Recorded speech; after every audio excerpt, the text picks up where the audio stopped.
The word, chat. Ugly Niggas Incorporated.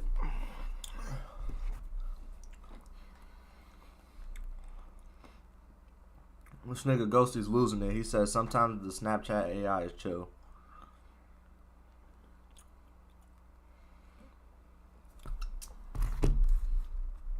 Alright, hold on, chat. I gotta put my headset on.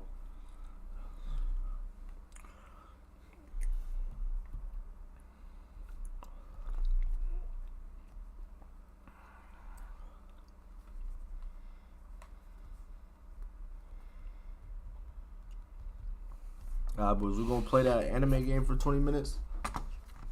And then we probably gonna hop on foot with the boys. Hey. What they say on this bitch? Hey. Trap the whole winter. Scam the whole summer. Drug for America with dope in the stomach. On these Valentino runners. Before I change my number. Man, on the track, I'll jump off a bridge before I put my dick in plastic. I was so fucked up that I had to. If my bitch say bless you when you sneeze, you can have her. Though, baby, if you broke, you just a woulda, coulda, shoulda. Try to rob me, you hit a booka. I don't like good girls, I like hookers. And I don't sell crack, I'm giving niggas on the Kawasaki. Mommy, hallelujah, Jesus Christ, but I'm with 1,000 knockies. Came up with 7 pussy, free my nigga Joe Exotic. She said she could feel it in her stomach, stop capping. Oh, lioness, bitch, my dick ain't that big. Cooker, bitch, but she look good if the back said. I got a little stuff of steam, I was a fat kid, sucking good, so that this swallow Sour Patch Kids. Cause she feel like Packer, I nut super quick and I be wearing down the mattress. I'm tired of this fat shit. Bitch, want their hands for the bitch. Gave him first degree. Bitch, can't you see I'm bitch doing something ridiculous? Leave me be. I need a freaky bitch to eat the dingaling. Yeah, bro, mama on the chin lean. I think she think me and her gotta think. Bitch, now you ain't get the damn thing on my balls. This nigga saw the baby was going crazy. Thanks for the walls. Okay.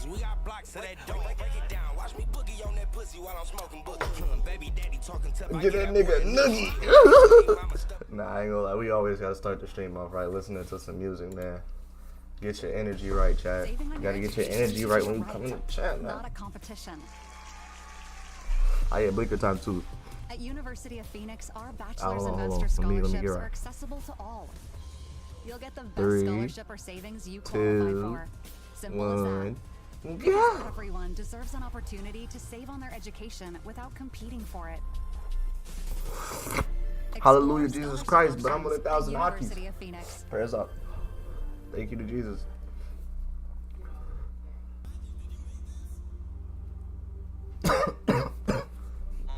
Alright, bro, I'm finna start this bitch out. It's called, this bitch called Katua Shoju, man. I don't know nothing about this, so I ain't gonna lie at all.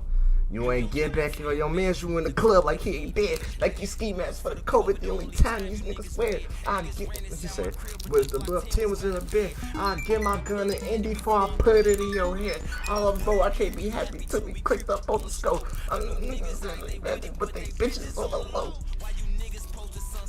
Niggas are supposed to talk. Act like you're so cold as if you do it in the coop. I'm gonna do it with it. Alright, chat. Y'all hear that noise? What that mean? Something in the net that we can't see. No, you stop trolling. Alright.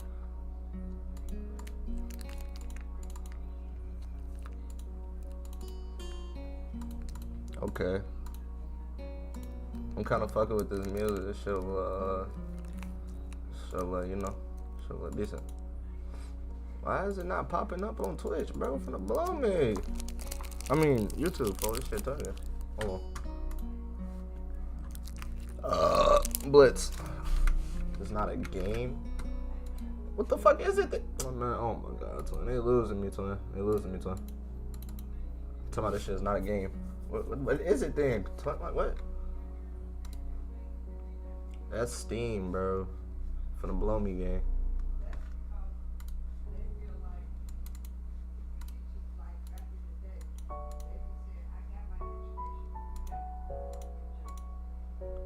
I mean, I didn't plan on playing it like this, but Fuck it if I have to. Alright, boys. Damn, I gotta start recording for. Oh, that's so crazy too. Alright, boys. What's the word, YouTube? It's your boy Bizzle in this man. You know what's going on. So we got this little joint. This look wholesome. This not. Man, wait till y'all see the DDLC playthrough, bro. Oh my god, bro. Shout out to bro. All glory to God, man. Hey, what Dirk just say? Hallelujah, G. Nah, that wasn't even Dirk. That was BFB the Pac-Man. Hallelujah, Jesus Christ, but I'm still with 1,000 Akis. Shout out to bro. Alright, what's this bitch about, bro? I don't know nothing about this shit, nigga. It's another one of those click through and slide day type shits. A light breeze causes the naked branches overhead to rattle like wooden wind chimes. I'm high as hell. Let's not start with the reading. Can we voice act, bro? What's wrong with you? This is a popular retreat for couples in the summer. The delicious trees provide a beautiful green canopy far out of sight of teachers and fellow students. Type shit. But in late winter, it feels like I'm standing under a pile of kindling. I breathe into my cupped hands and rub them together furiously. This nigga do sound like me a little bit. To prevent them from numbing in the cold. Yeah, they in Chicago, ain't they? Gotta be. Just how long am I expect? What the hell is that nigga's name? Hiseo? Shout out to bro. Just how long am I expected to wait out here anyway? This shit is mad loud. It's not gonna sound that loud to y'all, bro, but this shit is mad loud. Lohi, I'm sure the note said 4 p.m. Yes, the note slipped between the pages of my math book while I wasn't looking. As far as cliches go, I'm more than a fan of the letter in the locker, but at least this way shows a bit of initiative type shit. As I pondered the meaning of the note, with snowfall gradually vanished. Oh god. The snowflakes silently falling from the white painted sky are the only sign of time passing in the stagnant world. What type of philosophical shit is this? Man, if I want to read poems, I'd go play DDLC again, bro. Hold on, I got a piece of airhead stuck in my fucking esophagus. Their slow descent upon the frozen forest makes it seem like time has slowed to a cross. See, you see why I'm the nigga that used to try not to read in class, bro? This blowing me. The rustling of dry snow underfoot startles me, interrupting the quiet mood. Someone is approaching me from behind. Pause, bro. Hi, CO, you came. Nah, I ain't come yet. Nah, quick shot. A hesitating, barely audible question. However, I recognize the owner of the dainty voice instantly. I feel my heart skip a beat. It's a voice I've listened to 100,000 times, but never as more than an eavesdrop to a conversation. I turn to face the voice of my dreams, and my heart begins to race. Is it fine shit? Is that me? Oh shit, I'm a soy boy. Awanako? Oh my god, I'm not gonna say that 5,000 times. My nigga, come on. Awanako? I'm gonna call her Iguana. That's easy. I got a note telling me to wait here. Was it yours? I'm gonna call this nigga. He said, damn it, I spent all afternoon trying to come up with a good line, and that was all pathetic. Yes, I'm so glad you got it. A shy, joyous smile that makes me so tense that I couldn't move a single muscle even if I tried. So what's the point of it? My heart is pounding now. Oh, that was a heart? Bro, I'm staring at this nigga's stomach intestines or something. Is this nigga about to die? That sucks. So are we out? Here we are out in the cold. Once again, the weird stirs up in the kinetic, but just Iguana flinches over so softly against the gust of wind. As it passes, she rights herself as if supported by some new confidence. Her eyes lock on mine. She lazily. Why the fuck did they turn the music off? She lazily twirls her long, dark hair around her finger. All the while, anxious beating of my heart grows louder. Type shit. This a confession, bro. If y'all hearing the airhead, shout out to the airhead, bro. You was in a good portion of the video, man, but you gotta go. My throat is tight. I doubt it could be even forced out if I tried. You see, I wanted to know if you go out with me. I stand there motionless. Man, say yes. What you mean? Never deny opportunity to get to know somebody, Gingle. What you doing? This nigga tripping. I want to say, well, unless she's weird. Must I go there? I think not. I want to say Black queens Snow bunnies never, black queens forever. Bro, that nigga is hilarious. Alright. I'm just playing, bro. I love snow bunnies. I want to say something in reply, but my vocal cords feel like they've been stretched. Pause. This nigga, pause. Come on, bro. Pause. What the fuck you saying? Come on. What? He said, I reach up to massage my throat, but this only sends spikes of binding. He said,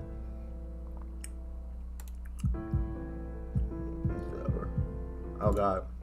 He said, I'm beating my chest on this time. I got weak at the knees. It all fades to black. The last things I remember saying is screaming for help and the incessant clatter of the branches above. I remember the last things I remember before slipping away are the sounds of iguanas screaming for help and the incessant clatter of the branches above. What the hell happened? Did I die? 4 Leaf Studios presents. Shout out to 4 Leaf Studios, man. Katawa Shoujo. Yo, I'm not gonna lie. If you call me retarded in the comment sections, bro, I'm gonna beat your ass, bro. Don't call me stupid, bro. I just struggle to read fast. I'm not gonna lie. This is fucking tough, though. You know, like I'm watching the anime, bro. Holy shit. I had a bullet? What the fuck? Yo!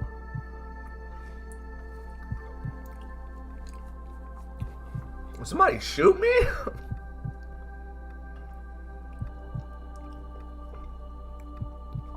Nah, that's like a Japanese butt plug or something. I'm tripping. What happened to me? I had a heart attack? I have been eating a lot of spicy food recently, gang.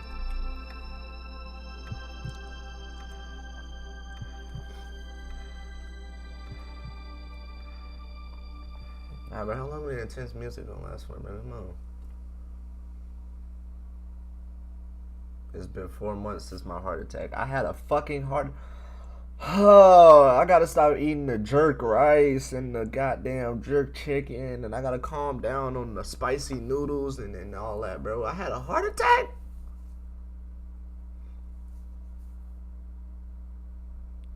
Fuck, man. They not gonna let me drink milkshakes no more. I'm in a hospital still.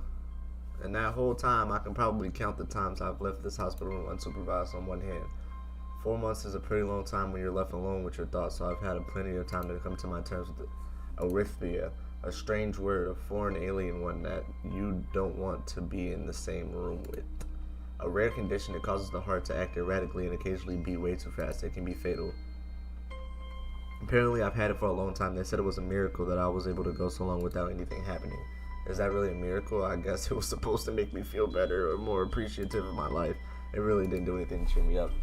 My parents think I was hit harder by the news than I was. They practically had 2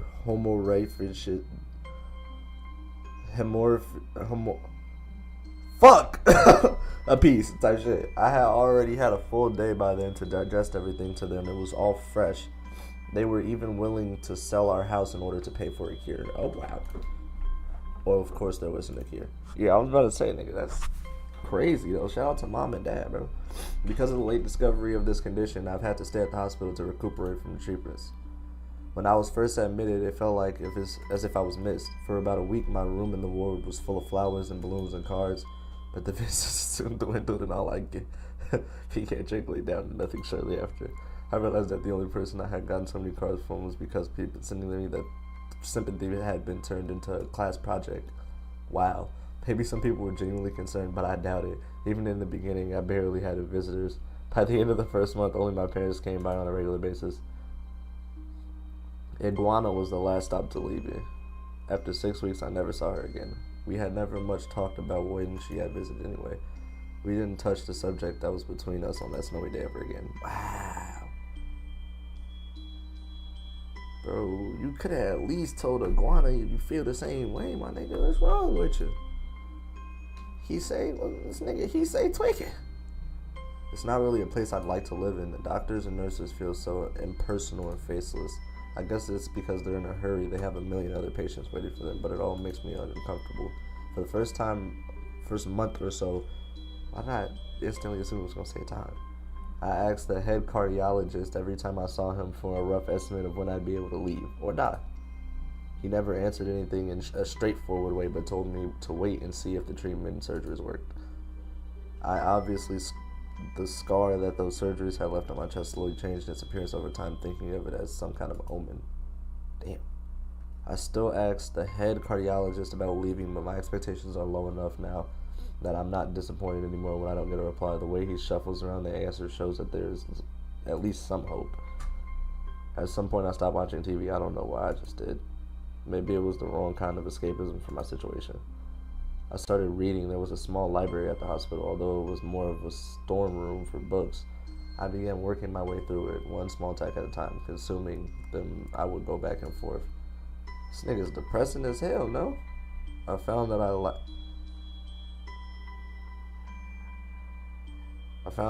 reading, and I think I even became a bit addicted. I started feeling naked without a book in my hands. I can't do the James Harden thing, but I did it. I love the stories. Shout out to Bro. That was what my life was like. The days have become increasingly harder to distinguish from each other, differing only by the book I was reading and the weather outside. It felt like time blurred into some kind of gooey mess. I was trapped inside instead of moving within. A week could go by without me really noticing it. Sometimes I paused in realization that I didn't know what day of the week it was. But other times, all the things that surrounded me would painfully crash into my consciousness, though the barrier of nonchalance I had set up for myself. The pages of my book would start to feel sharp and burning hot, and heaviness in my chest would become so hard to bear. Am I reading this nigga's autobiography? Man, fuck this nigga, I don't care. What? Like, bro, what? But that happened only rarely, bro, and I couldn't even cry. Man, who the Bro, oh my god, I'm trying my hardest not to crack this joke, but I really want to say it because my parents are here. It's been a few days since I've last seen them. Both of them are sort of dressed up. Is this supposed to be some kind of special occasion? It's not a party. There's this ritual the cardiologist has. He takes the time sorting his papers, then setting them aside to make a point of pointlessness of what he just did.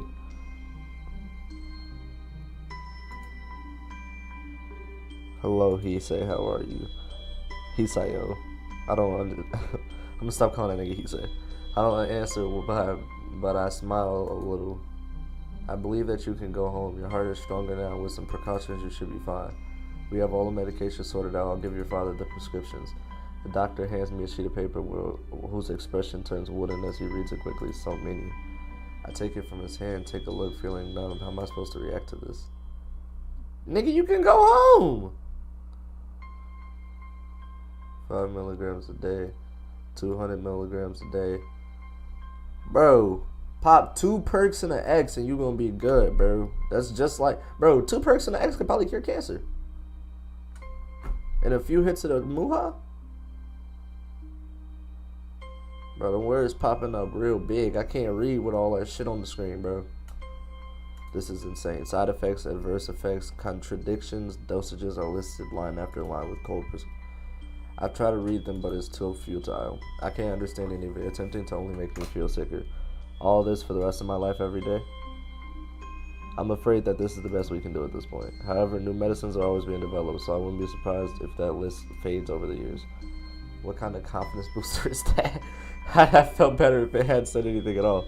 Also, I've spoken with your parents, so we believe that it would be best if you don't return to your old school. What? Please calm down, I say. Listen to what the doctor has to say. Calm down. The way he tells me, he knew full well that I wouldn't like it. Am I going to be homeschooled? Whatever of my concern is ignored. We all understand that education is paramount. However, I don't think that it's wise for you to be without supervision. At least not until we're sure the medicine is suitable. So I've spoken to your parents about a transfer. In dealing with disabled student? Disabled? What am I? Oh, fuck. It has a 24-hour nursing staff, and it's only a few minutes from a highly regarded general hospital. The majority of students live on campus. Think of them as boarding schools of sorts. Oh my god, you're about to go to a school, and everybody's going to be like, hi, nice to meet you. You're my friend. Nigga, your school about to have short buses incorporated written on front. Oh my lord, bro. We going to hell. Jesus Christ. Oh my god, I'm going to hell. And I'm getting canceled for that. Fuck. I'm 0 for 2 today. It's get schools on the crib, independent, so I'll keep it going. There's no way there's gonna be bad hoes at a school for the mentally, I shouldn't say mentally disabled, but disabled gang. You're really that free, there wouldn't be a 24-hour nursing house. You wouldn't make a hospital a selling point.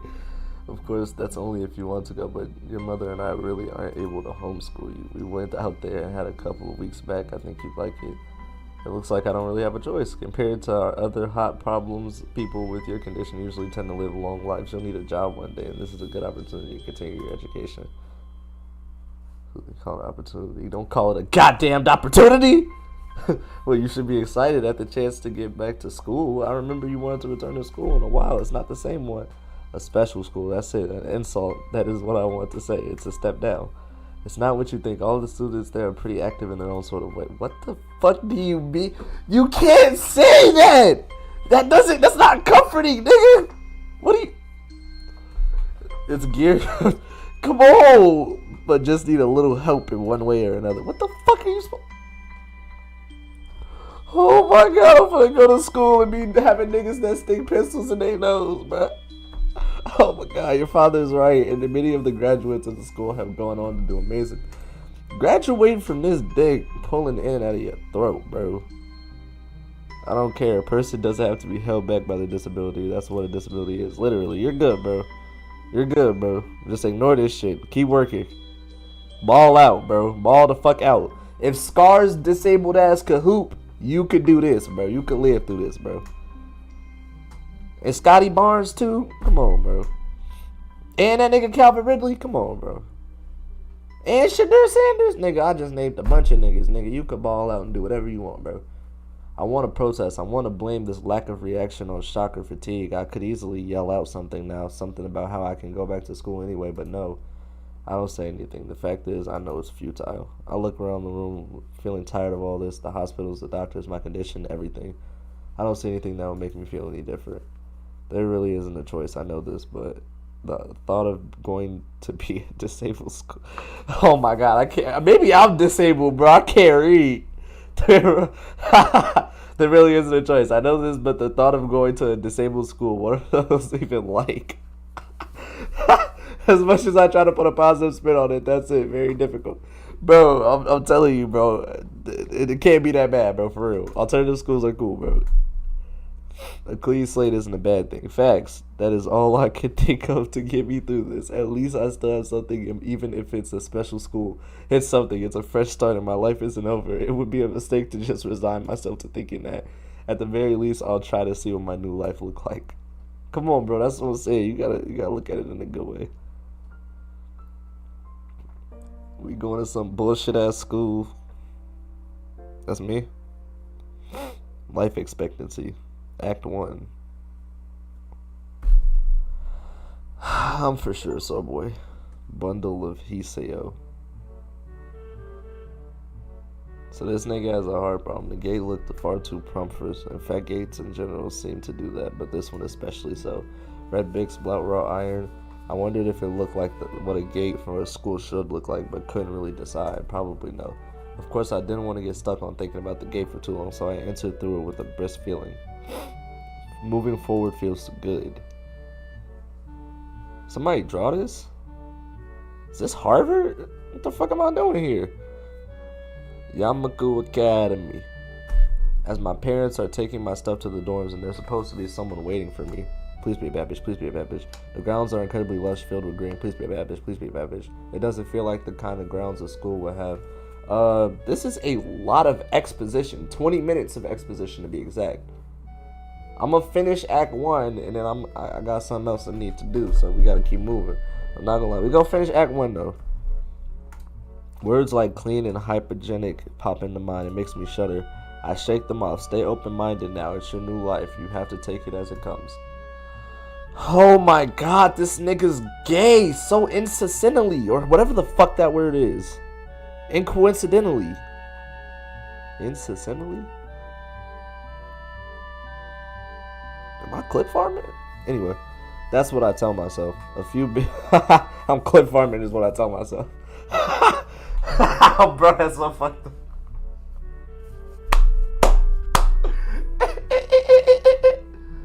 A few big buildings loom behind the leafy canopies, too big and too many for just a school.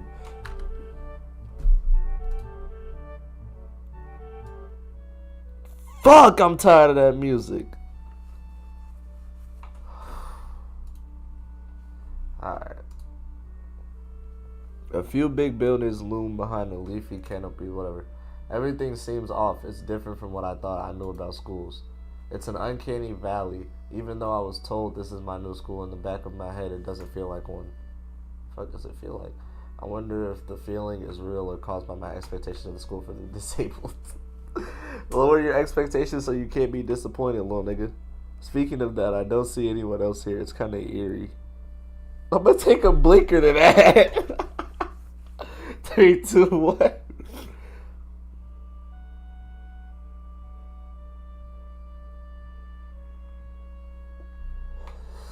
Okay.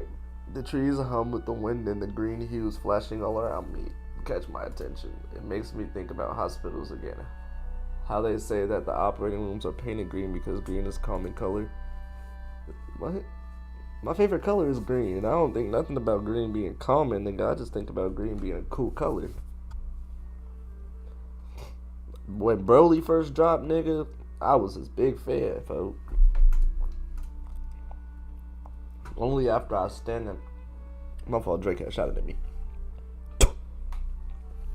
Only after I stand in front of the haughty main building, I surprised myself by realizing why the gate bothered me. It was the last chance I had to turn back. Even if I realized I had no life, I could turn. But still, after entering, it said return to, I know. But still, after entering, there was absolutely no way I could go back anymore. Feeling nervous with this realization set in my head, I opened the front door. I'm not gonna lie, I might have to play DDLC again. I don't even remember what the fuck happened in that game.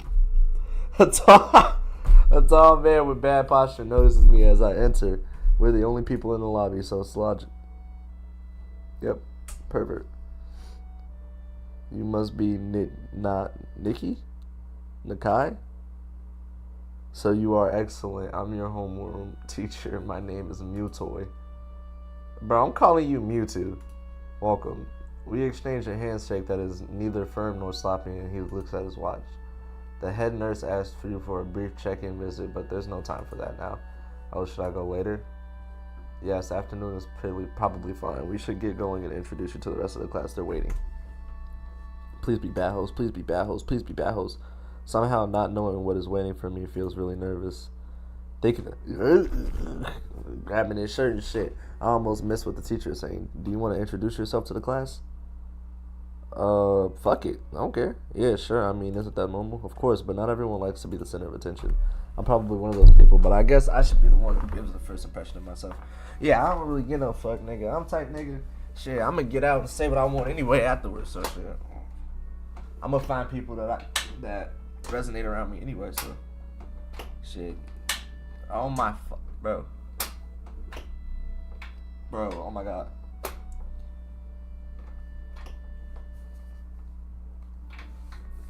Bro, why is my chair like, why is it?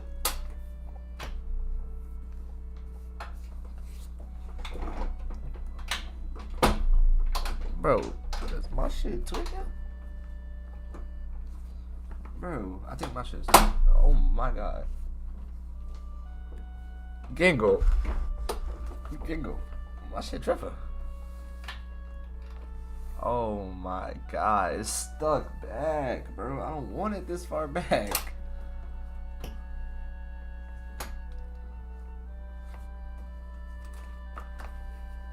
I gotta pull the arms up. Oh fuck me. I'm not editing this out neither. My fucking chair tweaking, bro. Oh my god, my shit is so far back. Okay, there it goes. No, my god, I lied.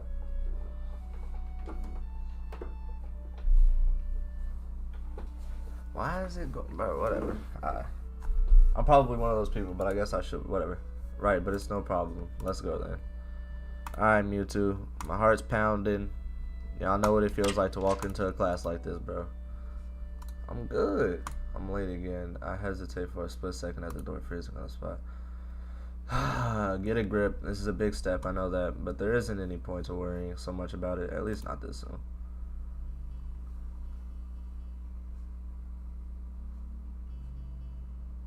I count six opportunities, 1, 2, 3, and 4 lames. 6 opportunities and 4 lames. Well, no.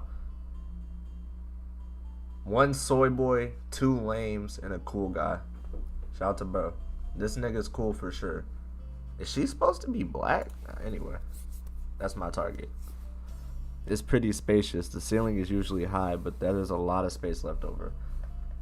So, okay, she's fucking crazy. That's obvious. He's got a drug addiction or something. Weirdo. Definitely a weirdo. I don't even know what gender you claim to be. You're a grown man, it looks like, with a, oh my god, an entire wall taken up by blackboards and the high old-fashioned windows. Goody two shoes, aka teacher pet, aka dick sucker, 10,000, but only the teachers. Silent freak. But that bitch, one of her eyes is green and the other one is purple. That says a lot. I stopped walking in front of the classroom and faced the other students, but they all look normal. They all look normal like students in any other school, but then why would they be here? Bro, you can't think about it like that. Like, nigga, come on, lock in. Oh, there's more, nigga? Bro, what? There's more? Oh, my God. Oh my God. How big was the budget? Bro, what? You niggas got a full classroom full of people. Oh my god, this shit is probably long as fuck. Bro, say wallahi.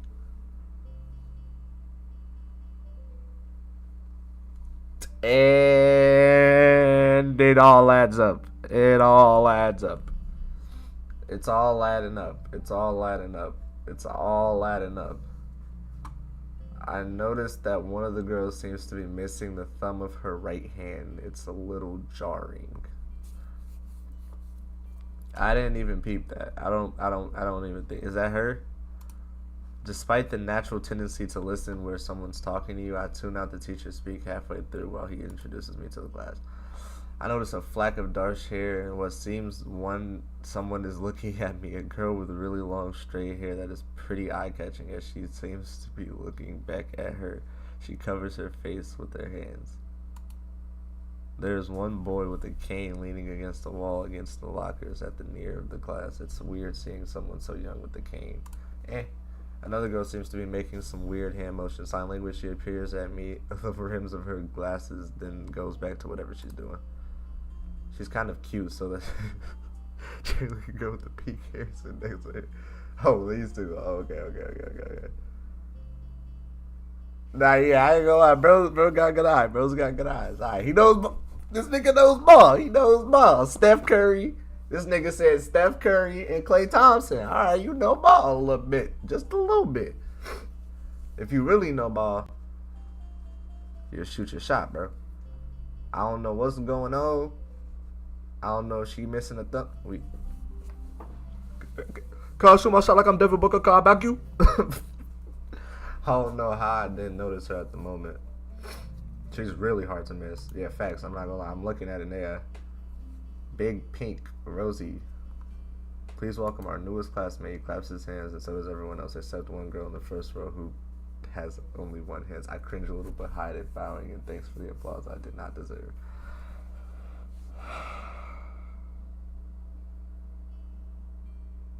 Why did he say that?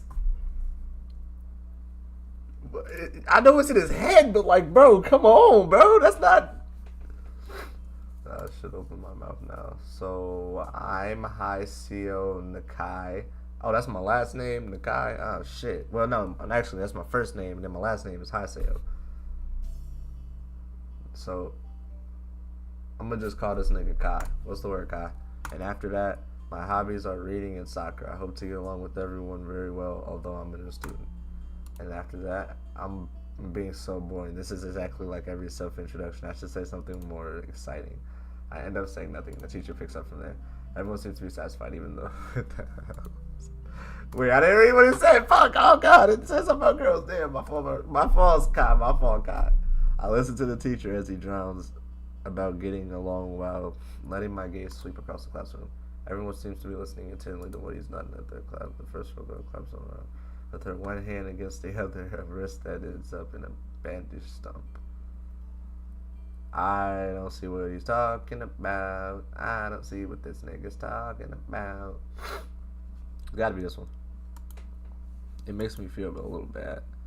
Bro, you have a heart condition. You could die if your shit starts beating too fast. Nigga, if anything scary happens, you are bound to get cooked. Stay away from Six Flags, gang. Yeah, it's fine with me. That's good. You can work with Hakamichi. She is the class representative type shit. She's gonna have one arm, isn't she? She can explain anything you might want to know. And who else would be able to? Right, how could I know? The teacher passes out today's assignments and announces that we will be working in groups of 3. It hits me that I don't know who Hakamichi is. Slow, the teacher seems to catch my eye with suspicion. Alright, Hakamichi. Suzine Hakamichi. Oh, that's the pink-haired one. Okay. I am going to forget that. Her name is Suzine Hakamichi. Something is throwing me off about her. Is she a blonde? Is she a blonde at heart? Let's see. As he calls out her name, the cute, bubbly-looking girl with bright pink hair and gold eyes waves her hand at me.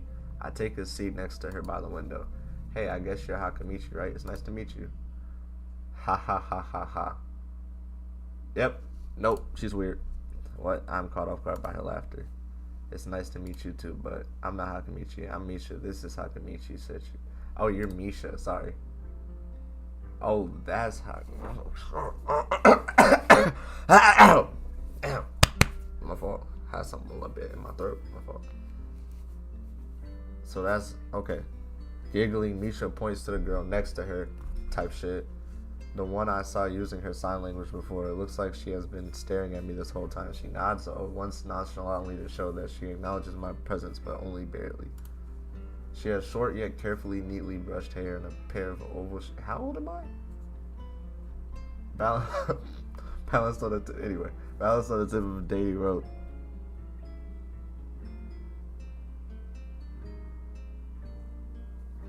Yeah, fuck it. Who cares? That seems to alternate every few seconds between analytic and slightly bored. It's nice to meet you. She's deaf. She immediately looks at Misha, who smiles and makes a few quick gestures with her hands. Hakamichi nods and makes a few gestures of her own. I start to wonder if the teacher was messing with me, saying things like, you'll be able to talk to people who better explain things to you. Nah, yeah, that was crazy. That was crazy. Nah, sending me to the deaf girl and then telling me she'll be able to talk to me is crazy. That's low-key wild. I didn't even think about that. Thank you for breaking the fourth wall for me, game, because I wasn't thinking about that shit. The teacher's a dick. Shout out to bro. Yeah, this nigga's insane. I can see you're a little confused, right? But I understand why you'll be. This is Shichi-chan. Shichi-chan is deaf, so I'm the person who translates things back and forth for her. I'm like an interpreter. She says it's nice to meet you too. Shizune. You're the new student, aren't you? I will never get any of these names right. You can make fun of me all you want. I don't give a fuck, nigga. Just explain to me how to say it, please. You're the new student, aren't you? Well, Shichi-chan, of course. Yeah, he is. If he wasn't, he would have been standing up there for no reason, right? He seems like a very interesting person, doesn't he? What? We knew there was going to be a new student, but we didn't know you would be here today so soon, Ichi-chan, right? Ichi-chan. Yep, it fits, doesn't it? Did I say it out loud? I was just surprised. I've never liked that nickname. I don't really see how. It fits. He would just look like I imagined. I don't know if that's good or bad, nigga. It's 2025, so I'm gonna say fuck it, it's good, right? Yeah, you look just like a Hichi-chan. What the hell does that mean? I'm not gonna look it up in case it pisses me off. I wonder why everyone seems to think so. Hakamichi taps her fingers on the desk to get Misha's attention. They gesture back and forth to each other excitedly. Their hands make a blur. Misha seems a little overwhelmed. Hakamichi tapped the way. Oh, I can go back by scrolling my scroll. Okay. Sorry about that. Shichi-chan wants you to know that she's the class rep, so if there's anything you need to know, you can feel free to ask her. Do you like the school so far? We can show you around a little if you haven't had the time to walk around, familiarize yourself with it. Misha stumbles with the hard word a bit, making it stick out in her otherwise fluid transition.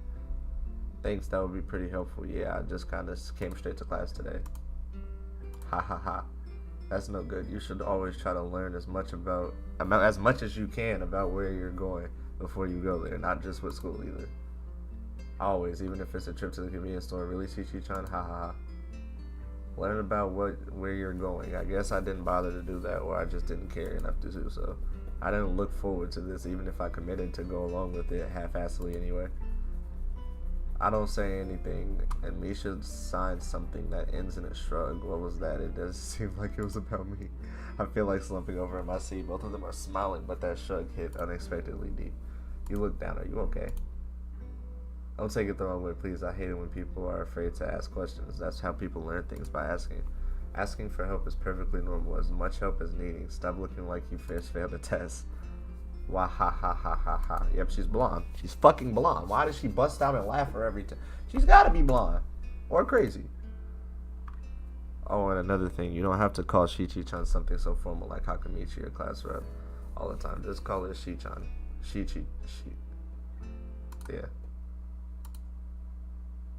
Okay, maybe that's too casual. Maybe Shizune would be more appropriate. Yep, Shizune is fine. Hey, okay, that would be a lot easier for me. I feel a lot more at ease. Both of them are so friendly. I feel like an idiot for being apprehensive earlier, especially about Shizune, who I assumed would be all business.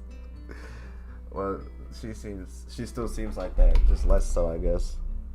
Bro, I hate the fucking chair. Oh my god, this chair's killing me. Oh, right, we haven't even touched the assignment. We should work now.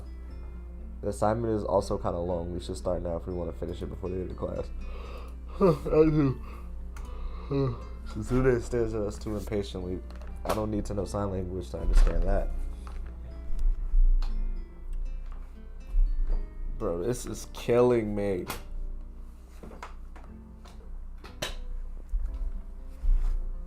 Wait. There's a fourth lever. Where's the fourth lever? Okay, whatever. I'm gonna just lay all the way back. Okay, I get the message. After class, we can take a walk around the grounds together. It's a nice day. This assignment is actually very challenging to get through, combining aspects of being both difficult and unnecessarily long. Facts! Still, we finish it a few minutes earlier than anyone else in class, despite our late start. Shizune and Misha are very capable. Not really. Very capable. I'm already knowing. They look very capable, and them niggas don't do nothing but homework, research. They're quite different, though. The class rep is actually a calm and professional as she looks, while Misha is a lot more playful and girlish, not to mention a little more easily distracted. She has pink fucking hair. Who were you expecting, Gingle? The clock tower bell rings, signaling. Why does he keep doing that? That's my fault. Damn. The end of a period. Time for lunch. What the hell is that? Anyway, without knowing what else to do, I follow Misha, who is beckoning me into the hallway and down the stairs.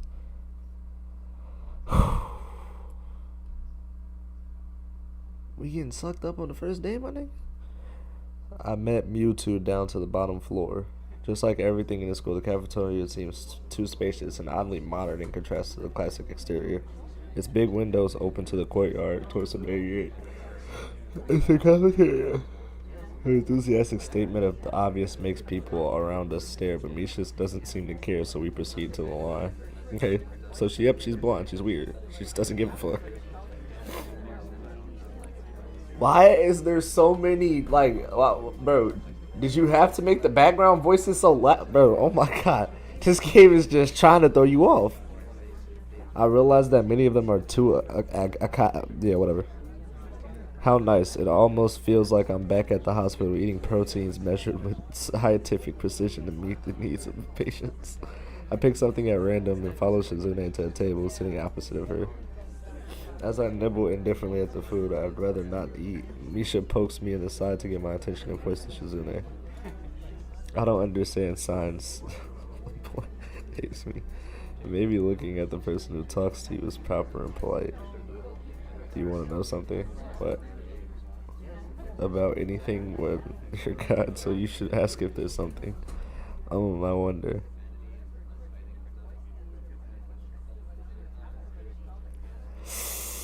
Is that like a touchy topic? Or is that like... Okay. Yeah, I've gotten into reading a lot, so I'd like to check it out. Misha gives the kind of frown that she doesn't consider reading a healthy hobby, but then picks up her spelling. There, it's in the second floor. We can show you it sometime. I returned to my food while it goes to talk with me. Misha has signed before, admittedly throwing sideways glances at me, but Misha refrains from translating.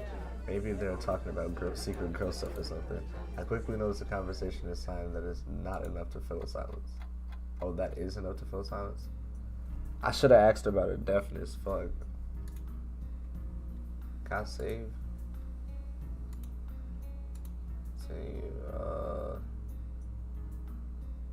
I should have saved before I made the decision. See me fucking up already? Come on now. Oh, is she a burn victim? The dark-haired girl I noticed before slumped over her desk at the last row. She jumps a little when Misha crashes into the room with elegance of a rhino. She shrinks deeper into her seat. I can feel her tension all the way up here, as if she were slowly turning into a stone just for my presence. Misha and Shizune either don't notice or don't mind it as they walk directly past her to their seats and begin to converse. I'm left wondering about her, even if the classroom slowly fills with other students and finally the teacher. Getting into the rhythm of the school feels strange. It's as if my brain remembers how this is done, but my body doesn't. Towards the end of the class, I start yawning and counting the minutes left. No, literally, bro. Oh my God. When I got off of that break from quarantine, I was so mad in school, bro. That shit used to blow me. Sitting there staring at a goofy looking nigga for hours that's dressed terribly. Yeah, bro, it's early in the morning. You're angry. You're hungry.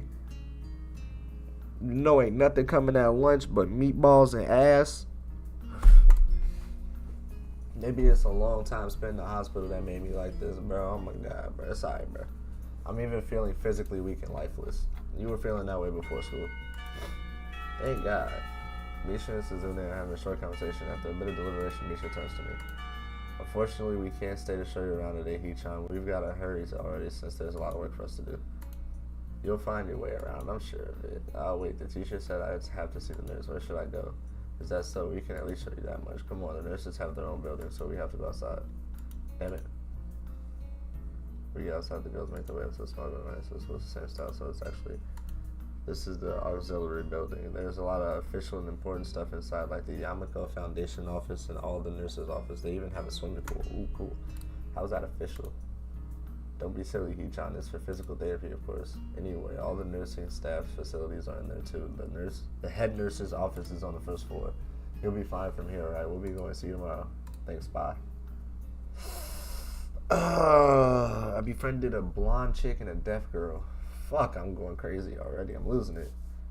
A whole building for stuff that has nothing to do with actual education. I guess it's necessary for a place like this. And I walked into the back rooms. Great. I'm about to have to start fighting random weird monsters that I don't understand. Fuck. I walk in hoping that this really will be the only a quick visit, like the teacher said. On a white door on the left is a green cross with the text head nurse and a name template. A voice from the side responds to my knock almost immediately, but I can't quite make it out. It sounded a bit like an invitation to open the door, so I did so. The room is not large and it smells strange. A friendly-looking man turns around to his office chair to face me as I enter. His desk is neat and tidy, but the bin under the table is overflowing with used medical utensils, and there are at least a dozen coffee cups lingering on the desk. Oh, he pops perks for sure. He is a young-looking and sort of rugged, but dimples in his cheeks watch that impress the way he smiles. Are you the nurse? Crazy work. He smells like a person who has a heart, who has heard this very question 100 times. Why, yes. It says so on the door, no? You can call me by my name and just the nurse like everyone else. Of course, I shake off my confusion, realizing I probably should grab his extended hand. His handshake is rather firm and friendly. Right. I'm a new student and my homeroom teacher told me to come and meet you. My name is Haiso Nakai. His eyes light up with the revelation as he snaps his fingers. Oh, you're that Nakai I was just reading your file this morning. Some kind of ironic arrhythmia and related congenital heart muscle deficiency, right? He gestures me to sit down in a vacant armchair in front of his desk. Yes. Good, well, you've probably been briefed about the school enough, so I'll just go over this quickly. We have all kinds of facilities, mostly physical therapy and such. There's always someone from my staff around, even at night, so never hesitate to call us if there's a problem. The famous 24-hour nursing staff. Wow, this is like a hospital. Well, not exactly, for instance, we don't do brain surgery here. His jokes feel so out of place that I'm left thinking why he even said that. Yeah, just that it's really weird to have so many medical people at a school. You'll get used to it. I'm not sure of that to myself, but I don't let the nurse know it. Now, let me just find your file again. While he searches for something on his computer, shuffles stacks of papers around, I'll let my gaze wander around the room. It's epitome? Epitome. Oh, epitome. I'm taking. It's the epitome of generic, I'd like to say. Beige walls and ceilings, dark gray laminate floors, and all the equipment you'd expect from a school nurse. Freaky ass purple hair. Never mind. Even the ridiculous educational posters are hanging on all four walls, reminding me to eat properly 3 times a day, and from all the food groups, and not to smoke. Shout out to Bro, we taking a blinker just because I said that. 3, 2, 1.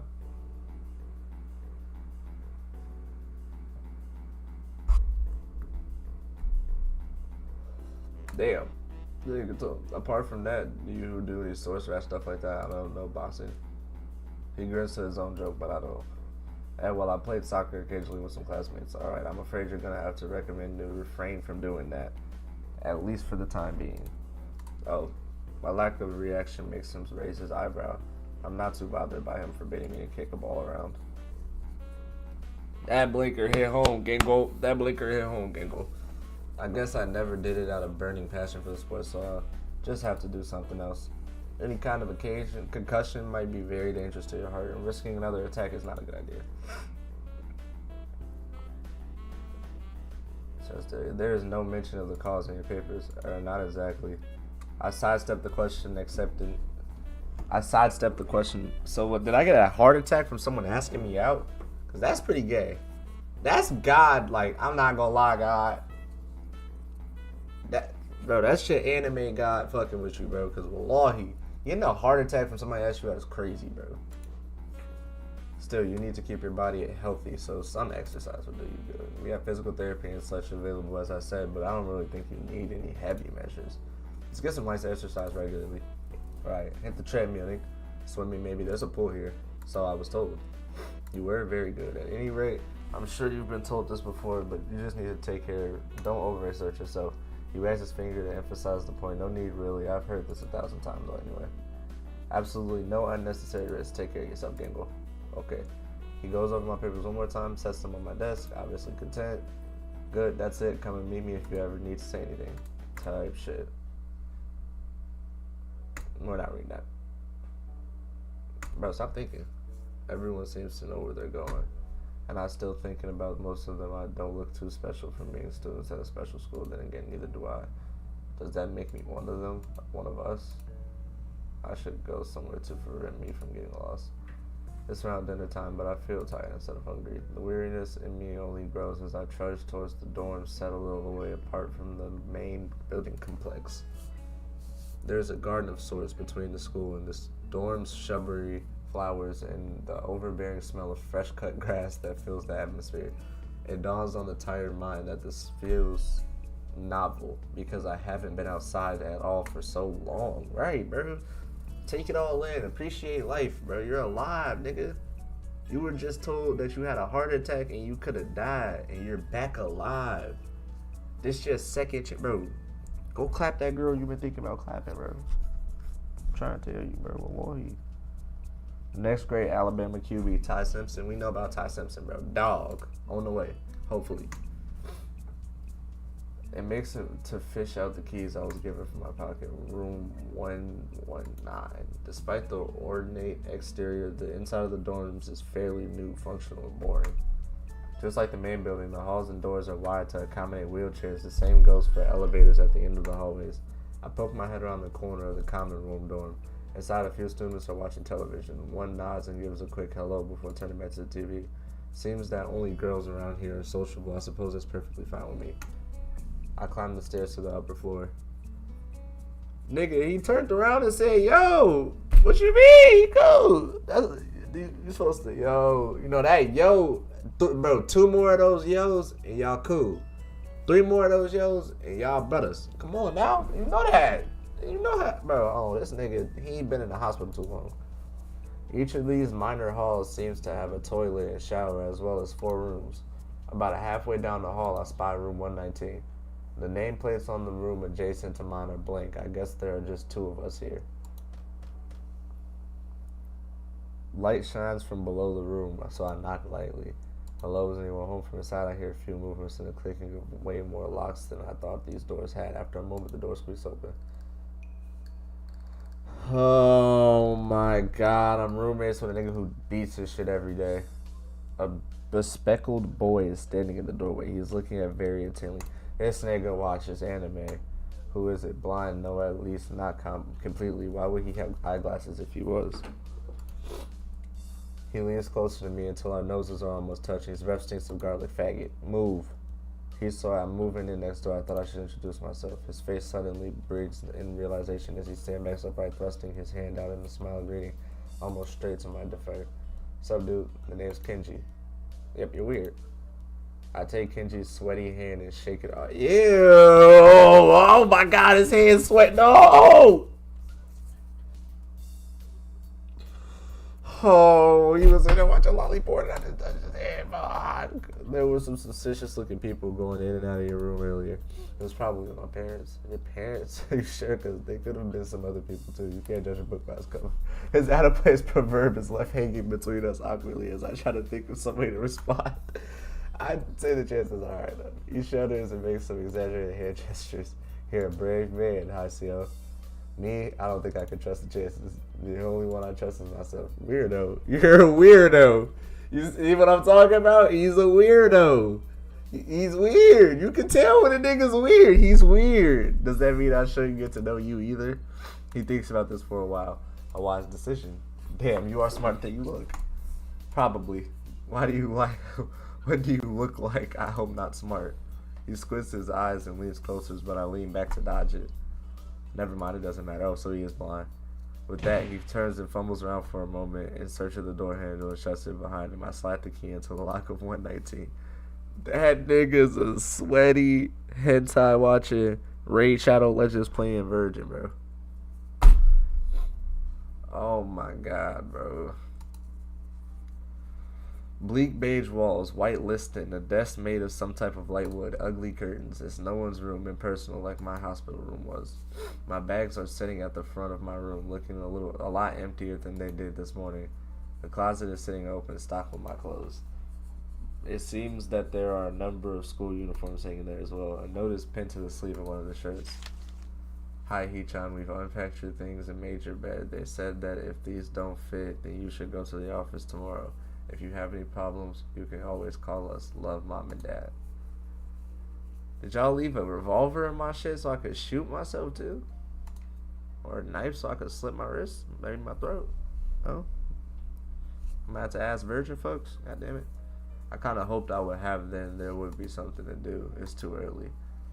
I put the note down on the desktop and lie down on the bed feeling drained. Lying there makes me want to read something, but I have nothing with me. Alright, nigga. Come on, bro. Yeah, pop your pills. Right. I pick up one and shake it just to hear the contents rattle, then to read the glued on pharmacy label. Hisayo Nakai. Take 2 tabs daily to stay alive. It doesn't really say that, but it could just as well. It's kind of twisted having your life depend on chemicals like this. I resent it a little, but what choices do I have? With a sigh, I begin my daily ritual of taking the right number of pills from the bottle, being careful to check the correct dosage. I lie down again, feeling hollow on the... Why didn't they give me a choice to take the pills? Because I would have did... Never mind. I lie down again, feeling hollow and uncertain. After that, I keep staring at the blanket unfamiliar ceiling for a long time. Nah, yeah, I wouldn't have popped the pills, bro. I would have said, fuck it. I don't want to do this. I don't want to do this no more. It doesn't start looking any more familiar, not even after darkness follows and long shadows draw across my room. Bro, one blinker, my Xbox, and this PC I'm on right now, bro, oh my god, that room would be so fucking cool. And all it, bro, if I could, bro, I ain't gonna lie, my room has a lot of cool shit in it, low key. Like, my room's actually cool as fuck. I'm gonna hang up the Monte Carlo.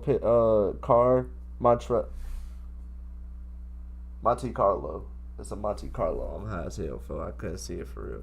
I'm gonna put some smackly things on the wall, some muha boxes in a thing. It's gonna be nice. I'm telling you, fo. Muha boxes as a wallpaper would be so cool.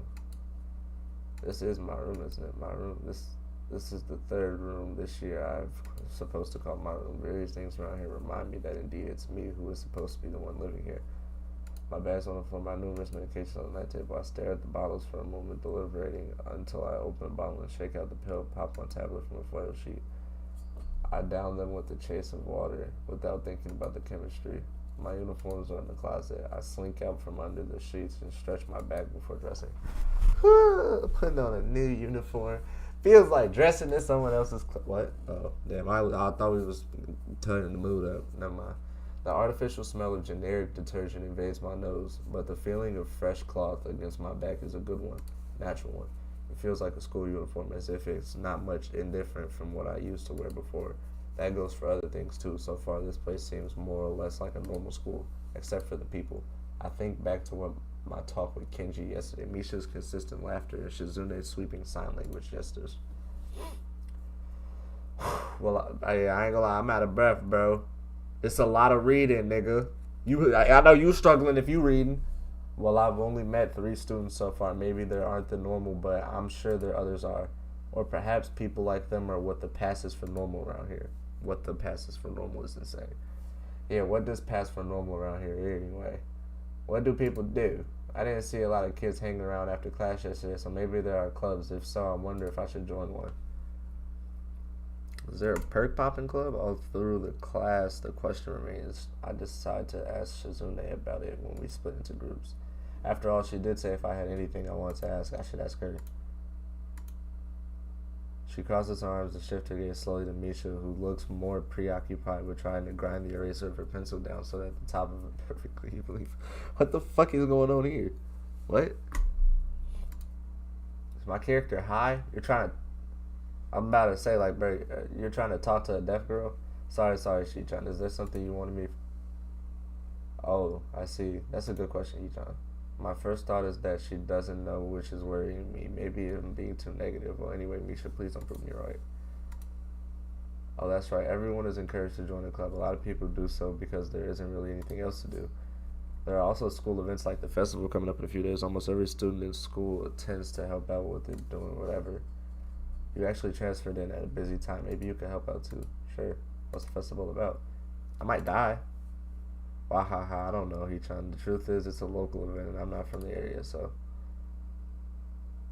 She starts signing desperately to Shizune, asking her to bail her out. Shizune adjusts her glasses at the end of an oddly grandiose flourish and starts signing in a heavy. Oh, who cares? Misha puffs out her chest as she shouts Shizune's words at me with a disappropriate amount of pride. Too loud, I can see heads turning in another direction. Not so loud.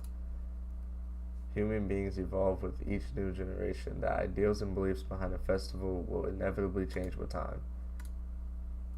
Now it's about delicious fried food and amusing little games that you play to win prizes. Ha ha ha. The teacher clears his throat very loud, battling his long wooden pointer against his other palm like a baton. He shoots a pointing gaze at us. Finally noticing where we are, Misha stifles a yelp and quickly quiets down. Shizune doesn't even seem embarrassed at all, brushing it off without a care. She's deaf. That's right, Shinchan. What's that? Are you asking because you're interested in joining a club? It could have been my eyes playing tricks on me, but I saw a suspicious glance exchange between them. Misha's tone has also changed, although it does that every other word. Yeah, I was thinking about it. Misha and Suzune look at each other. No, I'm not joining whatever bullshit. No, I'm not joining a literature club. No, absolutely not. That's how games start glitching out and you have to delete files. No. I'm about to ask what they have in mind when something dark flutters in peripheral vision, catching my attention. It doesn't seem like she was working in any group, and no one seems to notice her but me. I glanced at the teacher, who was also looking at the dark-haired girl go. Why doesn't he say anything? He trying to something wrong? Do I look uneasy as I feel? Or was Misha just looking at me after the girl who left? No, nothing. Okay, well, like we were asking you, you don't have any plans for lunch today, do you? I thought I would go to the library and pick up some books. Taishi. Not really. Do you want to have lunch together then? Sure. Yeah, ha. Okay, you trying perfect. Nope, I'm about to get convinced to do some bullshit. Eventually, the girl with long hair never came back. Before I have the time to put any more thought into where she could have gone, the teacher informs us that it's time to stop working. Shizune looks more than a little annoyed that we only just barely managed to finish all the work on time. I'm just glad we finished it all. I won't contest though. Be a good boy and shut up. Stop thinking so much. Yes, it is, Hee-chan. Impossible. Really? I've noticed this before, but it's kind of funny that Misha is always moving her hands and signing not only everything she says, but what anyone else is saying at any given time. Obviously, it must be so Shizune can understand it. Her eyes dart back and forth between Misha's hands and me.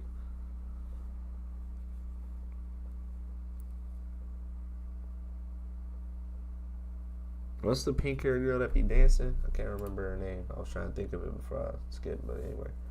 I don't know. What am I supposed to be looking at? I'm talking to Misha, but that might be wrong. Maybe I should face Shizune. I'm used to looking in the direction of the person whose voice I'm hearing, but really, yeah, it's kind of... That would throw me off. Shizune can't hear me, but it would be disrespectful to talk to her only through Misha. Then again, isn't that what she's doing? No, she's at least looking at me. This is all very confusing. It will take some time to get used to. That's so fucked up. It's not a contest, but because contests are competitors over a prize. If there's a prize on the line, then it's not really a contest. Shizune's eyes flash dangerously with a competitive glare. She stares at me as if she's surprised that I'm challenging her. Maybe I think this is a contest to her. Bro, don't challenge blue-haired... Bro, she's either a lesbian or fucking crazy, too. Come on. Lock it. I've never noticed before how dark and blue her eyes are. It's truly an alluring gaze. Don't get lost in them, bro. Are you sure, Hee-chan? Very sure. My shit tripping? Oh, there was music this whole time. My shit just wasn't connected. Oh, shit. So when that happens, my audio does go out for... Okay. Alright, that's crazy. Because I don't want to be the slowest one in the class, therefore, ha. Shizune pushes her glasses up the bridge of her nose in a very matter-of-fact way. I'd argue more, but the bell rings. She quickly gets up and picks up her bag, looking at me expectantly. I had almost forgot that I was supposed to have lunch with them. They're about to make you do some BS, bro. It always happens during lunch, bro. Wallahi. How much you want to bet? I'm twisting my locks, bro. Chill. Chill, bro. I'm playing with my locks, bro. Chill. Where do you want to eat? The cafeteria, nigga? Haha, that's so plain. Okay, let's go. Plain? Well, I guess. At my old school, I'd like to eat outside near the back of the building. It was a good spot, but I didn't find it until near the end of freshman year. Okay, so he's at least a sophomore or a junior.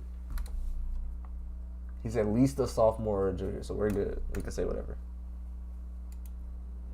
So Hee-chan, you want to know about clubs and stuff, right? I'm type shit, yeah. I'm looking for the Big Titty Anime Golf Club. Right, Hee-chan? Okay, I guess it makes sense to ask first, right?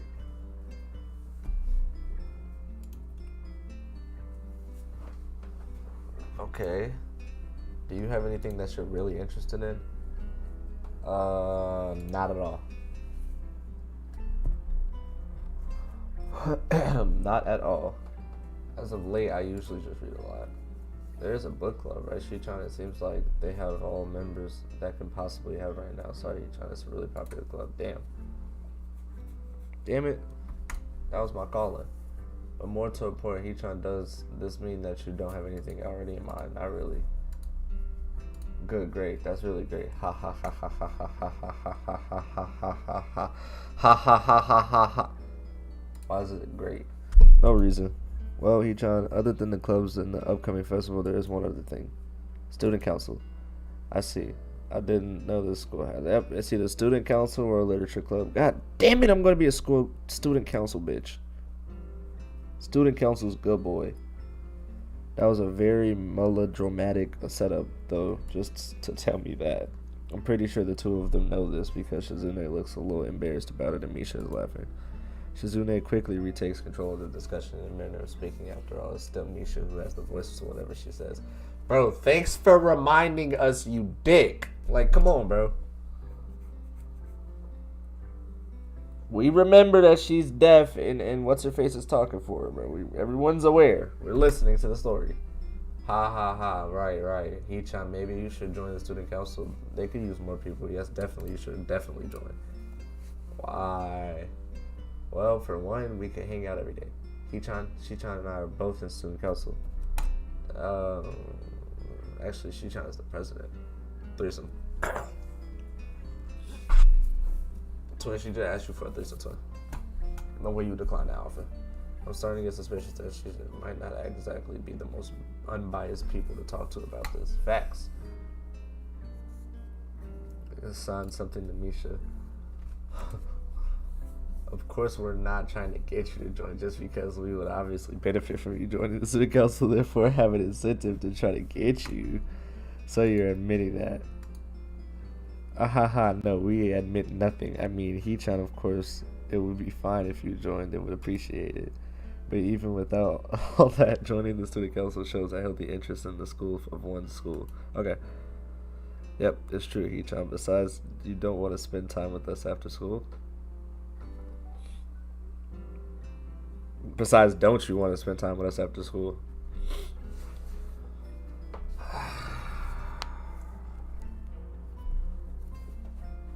Y'all got cheese? Now we talking. I can't tell if she's being genuine or if this is just really good acting. Both of them seem to be trying to look hard at what? I can't tell if she's being genuine or is just really good at acting. Both of them seem to be trying hard to look their cutest, although they are already pretty cute to me. What is he talking about? Threesome on the horizon. I want the Baron girl with the dark hair though. Bro. Bizzle, I know you're not gonna edit this because you're a lazy bitch. But if you're not being lazy, bro, go back over it and put a picture of the classroom and then show that dark skinned girl. That's who we want, bro. What? No. See, Shichan, of course it wouldn't go that easily. Yep, that's right. Though it would be boring if it went that smoothly. Oh well, Shichan owes me candy now. You were betting on it? Hey, my life is not a game here. Shichan seems very intrigued by this. Misha signs it to her. The aggressive glint returns to her eyes. That's interesting, Hichan. Let's play a game. That's not what I said. How about rich man, poor man, Hichan? If you lose, you have to join. Wait, what? No, absolutely not. No, why not? Because both of you have the same incentive and therefore the same goal, which is to get me to join the student council, right? Yep. Yeah, there isn't my goal. But that means this both of you can team up and I'll be at the clear disadvantage, so I will have to decline. Facts. Hichan, I'm very offended. Are you saying you don't trust us? That would pull something so Man, this girl disingenuous. Wait, no. That says disingenuous. Man, this girl disingenuous. Can't lie, disingenuous. So, I mean this. I just like the way her lips move and sucking down my penis. Get you all deep and beat it. Oh, let's not beat this. So disingenuous shit gets me heated. Can't trip, so you must get treated. Hey, Flight. What it do, Flight crew? Shout out to Flight, man. It's hard to tell where Shizune's influence ends up and Misha's thoughts begin. In order to atone for hurting a young girl's feelings, you should definitely join the student council. What? No. How about a game of paper football instead of rich man, poor man? How much money do these bitches got, bruh? Oh, rich man, poor man caught me off guard a little bit. What they know about that? Big bank take little bank, nigga, you mean? Niggas used to fight about that. Yeah, it's a game they play in America. You make a paper triangle, then you try to shoot. No, don't play that shit, Gango. No. That means it's a game that really separates the boys from the men. More like the boys from the slightly older boys. Anyway, I'm not gonna play that either. Just the fact that you know about it means you're probably surprisingly good at it. Haha, yeah, that's true. How did you know? Bro, we're not retarded, nigga? Bro, oh my fucking god. Frowns at Misha, telling me that she probably wasn't supposed to admit that so reactively. Bro, I keep hitting left click on accident.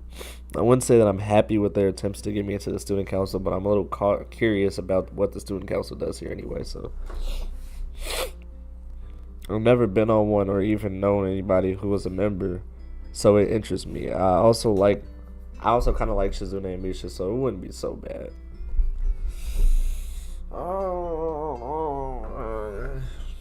Pinky over there is a little freaky. And she's deaf. So you can't even make advances on a deaf girl without making it. See, that's what I'm saying. You gotta have a nasty threesome, bro. Oh, Lord. I'm telling you right now. Okay, and I unplugged my shit. Like, bro, it just never, it's never a smooth playthrough, bro. I swear to God, it's never a smooth playthrough. I don't know what it is. It's really funny, Hichan. You fight for control of the world with armies and everything. Okay. If you want to play, we can after school. Yep, Shizune's gonna be disgusting. Not really, Hichan. We could just play for fun. For fun, Hichan. Hichan hasn't played in a long time, so if you want to, there are no strings attached. Well, okay. Okay, perfect. We will see you after school in the student council room. Wait, why there? Because that's where we keep the game. It's a trick. How much I do not like this, but it's more for show than anything. So in the end, I agree, but only after getting Shizune to acknowledge that I don't mean anything concrete just by accepting to take a look around and play a game with her. Lunch ends and we go back to class. Oh my god, bro, you got tricked. During the afternoon, the long-haired girl comes back and sits down in her seat without a word. Again, no one seems to notice, or if they do, no one say anything. I want to ask Misha about it, but I don't want to be nosy.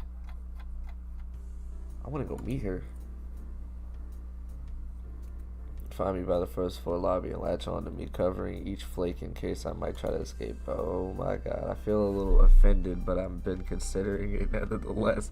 I'm a bit disturbed that enough people have made a break for it in the past that they're on their guard. Right? What's with the escort? This doesn't make me feel very comfortable. In fact, it makes me feel like a dangerous prisoner being transported to a cell. What's wrong, each? What are we doing? That's right, we're just going to play a game of Risk, remember? I don't know, Misha. This all seems a little sinister to me. I start thinking that when you want to sit down and play the game, they'll tie me down and torture me until I agree to. Yo, imagine. Well, that's highly unlikely. Or they'll kill me. Or they just kill me. And then I restart the day on accident and they didn't know I had powers or some shit. I don't know. Either one. That's not true, Yishan. Shishan says that when the life is threatened, people show them capability to pull off superhero and burst of speed.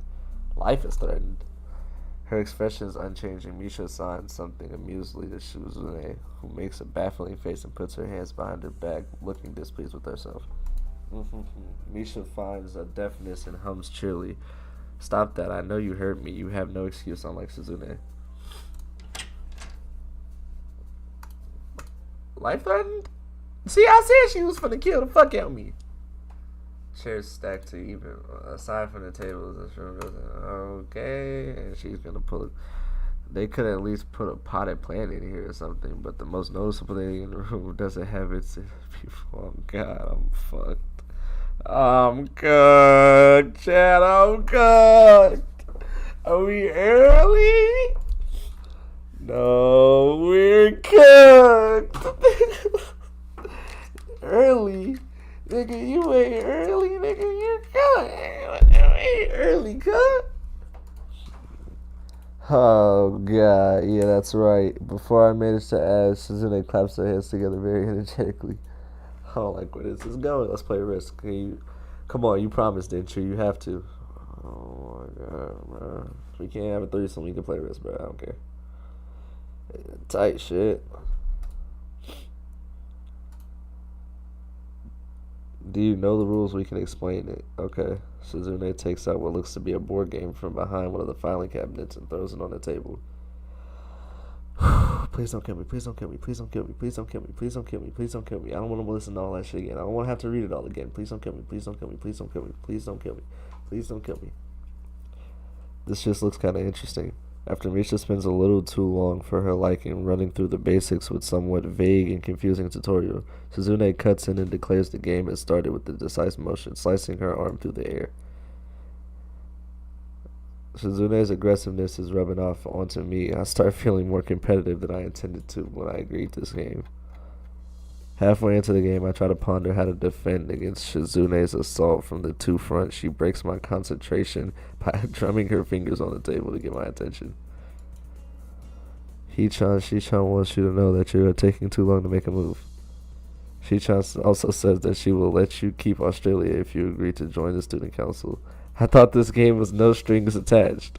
Just the fact that she would dangle that over my head as an offer means that she knows I care about the outcome of this game. And anyway, no. She-chan admires your fighting spirit and would be a benevolent dictator who will spare you people if you agree to join the student council. You're so competitive. She seems to take this as a compliment. I would expect the student council president to be a little more magnanimous. Thank you. She doesn't seem to know what that word means or know its sign, so she pulls out a piece of paper and writes it down for Suzune in return, signs it back to Misha, presses her index finger against her temples, and tries to physically imprint the word into her memory. In a flurry of gestures, Misha looks daunted by the pace of her heated sighting. I'll wait. Please slow down, Shizune. Hiche-san says you're going to lose. Tell her I will crush her world empire with my rebellion. Okay. Those eyes of hers shine with childlike mischief.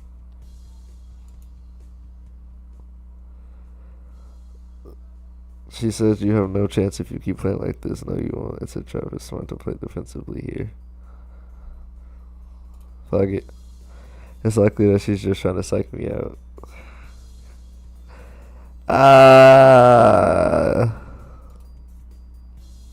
Why is that an option? What type of image is that? Anyway, it's likely that she's trying to psych me out. Looking at the board game again, I have a pretty good defense set up, but I'm not gonna let it wreck or something reckless. A few turns later, I lose the game anyway. It's okay. He-chan, you lost when you allowed me to take the North America. Damn it, bro. North America ruled by a little Asian woman with blue hair and glasses and deaf. God, we were fucked with Trump, but we're really fucked. I mean, She-chan, not me. Getting control of North America is ambitious because it provides a 5 army bonus, but you can attack it from 3 fronts, so you must defend them all. I thought you'd have more guts. How disappointing. Ambitious, She-chan. Your play needs more work and daring ambition. I was really excited when you took South America, but then switched up playing defensively just because you gained the small advantage. There's no chance, He-chan. You didn't take enough risk, and when you did, you didn't follow through. That's terrible, He-chan. Damn. What's it to her if I play too carefully? There's no need to rub it in my face. Right, man.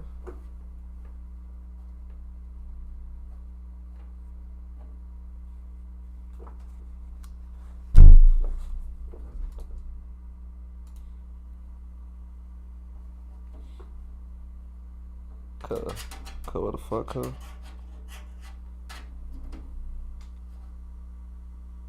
Am I tripping? Oh, there it goes. This is reverse psychology. I guess I don't have to worry about joining or not in that case. Giving up like that, I expected more of you. Seriously, Shizune trying to taunt me into joining the class? I don't even want to join. It's only my second day. I can't make that kind of commitment. I haven't taken a look at any other clubs yet. These two are. I'll consider joining the council, but I want to take a look at the other clubs before I decide. Really, Hee-chan? You're not just saying that to make us feel better? Yeah, I'm just sure I want to. Aww. Damn, bro, I ain't mean to hurt nobody's feeling, bro. Okay, Hee-chan, but we're not going to give up so easily. You said maybe, so there's still a chance she'll come around. Come on. We could really have fun. We could really play more race. And maybe one day you could beat me unless we graduate before that. That doesn't make me feel any less elected about joining you, though.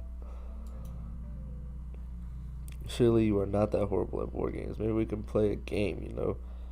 Then give you a handicap. I might have said that just to make you feel better after all. Oh, that's cold. I take a glance. I've spent far too long there. It's not trick. Sorry, I think I have to go. I want to go to the library. It's not closed yet, is it? Sketches finally adjusts at me. How hard can it be to determine whether the library is open? There's a clock right there on the wall. It should be, unless the librarian is absent. I think you're right, Shi-chan. We think the library is open. It's on the second floor. Can't miss it. Do you want us to show you where it is? No thanks. That's okay. See you tomorrow. Bye-bye. Tight shit.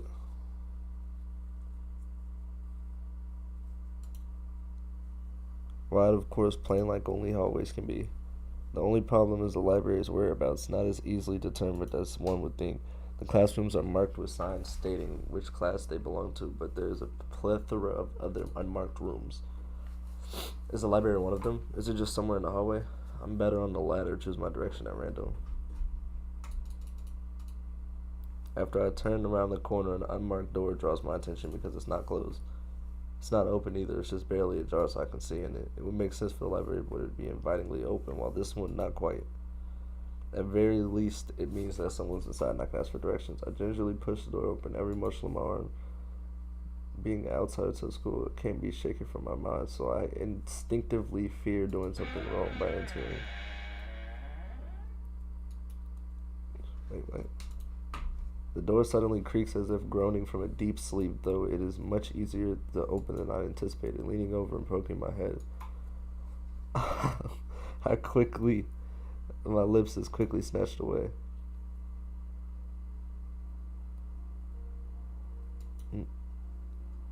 This is not what I was expecting. I mindlessly let the door open so its forward stand, taking in the sight of the solitary figure taking center in the stage. What the hell is that, bruh? Snow White with red hair? Shout out bro. Evidently taking her time to assess the situation, the girl gently puts down. I thought she was playing piano. Wavy haired girl. Hello there, may I help you? Staring directly in front of herself, the movements of her lips seem to break the silence rather than the words. However, a soft measure of voice that reminds me that she is being separate from the room itself. Not only likely the tallest girl I've ever laid eyes on, but even among the foreigners I've met, she's strikingly distinct. Hi, sorry for intruding. I was just kind of lost. She takes a moment to formulate a response before speaking. Every action feels like carefully choreographed by beforehand. Care to take a seat? Unexpected, considering that I'm intruding upon her. Thanks. I slowly step towards the seat opposite of her, the girl resting the teacup saucer on the wooden table in between. The way she doesn't track any movements with her head is telling me that she has slight cloudiness to her eyes, means she must be at least partially blind. Like Kenji. Okay. Come to think of it, her voice doesn't have any detectable accent either. I guess she must be half Japanese. As I take my seat, her composure takes me slightly off guard. Her air of relaxed confidence makes the silence entirely comfortable. The calming atmosphere is so very different from the student council office. I take it you're a new student, Yamaku? I just transferred in yesterday. I get the distinct feeling my speech patterns don't match the formality of hers, accented by her resigned bow greeting, whatever. One which I hasten to match before realizing the futility of my actions. I'm Lily Satoy. Nice to meet you. Pleased to meet you. She gives me a nod before gesturing roughly in the direction of her teacup. Would you care for a drink? Sure. As much as it pains me, I can't keep with her formality in the proceedings. She gives a nod, taking the crest in stride. Without any extra words, she steps off the chair and prepares a second cup of tea from a collection of supplies laid out along the shelf. Ahem. A brush here, a brush there, her left hand often slightly touching the side of whichever container she's pouring into. It seems to be a process she's followed dozens of times before. As I lean sideways to see around her back, she seems to use her long and dainty finger to measure the right amount of water in the cup. It's one thing to see the different disabilities the students in my class have, but it's another to see how everyone seems to adapt. That's actually pretty cool. Shizune and Misha have no problem working together to communicate to me, and Lily herself seems to have workarounds for her problems. I never thought of that. That shit's blowing me. Alright, bro. Which room are you looking for? It's not. Shout out to bro. Which room were you looking for? It's not often this classroom is visited after school. The school library. Shizune and me, some classmates told me it was on this floor. She finished pouring the water and took this long time tapping coming from the teacup and indicating she's being stirred. I'm aware of Miss Hakamachi as are most students, to be with them means you're in class 3-3, no? That's right, in the science room with Mewtwo. She gives a giggle before setting down the teaspoon and slowly walking towards the teacup. He's quite a teacher, and I imagine you'll come to like him, most do. Oh, Mewtwo? Really? As she sets down the tea, I gently take an half a sip. I'm really more of a coffee person, but this seems like a rather bad moment to bring that up. Nonetheless, the smell's quite nice. I hardly think it'd be hard to choke down. Right, it's tea. She poisoned me. Oh my god, bro. We fell for the okie doke. There's no need to be formal type shit. This by what? Let's see if she's catering to me. Correct, I am in class. So she's a junior. Miyagi, and it's specifically for both blind and partially blind. I see. I'm sorry.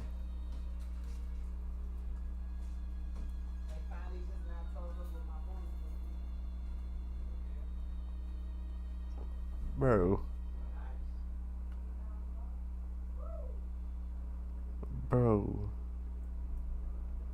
She said I'm in a class for partially blind and blind students, and the nigga said, I see.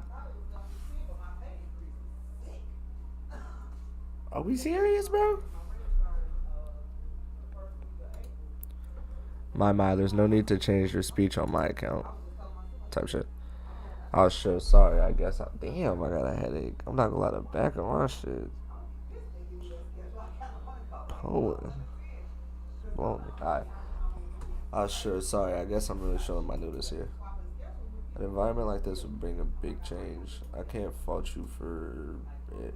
While the same can't be said for everyone, many have come to terms with their conditions. A category which would include her, it seems, all too ready to jump from ship from this topic. I siege into another. Do you come here to drink tea often? It's a pretty nice place. Thinking on it might be a vision of the place behind the school. I like that much. Type shit. Often during lunch times, my duties as class representatives doesn't leave enough time for an official club, so a friend and I use this room for having tea.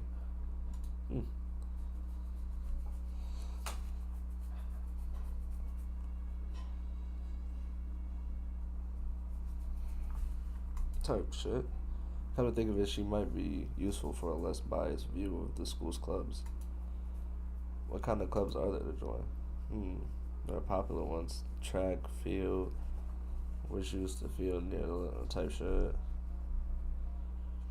A baseball club, the book club, and a room near the library. There are also numerous small ones, though, such as the art and music clubs. At a time when I'm just wanting to get my feet rushing into a club right away, it seems that I'm chilling.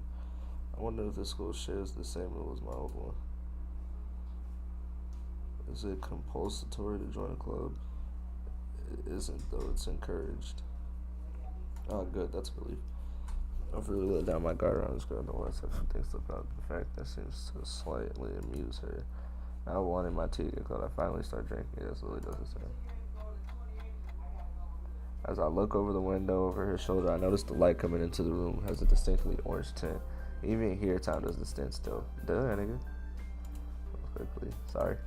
Right, she's blind, of course. She can't see the sun setting. It just looked like there's a sun starting to set. I guess she might have lost track of time.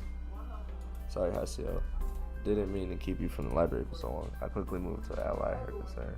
Oh no, it's okay. The library is still open, isn't it? She paused to take a moment to think on it. Probably something I shouldn't have. It's an image.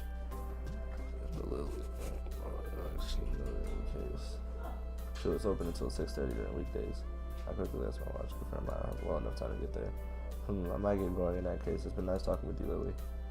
She smiles and gives a deep nod, her head still neatly folded on the table in front. It was my pleasure. Come to think of it, shall I show you to where the library is? Oh my god, bro. Jesus Christ, bro. Blind girl offers to show me where something is. Where's the headset hole, bro? Fuck, my head hurts.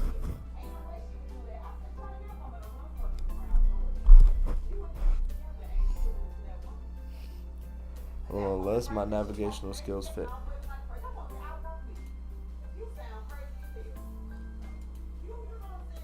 It's alright. I was going to be talking to the librarian there in any case. I can introduce you. This gets better and better. It's pretty hard to deny her offer. If you're sure, that'd be great. Thanks. To follow me, she takes a hold of a straight, retractable cane that had slipped in the handle of her bag on the door. Compared to the cane that boy in the class had, Lily's was much thinner and longer. His must be for support, whereas Lily's is for navigation. Together we leave the peace room and enter the empty hallway on the way to the library. Side by side, my pace carefully slowed to match hers. Shout out to bro for being a good man.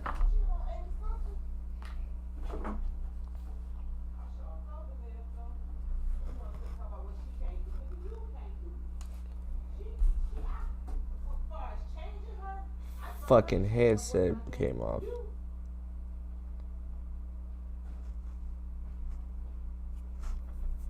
Oh my god, bro. Fucking headset.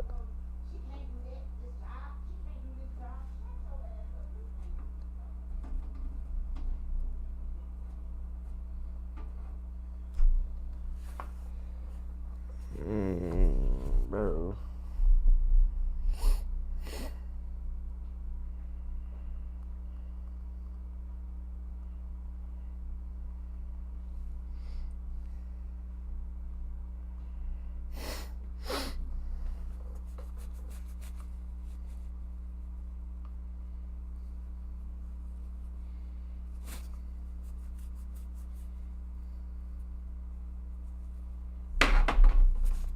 Alright, we should go. I need my headset to come back on. Hold on.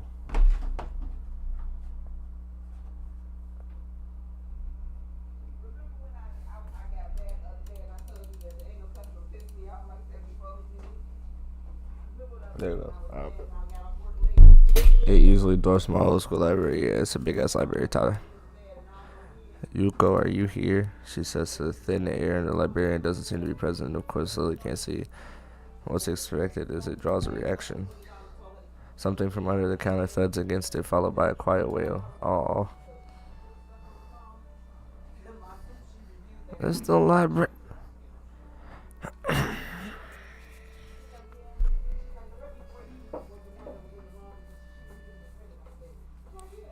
Let me make sure my lock's down.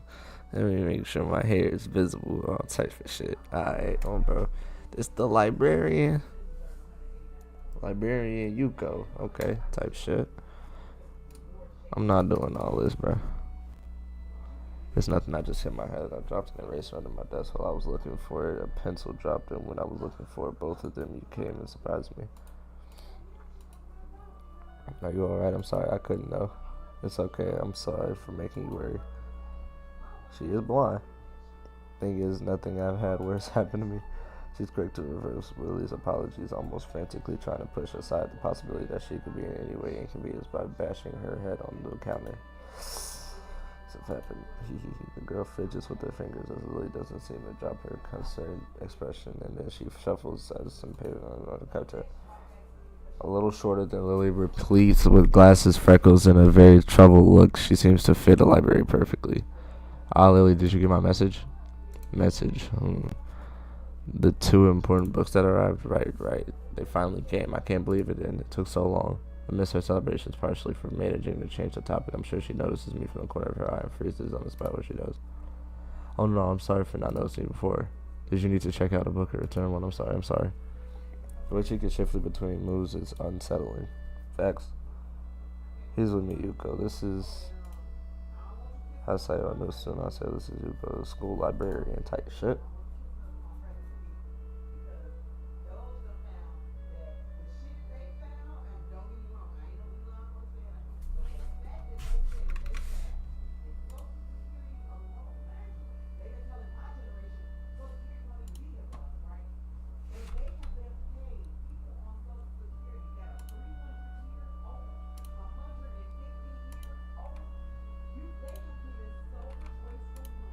Alright, bro.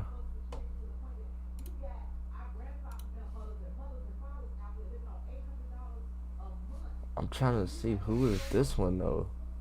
Alright, we gotta. I ain't gonna lie, we gotta get on Fortnite and get all the things on.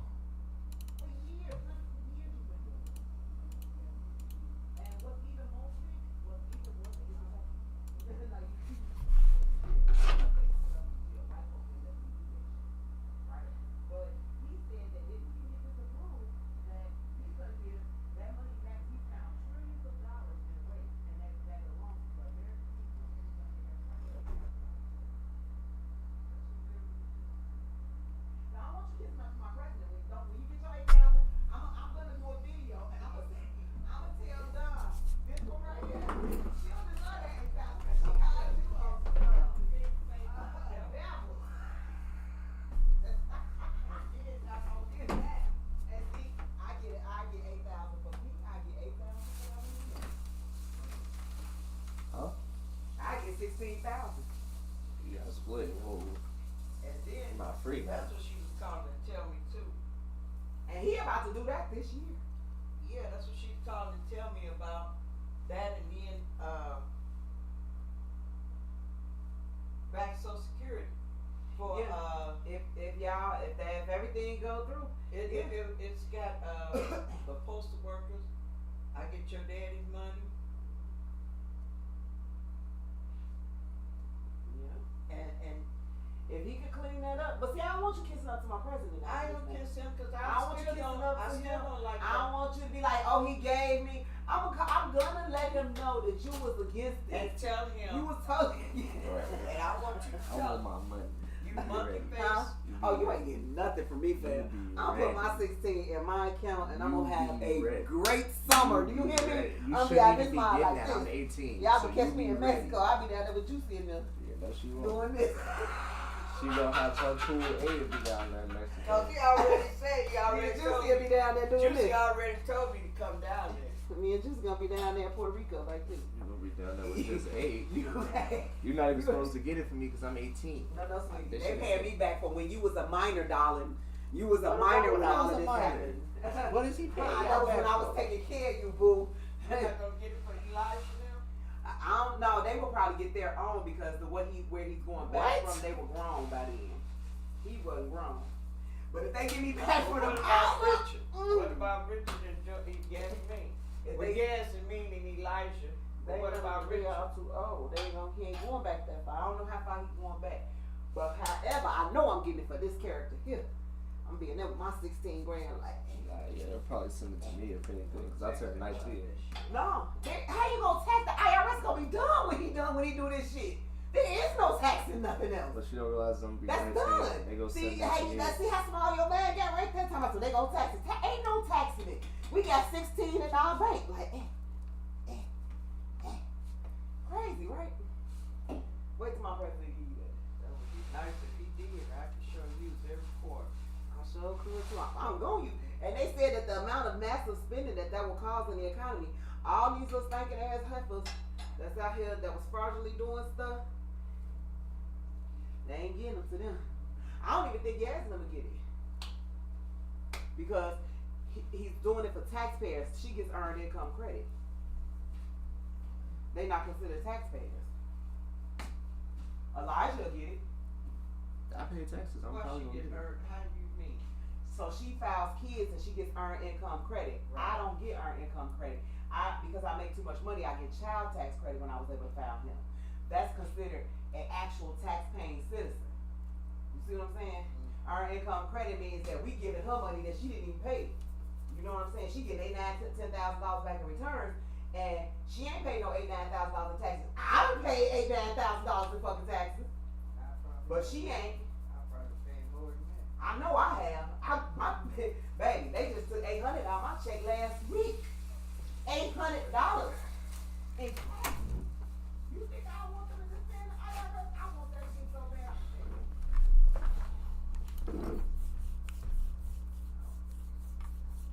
Please stop talking to your negativity. Let me get away from you. Cause you put the jank on. You put the jank on head. Now what I'm saying is, don't come. What would you feel? Don't come here with that negative shit. Don't come here with that. Don't do that. Let me stay in my positive zone. And I'm about to get 16 more thousand. It's not gonna happen. That they just gave me on my phone. Let me enjoy that moment, okay? Matter of fact, let me call and growl up Teddy so I can get that. Is he gonna get it? Yeah, it's like 10 cents. You don't get no earned income credit. And I'm gonna talk shit to him too, because don't you say nothing about now when my president give you 8,000. But this nigga not here, bro. When I was getting my little Trump check, when Trump first got out, he gave drivers employees all that stock. So I would get money off my stock.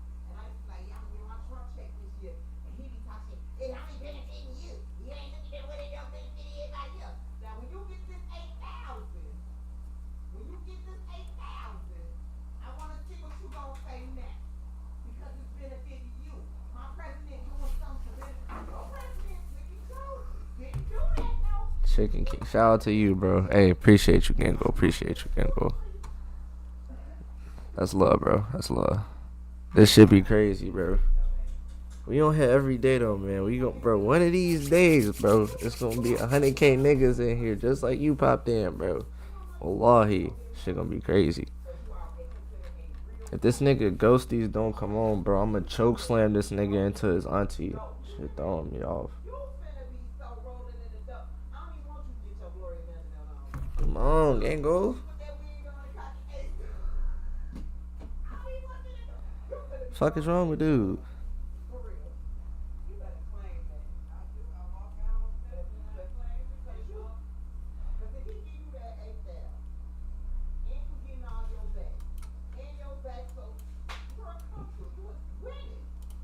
Nah, I'm not gonna lie. I'm like talking in the background, killing me. Shout out to bro.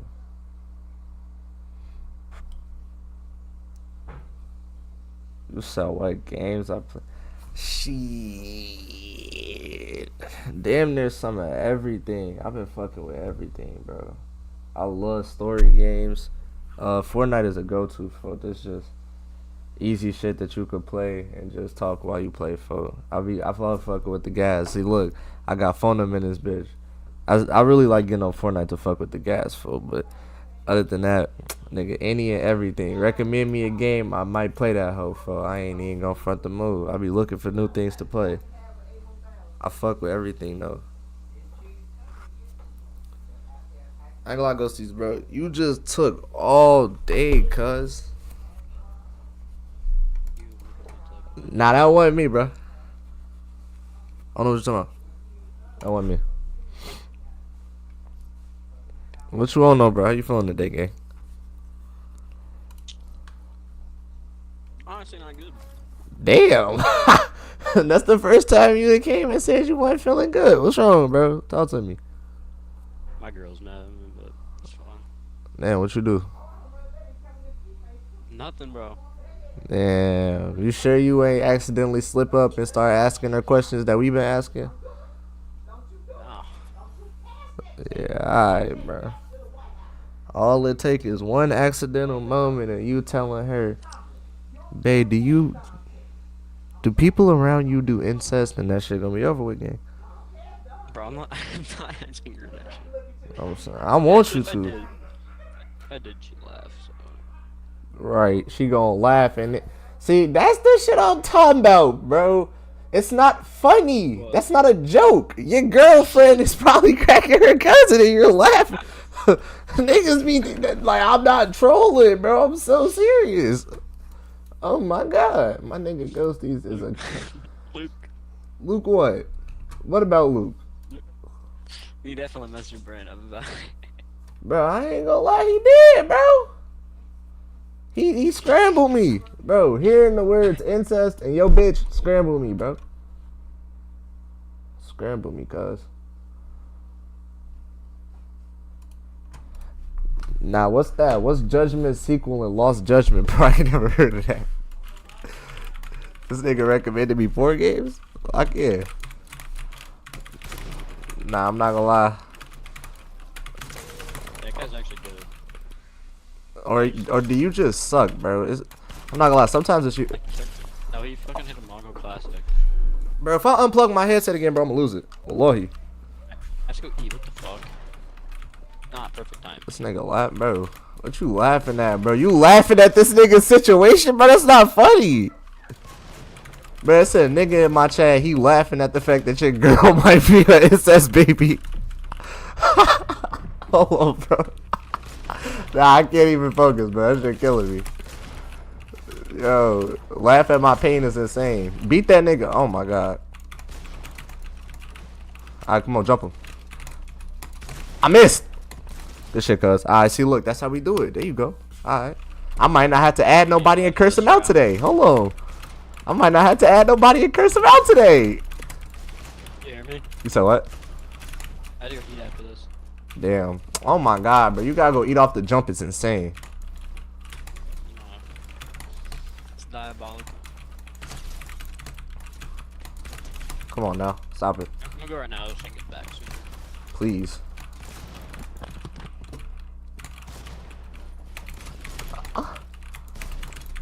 Hold on.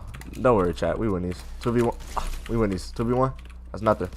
That's not, chat, don't worry. 2v1. You carrying? Nah, this nigga Ghosties is actually terrible, but that's my dog, though, so it's like I'll never deny an opportunity to play with, gang. I was gonna carry regardless. Even if I had shit. If I had somebody good in the lobby, I'ma still carry, nigga. Shit. Hold on, you ready?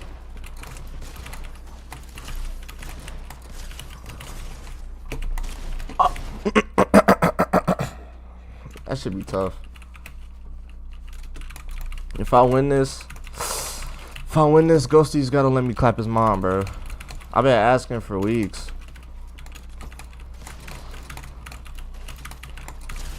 She be some cute shit. Dumbass. Oh my god. Am I number 1? Alright, watch it. I'm a commentate what I'm gonna do, right? I'm gonna edit like this, and now I'm gonna break his wall. I'm gonna take it, and now I'm gonna just kill him. Straight up. You ready?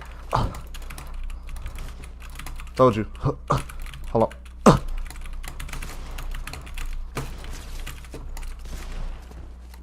This nigga got them J's on his feet. This nigga fresh as shit. He's stepping in blood. Nah, I'm not gonna lie. Lock in, bro. You don't have an AR. You can't spray my wall, bro. Chill out with the gay shit. That's crazy. This nigga's insane. Oh my god. I'm not insane. I'm finna go. Yo, bro, y'all mind chilling, bro? 1-on-ones, bro. Let me run ones. What's up? Bro, shut your bitch ass up. Come on, gang. Why you acting like that? I don't want to have to get crazy on the mic, bro. Yo, bro, I don't feel like getting crazy, bro. Chill, bro. Not today. Nigga, if I gotta get bro, do I? Oh my god. I'm that nigga. You could get crazy, bro. Wallahi, you could get as crazy as you want. Just remember, your grandma had to suck a dick for you to come here, pussy. Shut up. Talking all that shit. Yeah, bro. Where your granddad at, bro? Let me talk to your grandfather, bro. I want to talk to a nigga that matters. Shut up. Bro, oh my god. This what I'm talking about, bro. I'm finna start back whipping niggas and making them pick cotton. Dirty black bitch, shut up. Bro, oh my god. You have dirty your fingernails. Stop talking to me. Shut up. Record it, bro. Record it and post it on your. Bro, record it. You're talking shit to an OnlyFans star. Gang, record it. Stream it. Stream it. Yeah, nigga, I do OnlyFans. You what you nervous now? Yeah, I'm like that, bro. They tell you. Come on, bro. I'm like that, bro. Nah, I'm like that, bro. I do OnlyFans, bro. See, look, let me, bro. It's 2v1, nigga. It was 5-3. You might lose this. I'm bronze. Bro, I don't care. I'm bronze, nigga. There's 2 of you. It don't matter. Edit me, nigga. Put an edit on me right now. Your man's dead. That nigga's AFK. I don't care. Fuck that nigga. Yo, fuck my dead man's and fuck his dad too. How about that? Look at you. You're dead. You about to die right after game man. Oh, weave. This nigga said, bro. How about this? Pull your pants down and I'm gonna show you how to weave. What? Yeah. You don't want to learn how to weave today? I'm gonna weave like Soulja Boy did. You a freak ass nigga, bro. You want to stand down when you were singing Diddy's song, bro? Hell nah, nigga. I don't know what the fuck you. Oh, I'm dead. Look at you. You dead as shit. Shut up, bitch. Your teammate missed. Lucky he was about to pick at you. Bro, 2v1. Shut up, pussy. Such a weak ass. Shut up, nigga. You play like Austin Reeves smell. Shut the fuck up. Good one. Thought that shit was fucking funny. It wasn't meant to be funny. It was honesty. Honesty is the best policy. That's why your mom here, because nobody was honest with her. Bro, what the fuck? Bro, I don't care. Fuck that bitch. This nigga said I smell like Harriet Tubman like we know what she smelled like. That bitch wasn't even real for all we know. We don't even know what Harriet Tubman. Bro, what if Harriet Tubman wasn't real? What if Harriet Tubman wasn't real? Now what? You just said I smell like a person that wasn't real. Nigga, y'all are losing the 2v1. The fuck up. Your teammate dead, nigga. Your mans won't even talk shit with you. He's scared. He don't need to, nigga. This nigga got his gun for the fashion. Eat that pump, nigga. Eat that pump. Shut up. You got your gun for the fashion, fuck nigga. Enjoy my show. I'm gonna pull my pants down just like I do on the internet for money. And I'm finna get another fish on your teammate, nigga. Involve me in this bitch, nigga. I was cooling off on your ass, nigga. Old bitch. Watch out, nigga. Bro, I'm not even old. I'm only 30. That's not old. Nigga said I'm only 30. Yo, bro. Yeah, you wildin', young boy. You wildin', bro. 30's not old, young blood. Look at Chill. you. I'm taking your wall, fam. Hey, twin, I'm finna be 21, nigga. 30 is old, gang. No, that's not old. Bro, you're about to be 21, meaning so you know, like, in a few days, like, you gonna have hair everywhere, and this is gonna be weird. Like, walking the same ain't gonna be what it used to be. Shut your ass up, nigga. I ain't hearing none of that. Bro, shut the hell up. Stop taking my wall. Stop taking my wall, nigga. You 30 years old, twin, on the game right now. I mean, yeah, the fuck else am I supposed to be doing? Exactly. You don't got no motion, Weak gang. ass nigga. What the And I'm taking your teammate. A nigga can't play the game for fun no more? Shut your Hey, bitch ass shut up, your nigga. bitch Talk ass about up, what else nigga. am I supposed to do, nigga? Nothing, nigga. You don't got no It was motion, fun. nigga. It Exactly was what fun else till you you tried to supposed to do. violate, nigga. It was fun till you tried to violate, nigga. Bro, the score is 6-6 and a 2v1. You're getting toxic with a nigga who doesn't care. You're gay. Shut up. You're on the game arguing with your mans. You care. You're arguing with your mans. You need your mans to argue with you. You sound like a bitch. All you do is talk on the game. What the fuck? What are you compensating for that we don't know about? Why are you talking shit to me? What are you compensating for that we don't know about? What the fuck? You mad because you can't eat your bitch out? You mad, nigga? What the fuck is there to be mad about? You right, nigga, because I can eat shoulders out anytime I want. You nigga. could not. My bitch is 11. Good fucking good luck with that. You're 30 and your bitch is 11. I said what was said, nigga. Like what? Bro, it's a 2v1. My man, bro, it's not my fault. My man's went to. Yes, bro, my man's. What the hell? Bro, shut up, you dirty Boston nigga. You smell like shit on your dead grandma. Bro, fuck your auntie. That bitch a old slut. Shut up. You just called this nigga twin. That's your faggot boyfriend. Shut up, pussy. You got a faggot boyfriend. Shut up. This your Fortnite boyfriend? Do it. What the fuck does that? What difference does that make to me? I'm finna nut of that bitch, nigga. You finna have to call me daddy after that bitch ass nigga. That didn't even make sense. I'm not gonna call you daddy. Now I gotta embarrass everybody. This nigga's name is Mac with nutters that doesn't make sense. You're a bitch in real life. You don't do nothing to nobody. And this nigga's around that smacked you in real life could say whatever they want and you didn't do nothing to him. You're a bitch. Shut up. This Fortnite shit don't matter to me. This shit matters to you. This Fortnite shit matters to you. This is all you have, nigga. I don't care about this shit. You hear how you're really hurt about this? Bro, I will not be doing that. You're a gay nigga. Fuck your Twitch and fuck everybody watching your Twitch. You a bitch. And your grandma a hoe. Fuck all 800 of them niggas. Y'all some hoes and I'll switch tees all of y'all bitch ass niggas. Now what? 800 niggas, that's all bitches. 800 pussies. Fuck both of y'all. 800 bitches. 800 bitches. Smoking on 800 bitches, they all dead. What's your Twitch so I can say fuck your Twitch? Smoking your Twitch. Fuck your Twitch, nigga. And nobody cares. Fuck SCB. Fuck RTX. Fuck all them niggas. All them niggas gay as hell. All them niggas some bitches, bro. Wallahi. Fuck RTX. Fuck SCB. Fuck anything you stand for. Fuck your mama. Fuck your grandma. All them niggas some bitches. Now what? Okay? Fuck everything y'all niggas stand for. Y'all just like Kevin Durant. Some bops. Y'all a bunch of fucking lame niggas. You're lame niggas. You have your mic ingested down your throat to sound funny. You're lame. Shut up. Shut up. You're a joke. You're a joke. You got a mic down your throat right now. I have a snowball. Nut. I have a mic. I have the same. My mic sounds better than y'all's. Both of y'all mic is laggy. That shit is crazy. Bro, you did not give me straight dick. I fucked you up until my teammate left. You did not give me straight dick. You did not give me straight dick. You did not give me straight dick. I will not be following lame dick. I don't even use Twitch. Only gay niggas use Twitch. You have nothing but bots. I'm not gonna be doing that, bro. You're not my father. You're a bitch ass nigga. Both of y'all suck dick. Y'all are literally on each other's dick on the game. What's wrong with you? At the end of the day, guess what? Guess what? I didn't even have a teammate. You 2v1 me in one game. It was a 2v1 and you niggas almost lost. I had half as many wins as y'all without a teammate. You niggas are terrible. You could talk all that hot shit you want. Fuck y'all gang. The niggas in real life that's saying fuck y'all gang, you ain't do nothing to them niggas neither. So guess what? I'ma say it again. Fuck y'all gang. Fuck your grandma. Fuck the shit you stand for, nigga. Fuck your auntie. Fuck your auntie, uncle. Fuck your auntie, nigga. Fuck your uncle and nigga. Fuck your mama too. What the fuck, boy? Your ass is a goofy. I was gonna let you have it and be cool because you niggas was winning or whatever, but I'm thinking like, bro, it's a 2v1 and I'm arguing with some dusty niggas that wear the same Nikes to school every day. You niggas dirty as shit. What the fuck? Bro. Oh my god, bro. Niggas be nasty as fuck playing on PS4 talking hot shit. Bro, this nigga does not all that shit he was just talking, the nigga did not have none of this shit he was talking about.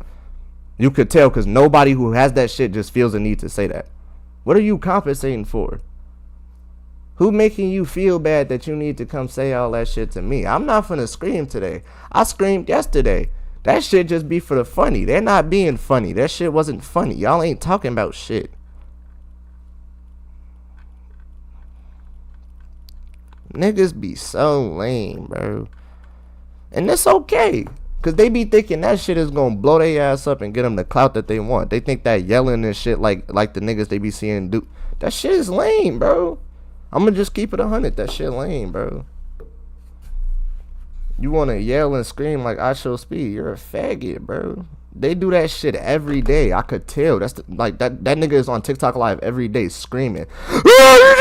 Bro, I can't do that shit every day, bro. You got one day of me screaming like that and then I'll just ignore your ass and mute you, bro. Shit's not gonna happen. I'm not finna sit here and listen to niggas scream in my ear. Nigga, I paid for this headset. What the fuck am I listening to niggas scream in my headset for? Like, what, bro?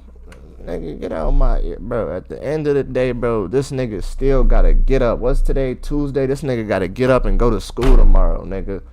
Live his life. This nigga gotta go there, reminisce about not having no hoes. Couldn't be me. Going to school sad. Couldn't be me. Not having no emotion. Couldn't be me. Nigga going to school in the same fit. Couldn't be me. That's what I'm saying, but niggas just be talking a whole lot of talk, bro. That should be crazy. Nigga speaking about a whole bunch of nothing. Nigga talking about he's bronze. Who the fuck cares? It's a Fortnite map. This nigga just said that like anybody can. You're bronze in a Fortnite map? Clap it the fuck up, nigga. I mean, bro, I'm not gonna niggas be real life gay, bro. I'm not gonna lie. Fuck this Fortnite shit. Let's talk about you in real life, bro. What do you have going on, bro? Shout out to my nigga Chicken King for being the only thing that put a real smile on my face today, bro. Cause everything else is mad. Niggas be killing me. Now I ain't gonna lie, bro. I'm not even gonna get out of the satisfaction of being a clip and posting that shit. That shit wasn't even funny. That shit was actually gay. Oh my god, bro.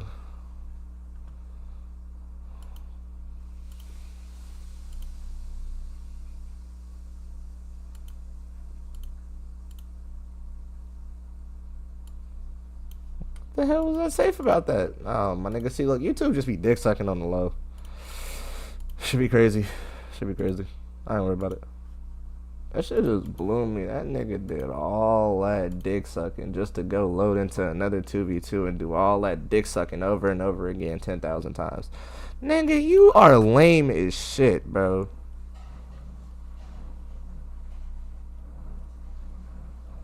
Ugh, niggas be so lame.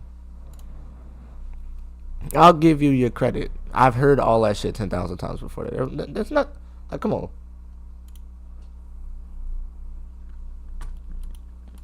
YOLO, I'm back. Bro. What? You just missed like those niggas were in game. It was 2 niggas in game channel. The niggas we were playing, and you know how we were up 6-1 when you left, right? We were only up like 3. Bro, no, bro. We were up like I had beat them niggas. It was like 6-1, and then I literally stopped playing and started talking to the nigga that was in my chat, right? And I ain't gonna lie, the niggas went crazy, bro. They started winning. They started talking shit. Why are we, bro? You niggas were just losing a 2v1 down 4, and I was out playing for real. And this nigga goes, he's just AFK. We won. Bro, I wasn't trying to play. I was chilling. Talking to the nigga that was in my chat, right? Bro, this nigga, I ain't gonna lie, they was talking hot shit. He talking about me, your mom's a bitch, your grandma's a bitch, me. I'ma stick my dick in her and nut in her so she can't come me back. All that lame shit everybody say. Come on, bro. This nigga stealing my jokes.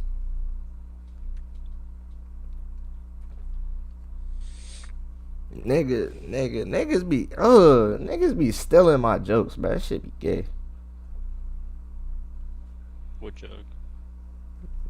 He said he went to steal my joke. He was like, bro, that's why your grandma. I was like, bro, shut the fuck up, bro. Your grandma been sucking dick since 1963. That's the only reason you and all your siblings here.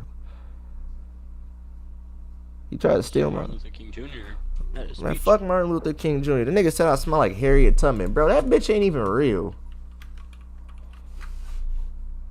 Niggas be talking about a whole load of fucking nothing, bro. Harriet Tubman ain't even fucking real, bro. What you mean she ain't real? Neither is Malcolm X. Niggas be pissing me off, bro. I ain't gonna lie. Harriet Tubman isn't real. Like Cooper DeJean isn't real. That didn't make sense. We just watched Cooper DeJean catch a pick. Have you ever seen Harriet Tubman in real life, nigga? Yeah. She was chopped though.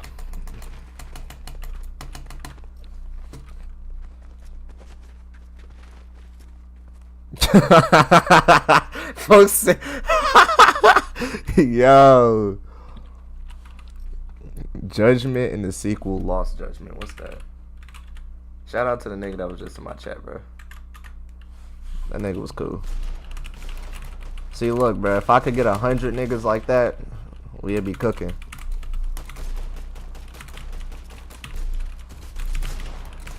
Bro, if I hit a shot, I would be hot. Alright. And just like that, I no longer have this nigga gaping.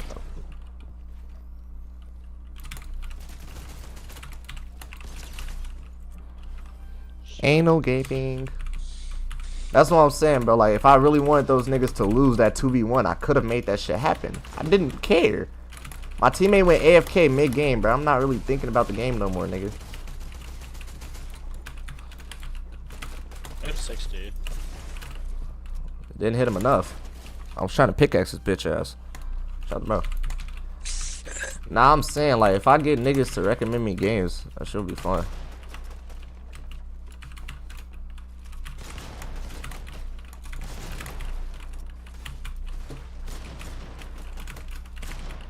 Yo, this nigga wants to sit back and have a gay fight. Don't nobody want to do that shit, bro. I fucking have to reload every gun. I'm not gonna make excuses because that kid's fucking terrible and I still died to him. I swear, I only play good as a solo. You don't do that neither, but whatever. I was playing solo rank earlier. This nigga is terrible. This nigga is just doing both of them. Yo, that nigga's getting bullied. 7 dude. Stop going the same side as this nigga if you can't take him. Cracked. Oh shit. That's what I'm saying. Yeah, one tap nigga just put his dick on your forehead, did it to you. I cracked his ass. I gotta crack his mom. I'm bringing my wall back, bitch. Shit, I don't care. I know that other nigga not beating you. That nigga's actually horrible. Yo, bro. Yo, I got a question, bro. Yo, Fiji. Yes. Yeah. Okay, thank you. What did I just have? Anyway. If my teammate loses this, I'm gonna hit him. That's what I'm saying, bro. You don't lose that. Alright, listen, Watery man. Look, talk to me, right? How does it feel knowing 70% of your body is made out of water?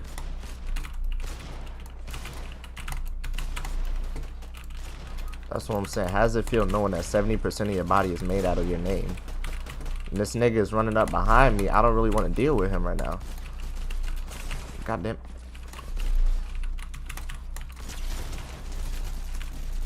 Chill.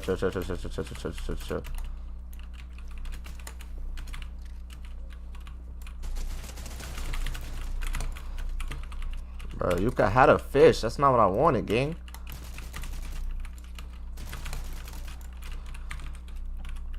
Is there another one? Yo, water. Fiji man.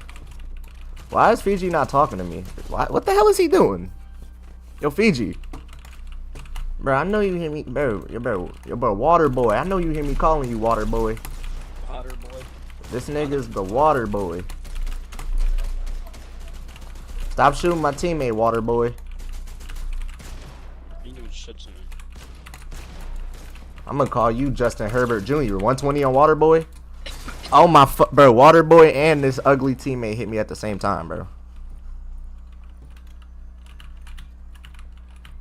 Yo, water boy, we're resin, by the way. Oh wait, it won't let me build. Yo, good job, water boy. Cracked. Yo, water boy, chill out, man. You don't need to win this, bro. Just give it up. If you, damn, this nigga hit you all in your face. God damn, that shit was hot. Shit was like a GTA stripper scene. You just shot me through the wall. What bullshit you did? I don't even give a fuck. That's bullshit. Bro. Look, water boy. You don't need to win this round, water boy. You don't want to win this round, water boy. Chill. It already is 7-0. Nah, they don't want to win this round, bro. They want to lose without winning. No, y'all, you don't want to win, water boy. Chill. What the hell is wrong with you? Stop breaking walls, freak.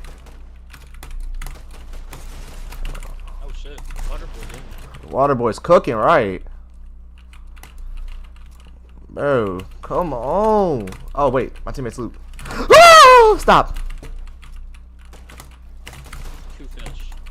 Yeah, but what does it mean? Nothing if I can't use them. Man, water boy, stop breaking stuff. God damn it.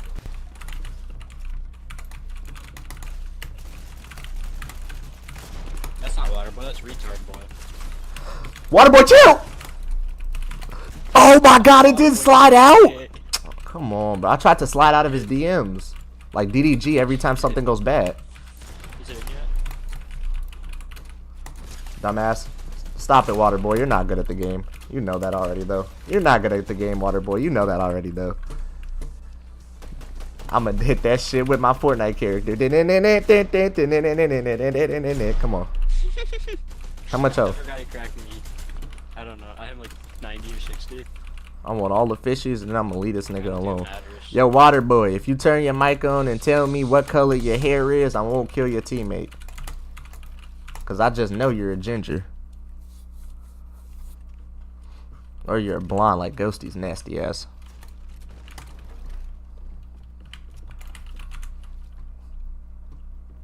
Think he'll see it coming? Yeah. I don't think so.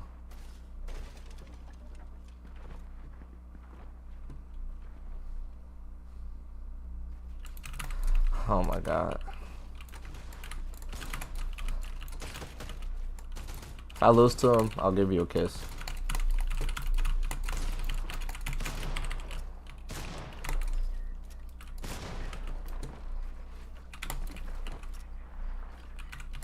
Bro, this nigga prepared for this situation, huh? Yeah, bro, your teammate might win this off of pure luck. Well, a lot. Hey, buddy.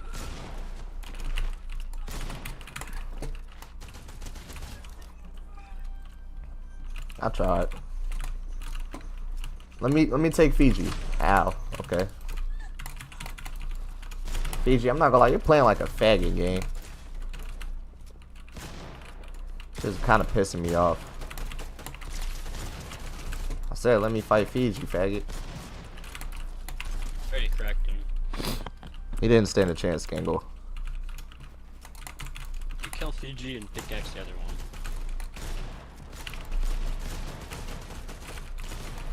Yo, this nigga is trying to take every pock shot he can, broski.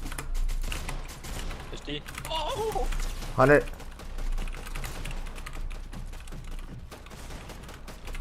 Oh! Did you kill Fiji? He's right here. He killed. I hit him 185. I thought you tagged him. I was doing like kicks off the wall and shit. I don't know what was going on. Oh my god, he cracked me before the barrier even dropped. What's that, B? 100 on Fiji. I'm not gonna lie, Fiji. You just take no skill to beat. Oh my god, bro. You suck. He's 1 HP on the dot. Ah! Fiji make me feel so good. I gotta all over 1 HP on him. the dot. My fault, Fiji. I ain't mean to bust all over you, gang. He's 11 HP. But not anymore. Yeah, gotta be one more hit. Fiji mad as shit. Dunk on him. Yo, water boy, you got dunked on, nigga. GG's, bro. Yeah, yo, water boy. Yo, water boy. Come here, water boy. You go be great, okay? Tell him Master Bizzle sent you. Tell him Master Bizzle and Master Ghosty sent you, okay? No, he was teeth. Oh, he left. I'm gonna dunk on him before he leaves. Hey. Out of existence. Dunking a nigga out of existence is crazy. Can't do that. This nigga said, bro, I'm not gonna lie. I just gotta go back and listen to that one more side. This nigga said, let me start recording, bro. This funny as shit. $32. Oh, my bad. And 17 cents. That nigga said, let me start recording, bro. It's funny as shit. $32. Faggot, bro. And 17 cents. I'm in a song called Family Matters. He must think I'm fucking stupid. Who's the mole? 40? Is it you, 40? Bro, that shit is too funny, bro. Wallahi.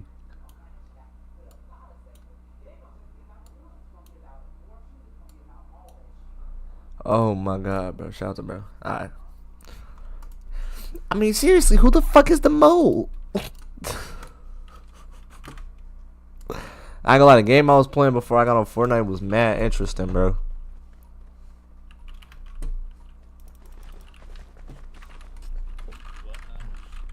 What happened? What to say when you stick it in the wrong hole? What happened?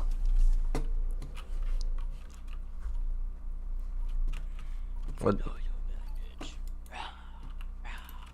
Shut your stupid ass, bro. No. No, I haven't seen that shit, bro.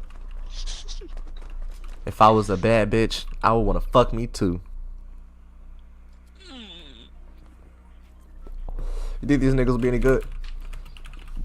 I done the last pizza chocolate. Oh, I'm sucking my own hand right now. 100.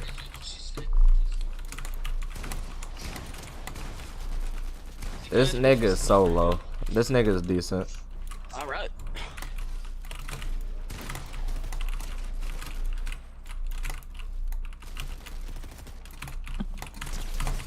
Bro, if I freeze it.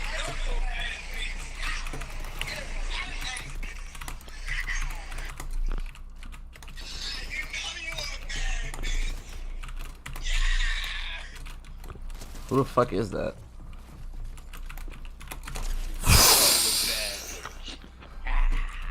That's some shit you play when you see Mulatto, or when you see Mariah the Scientist, or Janae Aiko or some shit. Bro, my screen's black, by the way. I killed both of them. They probably had the same glitch I just had. Yeah, I know. I call it Charles Barkley. No. Koi O'Neal. He's weak. Alright, I thought you. Yo, this nigga is the worst.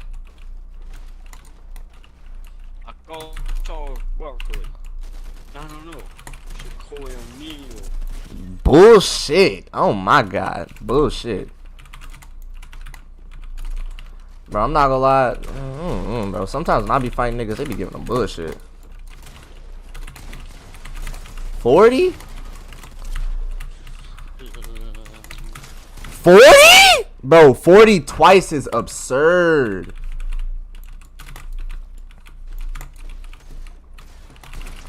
$40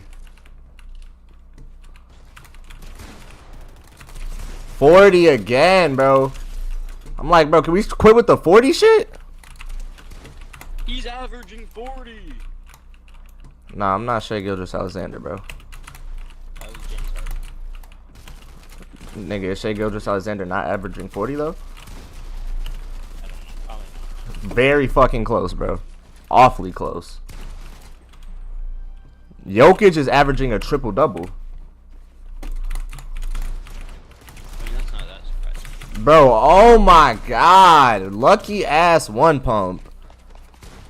Oh my god, my auto mantle just saved my ass. Did you go one? Yeah. Tough. You got this. You got this, baby boy. That nigga sucks, baby boy. It's you and him, baby boy.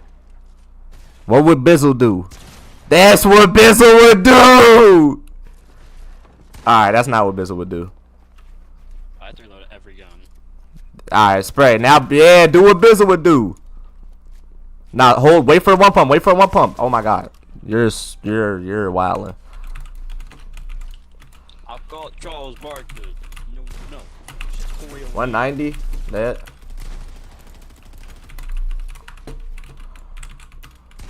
The fruit of a debtor.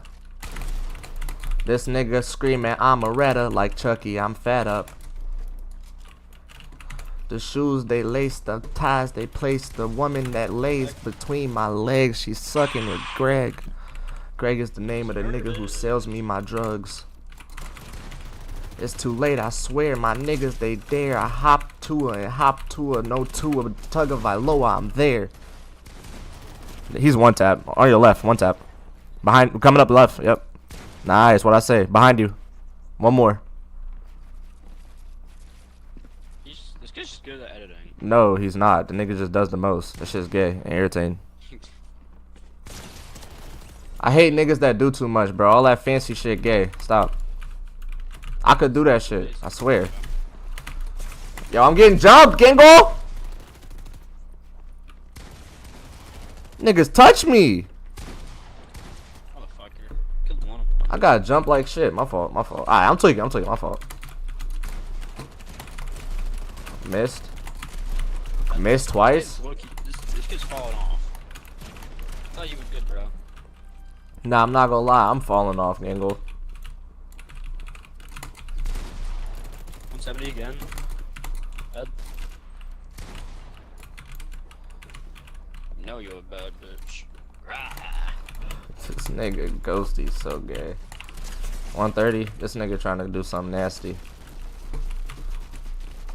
Yo, recoil's fucking me in my butt. Give me that. 19.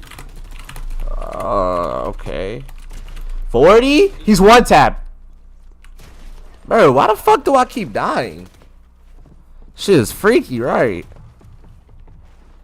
Did we just switch roles? Nah, I do tend to die more when I got the combat AR though, because I can't spray right. Yeah, I don't even blame him for coming back in and trying to one pump you.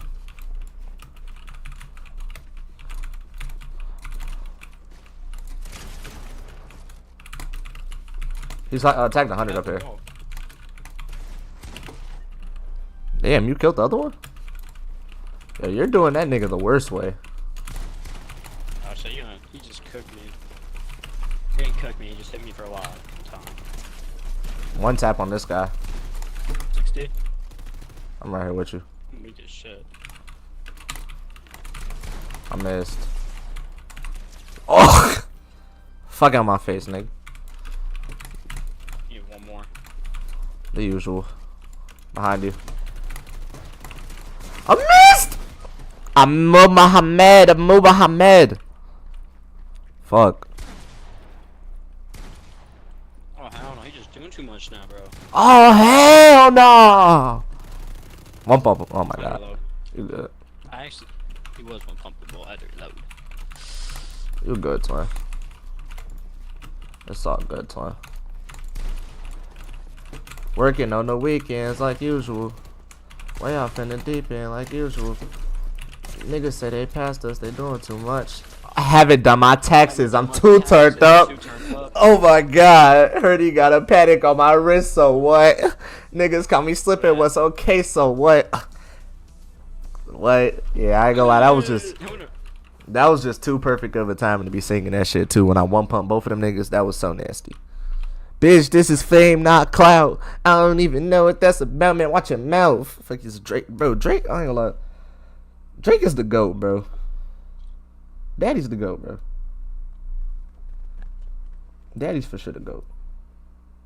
Who the hell is Isabella? She kinda cute. Is that a gun? Does this bitch got a gun on her head? Who the hell is Isabella? 1,000 followers.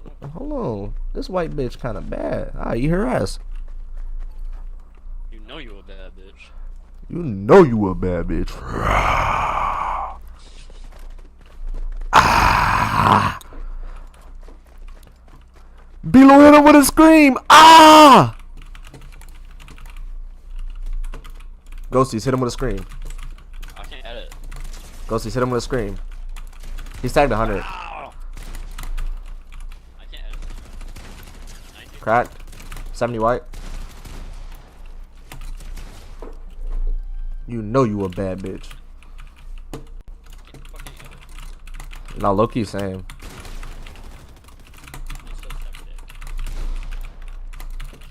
I can't edit neither. It's like it's an extra delay, right? No, like I can't edit. It's disabled. Nah, I feel like it's an extra delay for me. I ain't gonna lie, I'm live, so.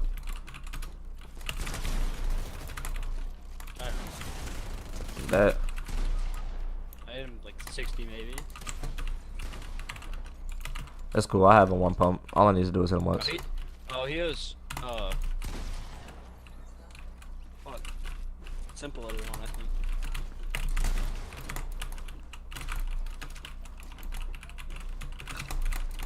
Bro, if my edits were on correctly and I wasn't tweaking on it, bro, oh my god, would I look so good right now? But no, unfortunately. This kid has to have simple edit on. He edits fast, but he's so shit again.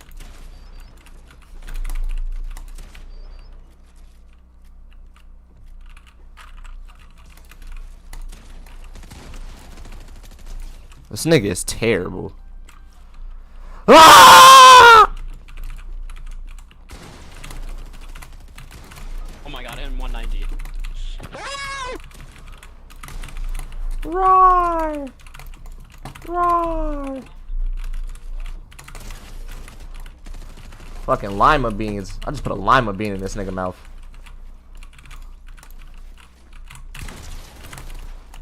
This nigga is the worst. Stop doing all that fancy editing shit with simple edits and just come die. Shitty nigga. 90 white on the white skin.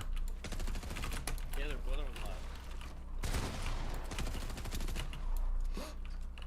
Oh, the other one left? Damn. That nigga was tired of getting shit on. Yeah, my builds aren't fully placed and I could see it. I had him 162.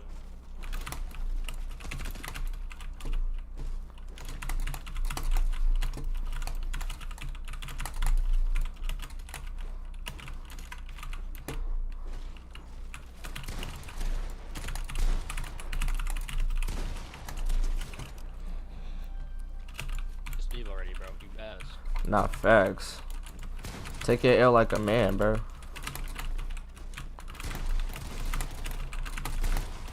Fuck.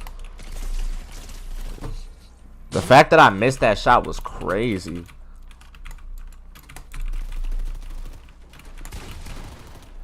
Crack. Oh, he was about to get shit on. I had a clip. Oh.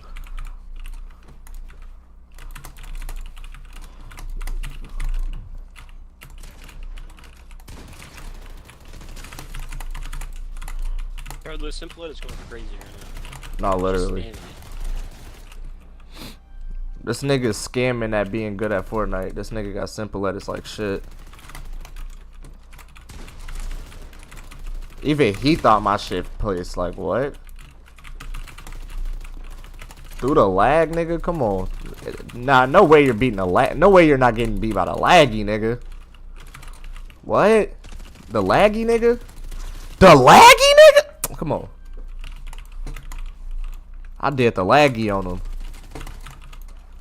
That's a level 10 Fortnite move.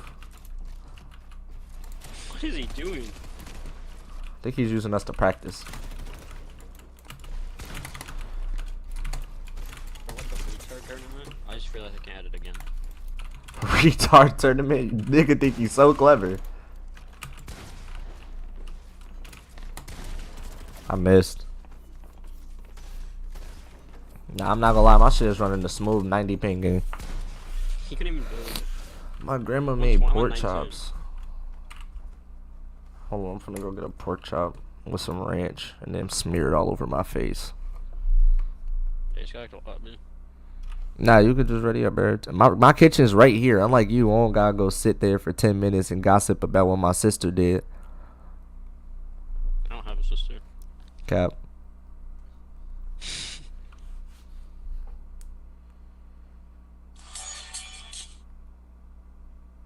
Luke said he's sick. Good. No school in Fortnite. We already have a 2 hour late start for tomorrow. So what? We already have a 2 hour late start. 2 hour late start? It's Yeah. retardedly long. Hold on, I'm gonna go grab that pork chop now. I almost forgot.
Bro, I just stood there for like 40 seconds looking for a fucking sauce. There's no sauce in there. I was looking for ranch. God damn.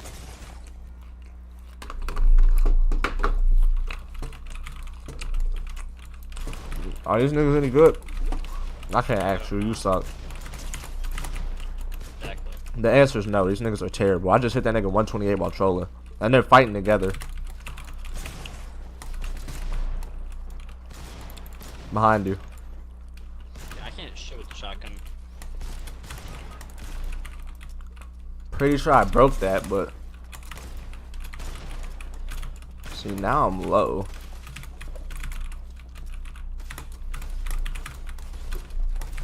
Oh my... But, like, what the fuck? Okay.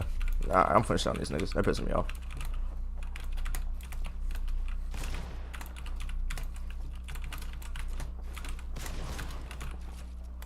$100.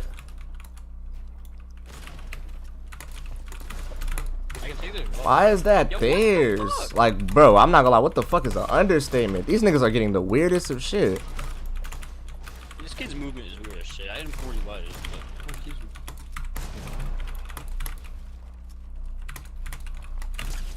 Like, bro, get the fuck out of here. They're giving them some bullshit ass shots, but we win this, even if I was AFK. His name's Queef Nugget. 30. I'm hitting niggas for solid 30 balls too. Behind you. 30.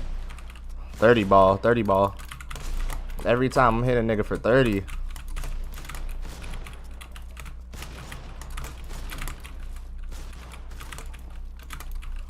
$100.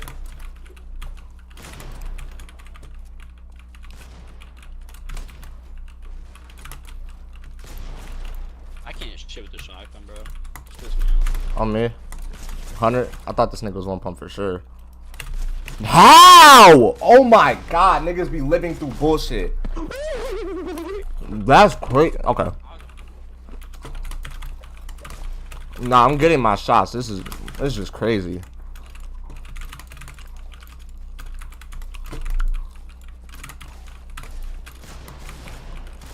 All yours, all yours. 50. That should be crazy. I hit the nigga for 50. He hits me for 100.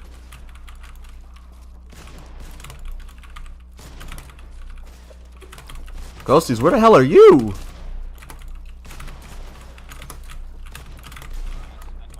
Bro, like... Alright, if you're gonna backdoor, at least kill somebody. Like, damn. And then I can't one pump the nigga. If you're gonna backdoor, kill somebody.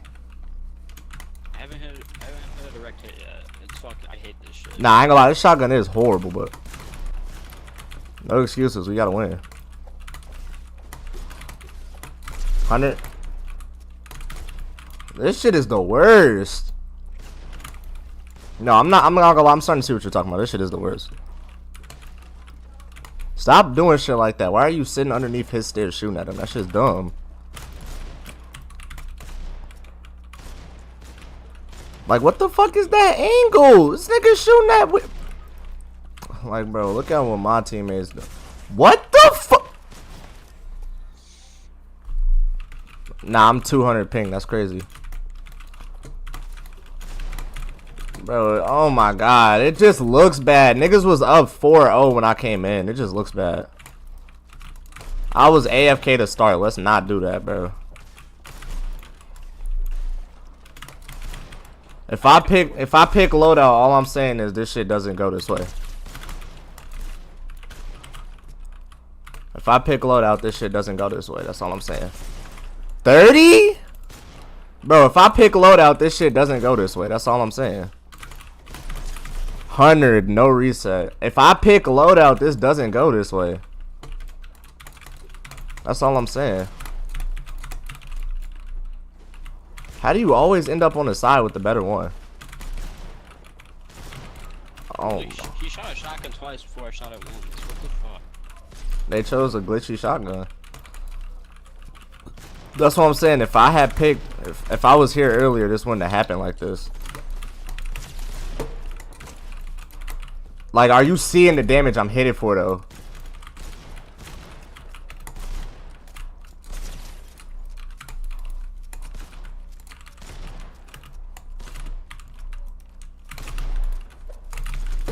Bro, like, this shotgun is the worst.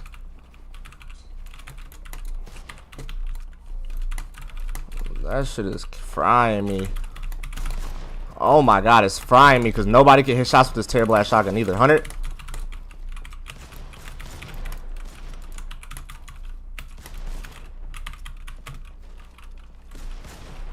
Watch out, both on you. Oh my god. Bro.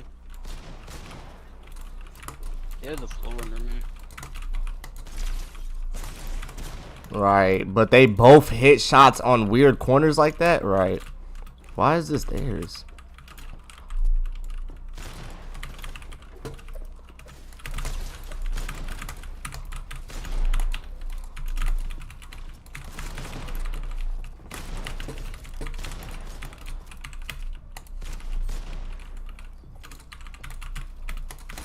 How did that miss? Bro, fuck the lag.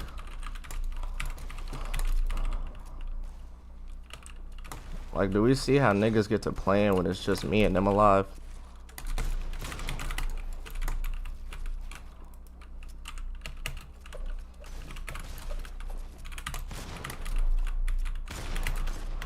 The fact that I missed that shot just tells me all I need to know, bro.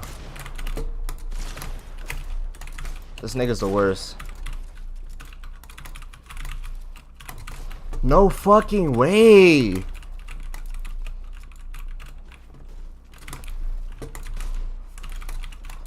Bro, get the fuck out of here. Bro, let me wipe this nigga's face off the map, please. This nigga steady healing and shit. Dumbass. Stupid bitch. Damn. Let me wipe this nigga's face off the map. He's steady healing like a little bitch. No sympathy. I was AFK too, pussy. Remember? You got 4 AFK rounds. You're not taking that wall if you wanted to. You're a bitch, nigga. I do this shit. Come on. We getting back in this. Nigga, we getting back in this if I got something to say about it. Dumbass, we getting back in this if I got something to say about it. I ain't going out like that. That shit's so beat up. I ain't going out like that. Stop feeding these niggas free Ghosty, stop feeding these niggas free kills, bro. I killed him. Dumbass, don't ever play me like that. All you gotta do is kill one or just deal some damage. 100. Cracked. Nice. Heavy white, are you fucking kidding me? Nice. Dead. Oh my god. We come back like Steph Curry. We know for this. 3-4. You weren't alive for that, bro. You weren't alive for those days.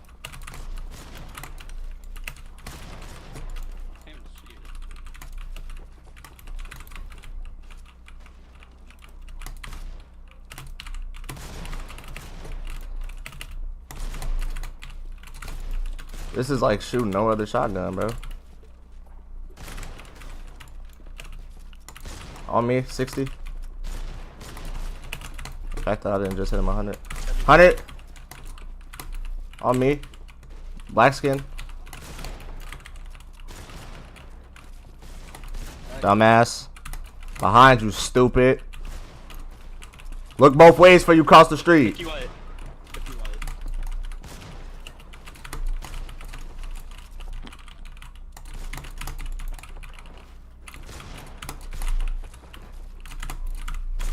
Bro, I have no bullets.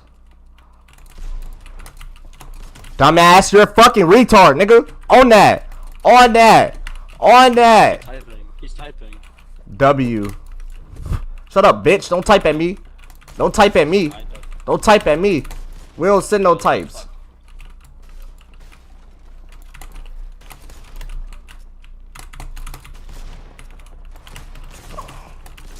On me, tagged 100. Oh my god, I was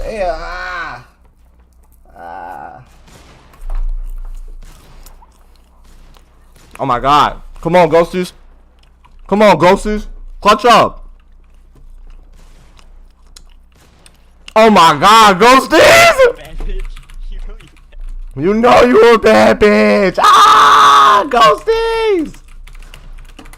Talk to me. 60 on the other one. In a box on me.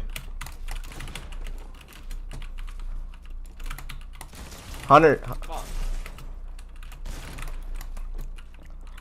Yeah, my fault.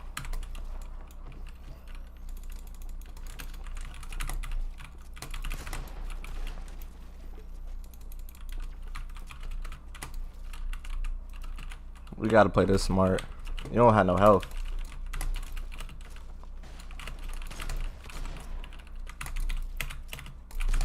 Wow.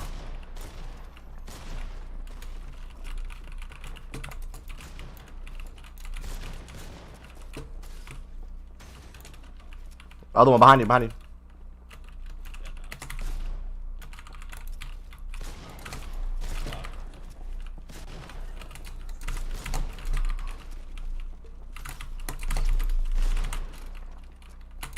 Wow, one pump?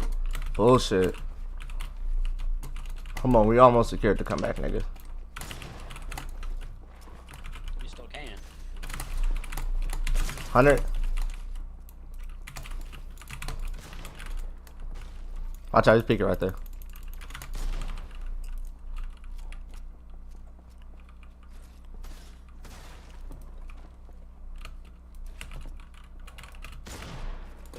$90. Yep. Nice. Other one coming to you. 40. Dead.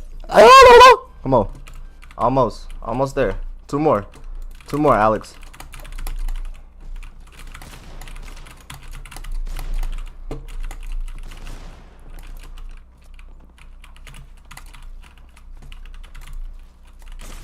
$30. Oh my God. I hit the nigga 30. And that's all theirs.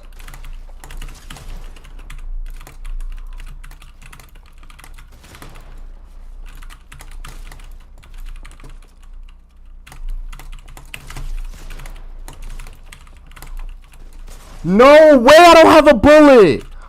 Oh my God, bailout. They're gonna play weird. This is their last round.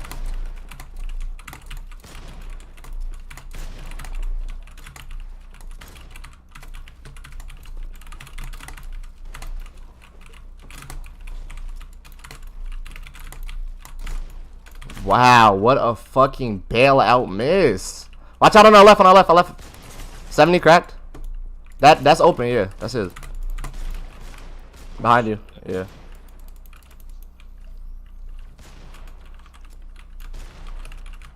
Bro, niggas is playing weird as hell. 100.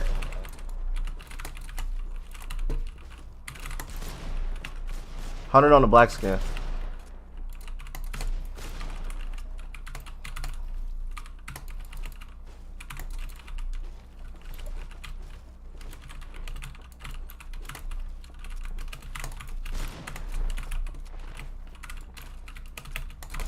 Oh, 30. Okay, they have a good thing. Yeah, I'm not gonna lie. Just stop taking those shots, though. You see, I quit. I'm moving around. Move around with them, bro. What do they do in football when the nigga can't get what he wants? Move around the pocket. Find an open man, nigga. Force what you want open. 98. They're low as hell. We just need one kill.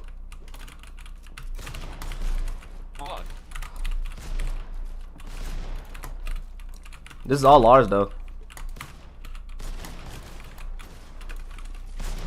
Oh, fuck! Oh, my God. Full reset, bro. I don't want to see these niggas. That shit boring me.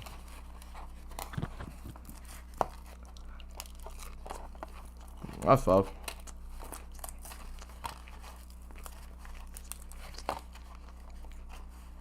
Niggas gonna dance like I wasn't AFK for 4 rounds. This shit does not count. I gotta stop going AFK, bro.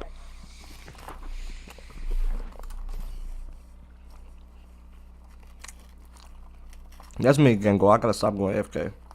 Niggas be thinking they good because they winning by 2 rounds after I'm AFK for 4. How are you barely winning by 2 rounds if I'm giving you a advantage of 4 rounds, gang?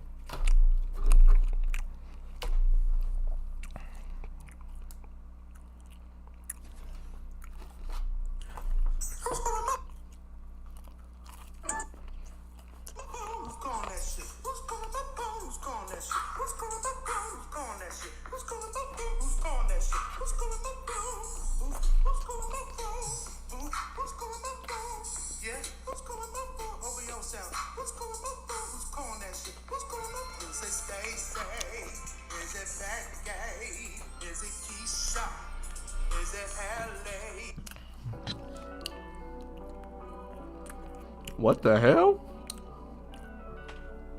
On February 26th, slime your homeboy. What the fuck? No? How about no? How about we all gather around in a party and watch Los Polos instead? Why'd you get so quiet when I said that? Like, what, nigga? Why'd you just do all that? What, bitch?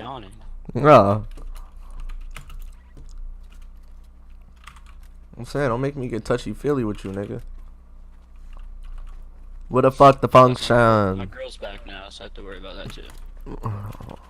Nah, man, get off the game. Oh. We know where this goes.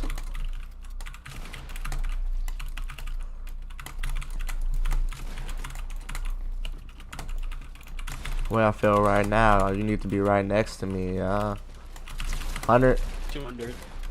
Get 200 with the blue phone. Bro, I'm lagging terribly.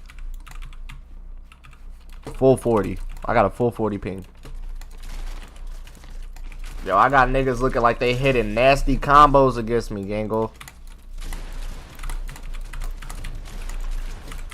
The fuck? You said wall kick. Is that Mr. Beast? Mr. Beast. Mr. Beast tried so hard not to give that nigga that money that was shooting against Damian Lillard. Yeah. He was talking so much during this nigga's shot, bro. He waited till that nigga took the shot to start talking. Niggas is crazy. Bro, I ain't gonna lie, I would punch Mr. Beast in his chest. Shut up, Jimmy! The fuck up, Jimmy. He had to give 10k out either way, I thought. Nah, he had to give 10k to the kid if he hit the shots, though. And Dame Lillard missed. And Dame Lillard missed twice on purpose for him. You know if y'all go to the store, y'all gonna be paying an arm and a leg for these good snacks here all of a sudden. Soon as those tricks leave, they see a boss man in here playing a fucking game, they wanna run away. What happened? I want them to come back. What happened? Y'all, he's sucking that Rack man. a rack. D, Rack y'all. a rack. He's No, sucking no, no, D no, over no, there. no. Wow. Shit on that man. Wow. Don't do that. Kiki, don't do that, Kiki, because when you was winning, you was blazing your fucking your trick, so don't do that. Don't do He's that. a sugar daddy at this point. Oh, bro. I'm finna go get some rice and go back to playing that anime game. Shit was funny. Try to see what happened. The hentai one? Nah, this not a hentai game. This one's 100% normal, Gangle. Just because it's anime doesn't mean it's normal. I mean, shit, if we're normalizing BBLs and retards going on stage talking about how fat they are, shit, anime games are normal. But there's bitches walking around with butt plugs in and you wouldn't say nothing to them. How you supposed to not think I want to? I've seen. Bro, nowadays they'll wear fits to specifically to show that shit off. Just watch carefully.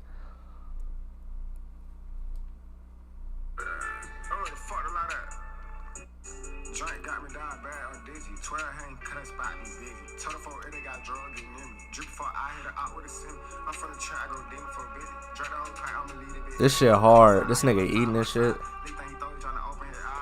Bro, I like how Lyrical Lemonade has become just to come and eat and rap and smoke and shit. This shit funny. I want you to be mine again, baby. We was all off beat. You want a car? Car for nobody. Fuck you think I am, rich? Yeah, you're retarded, bro. I'm convinced. That shit look good as fuck. Shit. my blood. Rico Benes. What's Rico Benet? I don't know. Oh, no, neither. I'm gonna call him Rico Reckless or Rico Strong Dick. CJ Strongcock. Shout out that nigga CJ Stroud. You know you a bad bitch. Why the fuck did you just make a main noise? Bro, I hate my floorboards, bro. Every time I walk, you can hear it. I don't know if that's... I'm not fat, bro. So it can't be that.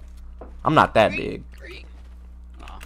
You know if the floorboards just do that if they're hollow underneath. That's what I'm saying. This shit pissing me off, bro. Every time I gotta take a piss at 2 o'clock in the morning, everybody can hear me.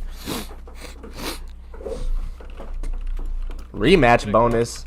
Who is this? What niggas is this? This Fiji? I just says that every time. Oh.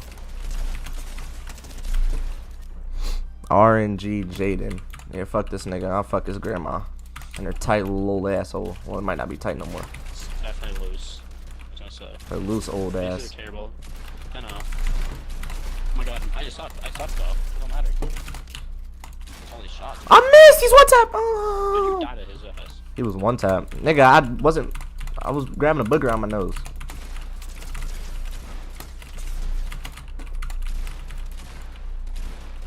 Motherfucker, bro. Yeah, baby. That mine again, baby.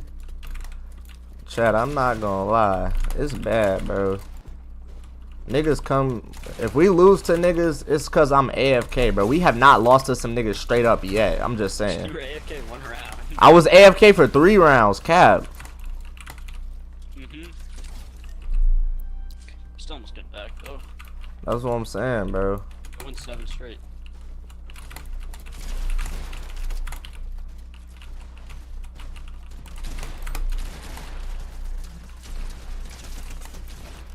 These niggas aren't a clan.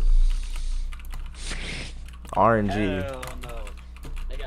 These definitely stink. Wow. You'd rather be Indian or Oh, 200! 200! Oh. Oh, wow. I fucked up the 10-0, sorry. would you be Indian to say LeBron? Yes. It's LeBron. I'm 180. He's okay. It's not that deep. He's ass.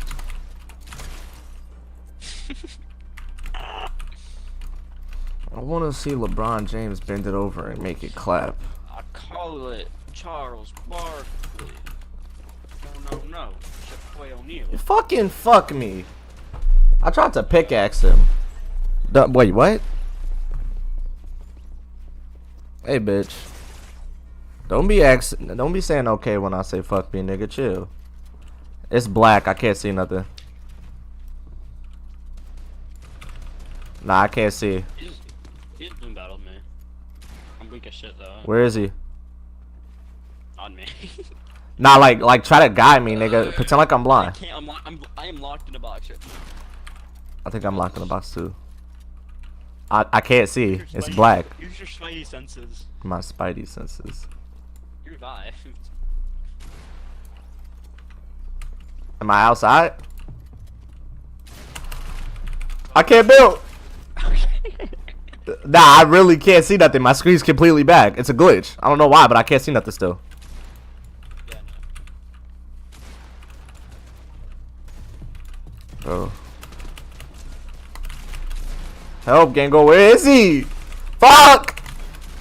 No! Bro, it's completely black. Bro, it's all up to you. I think his is black too now. Oh, I'm lagging. Where is he? He really got it. I'm trying. Bro, this shit is crazy.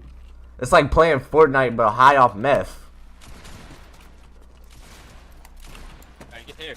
Oh, he's not black anymore. I hit him 20. Yeah, he's weak. Where is he? Am I next to you?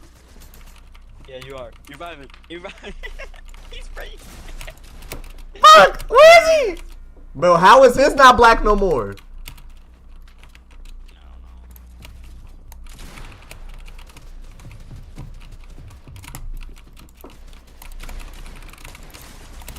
Oh, I'm trying! Keep digging in me. No! Alex, lock it in, but we cannot let these niggas come back.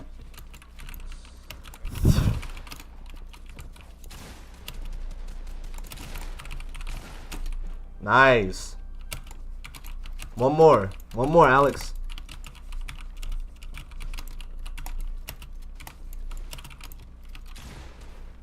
Am I in a box?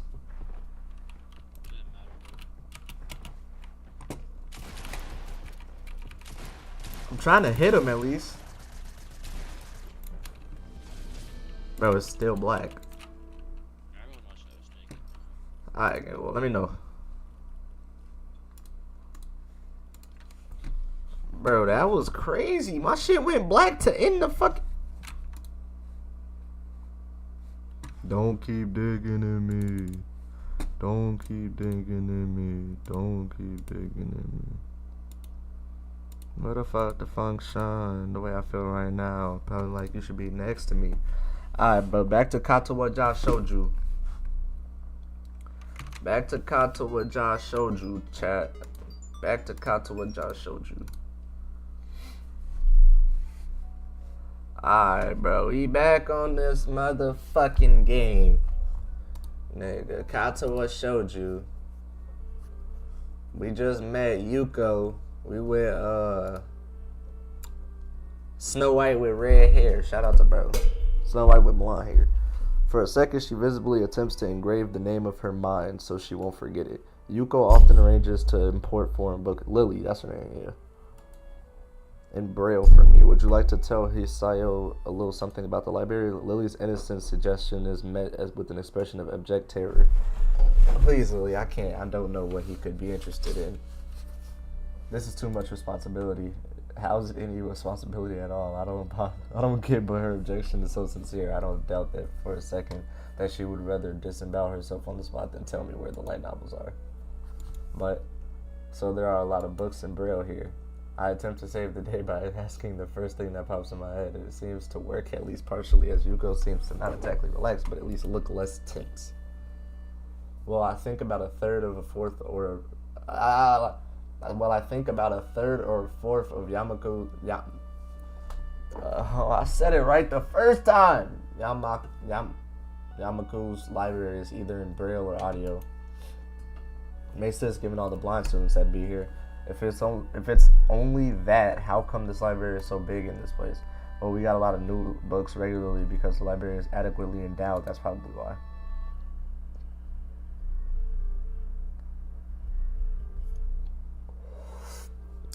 I want to see if y'all knew, but just me going silent to take a blinker. My fault, chat. The blinker, cuz.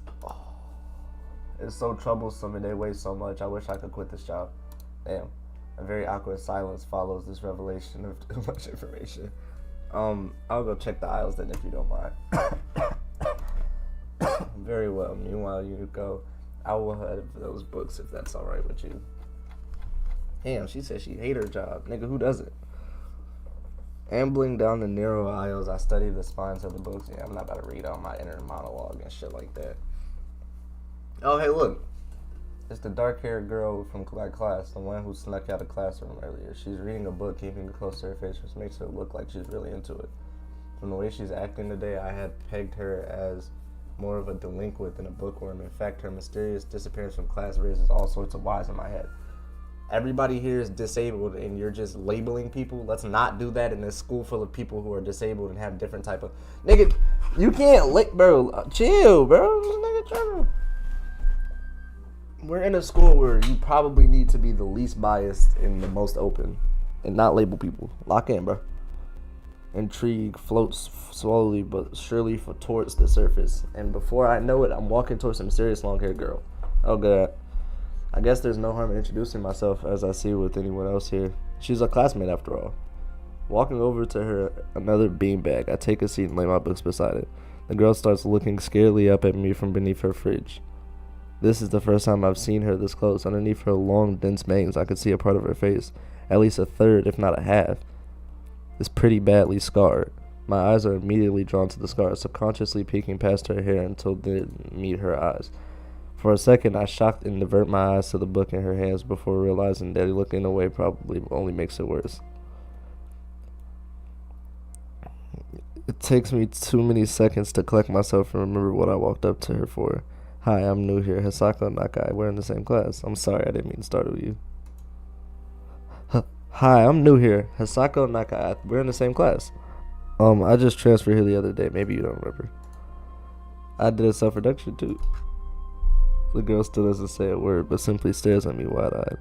Still getting used to this place, so I'm trying to meet as many people as I can. So, what's your name? Hanako. Her speech is stuttering and so quiet it's barely audible, even in the library still. Somehow I think my delinquent impression of her was wrong. Yeah, you think, Dick Breath? So what are you reading?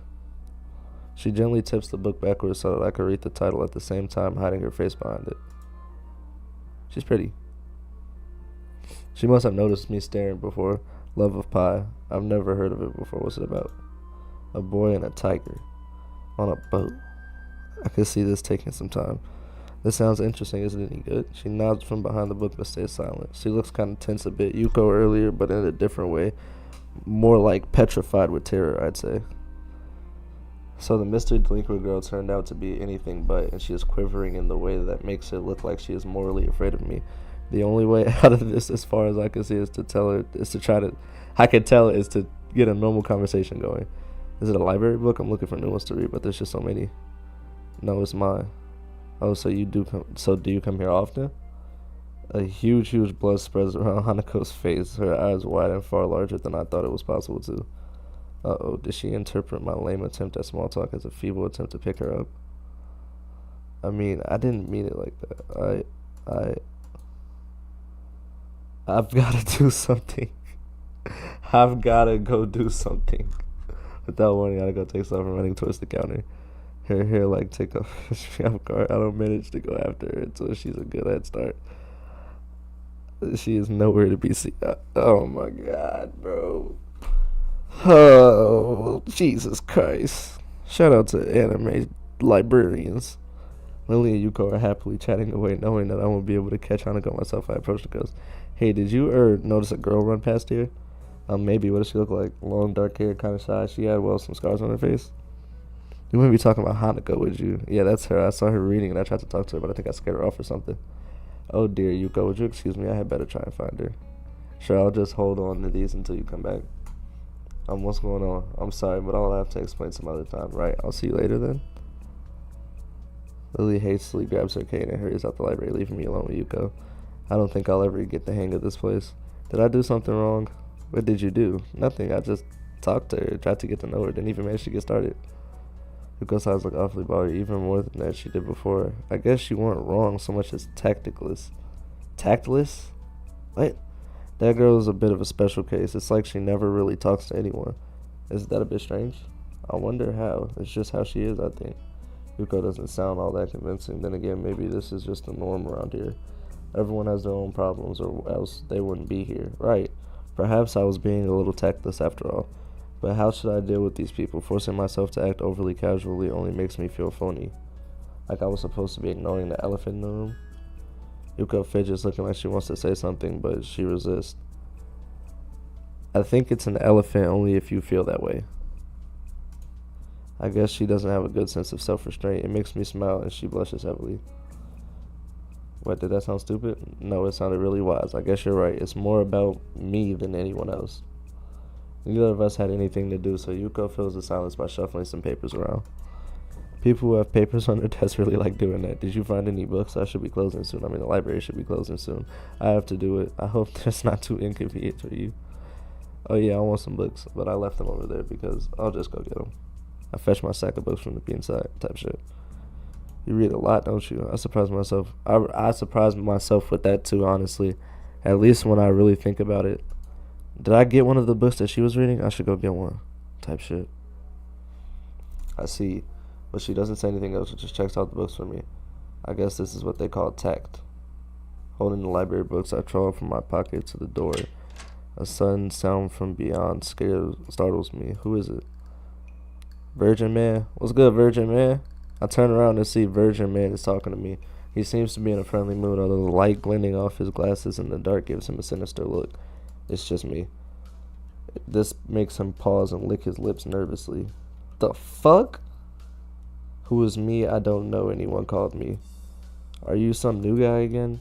His voice is suddenly strained quick. Yes, but we've met before yesterday. I don't think so. I remember someone who I met yesterday. When that was that. What day is it today? I try to ignore him. Is he joking or what? Prove that we've met before. You live across the hall. You're Kenji. Comes back with his eyes filled with an uncomprehending fear. How did you know my name? Damn, that can only mean one of two things. Either we have met, or you're telling the truth, and I just can't remember it, or you're trying to spy. He pauses. A psychic spy. His eyes dart around me to peek into my room, although it's hard to believe he can see anything through those thick glasses. His mood swung from friendly to maniac in less than a minute. I'm not a psychic. How do I know that? I'm not a mind reader. Kenji points a finger in at my face damningly, unlike you.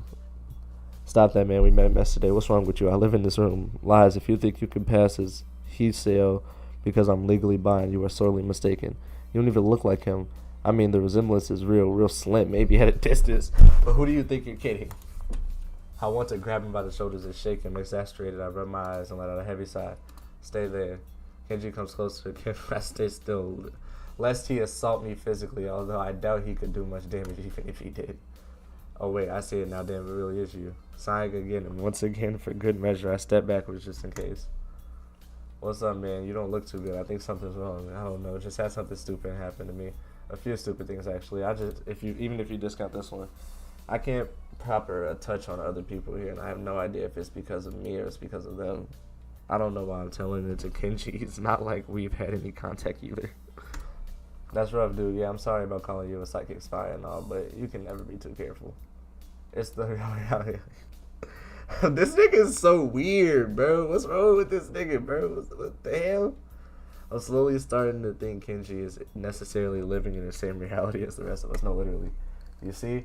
This is how the world is. There is no justice, you see. Even when I lose, I win because I don't lose the lesson. What the fuck is that even talking? What?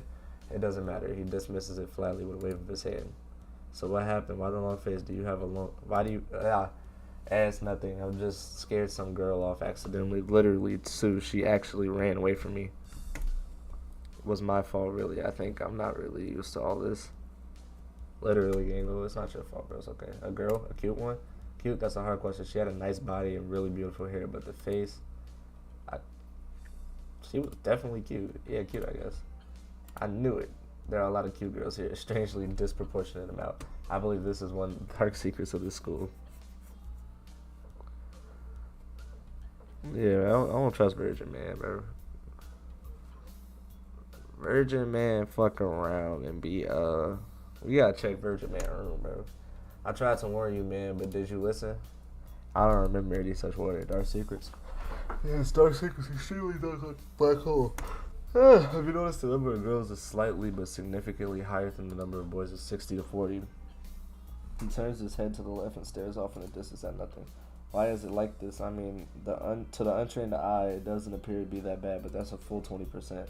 One would think that a school with such a huge pool of women would be a man's dream, but no. What I am about to tell you will blow your mind. Are you ready?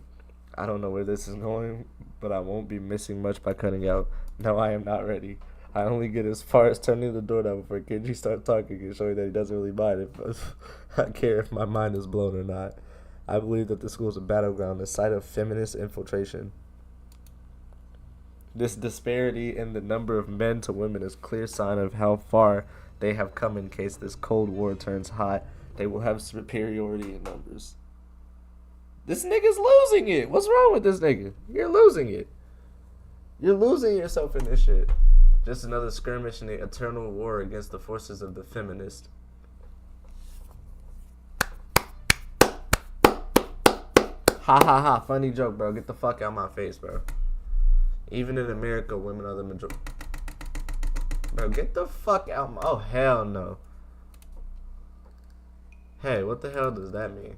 You said it, not me. It's the best I can think of. So you're not supposed to say something like that. Damn, so rude. Where was I? Oh, yes.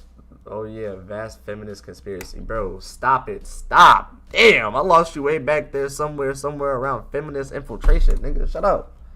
Too hard to follow is cool. I have some graphs and stuff in my room and puppets. You like puppets? No puppets. You don't like puppets? Okay, graphs. It's still cool though, right? He speaks energetically, responding almost before I'm done talking, moving his hands in an animated way. Bro, I'm not coming to your room, you weirdo. This is too strange. I had pegged him as relatively normal, but it's clear that I was wrong. Something on your mind, dude?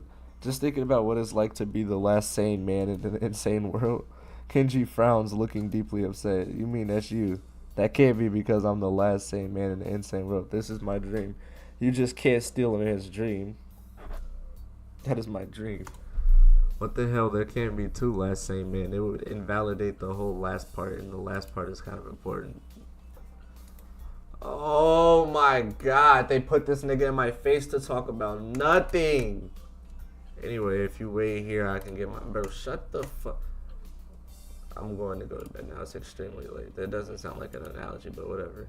I like you. You seem like a cool dude. Most people don't understand what I'm talking about when I try to explain the vast feminist conspiracy to them. Denial is such a terrible thing. Lord Jesus. He claps me on the back, then vanishes into his room quickly and quietly. It's like he didn't even open the door, but instead walked right through it like a ghost.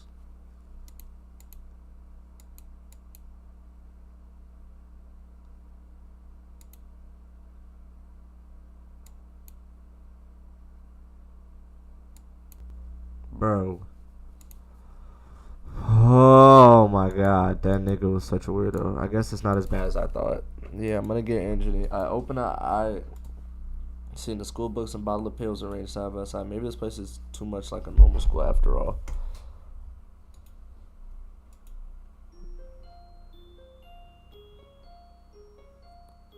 Got to watch shoujo.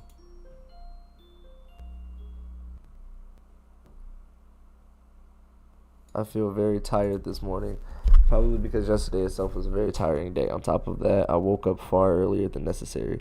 After saying hi to Shizune and Misha, I start doing work as instructed from the books.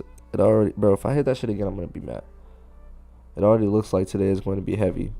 I don't have a problem with that now, though. Shizune and Misha might jump on me trying to get an answer about whether or not I've decided to join a student council event, even if it's just one day. I wouldn't put it past them to try. I don't have an answer for them if they do, so this situation is convenient for me. About 10 minutes into class, Hanako walks in and takes a seat. But no one looks at her. The teacher doesn't even comment on her lateness. He does, however, stop us to say that we're going to break into groups again. I turn my head and see that they're looking at me. See that Pinky and Misha are looking at me.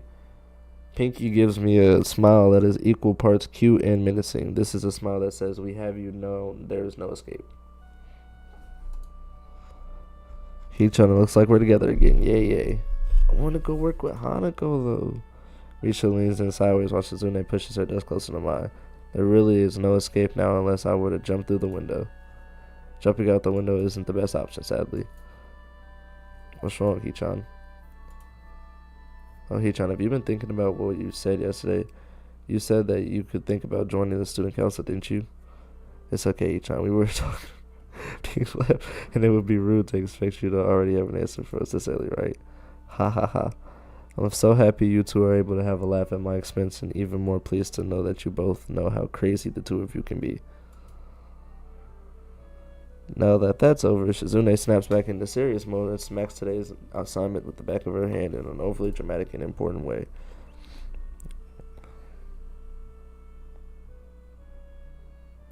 In fact, there are only two problems. I almost want to say something about how her rush to get started seems a bit much considering the small amount of work today. In fact, Shizune probably knows how little there is and simply doesn't care.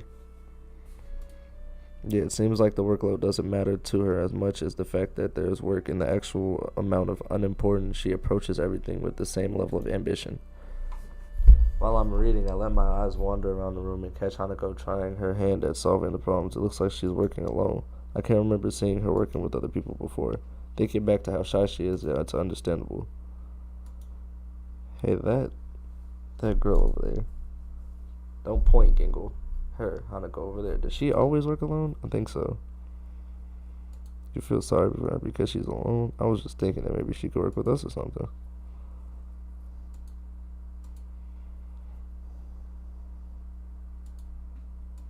Mr. shuffles around the question line out laugh. That sounds very strange. It's nervous, but it still has the lifting up and down.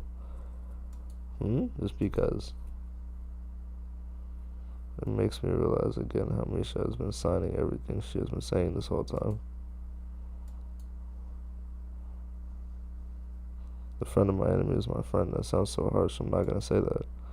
You said it anyway. No, the friend of my enemy is my friend is crazy. It's fine. You're over here. I wonder if this is Misha's way of keeping things fair, since without her I wouldn't be able to understand the things Shizune is saying and vice versa. Is there also a way she signs all the time? There's never a conversation Shizune will be left out of. Literally. Anyway, we should start the problems now, y'all. What's on this ground? Subpar, right? Arguing amongst themselves about their favorite restaurants. All of them are downtown, so I don't think we have time to go all the way there. And what about the bill? Are they arguing just for the fun of it? Maybe they seem distracted by it and they don't even notice the start of the actual lunch break. I look over my shoulder towards the back of the classroom. She seems to be studying over her notes from the previous class. It's an odd sight. Everyone else in the class is busying themselves with lunch break, socializing, gossiping, rearranging desks, and the ones who actually box lunches.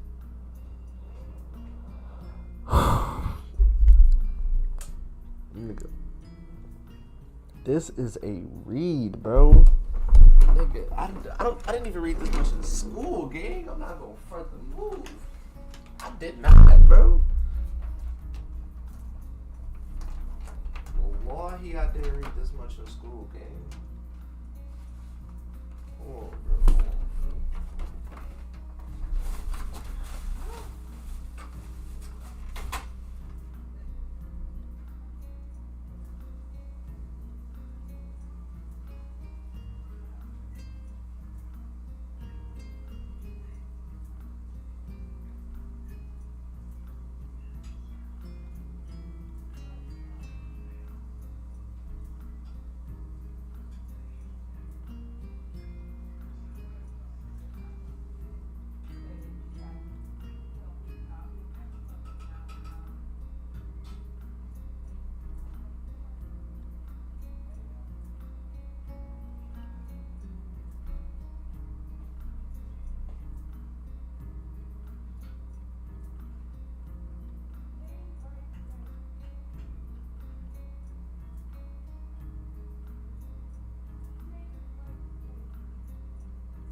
I edit that out. No, the fuck I'm not. I'm lying like shit. I ain't editing that out.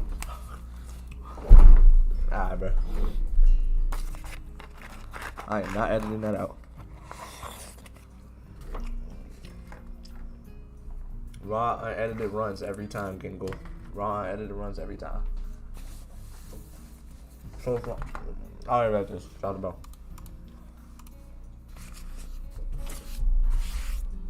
But when I watch Hanako, it feels like I'm the only one who can see her. It's almost as if she's invisible or hiding in plain sight. What? Is she being bullied? Is she absent from the class on her own accord? I see her look over her shoulder towards the classroom's rear door. Come to think of it, she hasn't turned in a page since I've started watching her. I want to go talk to her, but I feel like that's not the right decision, to be honest.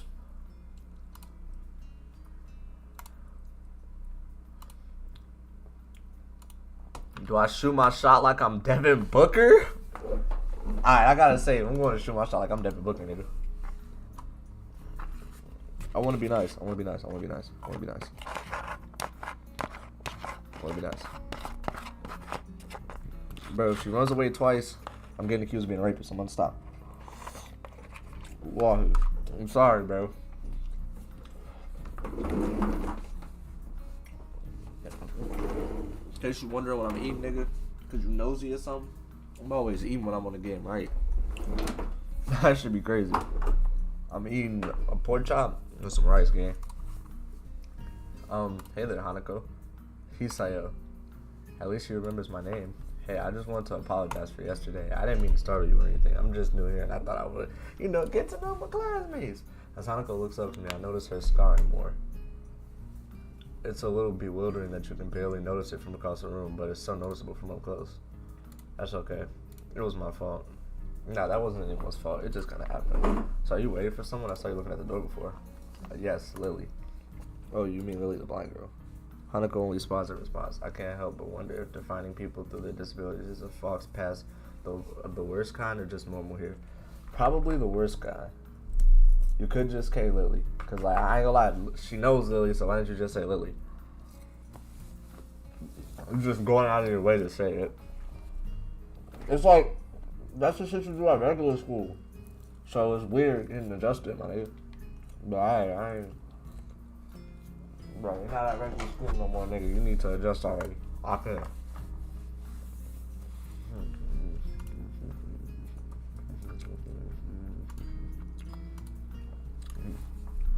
I'm just hoping for Lily to disappear. She checks over her shoulder.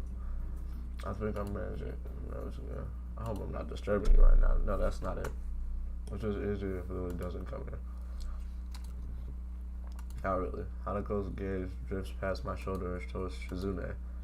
Hanako nods again. What about her? Don't they get along? Clearly there's something she doesn't want to talk about. Okay. It does make a strange sort of sense. What? Oh.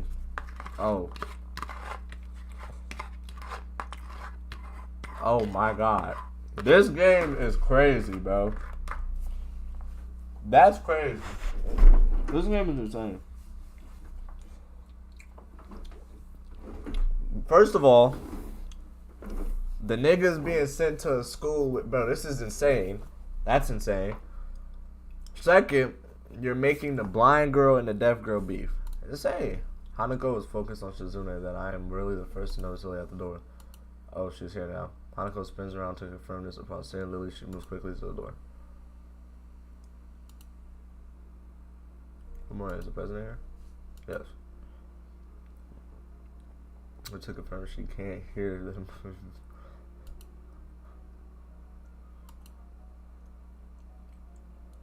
Frustration makes me raise an eyebrow. I guess there's some kind of enmity between the two. It's intriguing, but that's not really something I'd ask about. I'm sure if they wanted me to know, they would tell me. It's only my third day here. I should be trying to make friends, not finding out why people are enemies. Still, it's a little funny to find out the school has little feuds just like my old school. Bro, a blind girl and a deaf girl beefing is not a little feud. That is damn near a disability war. I seen two disabled women arguing on Instagram Live with guns and shit. Roll the clip, Bizzle. That shit's crazy. Even if people are more tolerant of others, they're still going to get on each other's nerves. Hey Lily, how are things going? I'm sorry I made you run off yesterday. Oh my god, he's like, I didn't realize you were in here. Yeah, I don't know why I was being weird and didn't say nothing when you first walked in, but it was good, you know. Too busy inner monologuing and shit. Did they perfectly adapt a stupid boy into the situation? Cause like, I ain't gonna lie, this nigga is doing stupid nigga shit. Inner monologuing when blind girls walk in like they can see you. You're a dumbass. I'm just gonna say it, bro. You're a dumbass. I'm not gonna lie. It seems like Lily is a little embarrassed about being so frank in front of me. Sorry, Lily. I thought you realized. Bro, she's blind. What the fuck am I talking?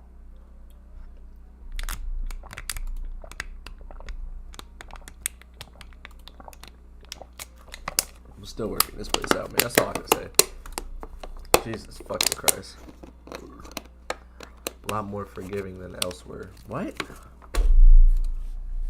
If you're feeling a little bit confused, please don't be afraid to ask questions. Sure, I'll remember that. I'm Lily. Lily gives a small nod of acknowledgement. I'm sorry. Yeah, we must be off. Hanako really doesn't look all that comfortable here right now. Lily still seems to be a little embarrassed. I wonder if my apology really made an impact.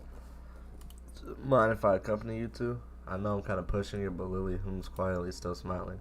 I'm sure that we could accommodate you, couldn't we? And so Lily then at me, and then she freezes wide-eyed. Sure. Well then, shall we go? I'm sure Lily wouldn't do this so easily if she saw how scared Hanako looks, but it can't be helped now.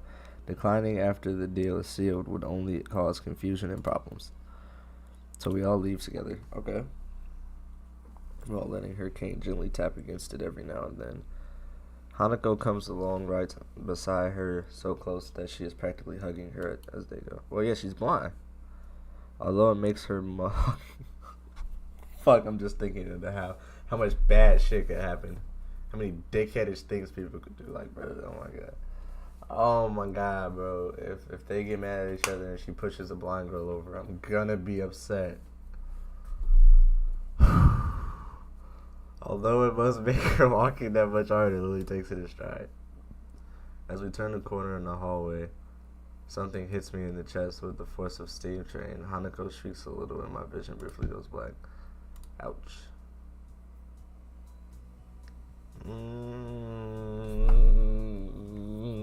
You know I had to double it.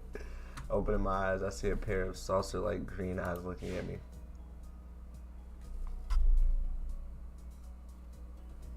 They belong to the perpetrator, a short girl who bumped into me and has now fallen down onto the hallway floor. She wears a PE uniform and is very well frowned, and the former a rather strange thing to have on during a lunch break. More striking than that, she doesn't have legs. Or she does, but they are not. You're just a dick. Disturbingly artificial and unnatural, and almost makes me forget that the chest is hurting. The girl winces a little and rubs her nose and jumps up. Oh man, hey, are you alright? I'm sorry, that really. Twin tails, girl. Crazy work. I wasn't looking where I was going. She looks really apologetic in the herd puppy way of. I quickly forget about being angry or anything since herd puppies are my weak spot. It's okay, don't worry about it, ouch. I say that, but there's a stinging pain going on my chest, and I know that this is the biggest possible danger for my condition. Don't overreact yourself. Don't forget your medication. Most of all, don't get hit in the chest. I try to rub my solar plexus to chase the pain away, holding my breath in an attempt to hear my heartbeat. Oh, fuck. Oh, God. She might have killed me. Oh, Lord. Oh, God. It seems normal. Okay, we're good. Hey, should I get a nurse? The worried, high-pitched voice of a girl snaps me out of it. I stare at her for a few seconds, dumbfounded, until I realize I probably look worse off than I really was. Doubled over myself and looking all tense. Damn, I'm overly worried about my heart. No, I'm fine. Amazing to say that I pull myself up, right, feeling my sore ribs one last time and take a deep breath. She just knocked the wind at me big time. It's nothing more than that. Bro, remember she doesn't have legs. Don't say anything crazy. Remember she doesn't have legs. Are you sure? I hit you pretty hard. It's okay. I said I was fine and nothing's broken. No harm done. That's good. I was. I said, what happened? She's not quite up to speed for obvious reasons, but she sounds very worried more than what the... Oh my god, I can't take this shit serious. Someone just bumped into me. Nothing serious. Just what it. Or sorry, it's my fault. I was just going to get some stuff and I was in kind of a hurry. That someone here is Emmy, isn't it? The little girl coughs quietly and shuttles her plastic and metal feet, looking down at them before saying anything. Hi, Lily. Hanako. I guess the girls know each other. Do please try to be careful. You might be sturdy enough to endure these sorts of accidents, but there are people who aren't. The girl blushes and starts to fidget nervously like a little child caught misbehaving. It's so cute I find myself smiling. I know that I am. I gotta go. Teacher will have my head. I promised I would help the printouts, but I wasn't running. I went running instead. Sorry, but I got it changed and everything. Facts. Before any of us could say anything, Amy has already bolted away, leaving the hallway eerily quiet. Does that kind of thing happen often around here? There are more rules in Yamako than usual for running in corridors, but that rarely stops Amy, it seems. Shakes her head weakly and offers a slightly composed smile. I don't think there's anything we can do to stop her. I'm afraid she'll be off.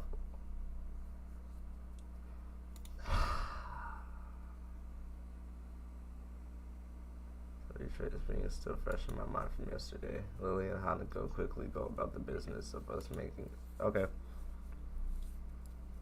Lily's busying herself with her thermos and tea bags as Hanako is setting out both of their lunchboxes. So is this what you meant by coming here almost every day? Yes, Hanako and I usually have lunch here. It suits both of us, so we ended up using this room regularly. After seeing Hanako's reactions to me over the past couple of days, I can understand why that is a boon, and that Lily being able to come get some quiet away from time. Okay, yeah. I take my seat last after Lily's poured the tea for us and sits down. The more time I spend with these two girls, the more I think they're a perfect foil to Misha. What? Even without a voice, Shizune is direct and brash, and Misha seems to get along with everyone. On the other hand, Lily is soft-spoken and relaxed, while Hanako seems to be the shyest girl I've ever met. Right. So how are you faring in Yamaku Hisayo? I'm decent. You know, Benjamin got me fried. Shout out to Benjamin. We might as well take another blinker. 3, 2, 1.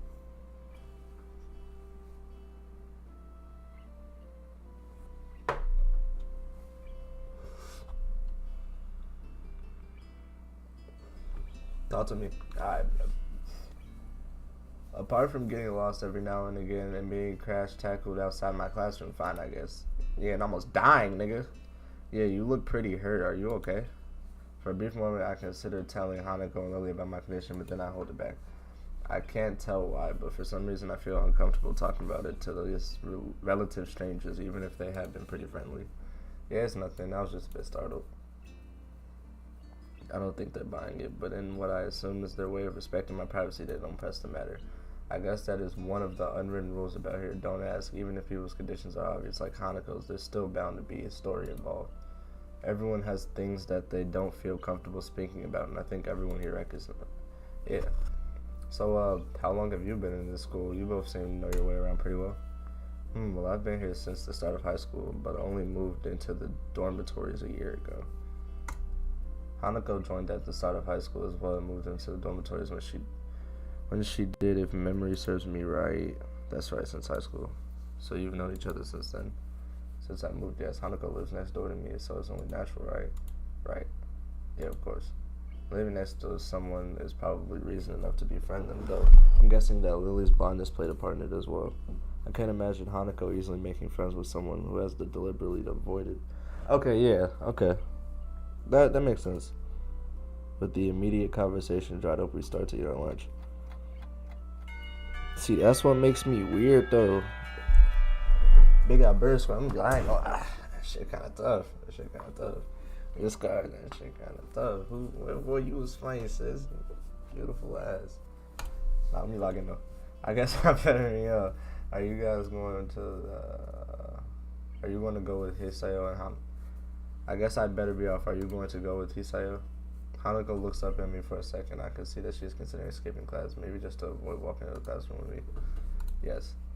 I don't know what to think. Hanako really is delicate to the point of breaking if looked at in the wrong way. It makes me a bit nervous, but I push the feeling aside, trying to be as natural as I can.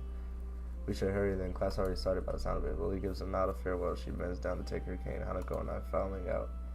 We walk quickly down the empty halls to our respective class. As we reach the door to Lily's 3-2 classroom, she turns towards me.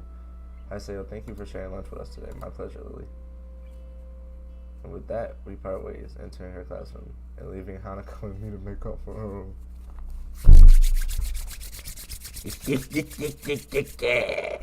She's still looking like she wants to run away. Damn it.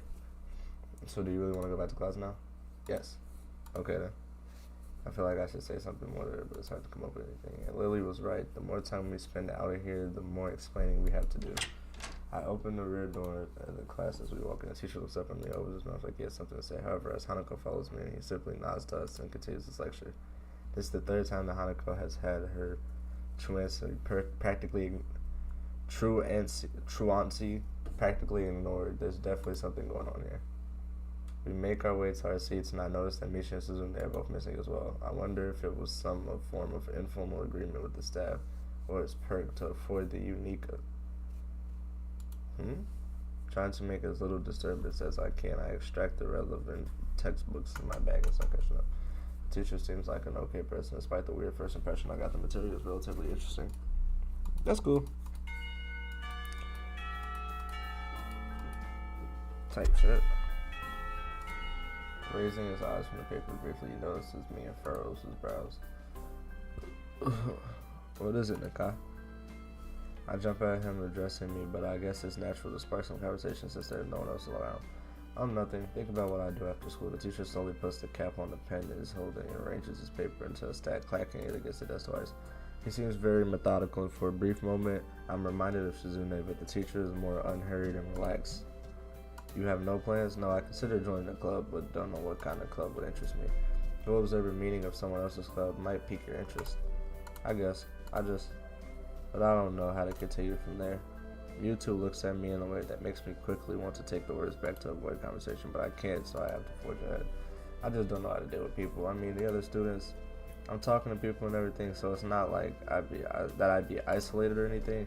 I just don't know what to think about disabilities. It's like, it feels that I'm being impolite if I pay attention to them, but to them, and it's weird to ignore them. Damned if I do, damned if I don't. The teacher scratches his cheek, absolutely looking very unresponsive. Mewtwo. These things are only an issue if you make them one. You can talk normally with someone even if they're blind or something. Try to look beyond the superficial. There's not a single student here who isn't just a normal kid behind whatever that might be at first glance. He says the same thing as Yuko. I know they're right, but it's hard. You cannot consider, for example, Shizune's deafness when they only communicate with her is to talk through Misha. Or Hanako, it's not like you can ignore her face. No, I can ignore it. I'm interrupted, suddenly slamming open. Teacher, Misha crashes in and straighten enough to wake the dead. She starts to bouncing energetically, swinging the rhythm.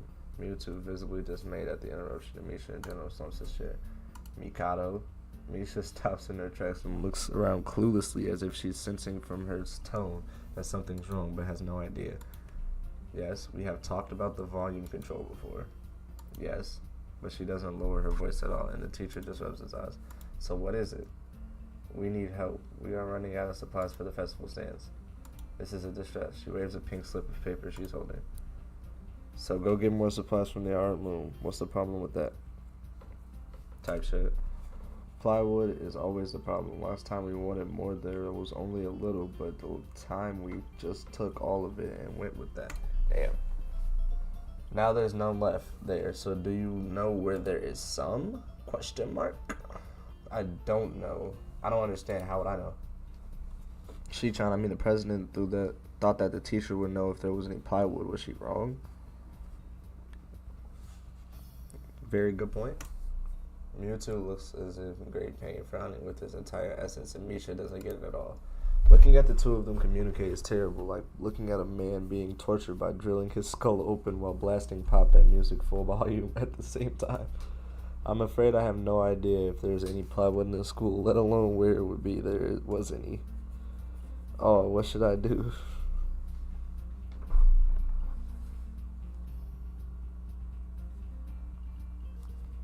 Bro, I'll be so mad.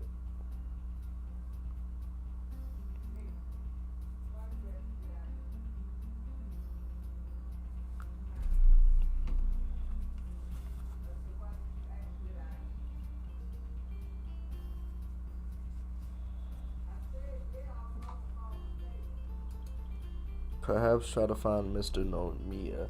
I'm quite sure he knows where to find everything you need. You'd have to pry them from his cold, dead hands, but that's a different matter. I don't have time when you're so busy. She holds her head with both of the... Yeah. I shouldn't even be fetching these things. There's so much for us to do, and we are failing behind the schedule. Falling. Mewtwo looks at her gravely and then suddenly smiles. Smiling doesn't really fit his face, but I think it'd be better if he didn't. I wonder if you could get some temporary help. He switches to staring at me, focused with a hard expression as if saying, go make some friends. Yeah, I guess I could give you a hand. You think, thanks, Hee-chan, you are really nice. She pauses, double take, and then points at me with her fingers. The opening eye and looks, what? Come to think of it, what's Hee-chan doing? Your class is over, you should be having fun.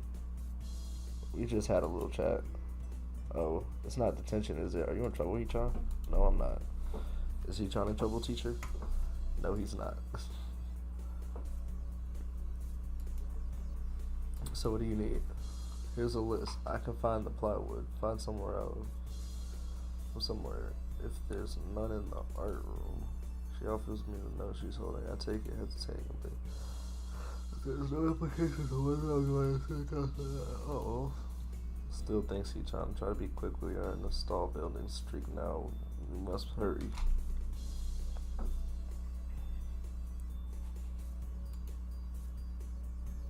Well, there you have it, Nakai. You have something to do now.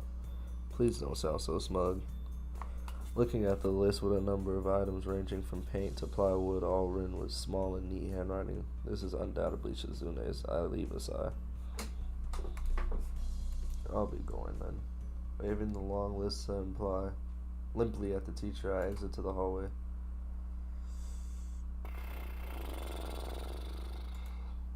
Further down the corridor with identical colors are rooms that I didn't think were used for classes.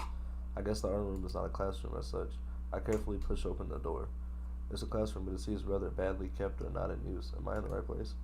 Desks and chairs are all around. A thin layer of dust settled on them. There are some easels in a corner, so at least this looks like the right place. The room is flushed in sunlight from the big windows, shadows creeping all over the desk. Specks of dust cover it. Sounds like a great place to hit a binker. Something catches my eye and I stop mid-sentence. Sitting on a desk is a short-haired girl curiously wearing a boy's uniform with a fork between her toes. The odd way of dining seems to be caused by her apparent lack of hands, but her presence here is what takes me aback even more. How did I miss her before? She's sitting in a corner very still, but I still somehow took her as a part of the furnishing or statue at first glance. I'm not being too observant today as a whole. The girl seems to be frozen in place, staring at me with her huge eyes like a rabbit in headlights. Ready to accept the fork. I'm staring at her, mouth wide open. Suddenly remember I didn't finish my sentence, trying to think if I should. The weird stalemate keeps us both stunned in silence, punctured only by the wall clicking time. Hello? The girl stuffs the fork in her mouth and is now staring at me expectantly while chewing. This is a bit awkward. Hello, I was told to pick up some supplies here for some special festival. Yeah, y'all know what I'm trying to say. Look, nigga, I'm not gonna read everything perfectly, bro. It gets to me. All words get to me. There isn't. That's why I came here too. She picks up another forkful. Doesn't that mean you're here then? Shat. She raises her eyebrows as if she was suspecting my observation was false. Why does she have on a boy's uniform? You're pretty observant, I guess it does, but who are you? This girl's pretty straightforward, isn't she? Bro, no hands though. That's a problem. No, that's a low-key a problem. Like, okay, wait, I lied. Oh my god, that's probably... I'm Nakai Hasayo. Nakai just... Imagine the foot job. Yee, oily like Diddy. The D, the I, the D, the D, the Y, the D, the I, the D is Diddy. Come on, bro. I'm Rin Tezuka Rin Tezuka. I won't shake hands with you, but at least we know who we are now. That's very nice. Did I reach my... Oh my god, bro. It kind of bothers me joking about these matters. Doesn't feel appropriate at all. While I'm trying to figure out what's appropriate and whether the girl who seems to have lost interest in me and is now gazing yearningly back at her food. Can I continue my lunch if you don't mind? I won't mind you. If you need to get your stuff and supplies are at the back. Go right ahead, but lunch school's already over for the day. What word would you use there is no word for a meal you eat after lunch but before dinner, right? It bothers me very much too, but I don't really know what I should do. I don't think we're supposed to eat a meal between lunch and dinner to begin with. But I'm hungry now. My delicious box of lunch will go to waste otherwise. I have curry. It's very delicious. Much decisiveness. Ren again opens and makes up her voice between her toes and at least as much impolitely she points straight at me. But at least as much impoliteness she points it straight at me. So Nakai, what brings you to this place? Put it in my mouth. Put it in my mouth. Put it in my mouth. Put it in my mouth. Put it in my mouth. Put it in my mouth. So Nakai, what brings you to this place? Like I said, I was told to look for these things. No, the school. From the outside, you look fine. Is your problem inside? I come to a full stop, opening my mouth but not getting a word out. I can guess I am good at it, guessing, but better than most people. Ren cuts me off before I can even answer her or skirt around it somehow. I don't know what I could. Damn. Shit, I would just tell her. I don't care. I do get the feeling that not making an issue of this is a part of the social code here, as the teacher said. Yeah, just be straight, nigga. Talk. I wonder if people here could relate. Probably not any better than any normal person could. I can't relate to Shizune's circumstances or Lily's either. Naturally, while I go through this in my head, Ren keeps considering what my condition could be with an overly contemplative look on her face. I have miniature dick syndrome. She puts her fork between her lips and leans back, looking at the ceiling as if the answer is written up there. A beam of light illuminates her face from the window side, creating a mask of dark shadow on the other side. I don't think it's anything in your head, and something in your guts would be boringly ordinary, like this lunch of mine, and less delicious. The problem must be in your pants. This messed up Sherlock Holmes kind of statement and the sheer lack of tact is what delivered what catches me completely off guard. I think I might have reeled back physically as Ren's eyes widen in revelation and astonishment. Did this bitch... Wait, hold on. I was joking. No way she actually...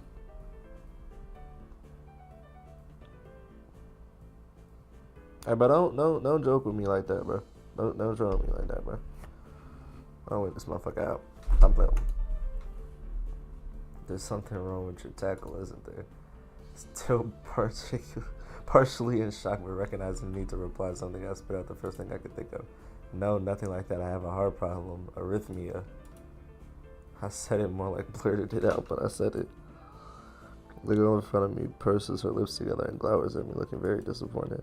How boring. Trouble in the pants would have been so much more scandalous. What? Man, bro. Bro, oh my god, bro. This bitch said it would have been more interesting if I had a tiny wiener disease. Come on, bro. No. You wanna check? But you gotta use your feet. Right.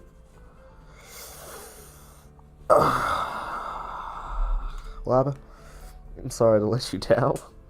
I forgive you. I collect people. I collect people, and a person with the kind of problem would have been really great. Why? Collect people? People with indifferent problems. Pretty much. Okay. You're weird. You're fucking weird. Just a little weird, huh? Well, let's just say resumes from lunch and the conversation dies away, but I keep thinking about what was said. It's the first time I told anyone about my condition. All the other people either known about it already or heard about it from someone else or didn't need to know about it, like every other student here so far. Should I have told it as a natural part of introductions? Is it effect? Hi, I'm CEO and I have a very serious heart condition. Is that how I'm supposed to go around introducing myself from now on? No, nigga. As if our disabilities would define us. Nah, cause you good, cause or maybe the Tezuka girl just has an unnatural interest in such things. Nah, you good, cause As I walk to the back of the room, Misha's list. A chance opens to study Ren from the corner of my eye. Type. Her hair is a burnt auburn, almost orange, and cropped short. Long hair would probably be impossible with no hair on, right? The boy's uniform and the lack of arms makes her look very thin, almost scrawny. She's not very particularly pretty from her murky green eye. She's not particularly pretty except for her murky green eyes when flicker restlessly from below her short bangs, even when she eats. She's pretty. The distance and the shadows doesn't make it seem like they don't reflect sunlight at all, but instead absorb all of it within like deep walls. She moves her feet almost as definitely a normal person would use their arms. However, I can see how sight could discomfort people, especially while eating. It makes me feel a bit uncomfortable, at least. I hesitate to think about the word unnatural, but it's too late now, isn't it? I keep searching the cabinets and shelves for Misha's things, but after enough time passes, the silence grows too uncomfortable. I try to force some conversation out the strange girl. So do you always eat alone and late like this, or do you occasionally get visitors? Visitors? Maybe. You are my first occasional visitor, but I always eat alone. Either sometimes I eat with a certain person on the roof, if she's not horsing around. Horsing? She likes to do sports. Oh. And that's all I can think of to say. Both of us fall silent again and reinforce the last bite of her food in her mouth. I look down at my haul to double check, and Misha's lip seems like everything except plywood. So I think I have all the things now. That's very nice for you. Don't feel obligated to stay. I was about to take a nap anyway. You need to do whatever you're gonna do with that stuff anyway, right? Or perhaps you like to watch girls sleeping. I'm not sure what to make about this. Ren looks serious. Even if I did, I think I have to be going. I'll catch you around, Tezuka. You can call me Ren.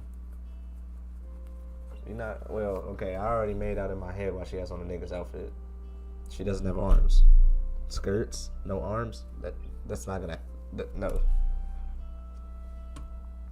I feel like I feel that our relationship is at the point enough to warrant this much. I was already turning to make my exit, but she draws me back in. Fine, then I'm Hisayo. Then you are. Ren looks at me hard in the eyes, but the intimidating feeling you get when someone stares at you isn't there. It's like she's actually not looking at me at all. She blinks a couple times, but I can't figure out why the pause, like it just popped between us out of nowhere. See you later, Isayo. There's something like a tiny smile on her face, maybe. I quietly walk back out of the room. As I shut the door in front of my face, I whisper to myself, what an intriguing person. From the inside, I hear a muffled sing-song voice. I heard that. Where'd Pinky come from? What did she hear? I jump at the sudden appearance of Misha, who I had not heard approaching despite the completely empty hallways. Somehow she had gotten the jumping distance of me without making it sound creepy. It briefly reminds me of Kenji's nutty theory about a global feminist conspiracy, but I pushed that thought aside. Suzune, standing slightly behind Misha, looks aloof, as if she couldn't have heard the remark that drew Misha's attention, but Misha is visibly excited. No, wait, more importantly, who's in there? There's no club meetings today. She tries to critically peek past me, even though the door prevents her from seeing anywhere. What are you doing here? You took so long, we thought that had to come check to make sure something wasn't wrong, right? That's no good, Hichan. She wags her finger on me scoldingly. I found plywood, but everything else is still missing because you are tardy. Oh, sorry, I got things here. I was just gonna bring them. I think you were up to some mischief, Hichan. Who was in there with you? I wonder. Suzune pointing her finger at her own ear a couple of times. Suzune pushes past me and opens the door wide herself. I can only imagine the shock she is experiencing, but Suzune's diligence and attitude, the insult of daring defies the school property by sleeping on top of it. It must be too much to bear. And indeed, she stares at Ren frozen in place, apart from the slight but noticeably trembles of her shoulders from suppressed rage, I'm sure. Instead of blowing up, Shizune just takes a deep breath and adjusts her glasses, slams the door shut, trying to furiously at Misha. Maybe she did pull up, but I can't understand it. She shoots a very low to stare at me, too, as if to someone my fault that Ren is sleeping on one of the tables.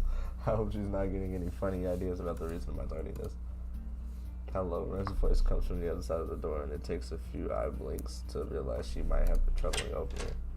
But if I ran directly behind her, looking at us with a half-anxious, half-sleepy face. Shizune. Miss Tezuka, what do you think you're doing? You absolutely are not permitted to use school property for such disgraceful activities. It sure is suddenly very crowded in here. I didn't know I was this popular.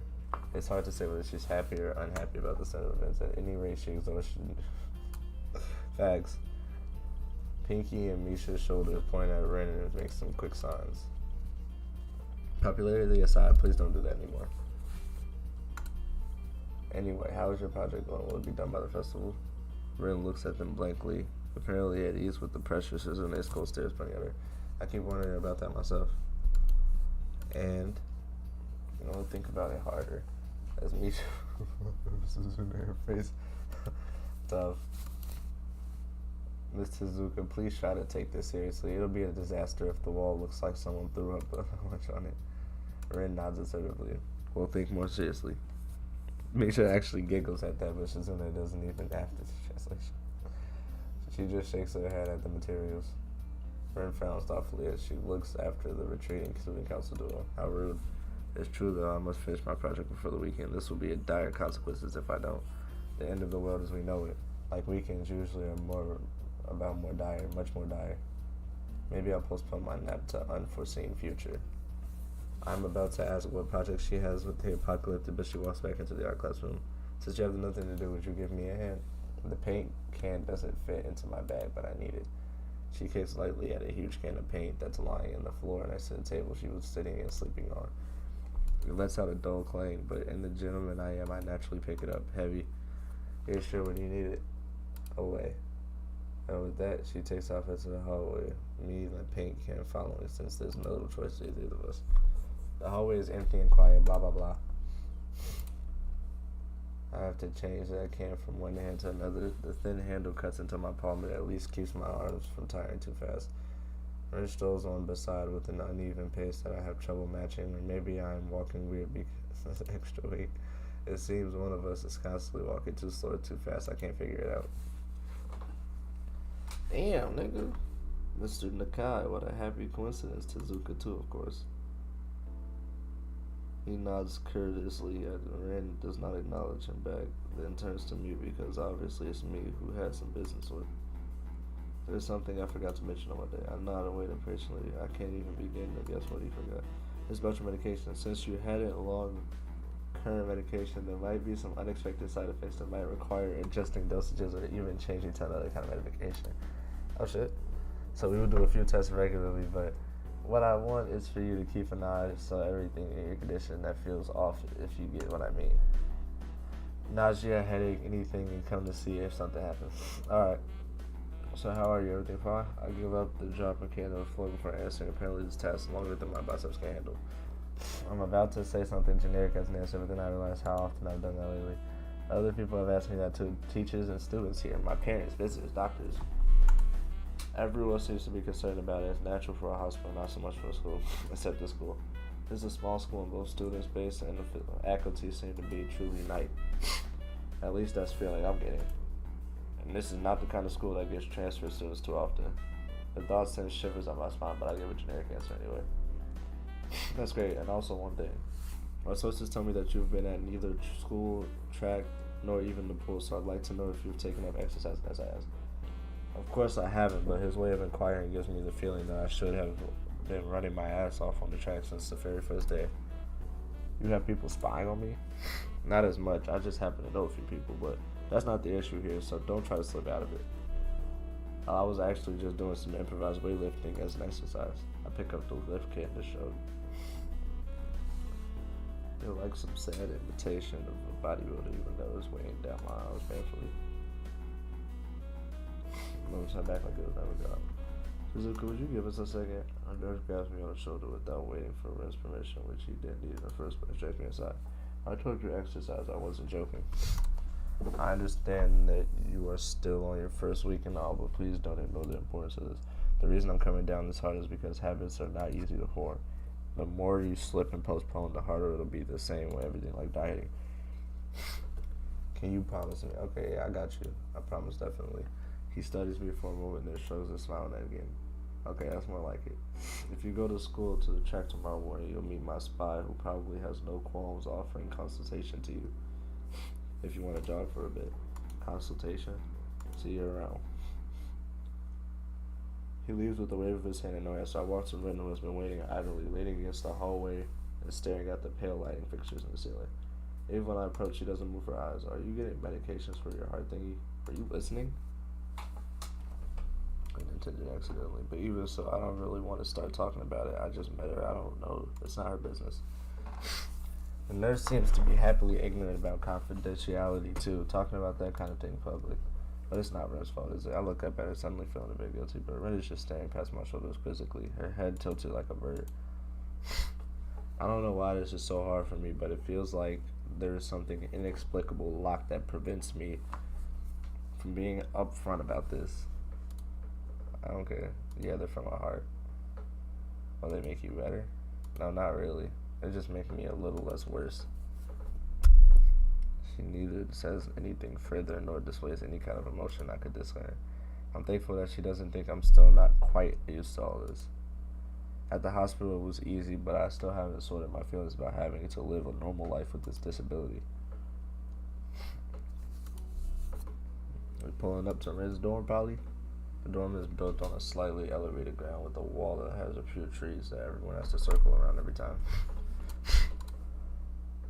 Most of it is still mere sketches or quick lines, right? Okay, cool. See, the left side is hardly off the ground yet. It's because I couldn't get in the mood yesterday, so I gave up and went to meditate instead. And then it was suddenly morning. I have to work on it, but the guys from art class are helping with the negative spaces and the base surfaces whenever, which is a problem. It's easier to paint big areas if there's a lot of people with hands. The reach is better too, it's faster too. She goes on a tangent of a tangent, waving a little with her arm or whatever it is there actually is to demonstrate, even though I've got plenty point already. The white cotton of her sleeve flaps around and makes me think it could look sadder than it does. But it makes me feel out of place, like almost every tangible reminder of the student base's special whatever. The girl doesn't notice my dreary feeling, of course, or the fact that she lost me a while ago already. She just keeps on blabbering. So that's why I'm trying to figure out if there's something I need to figure out and then figure that out before it's too late and all this whole... Why would hope be lost? Because paint has to be painted, then it has to dry, and then it has to be painted over with another kind of paint. Jesus. It takes time. She finally stops, apparently thinking she made some kind of statement that makes sense. I think it's better to start from the top. So this is your project, you did this? Yes. All of it? Yes. Nice, but I stumble in my words, feeling like I've walked and right myself into a minefield of political incorrectness. It's okay, you could say it, I probably won't get mad. I blush really hard. I don't really know what would be right thing to say. If any, it feels like I'm more sensitive, and this is really awkward. Don't you want to ask? How you did it with no hands? How do you paint without hands? See, I'm an easy person to talk to, right? With my feet. I almost guessed that already, but isn't it hard to do? You're good at guessing anyway, but I don't think it is, but maybe I'm used to it by now. I can't get my mind around the fact that she could be an artist, but seeing how adept she was using her feet to eat, I figure painting might not be a problem either. The afternoon light works pretty well. I was afraid it would look too flat, but it's not. Actually, it's nice. I was about to say it. I think it's pretty interesting. I wanted to see what it looks like in dim light. Do you think that's flat? Or a painting tends to be flat? Not like flat, you know, flat like some people are no substance, no meat, with yeah. Okay, I get it, but I couldn't really tell. I'm not that good with art. I can't name any artists or artistic terms, so I don't really have anything to say. Suit yourself without looks up at the sky as if trying to look for something up there. I didn't think I'd get any actual work done, but if you give me a hand with the paints, I could do a little before it's too dark. I wanted to get a hollow glimmer. Okay. Fuck it. Ren sure is quick to recruit my help, as was Shizune. It really makes me feel that festival is a big project that every pair of hands is needed. Why not? I'm not really sure if I can be of any help though. Let's just mix it some paints. You could do that probably. Do you have motor control problems? Like, you know, those people who have some cerebral palsy maybe? Not that I know of. I get it. Her thing has nothing to do with that. She gives me a sly look for no reason. No, it doesn't. Let's do it then. Man, is she making fun of the fact that I could die at the fucking... Nigga, if a nigga throws a quarter at me too hard, I could die. Whatever.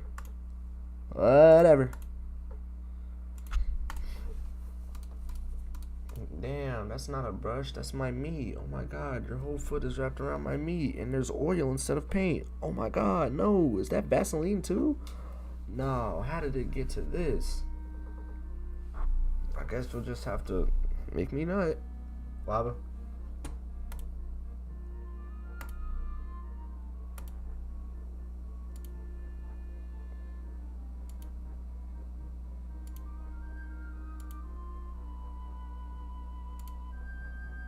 Do you lack of pain? No, it's just I have no idea. It's okay because I just had an idea. Add more white. With this exclamation, I pour a minuscule amount of white into the bowl and makes it slightly whiter.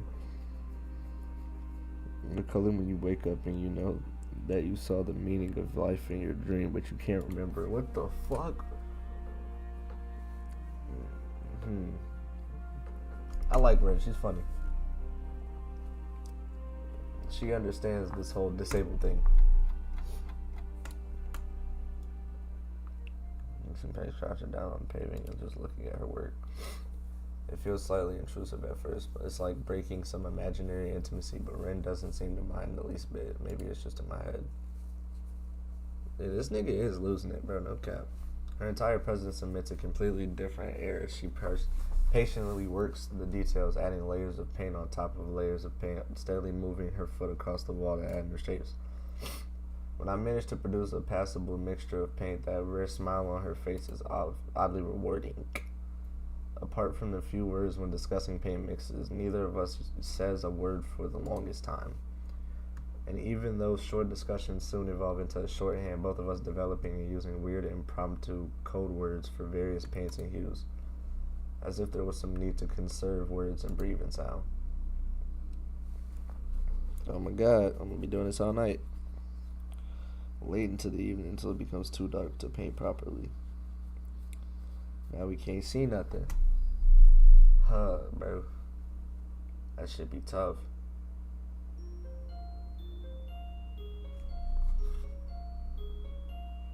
I don't like how it's doing that, bro. It's fucking with my head. It's got one headset making a ding ding, and the other one's like ding ding ding. This shit throwing me out. The sound of an alarm pulls me out of a fifth. I just want to call this nigga pitiful. I'm not gonna lie. A fitful slumber and into the unpleasant state of wilderness. I linger under the blanket for a few minutes, gathering energy to rise up while making excuses as for why I haven't. Honestly, I wouldn't mind staying here for all day. School is surprisingly exhausting after a long pause, and the culture shock still has not faded, I think. So despite getting an impression that skipping class is easy here, I don't think they are going to let me get away with it that easy. And the nurse is bound to keep breathing down my neck with the talk of exercising, so I do rise up, swallow the morning medications, and put on my old soccer clothing. Thanks to my condition, I was exempted from taking part in gym class at Yamaku, so I didn't get... Damn, they shoot with a gym outfit. Damn it! I'd order some to cover such a contingency, but wearing all my soccer gear is kind of nostalgic. I can't use them for that anymore, so maybe they can get a new life this way, a bit. After all, I'm going to start taking care of myself. I can't afford to slack around. I'll start from the basics. Keeping the rest of my body in shape, yeah. Yeah, nigga. You ain't die, so get stronger. The prosthetic leg girl who embowed me in the hallway was running on the track, likely like a half minute. What was her name again? I can't remember neither. She seems to be running laps at somewhat easy lope, her prosthetic legs clacking rhythmically. I wonder what's the reason she was running this early in the morning. Maybe it's something akin to mine. The nurse is oppressing the poor girl to jog just like he is oppressing me. I certainly wouldn't be here if it weren't for my health and his prompting me to do so. And even with things like they are, it's only because I wanted to get it out of the way early. I almost knew this was gonna happen. Alright, nigga, that's not fair monologuing. I forgot her name too, gang. Good morning, your name is Haiseo, right? That is unfortunately my name. Why is she always in this outfit, bro? What the fuck? She grinned, seemingly pleased that she'd remember my name. You may not remember me. Nope, Amy. That was her name, right? I knocked you over in the hall yesterday. How could I forget such a blunt introduction? Type shit. Yeah, sorry about that again. Yeah, that happened. Well, so long as you don't make a habit of it, I suppose it'll be fine. Great. I'm not sure she realized I was joking. What? Stupidity? So the spy consult the nurse was talking about, is that actually you? That's right. I was expecting someone from the nurse's staff, to be honest. What are you saying? I don't look like I could be a spy?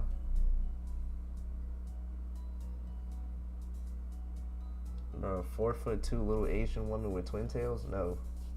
No. This is more of a relief. I was afraid he would have someone to watch out every move, unless you are here to do exactly that. No, I'm here on my own reasons. The nurse just asked me if I had seen a messy hair transfer student who looks like he's kind of lost around the track. Training. For what? Track. I see, you're on the track team then. Yep, I'm one of the better runners too. Yeah, you're cheating. You should join up. It's good exercise, you know. I think that much activity is probably out of the question for me. Nah, I'm not even sure I really like running all that much. Plus, I'm just not into organized sports, you know. It's true, I've never really gotten into soccer. I mean, I would run around with my friends and all, but that was really the only reason I ever played. Literally, for bro. Shout out to bro. It wasn't for the glory to be found on the field, that's for sure. Amy seems to understand that meaning. I see. Not that into the whole organization thing. But actually here, I guess, let her try, I guess. Amy seems pleased. Are you gonna warm up? Real men don't warm up. Oh no, you should always warm up. Bad SEO. She's going to be enthusiastically with the smiles on these closer. I hate warming up too.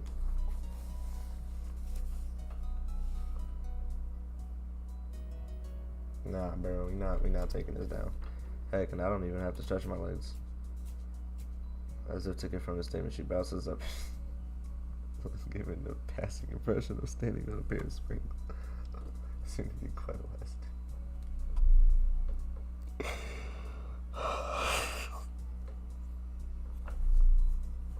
Yo, bro. Oh my god, bro. I can immediately see that she wasn't lying about being already, and was fluently throwing herself into the run with a sort of wild abandon. I find myself concentrating more on running properly, hands spread right. There's something about hitting on the balls of your feet. What? The image was pretty difficult. Apparently, I'm not very good at it. Maybe Emmy could help me with that sometime. I'm not really feeling up to more than a couple laps today. Slow to walk pretty quickly. Emmy keeps running, doesn't seem to notice I stop until she passes me a second time. She quickly skids to a halt, breathing steadily in contrast to my own somewhat gasping demeanor. Finished already? I hang my head ruefully. Yeah, I'm not very in good shape. Emmy nods and then goes at me again. She seems to be doing a lot of smiling. Well, the important thing is you started, right? Next time you just have to try to hold out longer and longer and longer, and you'll be great. I'll keep that in mind, but I think for now I'm going to get going to class. Shouldn't you? Emmy shows like nah, I've got plenty of time. I noticed that she's not wearing a watch. Are you sure? Another kid showed. Not really, but I forgot to finish my routine. See you later, Hisayo. See ya. Type shit. I'm not sure whether the morning's experiment is success or failure, but I'll admit that I do feel slightly good about getting out this morning. Type shit. Yeah. Yeah, keep working, bro. You gonna get better, man. That's cool. I need a shower. Tight shit. And all of a sudden, Freaky Folks is in the shower with me.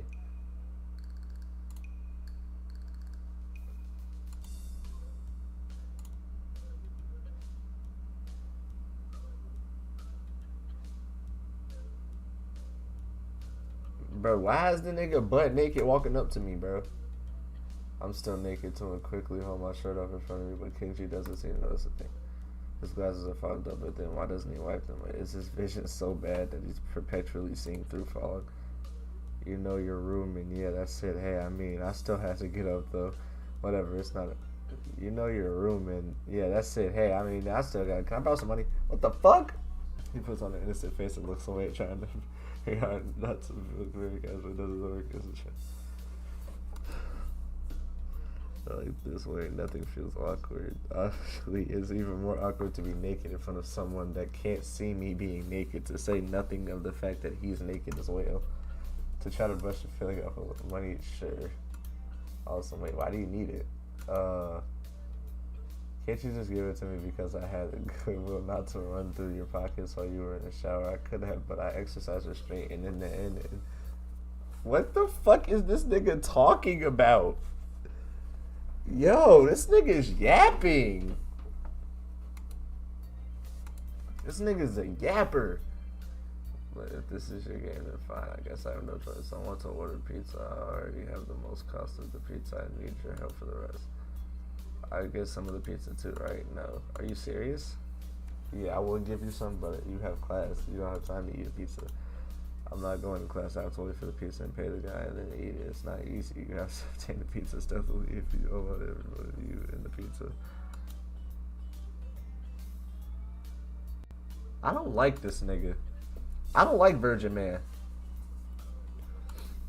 Kenji strikes a dramatic pose completely without irony. But yeah, I only like the 400 yen, please. You're my only hope.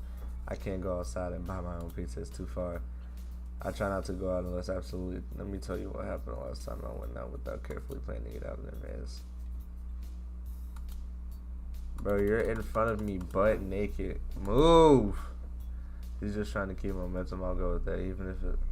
I want to grab him and shake. His meat is out. Don't do that.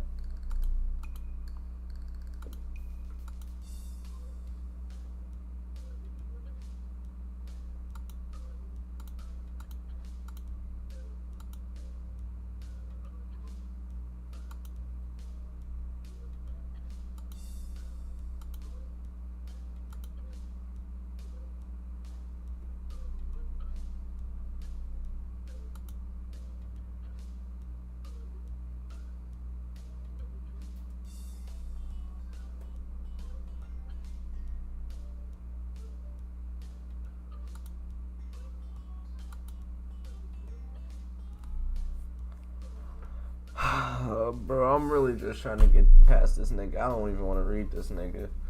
Oh my god, bro. The feminist agenda stuff. This stuff is important, I can see. Wake up in the morning, someone stabbed you in their sleep. Women are terrible at stabbing things. I thought you just said don't take them lightly. Well, I don't mean...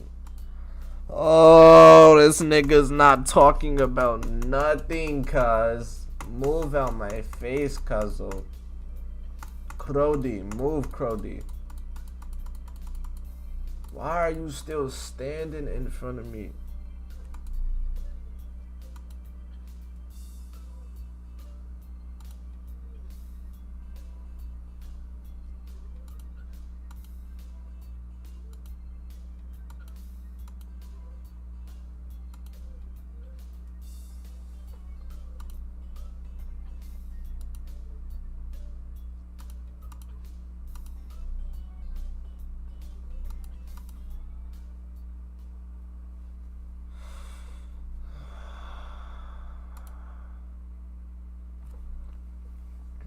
Walking into your dorm like, bro, I just had a whole conversation with a nigga that was butt naked and can't see. While I was butt naked and can't see.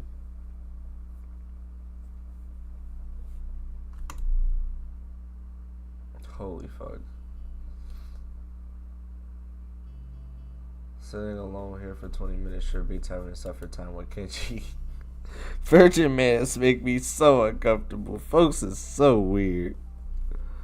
The combination of fatigue, frustration, and boredom starts making me feel very tired. Blackout for a second, waking up when my head hits the surface of my desk. Damn it. Lily's tall figure appears at the door. She's not in this class, so she must have some other business. Maybe she's looking for Hanukkah. Lily stops at the door, looking hesitant as if she wants. That's invited in. On the court, after straightening her hair and skirt, a straight collar as if it was important to look prim in it. Okay. Excuse me. She calls into the classroom quietly with a probing, delicate voice. I realize the silence might unnerve her because of her blindness, so I break it. Good morning, Lily. I say, oh, good morning. I didn't hear you come in. I wonder if she thinks it's suspicious that I've done anything to her before. It's likely if I were to tell her it's too big of a lie now, it would sink me. Well, I was already here just asleep until now. Oh, have you seen Hanako today by any chance? No, she seems to only come just before the bell rings or after that. Do you want me to tell her something for you? No, it's fine. It's strange, but I think we're the only two people in the school right now. I didn't hear anyone else on my way here. I shouldn't have gotten up so early, I guess, today. You're chastising yourself for doing something that other people should punctually do is a good thing. I think so, anyway. It's a very busy morning today. The festival is coming up, and today is the deadline for event registration, budget reports, and other official paperwork. It could be that everyone's trying to complete the necessary forms at the last minute. Maybe that is why it's so quiet today. Holy fucking shit. Misha pops in, Lily visibly flinch. Hi, Hee-chan. Hi. Look, it's the class representative. Hello. Lily smiles, probably amused by Misha and Shizune's use of the word look. Good morning. Of course you're not the representative of this class, right? Right. I'm not. Lily seems a little more guarded in her answer to Shizune than she was with me the other day. I guess they really don't get along after all. Lily might actually not know Shizune is present, and she's trying to detect whether or not she is to know who she is talking to. For all she knows that she's talking to Misha, but knowing that she and Shizune are practically inseparable, she might expect Shizune being the one who actually talks. Damn, how complicated. I decide to help Lily out from my own pace of anything else. You're here early, Shizune. You were here even earlier than us. Misha puffs out her chest angrily. Why is she getting angry? Does she feel emotions on Shizune's behalf too? It's not that weird though that Shizune didn't like my little comment. It's true I was here early, but so me saying something like that could definitely be misinterpreted as anything, especially to Shizune who doesn't have the benefit of hearing tone to gauge intent. Whether or not I should apologize, Shizune has already moved on. Class rep, it's a good thing you're here. We have to talk. The festival is coming up in 3 days, right? Every other class is already handed in the project except you. Ha ha ha. There's still time to hand it in, isn't there? Today's the deadline. Today the deadline is today. You're certainly taking your time, aren't you? If I had it my way, I'd have all of the necessary paperwork days ago, but someone had to say the deadline. Please extend it. Yes, that was me. Planning something on this scale is not a small task, and a week is a small time frame to expect a whole class to work out such a complex issue. Do you want to know what's harder than disturbing the funds for one's class event? Handling the same matter for every class in the school and then some. And the one who does that is me. Misha puts her hands on her hips and stands up straight. Wow, she really is getting into the role. Really doesn't look like she's very amused though. Hey Shizune, aren't you being a little too hard on her? There's still a whole day left. It's alright. Lily seems happy that I'm taking her side, but conflicted that I might not think she could take care of herself. If this is about the budget, then I'm disappointed you think I have forgotten about it. I understand how important it is. She's blind. This is kind of... Then can I have it, please? Put it on her at this exact second. It's not here right now. I asked two students to take care of it from your students from my class. She emphasized the last sentence, much to my pride. She knows about Shizune and Misha's efforts to rope me into the student council. I guess word must have gotten around, so now she's using me as ammo against Shizune. This gets better and better. It was your responsibility. A budget report isn't something you should just be delegating anyway. As a class rep, it's your job to be on top of things. Damn. They're complicated. Is being capable of doing so, but the students have been sick recently, so they... Damn.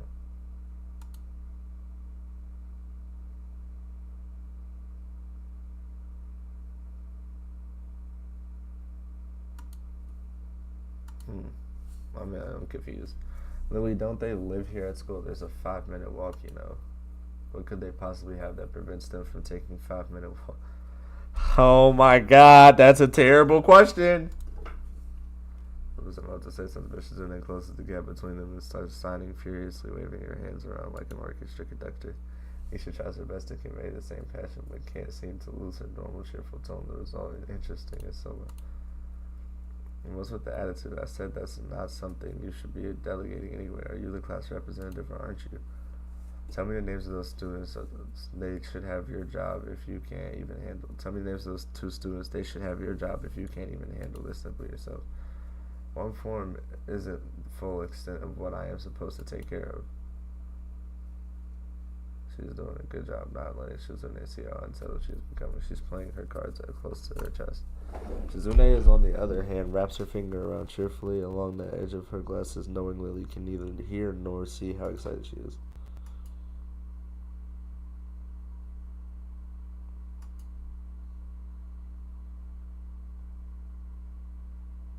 Even though Misha delivers them without even a hint of sarcasm, which they have. Shizune and Lily don't like each other, that much is clear, but this seems a little much. It seems like Lily has had enough and is ready to push back.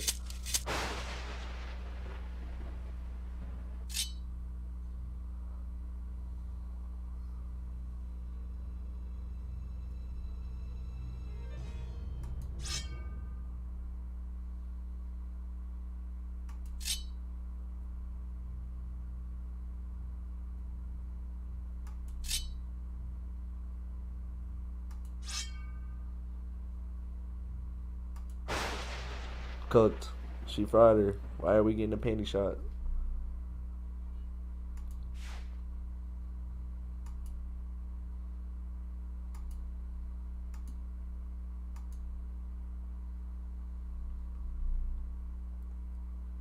Huh?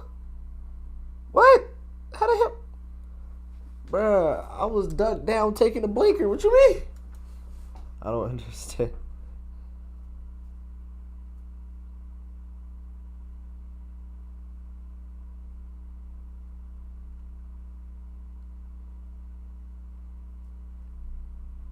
This is interesting. Cut me and Lily some slack or leave me out of this.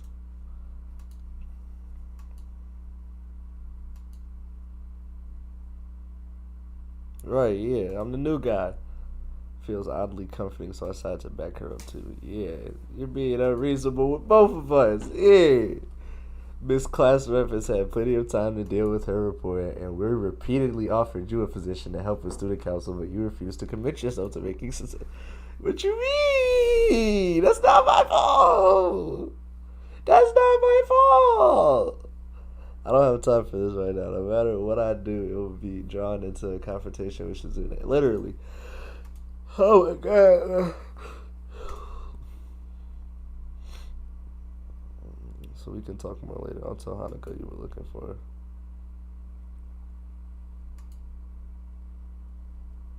I'll leave now.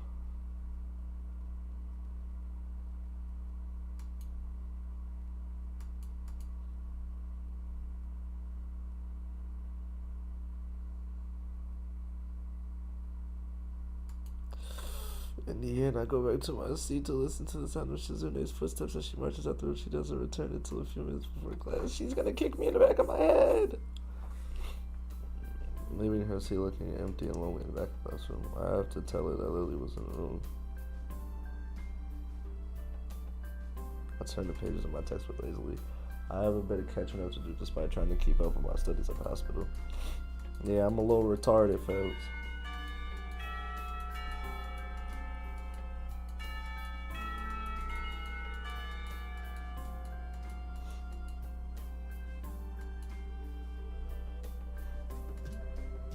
I'll use this opportunity to reconcile with Shizune a bit without getting puppy.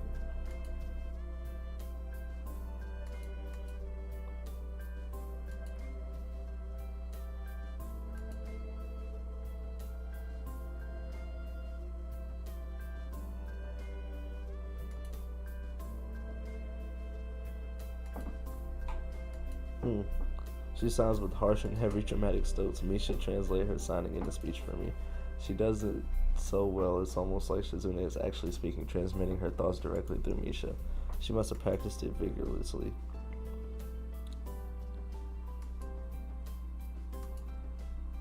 It's an important duty of ours to ensure the success of the festival with all our strength, right? From the past student council generations that the festival would have failed. Right. Oh, hello. Oh, Hanako. Hanako peering timidly in the classroom, most of her body is behind the door. Hey, playing delinquent again? Hanako blushes hard at Misha's straightforward jab, even if it was only in jest. Why are they always on everybody's heels, bro? Calm down. Shizune stares at her probingly, causing Hanako to look down and start backing away to the point where only her fingers can be seen wrapped nervously around the edge of the door. Maybe she is showing her dislike of Hanako by association of her dislike of Lily. It appears that Hanako probably knows it all well.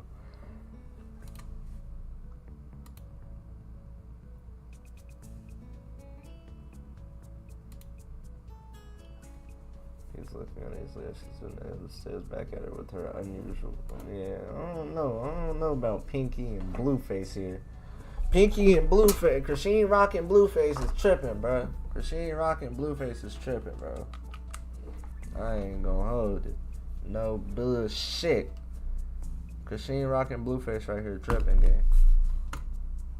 It's a little uncomfortable watching Hanako's reaction. This is Shizune's regular behavior. This is what happens when two people of different extremes meet it. Do you know where she is? If she has any sense in her head, she's in our classroom working on their festival project, but who knows where that woman is loitering at. What the hell? She's blind!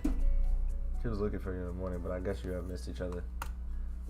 She waits a little without answering the simple question, looking awfully like she's not sure if it's proper to answer such a question. Yeah. I can come with you if it's okay. Type shit. She's still on guard, her shoulders stiff like a wood. She has a really troubled expression. She seems to wear almost constantly one that makes y'all get it.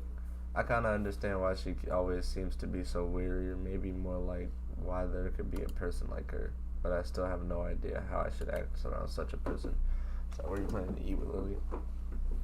She nods slightly, so she must have been trying to get in the cafeteria. Well, there's something of a dinner crowd, just like the cafeteria is crowded during lunch. It's not as bad because dinner is longer than lunch hour, but I can understand why Hanako could be discouraged from going in. I pick up my bag and we take our leave. Skips a little to meet my initial pace, so I slow down to match her speed. It doesn't take us long. Type shit. It almost feels like we're going on a stroll together, something that I can't say I've really done with the girl. Type virgin statement, bro. We're not Kenji, bro. Come, chill, bro. Chill. We're not Kenji, man. Chill.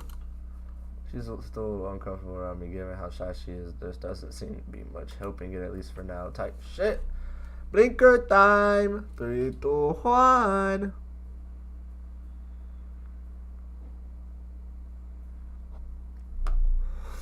Come on, Chad.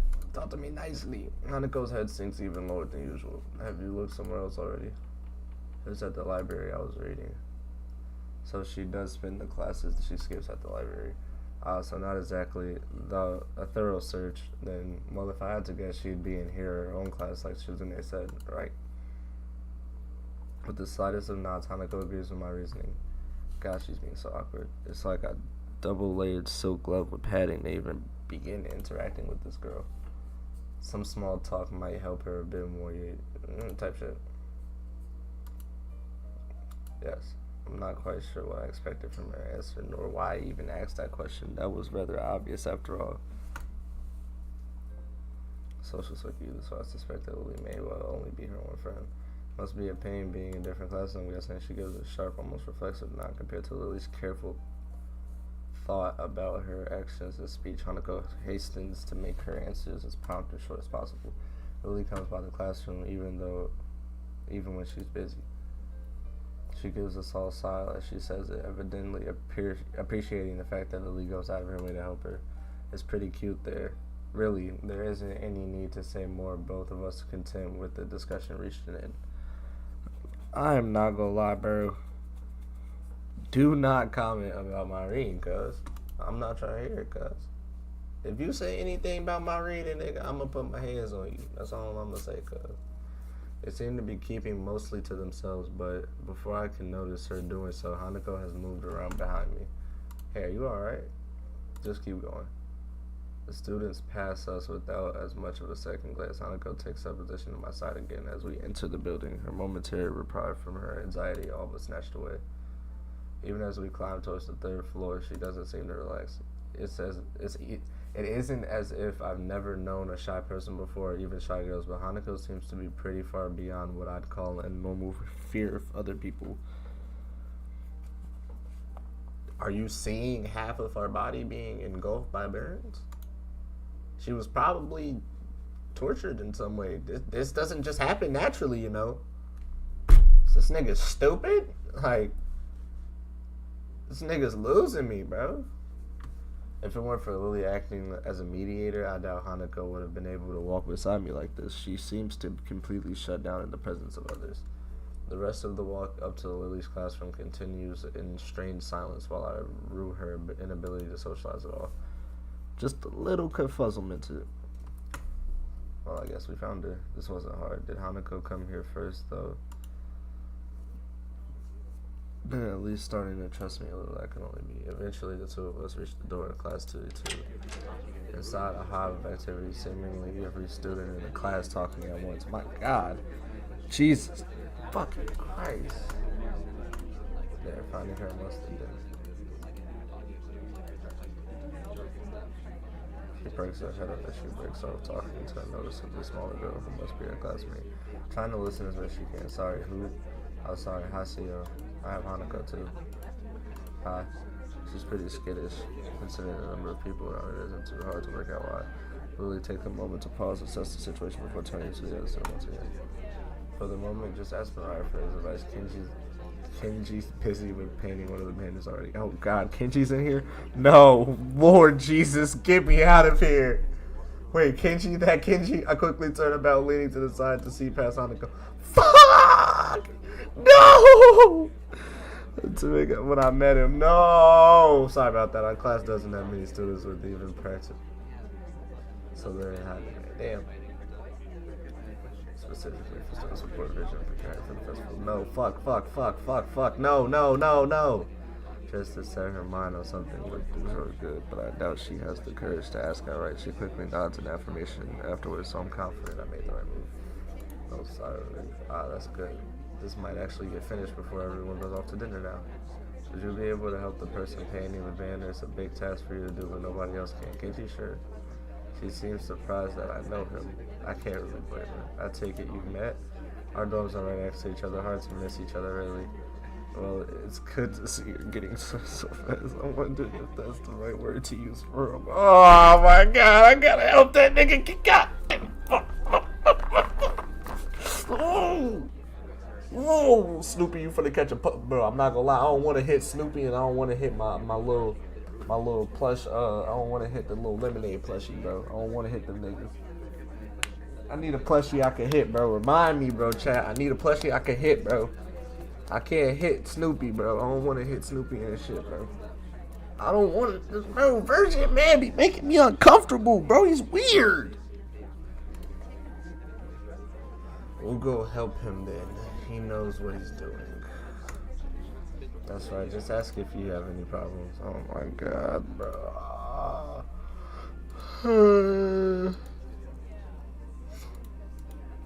Kenji. What was it? Oh my God. It's me, his sale. Right. I know that, man. What are you doing here, though? His dismissive attitude annoys me. He must be the type to really get focused on his work, hating to be disturbed by anyone until he's done, I suppose. The sound of Hanako's footsteps as she walks behind me reminds me that she's here. I was just going to help with the banner and Hanako and that is, hello. Oh, I guess that's okay. As soon as Hanako enters the equation, his demeanor takes a complete about face. His sudden facts hostility is slightly unsettling. Alright, women, on second thought, this might not have been a great idea after all. Hanako and I gradually set ourselves to the opposite side of the club, noting several small paint tins on the ground. Noodle stall. You guys are selling noodles at the festival on Sunday. This nigga selling noodles? Okay. Shout out to Kenji. Maybe he's not weird, Virgin Man. Look at you being cool. So how do you want to split this? We do borders while you do the text, or do you want to switch and do the borders? Text is mine, you do borders. He's sincerely strong feelings on the topic. As I reach over to grab a brush, I notice Hanako's already debating between colors to use. She's already started on a delicate pattern. Looks like my idea of taking her mind off everything actually worked. Not before Kenji takes advantage of Hanako's working and lean towards me and whisper constantly. Okay, man, why are you here? Hanako just wanted to help find Lily, that's all. He appears. I get it. It looks like I misjudged you. You're infiltrating them, aren't you? Going deep undercover. Oh my God, he's a weirdo. I'm convinced. Why are you leaning in my ear? Bro, move out my ear, cuz. My brother in Christ, move. This one of them niggas where you always gotta whisper in his ear, bro. Get the fuck away from me, bro, cause you don't want to be a dick. But it's like, bro, move. Is that why you're here? Obviously it sucks, but there's no better way to get intel than going in my... Very harsh. He misses my true meaning as he leans back, satisfied. I'm sympathetic to his cause. This nigga might be retarded. Finish. Looks like I am too. Good job. The two of us connect up the lines. Our patterns, mine being close. Manage. With a grunt, I levered myself up from the floor and look around. Aside from Hanako and myself, there's only Kenji left finishing off and Lily. So let's talk amongst themselves type shit. Yeah. He uses to get up. As she does, I can't help but grin at her wrist. It just shows extended into there. How much of her body was burned? I feel a pang of guilt about it. However, as she quickly covers up her wrist with her other hand. Looks good, doesn't it? She looks surprised for a moment before noticing that I mean the banner. It does, I mean. I meant her and the banner the whole time. Shit. Her smile shows that she feels a slight sense of pride in the result, just as I do. Yeah, that's best girl for sure, twin. That's best girl for sure. She's cool. She's cool. I guess that's all that needs to be done. Tight shit. Thank you, Hisayo Hanako. If there's any way I can thank you. It's fine. Be sitting in the study room at this point. I don't mind either. That's my new list shit.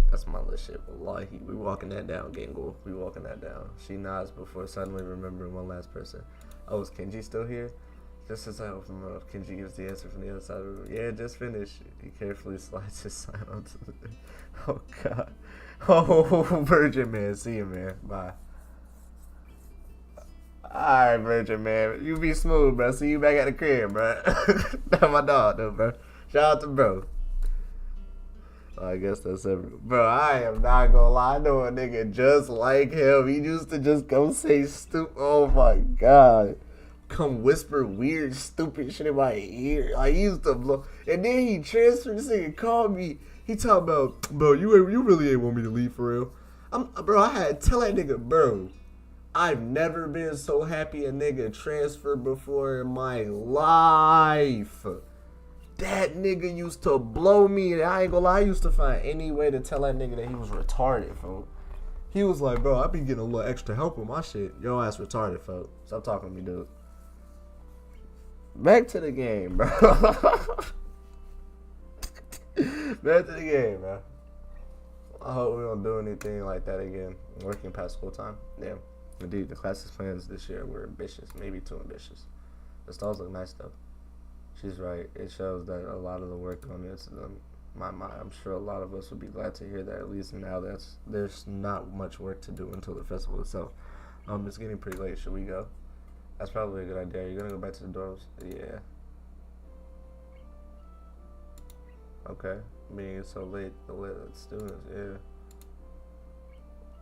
And our first audition to Lily's can't regularly tap in the ground. It's nice to finally be able to relax a bit after the mad dash and rush to school type shit.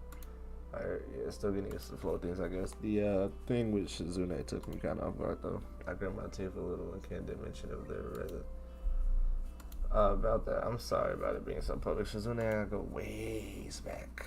We're slightly irritated. She remembers Shizune, obviously, and wanted as Hanako for her views on this, but her expression is so surprisingly evasive and difficult to read. Nothing new. She's always just trying to not have to do too much in situations. I don't blame her, man. She's a cool person. They all cool peoples. I'll be glad once the festival is over in any case. The change of topics welcomes clearing the thickening air quickly. I can imagine my old school's festivals were a lot more low-key than this. Right. Hanako, we both chuckle in agreement, savoring the fact that none of the staff and her around to here are girls. So, it's either threesome with blue-haired girl and Pinky, or threesome with Burns and Snow White with red hair. I still don't think I'm doing the right character comparison, but shout out to bro. I suppose coming from a strict all-girls school helped me a bit with Yamaku. Compared to their Yamaku, is much more relaxed. They go a ways back, explaining her well-bred speech and behavior in any case, right? As we come up to the dormitories, it's eventually comes time to leave for our respective rooms. See you later, Lily and Hanako. The two give a polite nod before setting off to one of the zones just next to the guys. Just remember, there's a staff member casually patrolling around outside to prevent any nighttime shenanigans. Walking past him, I quickly stretch my arms out over my neck, both quite sore. It feels good to actually, yeah.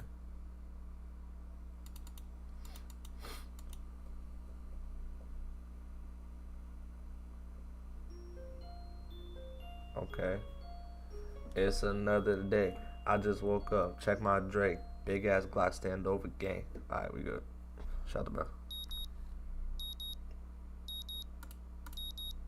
Why didn't they give me options not to take my medicine in the morning so I could just die?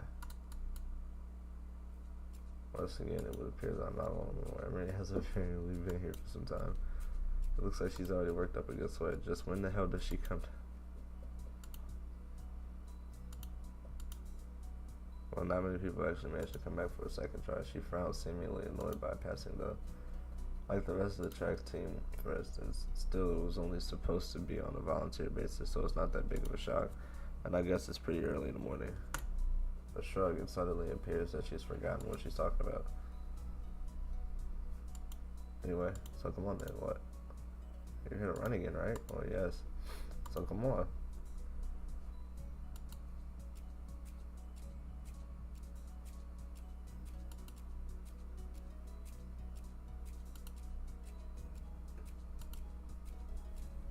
I know I should be patient and work towards gradually, but it's difficult to stay positive about this when you're on the track and start on the second lap. Amy seems to have grown impatient, keeping at a pace with me and begins to pull away.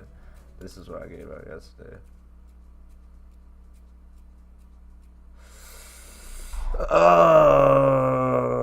This is what I gave out yesterday. Let's go for it, nigga!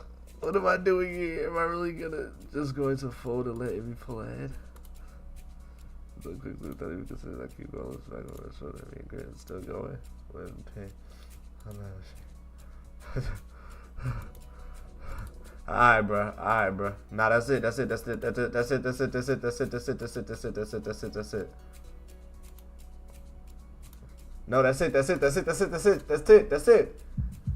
it. Alright. You're tweaking. Before I can think about it, oh shit, the track disappears from under my feet. I stumbled on one hand, shooting the clutch on my chest, and the other hitting the track. Oh, god damn it.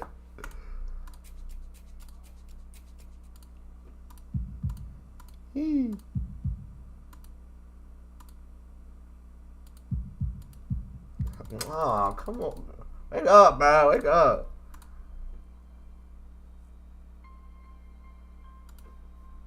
I don't think you are. She seems to come to a decision now to herself. Right, you're coming with me. You gotta go see the nurse.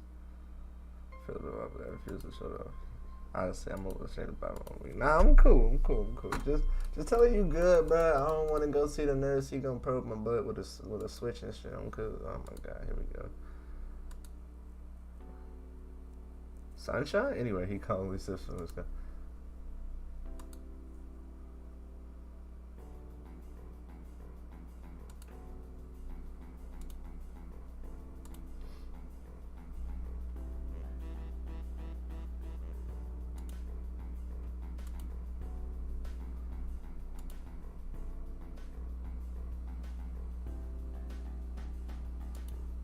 I was being careful. I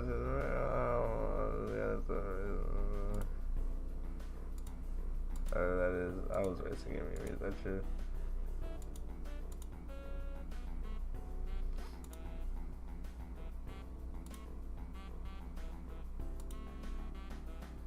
I don't know if he told you, but he also has a bad heart condition, and getting him to race you was incredibly irresponsible. Or actually, I started it. You what? We were just running and he was like, boom, so I sped up to catch her. Yo, that's my fault, gang. Almost killed you and shit. That's my fault, Twitto. That's me. Hey, that's me. I'll take my. That's me, cuz. That's me, cuz. So you're both stupid. Damn.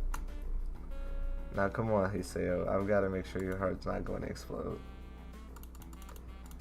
I don't know, nothing much. You just stay here for a few hours. I am not going to object to that, so I'm cool. Alright. Look, I'm really sorry. I should have been more careful. Hey, you didn't know it's not your fault. She looks awfully down. I'm sorry about this. Can you go put some clothes on, bro? That shit don't mean I want to make it up to you. This says nah. So you have to come to lunch with me. I'll bring it to you, okay? Something really good. But you don't have to, but then shut up just to nod at her when I see her again. Good. We meet on the roof. Yep, the weather's nice. Okay. You'll come, right? You won't deny me the chance to make it up to you. Of course not. Great, see you there.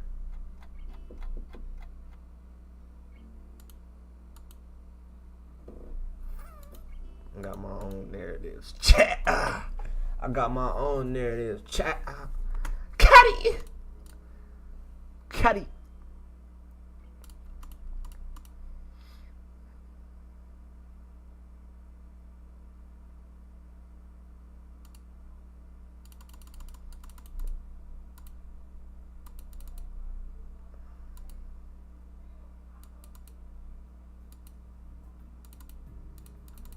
Oh, how are you feeling, bro? I woke up. What time is it, nigga? I got class or something, man. Into. Come on, brother. I'm fine. On that bed, then let's see how you doing. Don't. I try to do this after this. Oh, shit. Set up too quickly is what I was going to say. Just sit there. I'll check it. Make sure. This shit should lasted for a long time. I showed up embarrassed with myself. Alright, stop that. Man, let me go get to my date. I got a date with a cougar.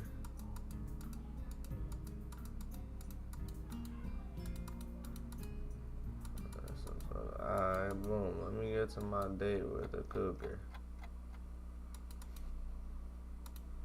15 pairs of eyes turn on me. Good morning, Nakai. Mewtwo seems to be somewhat confounded by me coming in late as if I interrupted his flow. Judging for the rambling lectures his classes tend to be. Yeah, Mewtwo, bro. I'm not gonna lie. I almost died, Gingle. Mewtwo finishes his lecture about electricity earlier, yeah. So as you know, yeah, man. Have a good time, but also come Sunday, please keep the meaning of this festival in mind. Sure, games and fried food type shit. Yes, thank you, Mikado. But what I meant to say was, yeah, nigga, stop talking to me. It's different today. I've been invited to lunch on the roof, an odd location, but I was told to go. Fortunately, I managed to find a shelter from the storm. Only to be met by Emmy, who comes flouncing down the hallway like a cannonball. Hey, Haseo, great timing. I have super extra lunch, as promised. Let's go upstairs. Look, Emmy with clothes on. You ain't seen this yet. Emmy shuts the door behind her or something like, oh. Suddenly, a tall, dark stranger appears out of nowhere, standing imposingly in front of me. Now, we know who that is. That's, No Arms Lady. Yeah, Rin. Wait, is it she? Hello. Noticing that Rin is speaking to me, Emmy looks curiously at me. You two knew each other? I look confusedly at Emily. She's that friend of yours. Rin has turned her gaze towards the clouds drifting above the school. I didn't know you knew this person, Emmy. The awkward silence only lasts for a few seconds until Emmy lets out a tiny giggle. I invited Hiseo here for lunch. If you know him, that's just better. Oh, does that mean I don't get food, or did you invite him for lunch without the lunch? Neither. I have food for 3. Nice thinking.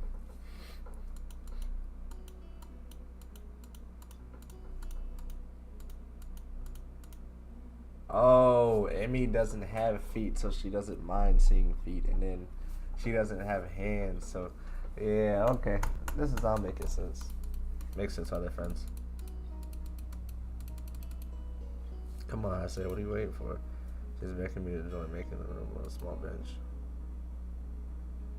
I see myself in the corner of his impressive view. Emmy's surprises with a giggle. Here you go, lunch as promised.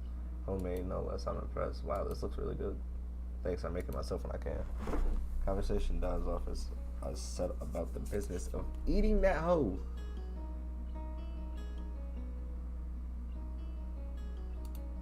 Even though I've seen it before, I can't help but be impressed at her dexterity. It's also a reminder of the sort of place I'm in right now. My advocate. Emmy has 2 metal rods as legs. The fuck are you talking? Bro. You seem pretty hungry. So, my morning run always wakes up an appetite. Which is great because I burn right through lunch pretty quickly. Helps for my girlish figure. What would happen if you lose it? Would you become a man? It's a figure of speech. Did your figure have to run in the mornings too? Do you always talk like this? Talk like what? Like what? I think that answers my question. Or never mind. So, I struggle to think of small talk and so on the obvious question. How'd you two meet? Ren seems content to let Amy answer the question. Someone in the housing department thought we'd compliment each other well, so they silenced. Yo, I'm not gonna lie. Whoever in the housing department is cooking up, bro. Oh my god. Them niggas are... What's the nigga that runs the Lakers? The GM of the Lakers? Yeah, bro. This is Howie Roseman. Howie Roseman level. Bro, Philadelphia Eagles level. I'm telling you. Like shoes in a suit. Huh? Put us together and we've got all our limbs. Get it? Ah. Oh, I started ready in the morning. That was that. I mean, you can. I was only get dressed every morning. Not get along. I see. Ren chooses the moment to interject. I have trouble with shirts. Right? That seems fairly obvious. Really? What kind of? This isn't helping, but at least every seems to find the whole thing funny. I mean, you've got no arms, so putting on a shirt like one of those things, that would be difficult. You know what? I'm just gonna stop talking now. It'll save me a lot of trouble in a row. Ren nods and I suspect it's meant to be a sage manner. I see.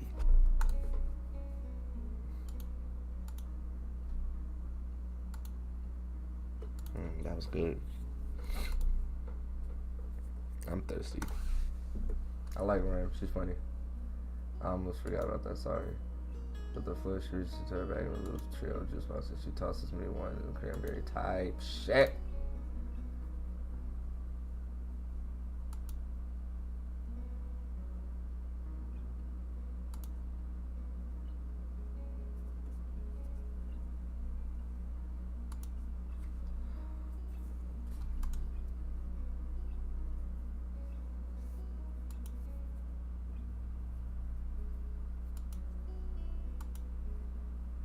So he say, do you like it up here? It's quite nice actually. I like high places for the view. Thanks for inviting me up here and for the lunch too. Amy grins a 1,000-watt grin, pleased by my response, I suppose. No problem. Feel free to eat with us next time too, okay? I won't make you lunch, but you can bring your own up here. No lunch service? I don't know. Amy looks mock offended, trying to take advantage of my good nature. The nerve. She giggles. Well, if that's your answer, I guess Ren and I will just keep eating lunch all alone. I am suddenly assaulted by the most heart-rendering puppy. What? Kidding, I was kidding. I'd love to eat lunch up here again. Good location, the company's okay too.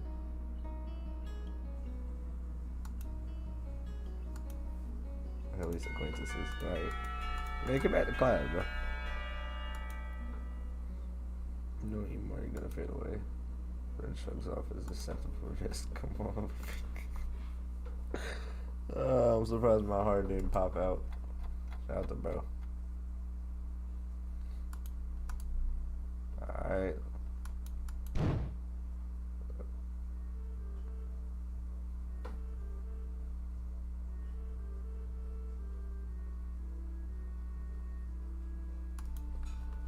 Oh, sorry, Yumiko. Didn't mean to start you. No, that's fine. It happens a lot. I'm used to it by now. Can I help you? It's okay. I think I know where everything is. Thanks anyway. I suppose I'll grab another book or two on here. Tight shit. Oh, hey, look. Gengo.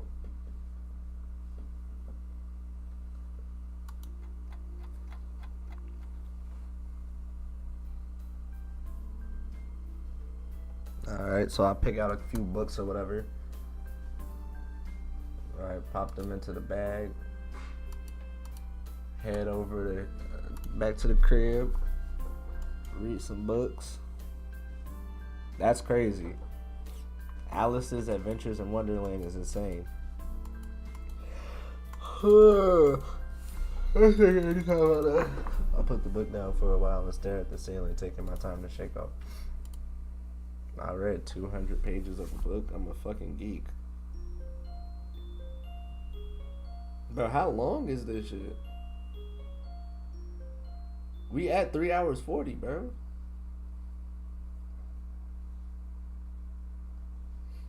Saturday morning session. Nigga, what?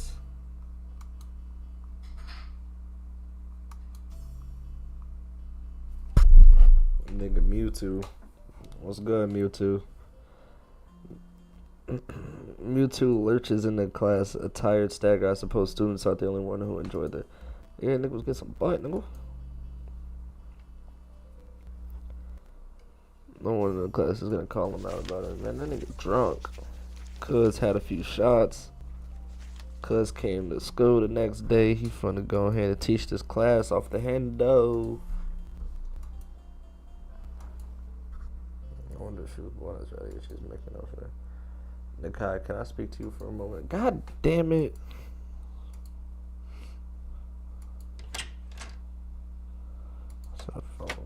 Mewtwo scratching his head. He works out. I heard from the school's nurse that you had an incident the other day. I was about that. Well, kind of, but it's not anything to be worried about. Yes, anything that can endanger your health is something to be worried about.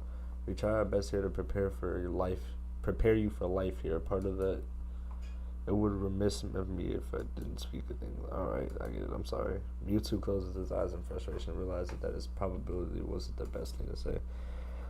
Something tells me that you're not sorry. Pretend as much as you want, but this isn't a normal school. A lot of people have put a lot of time and effort and money to make sure that you and every other student here can have the same level of education as your peers. For you to abuse that by throwing out advice, specifically medical advice, is plain selfish. I'm not quite sure if this is actually how he feels or some act that he's practiced many times to guilt your students into doing the right thing. Either way, it's working. Mewtwo appears to lighten up a little, satisfied that his message has been received. So then on to my next question. How are you finding your studies? I understand we're laid up for a while. We're not too far ahead, are we? I don't really think so. I tried to keep up when I was in the hospital, so it wasn't that hard. We all good, man. I suppose there are still students out there who realize the importance of learning. I wouldn't go that far. I was always trying to keep myself occupied. Keep up with these things, right? That's exactly it. One move. Whatever, Mewtwo. Unpredictable is unpredictability. Well then, I think that's all I really had to say. Let's go back inside, shall we? This Insubmissible shirt, you're the boss, right? Mewtwo pauses for a moment. I don't think of any students that ever said that to me. For an instant, I consider replying, but something deeper within tells me to shut my mouth and get back into the classroom. Huh. Some don't even bother. Their heads slumped to the desk as they nap. Thankfully, it would appear that Mewtwo doesn't even notice them. He returns to his desk and retrieves a scientific journal from one of the drawers. Mixed feelings of tiredness and anticipation buzz around the room. Everyone here is either waiting for a chance to rest or the chance to get last minute highlight buildings.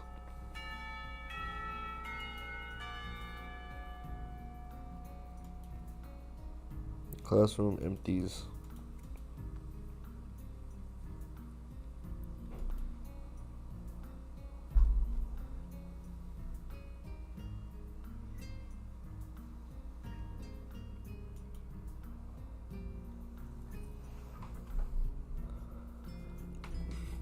Should go say hi though.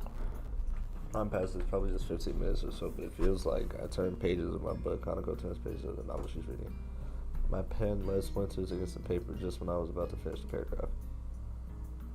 Let's get from around with the sharpener. I feel like they're breaking the mood in the classroom.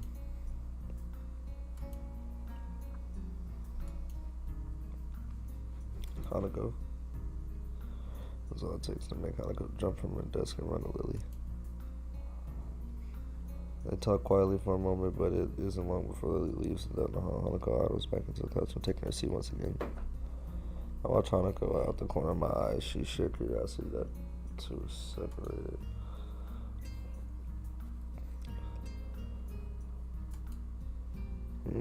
The boredom evidently becomes too much for her, though, her slender frame reaching into her bag and pulling out a small book. This isn't the one I saw her reading at the library. She must be a quite fast reader.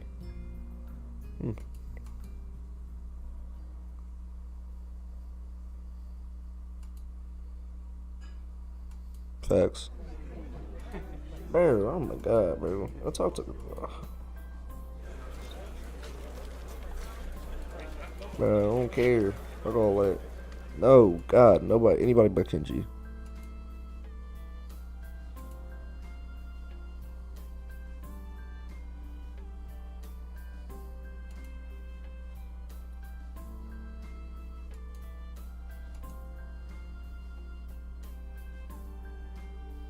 Right.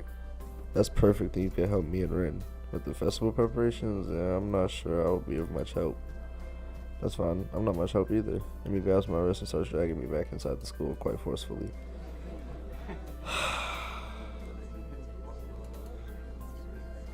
She stares slowly. Yeah, she doesn't get tired, so she runs everywhere. Is Ren working on a mural still? That's right, she needs all kind of paints and brushes and stuff, so I went to get them from the art classroom. You need help with that? Well, Ren told me you had already helped her, so I thought you wouldn't mind. I see.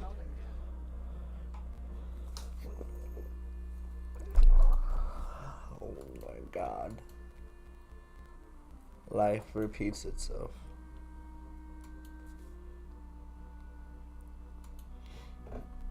The heavy packed crayons and shit of that nature, yeah, all that. Amy studies her notes, comparing them to the markings on different paint cans, and passes them to me as she finds the correct matches. Her eye levels stay below the shelf no matter what. At the moment of building anger, she starts jumping up and down, apparently trying to speed read the labels during a fraction of a second. Interesting. Okay, no, I see why me lending her a hand would be so useful. Let me do that. You can't jump high enough, and I don't want you to hurt yourself trying. Also, I'm like twice your height. You are not. Cuz, am I stupid? This nigga's like 5'2". Bro, whatever. She glares at me one more time, but can't come up with a retort. With a grudging hint, turns her back towards me. So I begin scrounging the top shelf for paint while below Emmy crouches and scavenge what she can from the cupboards. I shake my head a little after, double checking to ensure she can't see me do so. Emmy, wait, what? What did I do? Emmy having a complex about her height was a surprise. I wouldn't have even joked about it otherwise. She seems easygoing, but I guess everyone has their weak spots. Like a treasure hunter spoils, do I realize that it was necessarily the height jab that got her riled up. She might not like to be told that she can't do something like jump, but Emmy herself seems to have forgotten all about her quick. At least she doesn't seem to have taken anything to heart as she chatters away happily while we pick up the rest of it.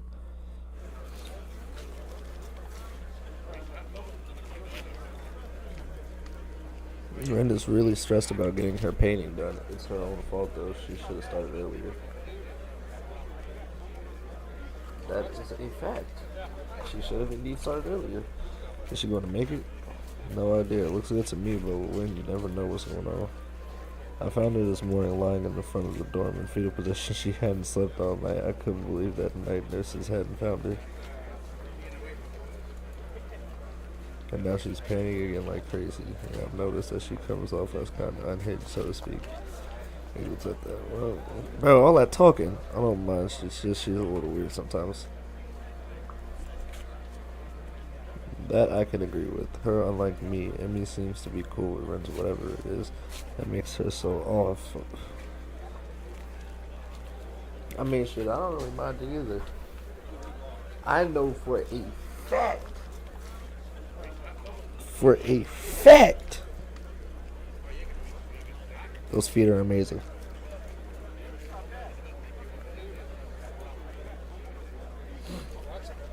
Yeah, I guess she's a very unique person. I'll return to the word again as an encompass to Ren's personality by itself, but really, it's just a substitute for the lengthy description of her oddities. Emmy giggles as I grasp out for a properly descriptive word. She's just weird. You know, she just spent half an hour sitting on her box, and she just stared at her toes. She giggles again in a way that makes me think she doesn't know what's funny about it. It just is. All that time. God, bro. Did Perks make it to Japan? Because wallahi, everybody here is off Perks. The disfigured human figures might have mostly colored in tones of red and pink. Right. Okay. Tight shit. Looking very cozy as if she was a natural part of the scene. Her pants legs have been rolled up to the knees, exposing her thin legs, which sport a drying spectrum of war painting similar to those of Emmy's face. Emmy sprints to Ren ahead of time. Yeah, this might probably be... I don't know. I don't think she does well with wearing shorts, does she? With no hands. Whatever. I'm back. That was fast. Did you run in the corridors again? He said, "Oh, help me."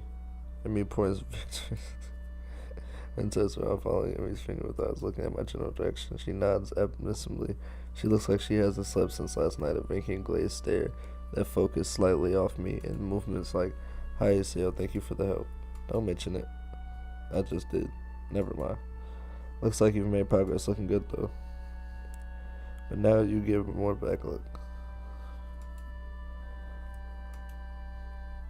It's a very nice thing to say for me, of course, not for you.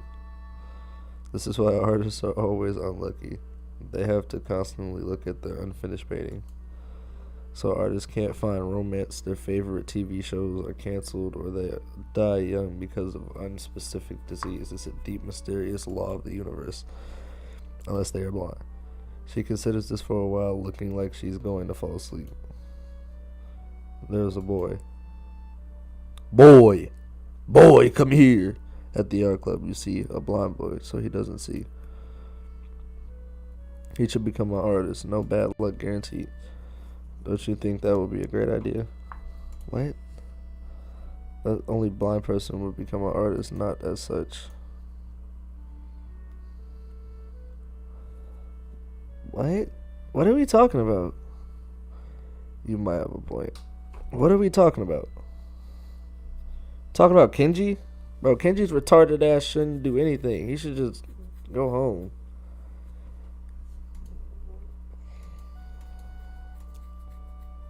I need the Persian blue paint. Persian rugs. But it came straight from Decatur. Must I go there? I think not. It's the one with the Persian blue paint on it. Must I go there? I think not. Persian rug. I bought a rug out of Persia. Persian rug. Come on, bro. I waved to Ren, who doesn't seem to have noticed that the two of us are even leaving. I mean, yeah, sure, she's locked in. Maybe. Probably not, actually. While I'm busy thinking of how weird Ren is, Emmy's been dragging me back to the art classroom. I feel myself starting to run out of breath. What's the rush? Huh? Emmy's giving me an appraising look as if she's trying to figure something out. It's just that you seem to be in a hurry. You're not out of breath, are you? That's almost accusing playfulness to her tone. I'm tempted to deny it, but then I realize I've been breathing heavy since I stopped. This is kind of obvious. A little. Not everybody can be in shape, you know. Takes all kinds, right? He frowns. It's not a particularly good frown. Or that is, I should get in shape. Not that I hadn't already decided to try that. After that flutter on the track, I figured there's a real need to get in some sort of running habit. I was, after all, feeling pretty good until I had a false alarm. Nigga, you almost died. Well, that's it then. What? She gives me a serious look. You're joining me. I beg your pardon? In the mornings. You and I are now running partners. I've got a routine all planned out, in fact. She produces a couple You're the ones over times, dates, and laps all laid out. A slow increase for just a few days. Oh my goodness, where did she find the time to get all this together? Bro, guarantee no life. It was really the nurse's idea. He told me to keep an eye on you and make sure you exercise the fast ones, or maybe Kenji's on or something here.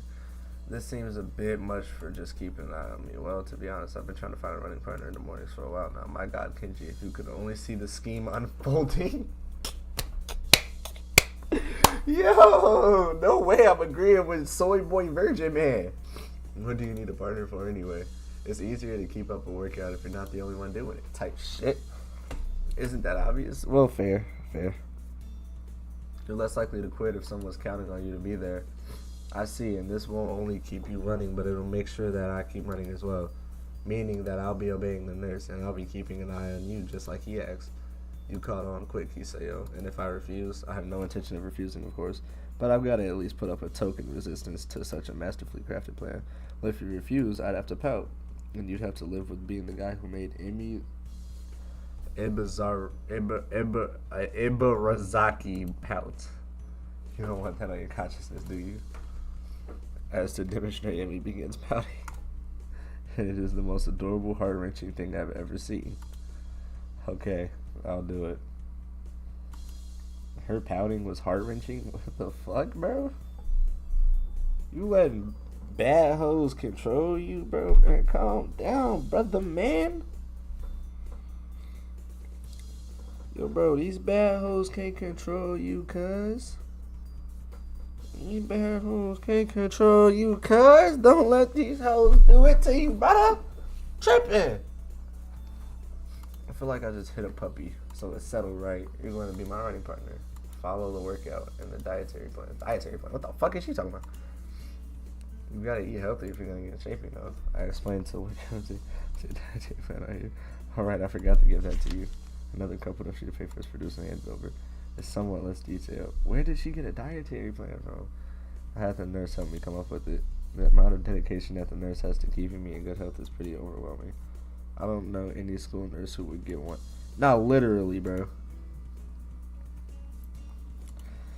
Then again, the dietary plan seems to cut out just about everything that'll be offered at the festival tomorrow. So when does our running start? After the festival. Right after? What if I've had something to eat there? I could get a stomachache, you know. I mean, the day after. I knew that. Wasn't there something we were supposed to be doing? Oh, I guess we should get the pay for rent, huh?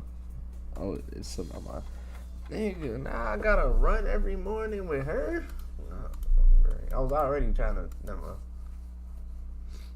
I'm actually a little excited.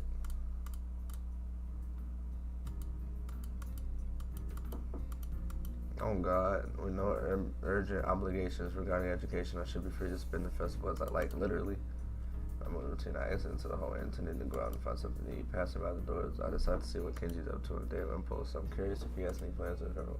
Then again, I can picture him having built a soundproof shelter in his room. Or possibly something like a fort with no girls allowed, with the girls crossed out body crudely. Literally, knocking on the door is luckily devoid of any kind of sign. I hear again the unsettling clicking of at least 10 locks being pulled back at the door. Heck, who is it? You're supposed to ask that before. Oh, it's you. Damn, it's early. It's not really that early. What is it, man? Nothing. Was just gonna ask what you're gonna do today. Half the school is out there already. Out where? Why? What? Is today special? Why are they there? Who are you? I can hear them. It's loud. Don't tell me. Has the innovation good kind? He suddenly more alarmed. What day is it, man? Yeah, I guess you can't see the big wooden booths outside. People are selling stuff. What the hell are you talking about? I have my curtains closed at all times to thwart my snipers. It's a festival. You know that, right? Oh, shit. That's today? Oh, damn it. I can't believe I forgot. I don't have my fort finished yet. This is bad. I'm gonna be a very bad day. It's good you told me. Thanks, man. I should get going that bad day. Oh man, they're gonna be everywhere. The people outside my window socializing, rubs his temples nervously, suddenly looking very ill. It's gonna be loud as hell. Damn, I was gonna go out today, but now it's just ruined. Everything is ruined. This is awful. This sucks. What the hell? This really sucks. I can't go anywhere now. Because he seems nervous. You could even say he's majorly freaking out. I can't believe this. So that's what? Prepare for it. I can't even brace myself. Now it's here. Nigga. Oh my God. Every time I talk to you, I gotta take a blinker, cuz. You just irritate me. Irritating as shit, bro. This soy boy ass nigga blowing me. You a bad bitch.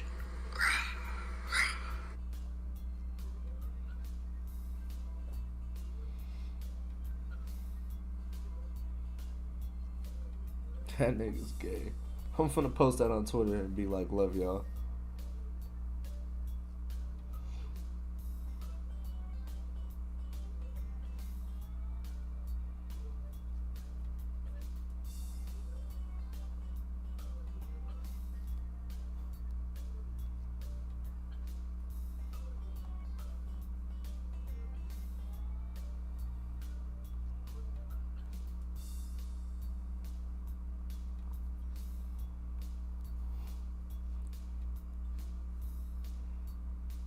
I ain't gonna lie, my fault, man.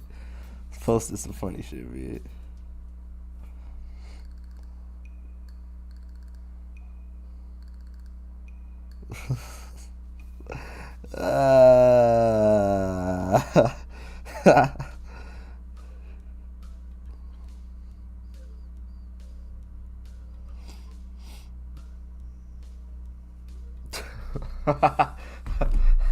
I wonder, I'm kind of hungry, but I made this deal that I try to be better care of myself, you know. Don't know if I should steer clear of the karaoke or head straight in. Deal sounds ominous, so what are you getting in return? Nothing, I guess. It's not that really that sort of, you know, Emmy from our year, we kind of agreed to watch over each other's backs, and the show's good. You forgot that you sold your soul to the devil and didn't get anything in return? Oh my God, cuz what the hell is wrong with you, man? Do you know who you were dealing with? She's a public health danger. Do you know how many people she sends to the hospital monthly with her carefully placed flying attacks? She's one of them, a key player in the vast conspiracy. Bro, I'm gonna go get some chocolate. Fuck this nigga. This nigga blowing me, bro. Bro, what?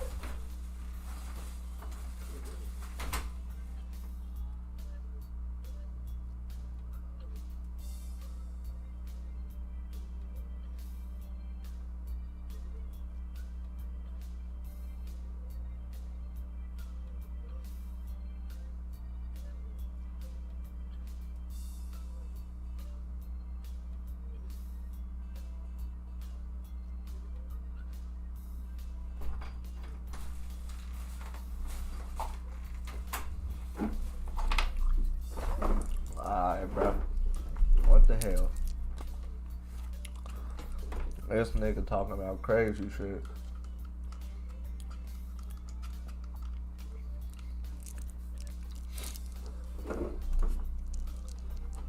I trusted. I can't believe what I'm hearing. I trusted you. I thought we were brothers. We have to call it off before it's too late. The festival too. It's just one of their ploys. Take a blinker with me while I listen to this crazy nigga.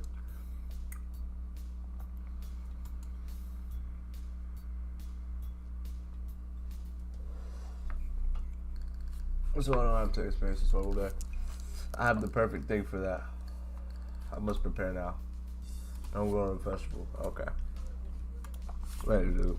The door slowly closes with a creak. I don't know how to feel about what Kendrick just said. This nigga's a nut job. I myself, should I bother going? I've got a book I've been meaning to read. Something in the underground postal system that may or may not exist. For short too, I could finish it in a day. But would that be a good way to spend my time? Oh yeah, it definitely would. But I suppose that it would probably be better to head outside. Try to integrate with all the other side shows and activities. Honestly, I should at least make an attempt to keep up with somewhat friendly personality I met. Maybe get something to eat. My stomach suggests it's almost lunchtime. I could at least grab something from the stalls outside. Just came up from town. This is the house. They're usually the spot. The ones who can't stop staring in behind their heads, you can tell they're thinking that what's wrong with this one. But at the same time, cannot deny that I've been doing the same thing all week. I just switched over for my own narrow-mindedness. It opens your eyes. My pants are hungry and I burn my guts like wildfire. Finally, should be the promised land. I'm just getting older about that voice interruption. Hey, what the hell are you doing? Having lunch? Breakfast? You mean you just got up? Or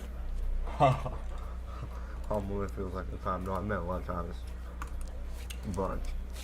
It's not a healthy breakfast at all. She snatches my food out of my hand and glares at me. What the hell is this girl doing? Hey, that's my breakfast. It happened to be your lunch. Yeah, that's my whatever. It's food. Oh, her lips are real. Did you really forget your dietary plan already? You need to be more conscious of the healthy side. What about your heart? My heart's fine this way mostly. I don't like getting responsibility eyes. I doubt that. You wouldn't be here if it was that case, would you? I am not conceding, bitch. Hand my food over. It's not that bad of a heart. I can handle a little grease now. Head sure. Running just fine. Me seems like not surprising. I had managed to convince myself. Not this flipping all over. When devious looks out like also fish. Probably it would seem from the beginning it would be in a situation. Whatever. For example, I almost died and there was a lot of meeting people and then I was on a roof for a while. Which is no excuse for slacking off, you know. A little near-death excuse. What? No, just for skipping basic exercise. What?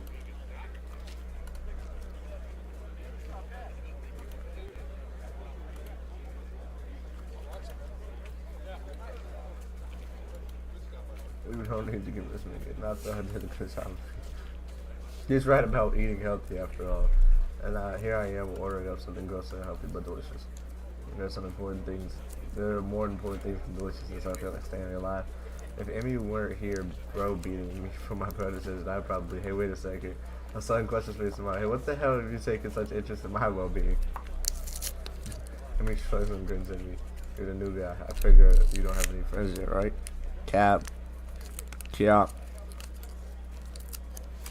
Cap. Besides, I've caused you trouble all week. What? Bro, that's what I'm saying. Nigga, leave me alone and let me eat my food. Cuz. I suppose they're worse face. Thanks for your concern. Come on, work, man. Call us if I turn over. Not so fast. I don't need to be so well. What do you want now? Move on. Thought you could use some company.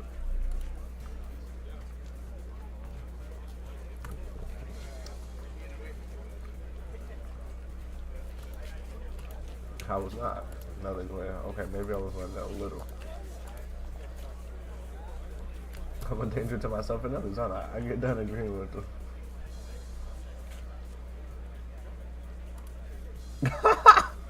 I knew it. You can't be trusted. I definitely have to stick with you. Whatever, bro. Fine, do what you like. Might as well make the best of this. What do you want to do? So let's do that.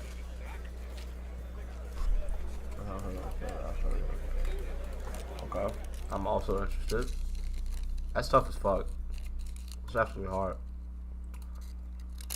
I'm one of the most normal looking people in this world. I still have to be here. Sometimes I almost wish I'd lost a hand or something. Or at least then it'd be obvious that I belong. Even now, trying to catch my breath, I just look out of shape. I mean, it looks like I have moments in my state of distress.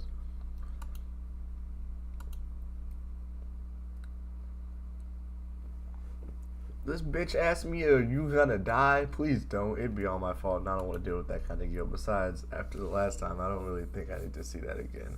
Especially because the nurse was totally saying it was all my fault. Nah, I'm fine. Who wants to keep eating it greasy, whatever it was. See? It's a good thing I found you. Nah, this one can't take Hanako's role. Whoa. She's cool, but she's not Hanako. Oh, it's you. Hello, Emmy. I'm about high sale. Damn, they couldn't let me be Bizzle. I'm finna change this nigga's name to Bizzle in a second.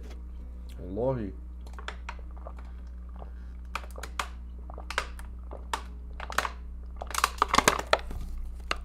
I ain't gonna lie, I've been fiending for this though. I don't know why I'm just now opening some water. I should have been drinking water, nigga. Hey Ren, I brought Haiseo along because he was going to give himself a heart attack. That was not. My objection goes unnoticed. We stopped by to see how the mural turned out, and then nodded slowly. Well, it's right there. You can see it pretty clear. I found myself wondering how long Red's been standing here in front of the mural. Has anyone even stopped to look at it? Are we the first ones? Obviously, we're not the first to see it, of course. I mean, it's pretty big. You'd be hard-pressed not to see it. At the same time, I don't think anyone's actually talked to Ren about it. Anyone but us, that is.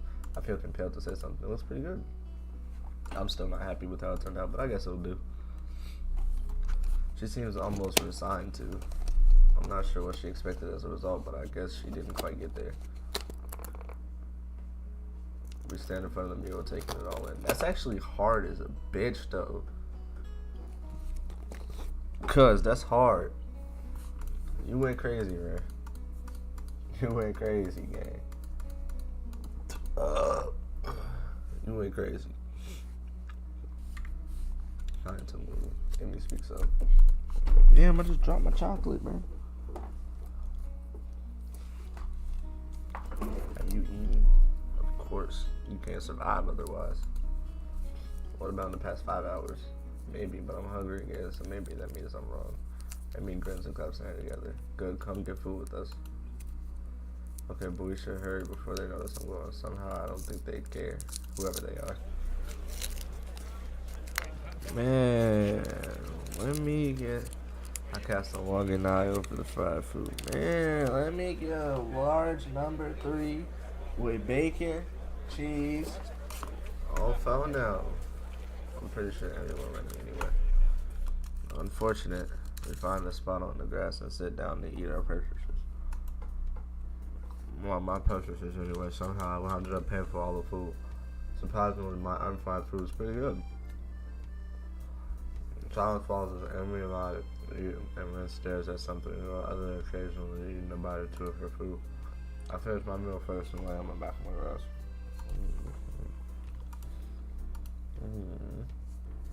Well, don't oversleep or anything tomorrow. We start on morning runs, remember? Actually, that slipped my mind. I was just actually enjoying myself wandering around with the festival with these two. That's actually been pretty fun. Yeah, I'll set an alarm. You better be there. I'll get angry if you aren't. God forbid. I don't think God comes into it. Unless there's some kind of freak accident and your alarm was short.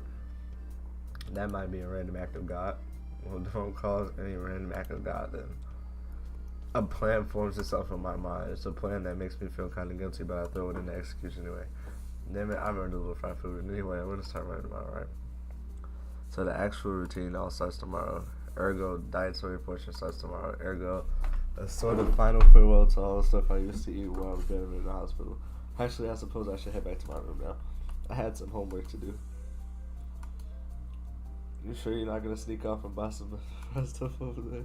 Nah, I'm too full to bother now. I pat my stomach for emphasis. Besides, you two will clean me out anyway. Heavy cake was a surprisingly pleasant sound. Another bang of guilt. She got to know that I'm lying now, doesn't she? Or is it just that she's trusting me? I feel like I'm all part of my plan. This nigga Kenji might be on to something. I'm starting to agree with Virtuous Soul Boy. God damn it. Well, I guess I'll see you tomorrow then. God damn it. I thought she was doing me a favor and not an agreement. I won't say see you tomorrow because that would be like predicting the future, and I'm pretty sure I can't do that. I fuck with her. Once I'm sure I'm out of Amy's line of sight, I make a beeline for the food stands and buy some cake. At least it's not Friday. I'm telling you that I was waiting and I still feel a little bad. I like Amy though. Listen. Back to my room. Hey, I do. Basically, I was this way. This nigga had to sneak up and buy some cake. Yo, this is crazy. It might just be a good thing after all. No, it's not, bro.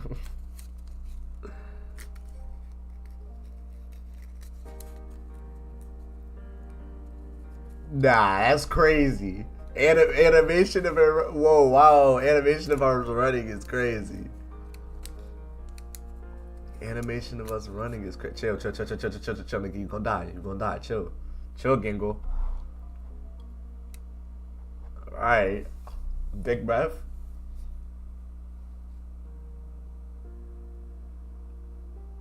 Oh.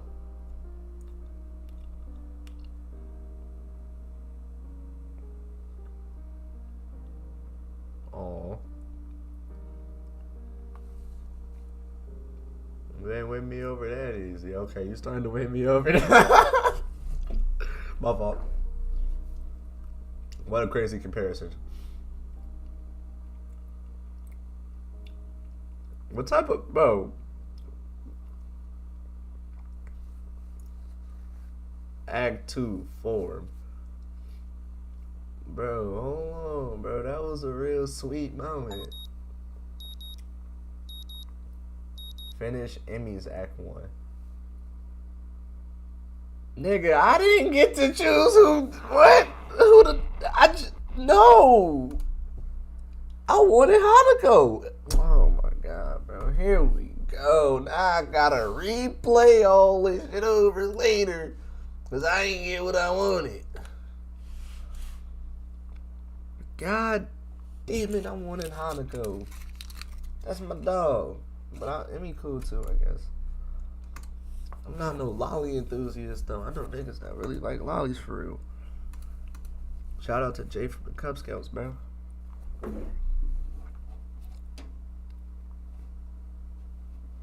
Bro, who the hell is Tech? Tech always hopping on Marvel Rivals and shit. Yo. Hold on, I'm trying.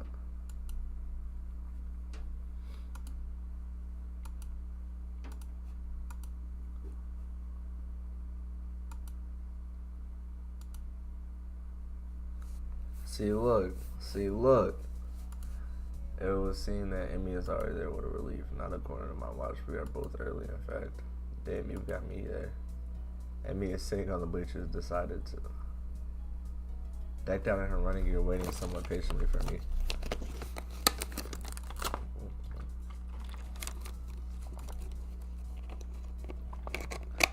She didn't think you'd actually saw it. See? It was a bet. I knew it. Emmy was on my side at least. Emmy hops off the bleachers and begins stretching out. She's remarkably leafy like a dancer. Nah, don't do that, bro. Why did I get Emmy? How do I get Hanukkah? Hold on, man. Nigga, I got editing powers. Watch how this shit disappears.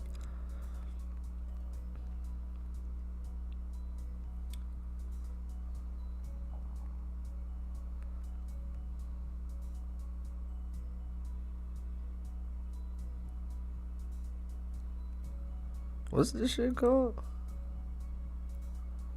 Katawa Shoju.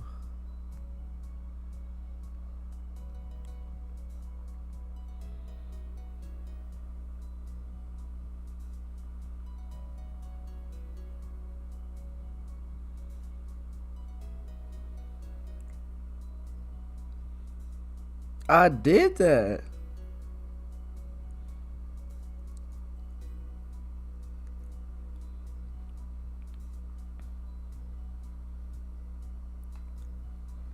What? Bro, get the fuck, bro. Oh my god, bro. They just be giving me whatever the fuck they want. And I'm peeping this nigga's name was Chicken King. Nigga, that better not have been Chicken Edition. Shout out to, bro. I don't know who that is, but that's a dog, nigga. That's one of them real dogs that bite with. That's a clapper, boy. Do your homework on a clapper, nigga. No, he say, yo, you got a hold on it for longer than I thought. Man, that's because you're out of shape. You've got to be so flexible and like this. To demonstrate, Emmy reaches down and puts her head through her legs. God bless you, Emmy. I see it. That's the sort of thing I should strive for. Puts her head in between her legs.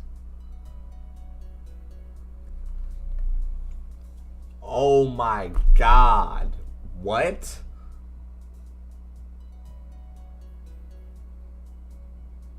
Huh? We might have made the right decision, boys. We might have made the right decision on accident, cuz. Head in between her legs, we might have made the right decision on accident, cuz.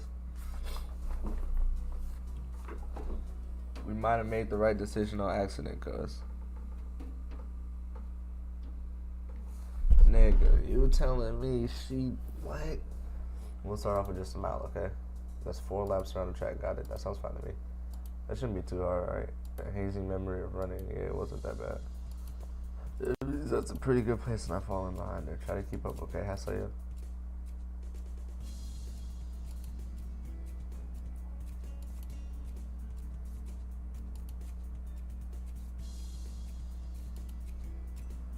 Are you doing okay?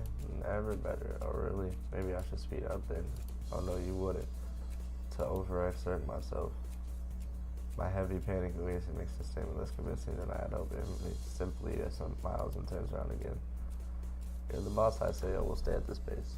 I get the feeling that I'm being mocked. If I weren't in terrible shape, I'd probably be offended. By lap 3, my breath is coming in ragged. I also wash in my own sweat. Gross. We round the curve to me. If this nigga is in the bathroom again naked, bro, I'ma hit him.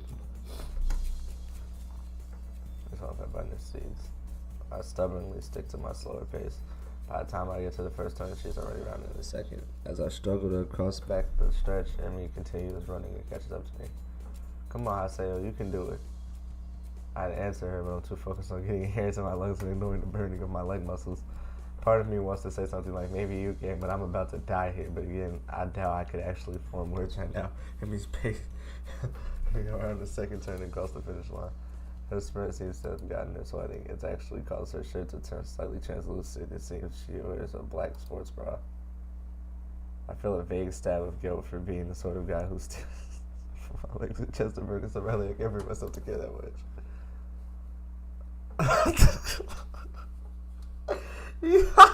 Yo. Nah, yeah, I'm not gonna lie. That is like crazy, bro. That's type crazy notice. Kind of a view. To say so. Emmy seems to be, if not out of breath, at least breathing a little more heavily than she was before we started running. It must have been. Why didn't they make her sports bra actually visible for us, bro? They're hoeing. They're hoeing. You could have did the. It's the little things that matter, cuz. Come on. Got to what showed you. Yeah, I've got a few sprints in. You should walk around the track to cool down. Then we can stretch out and we'll all be done. Type shit. My legs are on fire. My penny's still heavy.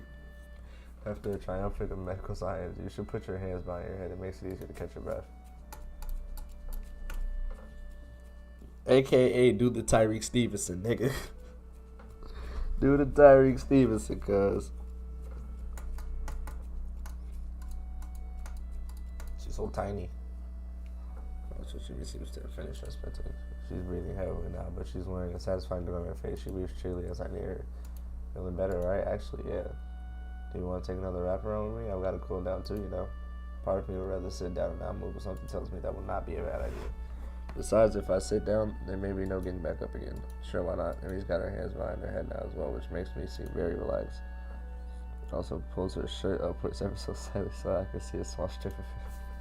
My best act like a children and not live with the contrast of her skin against her head. Running shorts is rather interesting. What? Like, thanks for sharing, my nigga? So how do you feel? Surprisingly, actually, nah, I think I know exactly what he's talking about. I've been there a few times, nigga. I don't care. I will poke you in your belly button. No. That's not a joke, bro. Surprisingly good, actually. I'm sorry, tired, but surprisingly good. Yeah. I realize that is true. I'm sure part of me wants to lay down and die, but I feel I've accomplished something. It's almost like a glow throughout my body that persists deep the soreness. That's the runner's high. Runner's high. High? Blinker time! Come on, child!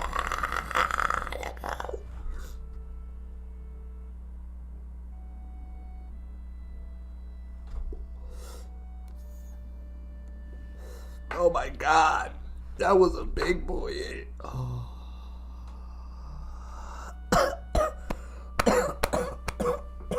Muhi medical, like my big bro call it.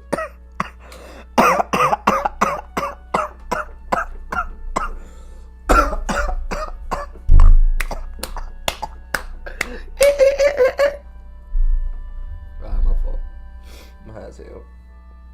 Emmy thinks for a moment as we walk to. Damn, I'm high as fuck. I'm trying to remember. I need some water. Hold on. Yeah, she shrugs and grins at me. Twin, I don't want to ask. Nah, I like Emmy. She's cool, but like Hanako, I like the burns. That shit is hot the whole time. Better than sex, right? Huh? Before processing what she said. Emmy watching my face for a few moments before bursting up. Sorry, I couldn't resist you just too easy. Bitch, what? Nah, show me. Oh, sorry, I just couldn't resist you just too easy. Why did I agree to run with you again? Emmy just laughs harder. She takes a hold of my forearm and tilts towards me, allowing her to get a better view of my watch. Her face changes the moment she sees the time. Oh no, we better get a move on. Class is in an hour and I need to shower. I probably should do that as well. I need to see the nurse too. Maybe he'll write me a note for being late. You wish. Why do you need to see the nurse? Amy points to her prosthetics as if that's a... Huh? It's important to check for irritation, from sweat or friction or anything. Normally I would go after practice, but if we're going to be doing these every morning, I guess I should go see him twice a day. Huh. This is more convenient for you to run with me at a later time. Don't be silly, I've been meaning to start running in the mornings for a while now. But if I didn't have a partner to run, I'd be less likely to keep up a routine. It's always harder to blow off a commitment if you're going to let someone else down, Cap! Cap! I'm Mr. Blow Off Commitments. Cap. So you'll be running partners for the morning. Right. Got 2 more days, bro. We both need exercise, so it works out, don't you think? Yeah, whatever, nigga. And it's pretty much fun to hang. Well, I guess I can't complain too much. It's pretty fun to hang around. And she's right, I do need exercise. Doctor's orders, right? Amy waves me a quick goodbye, right? I'm off. Come have lunch with us, okay? What? Lunch, the meal in the middle of the day? Come have it with us. Where? On the rooftop. Wayne likes it up there. When? Lunchtime. What else? That was a silly question. Yeah, but I sort of felt the need for all of these questions, confidence sakes. Amy laughs and grins. I don't ever see a girl smile so much. Not bad, I say. Whatever, my nigga. That's not my bitch.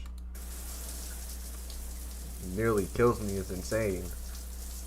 That's not funny. I could die from that for real.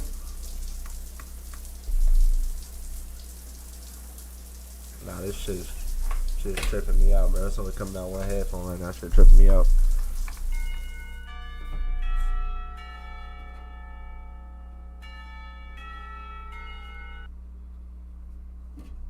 Cuz.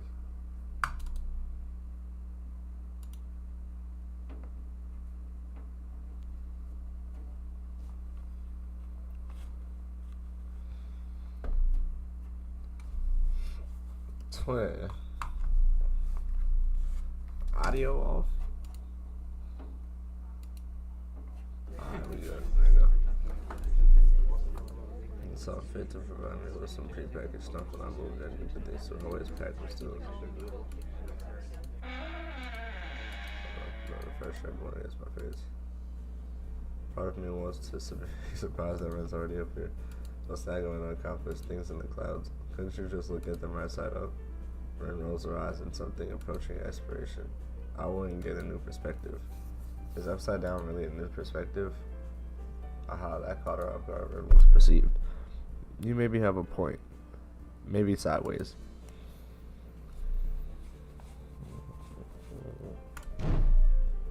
Fortunately, Amy chose that one to burst the door carrying 2 bags. She nearly takes off the door off the hinges. Sorry it took me so long to ever tell people why.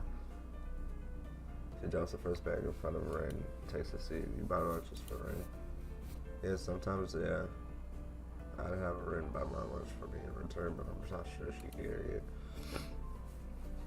And plus, I never buy her lunch. Ren is offended by Amy's comment. She doesn't know if Amy sniffs. How ungrateful of you. I'm not sure whether the two of you enjoy within the minutes, so you can't fight. The 2 girls stare at one another for 2 seconds before breaking smiles.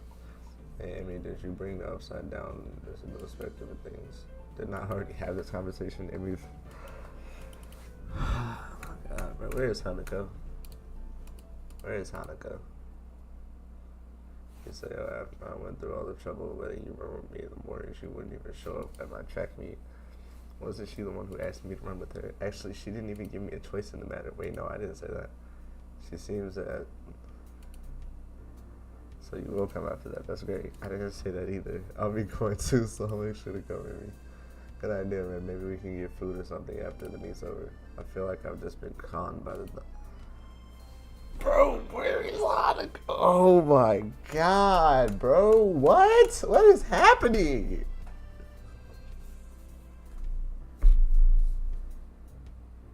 It's the library. It was the fucking library, wasn't it?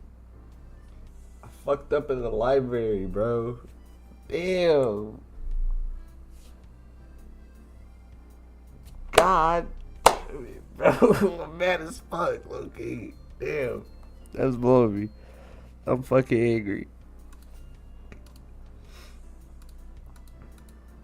Alright, bro. Let me log back in somewhere, bro. Damn, I'm just thinking about it. Like, bro, did I fuck up? Did I fuck up in the library? Is that why I can't? Bro, I'm going to track meets and shit. That's like. That's probably a good idea, you know, unless time changes. It's, of course, it can do that. Rain gives a commitmental. It hasn't yet, but you never know. This time it's Emmy who gives a shrug. I suppose it can't be helped if it happens. Not unless you're a time traveler or something. You don't actually think that could happen, do you? I don't think we do we? Ren shrugs. That seems to be her default response to everything. I suppose not, but I reserve the right to change my opinion. For Ren, this statement makes a disturbing amount of sense. The fact that I realize this now frightens me. I wonder if Amy gets this feeling all the time. If she does not showing that, whatever. As expected. What's that supposed to mean? This time it's Amy who shrugged. It's like she's using Ren's own weapons against her. Your response is the sort of thing I respect from you, that's all. Am I really that predictable? Amy smiles, seeming, but what? Well, that's alright then.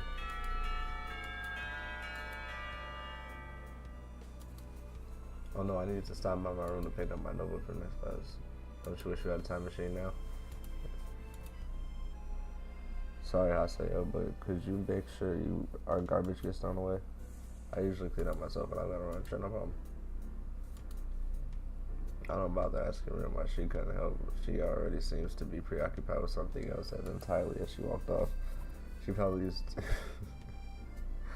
I tell her, cleaning up lunch doesn't take long, so I have plenty of time to toss our garbage out and get to class. Misha greets me with a wave and Davey is good as I walk through the door. Didn't see you in the cafeteria, Hicha.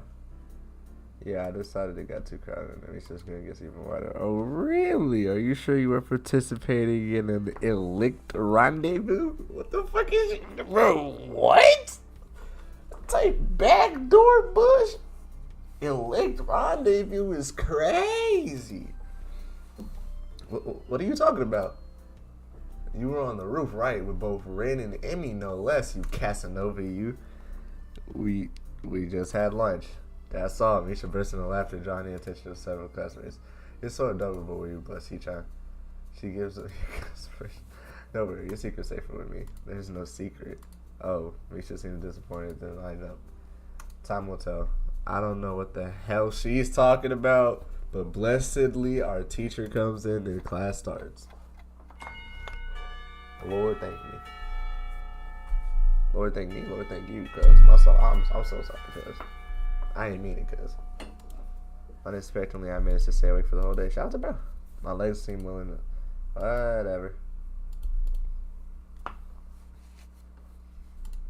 What? Nigga eating chips? Type shit. Now let's see. What was I supposed to be looking over again? Losing the battle, I fight it into it. Oh. Okay. I ain't really talking about that yet.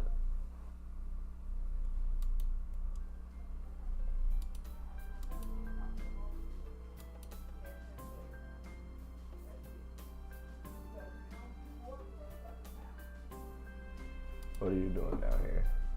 Come to spy on me, have you?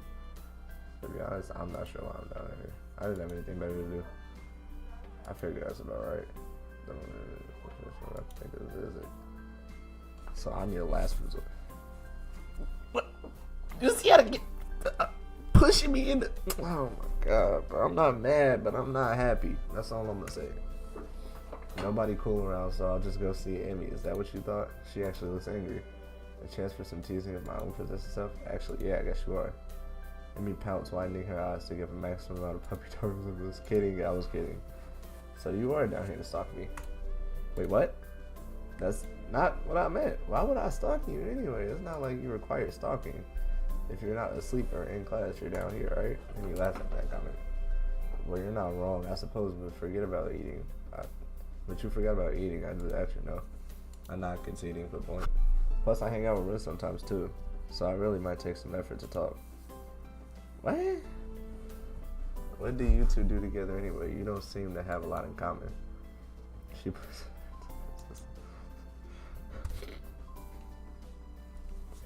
Bro, my nigga's going to hell. That's what you think. I've got all sorts of hidden hobbies, you know. Like what? He puts her head to one side as she's trying to remember what it is she does in her free time. When Ren and I go out shopping, I guess that makes sense to me. It's a girl after all. But Ren comes with you? We usually swing by the art supply store. Plus, she likes the music store that sells all kinds of weird sounding stuff. She says it helps us focus. I don't trust Ren. I don't trust Ren, my nigga. She listening to that freaky shit. Amy wags a finger at me. Now, why would I go and reveal all my dark secrets to you? We hardly know one another. Somehow, I think that's all Amy has in the way of hobbies. She has metal legs. It's not much you can do, nigga. You better take up Roblox and Fortnite and Minecraft. What are you doing? You better go become a VTuber. Yo, even if you have a few hobbies, I still don't see why you hang out with Ren so much. I mean, she's kind of weird, isn't she? A comment causes me to laugh loudly. That's the underestimate of the year. So why? I mean, you heard a lot of bad conversation and stuff, so I figure you'd hang out with a lot of people, but I think I've only ever seen you with Ren. Amy seems unusually defensive. Hey, I hang out with plenty of people that aren't Ren. You just don't see me doing it because I'm not in your class. Okay, but that doesn't explain why you hang out with Ren. I'm not even sure why I want to know this. I guess it's because lunch was so strange. Amy shrugs for a moment, very reddish. It's because we have similar outlooks. If you were to ask me, the least likely answer to my question would be it. What do you mean? It's like, okay, Ren paints and stuff, yeah. I'm not sure where this is going. Well, I run. And that's why we're similar. Bullshit. Amy frowns as if trying to figure out her answer. Well, maybe it's that we do things for the same reasons, huh? You know, we follow our passions. So you're passionate about running, Ren's passionate about art, is it? Well, sort of, let me think. Well, Ren explained it to me once, but I don't know how much of it I followed. Man, oh my god. She says we both chase after an extreme. Like, she's always trying to find a new way to show a particular feeling of something. And I run because of the feeling I get from it. And since we don't allow ourselves to be slowed down by anything, we make a connection based on that. What do you mean slowed down by anything? Amy looks surprised and points to her legs. You know, because I'm a runner and Ren's a painter even without arms. So we respect each other's determination. That's why we hang out, I think. Well, I'm not sure that made any sense to me, but from any sheepish expression, yeah, she's retarded. She's a blonde. She's not sure. How did I think Pinky was going to be a blonde, and then I didn't say the blonde was going to be a blonde? That's that high shit, bro. That's that high shit, bro. Well, I'm not sure that made any sense to me, but yeah, she's not sure about it either. Got to bro. You hear me just hit my, yeah, that hurt. I'm not gonna lie, that hurt a little bit. That shit poked me in my knee, bro. It's not something I think about much. We just get along. I think that's really all that matters. I suppose she's got a point there. Another question strikes me, and since I've got nothing better to do, I ask it. So what got you running anyway? I've been running since I was little. My dad was a runner as soon as I could walk. Okay. Our own mutual hobby. A shadow crossed her face and I'm shy to see her looking. Something happened between them? Man, I don't have a lot of time left. Sorry, I've got a few more laps before I gotta go see the nurse. She races off around the track, sneak me in the wind. She goes around the track, claps the gift for her face. It's much the same as one, but her eyes seem to have taken on a harder edge. I guess she's right. I don't really know much about her. I watch her run for a little while and then stand up to head back to my room. Hey. Don't forget, same time tomorrow morning. Got it, got it. I head back to my room. Homework beacons. Can't sleep. My body's tired. My mind's up. Yeah, nigga. A walk might do me some good. I'm surprised at the show. These hours first from me, I find myself at the track. I suppose that recess is too early even for her. The bleacher seats are cool, but this is where I walk from the sensation of sun is starting to show. What the hell? Oh, where? What? I guess I fell asleep after all. What are you doing here? You're gonna catch a cold or something. I rub my eyes and confronted by Amy, who bends over with me with a worried expression. I'm still a little godly, so my response came out of the moment. Couldn't sleep, watched the sun come up. Sounds something like Ren would say. I shrugged myself and feel sick. Could I not get Hanako, bro? I'm waking up to Lil Lolly Twin Tails. God, bro. Hurt my heart. Oh no, what the fuck is it? Oh. Got me praying, oh my God. Let me grab a little someone can't get a response. So couldn't sleep, obviously needs some harder today.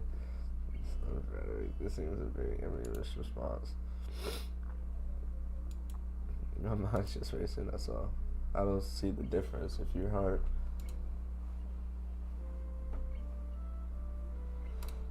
Oh my God, I don't know if my ears will be able to handle me tired my brain out like this. She's surprisingly strong for her size. Now come on, Haseo, we've got work to do. I remember going and glare at me. Good heavens. What are you talking about? Of course you should be running. How else do you expect to work out the kinks? So I was running around a little. I stopped hiding in the bleachers and get down here. There's no arguing with that. I'm pretty sure she'd kill me if I didn't do it. She said, she's like 5'1", nigga. Whatever, alright, we run. I was a starter, I swear. Wait, hold on. Can I go backwards? I can go backwards, hold on. I mean, I'm beginning to stretch. I don't know. I find myself once again hard pressured not to stare. If this is how I go from my...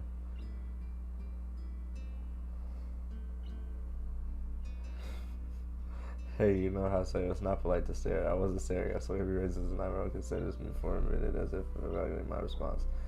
Here's a brief moment where I'm afraid for my life. But then she smiles and stares at her shakingly. Honestly, you shouldn't have to deny it so strenuously. In response, I clapped my hands together and changed the subject. You see how the game... I didn't... Bro, okay. Alright. Okay, cuz. I see where this is going. My nigga.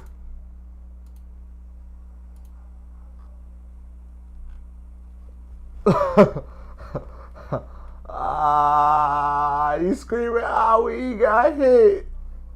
Oh my God, I might have to go all the way back. Yo.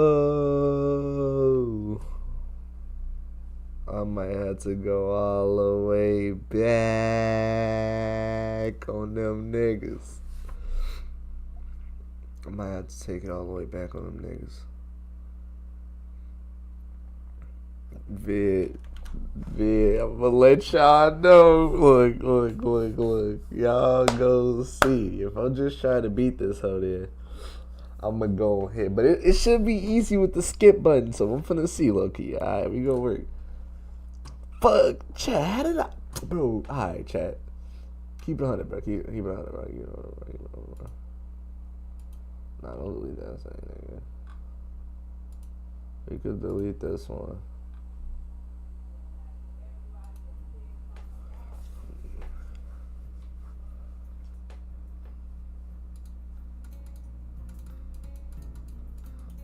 This is, skip mode, my nigga, skip mode,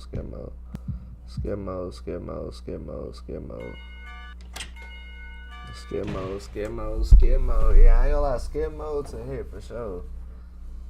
Yeah, skip mode's a hit for sure. I'm required to do all that. Maybe, he gives me a nasty sort of look. I mean, I don't know. I'm still trying to get used to this. I promise to try though. You're not being very convincing there. His side, tip number 1, medical professionals are not amused if you take their advice lightly. As if a day or two ago we make this much a difference. I didn't do anything else. Yeah, okay, sorry. He studies me for a moment and shrugs, smiling again. Okay, that's more like it. If you go to school track tomorrow morning, you'll meet my spy who probably has no qualms offering consultation. Figure out.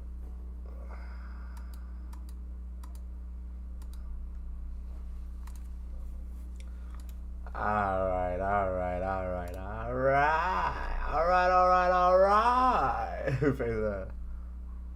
I'm gonna bail out this one. Cause look, I think worst come to worst. Actually, no, that was probably the one I need to go back to. But worst come to worst, I want to go back further than that. Save here, create new save, continue. I ain't gonna lie, I'm gonna go all the way back.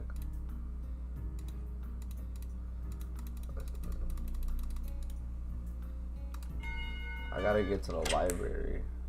Meet the nurse's gay ass. I ain't gonna lie, feels kinda gay. I'm cool with Kenji. That nigga, he's a little weird, but whatever. I didn't even consider these two, I'm not gonna lie. The threesome would be cool, but I'm not into it.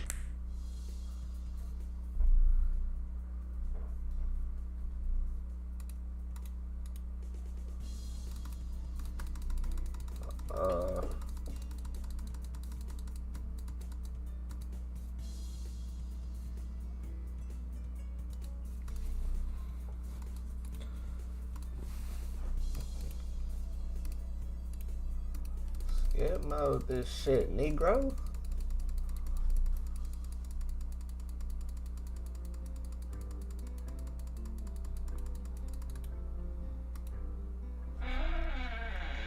This is who I need to meet. Shout out to my barber. Shout out to my barber. Shout out to my barber.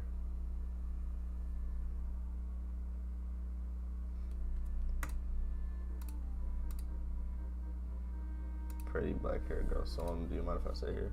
She seems very unsunless. Okay. Okay. I take a seat next to her. She has herself. Life is P. Never heard of it. So, we're sorry again for starting. I mean, Sayo. I know. We are in the same class. Her speech is stilted and so quiet it's barely audible. Ah, yeah, it's the same thing. Hanako. I'm Hanako. Alright, I'm not gonna lie, chat. Yes, I went back to get what I wanted, nigga. Yes, that happened. I could use at least 2 hours 50 of that footage, nigga. Up until the Act 2 scene. Nah, fuck. I'm only gonna be able to use like 1 hour 50. Take a deep breath. I've got to do something. Don't worry. Hanako takes off her hand. Okay. What shit like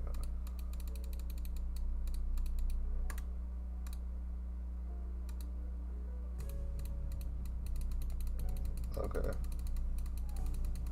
She tosses me the same dialogues on crib. On crib.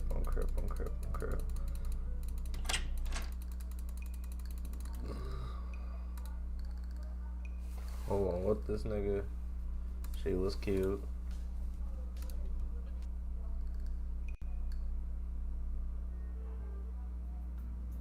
What to do? Read my book, wait for Shizune. Go talk with Hanako.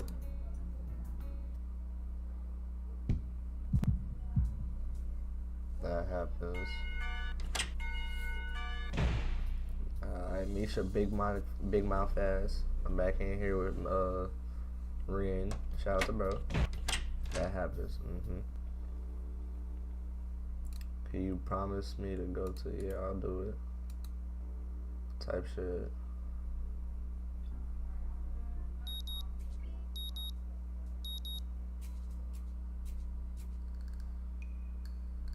Freaky conversation with Browski.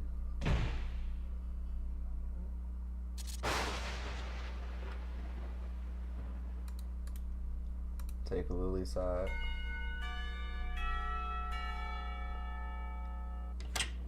Hang out with Hanako. Alright.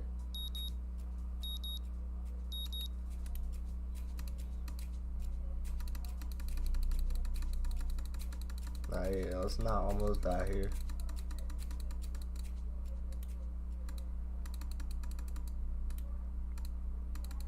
Alright, yeah, so that doesn't give us more time to bond this shit. Shopping? No. Bro, what the fuck? Period phone, I don't even give a fuck that this is new dialogue. You fucking weirdo. Get away from me, bro.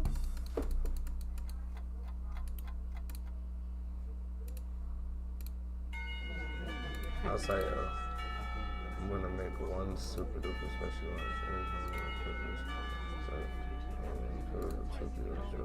Our overly flirtatious sales pitch echoes in the hallway on remarkable feet.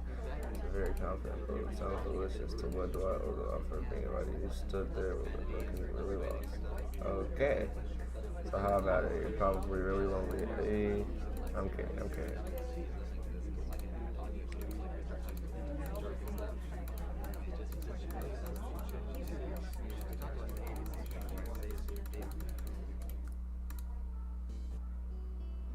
Oh, it's gonna force me to have lunch with them regardless? Okay.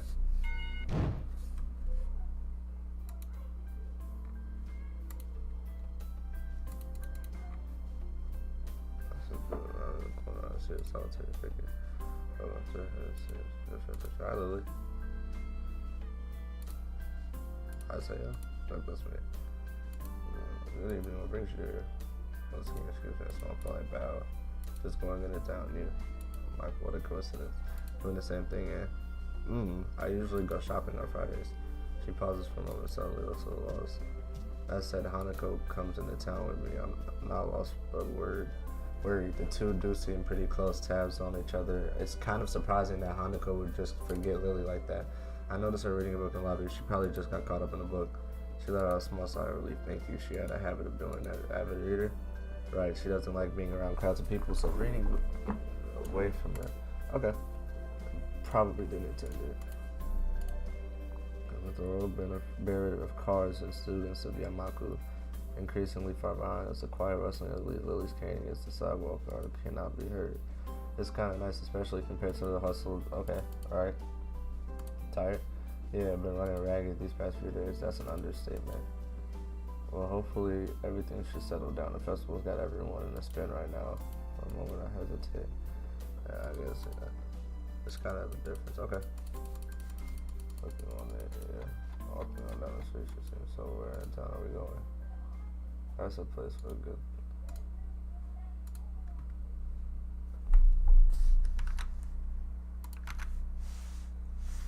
Alright, nigga. I changed some shit up, and now we in a different scene. Now, the setup went from, you know, what y'all just seen, to Hanako is the main character, and Lily.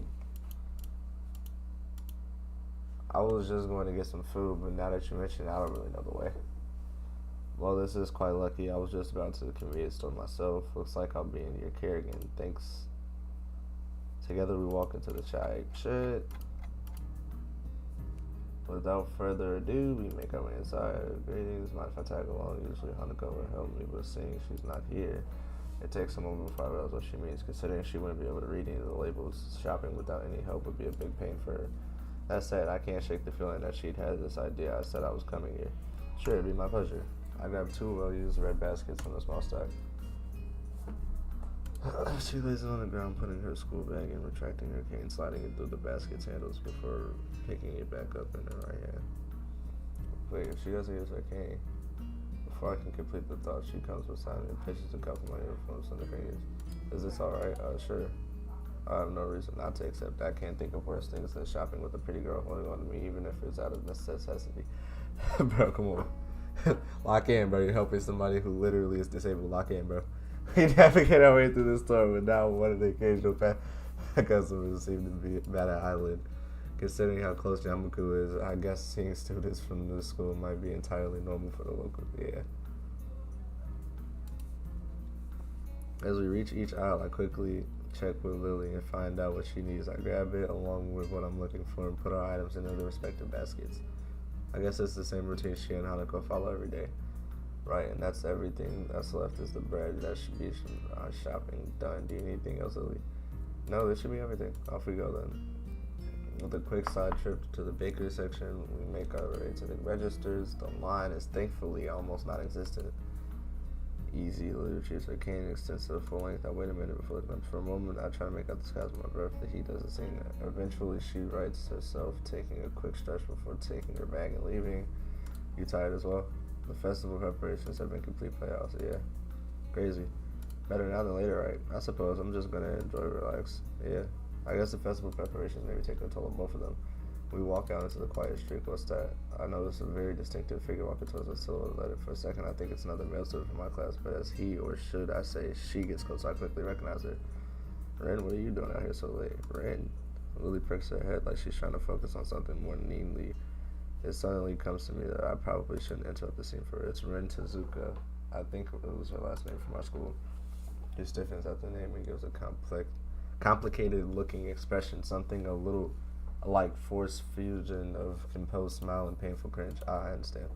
I guess Lily knows Ren too. Ren turns and looks at us terribly out of it. I'm not entirely sure if she recognizes either of us. At least she doesn't acknowledge it if she does. She looks like a zombie or a statue of a zombie, but slowly some symptoms of understanding seem to light in her eyes. This is something she must react to. Ren blinks once very thoughtfully. Hello. There is an awkward pause. Everyone waiting for us. What are you doing here this late? I was wondering about that myself just now. Some people asked that just before. I assumed they were wondering the same. I didn't know that, didn't know. That's what I'm wondering. So that was pretty much it. It's a murder mystery without a murder. They were going that way. She turns facing to the right. What? For a person who gives the impression of being a quiet type, Ren usually does give a lot of words. She's finished. I say nothing. Neither does Lily, who seems equally robbed of words for the time being. Yeah, I don't even know what she just said to me. Lack of reaction is a face for an adult. She keeps looking at us expectingly, a calm hint of expression over her blank face. She seems to be that kind of person, always so relaxed, as if bull elephant gray sedatives were flowing in her veins at the pace of blood. Do you have amnesia? I don't recall you having anything of the sort, though. No, I don't think it's that. The other passerby were probably just worried, though you do really look lost. The way you're standing in the middle of the street. Oh, I see. Maybe I should have taken some kind of other pose in that case. I wonder for a while whether I should chase this angle further or give up for the sake of my own sanity. I decide on the latter. It seems that most of the time it's better to not read too deeply into what Ren is babbling about. Talking with Ren is like playing chess with a supercomputer who does seemingly completely random moves as if to mock everything you know about chess. It's like that, except with a human interaction. And even if I win, it feels like losing. Damn, it's just like Kenji said, even if we win, I lose. Is the power of girls like... I pushed the thought aside. It's too dangerous to consider further. It's probably just Kenji's anti-female propaganda getting to me during a moment of weakness. Yeah, maybe taking another pose might have worked. So anyway, you have no idea what you're doing here.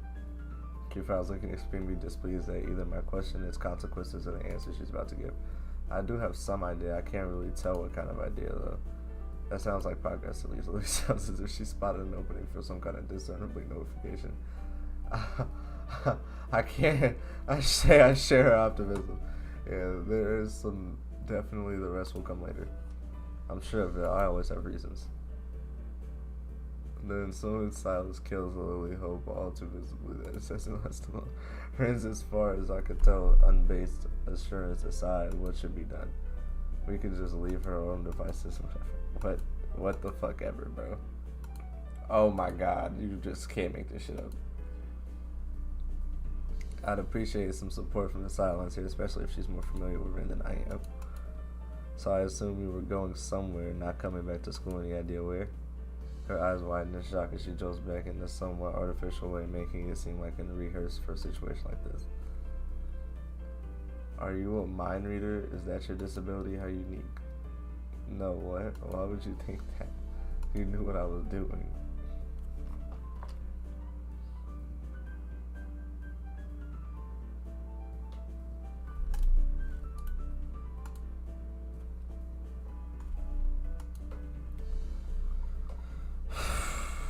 If you were going to school, we would have met you on the way. Oh, she looks a little disappointed. Like Kenji, Ren appears quick to jump to completely irrational conclusions. What the fuck is wrong with her? Maybe it's something in the water here. I make a mental note to stock up on soft drinks. You know that is the second time this week that someone asked if I was a mind reader. Do I really give off that impression? Ren shrugs her shoulders. You know, maybe you should come back with us to school. And the judges. Please, badly discussed. Yeah, Lily's right. If you can't remember, then there's no point in saying. and considers a rebel sent to detection for a moment with the nods. Okay.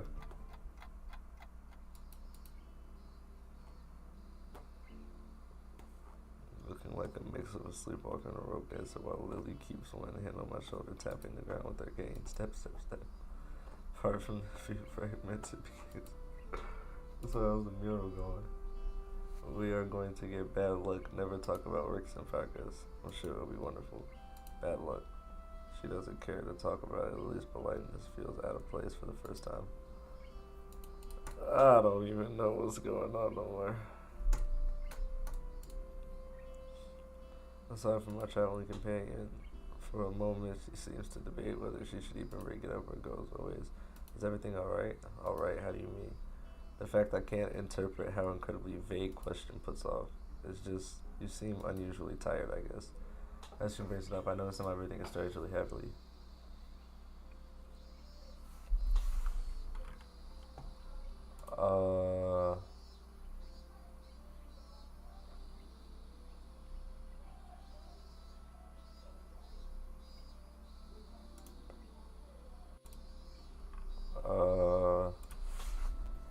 I just guess my mind condition is the best these days. Oh, is this something related to you being transferred here? I mean, it cuts herself off rather abruptly, maybe realizing that she was being intrusive.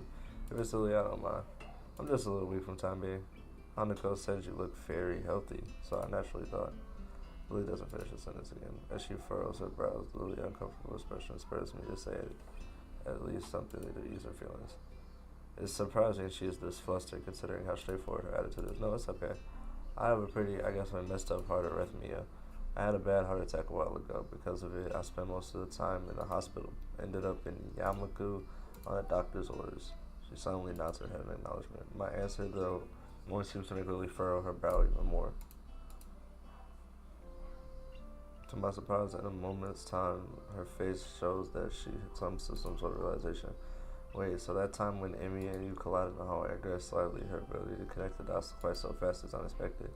Yeah, I guess I'm a textbook example of why those rules about running in the corridors exist. That was a lot more dry than I intended, as it really tries away from the continual topic. While I do want to sausage her, facts. I really don't want to dwell on this either. Don't worry about it. I'll try to offer reassurance.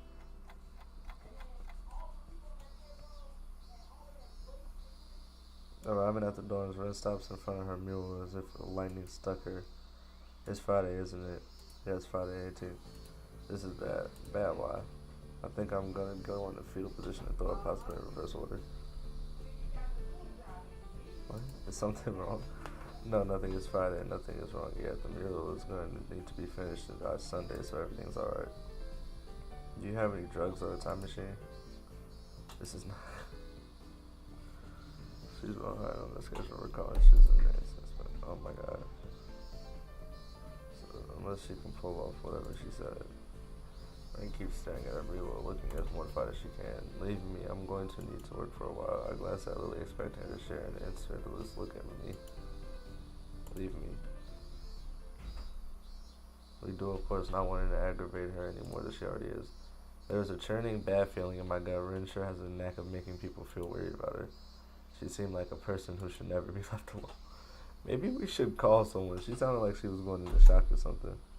I'm sure she will be just fine. She's just, how to say, really cocks her head a little to find a polite way of calling Rin crazy without calling her crazy. Unique? Yes, a very unique person. I guess you could say that. She giggles at the notion, mellowed out obviously. Sorry about leaving you stranded as you talk to her. I don't really understand this, so I keep my distance. Her smile as if she was sorry that she has her own shortcomings have prevented her from becoming closer to Rin. I'm not one to blame her at all. Lily lets it slip along. Yeah. I'd better leave now and give these to Hanako. Thank you for the company, Hisayo. She smiles very sweetly. Type shit. I'd say that's just probably relief over getting rid of Rin, maybe. Yeah, good night. Say hi to Hanako for me. I will. Good night.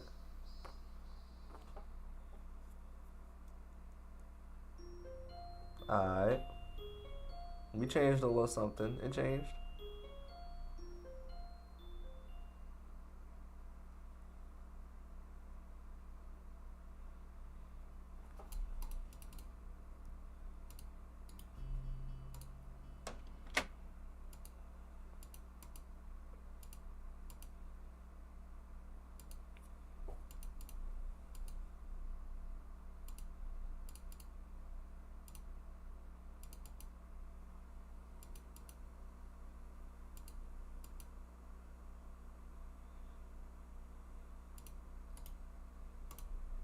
Man, right, yeah, you cool, bro. Shout out to Mewtwo.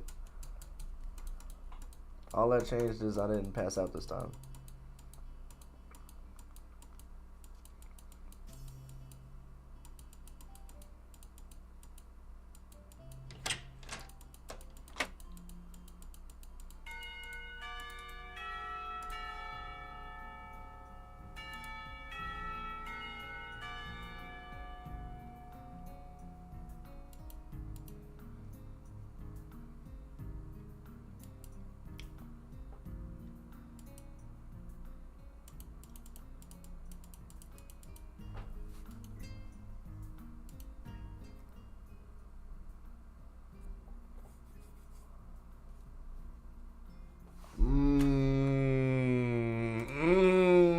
Alright. New decision. Oh, no.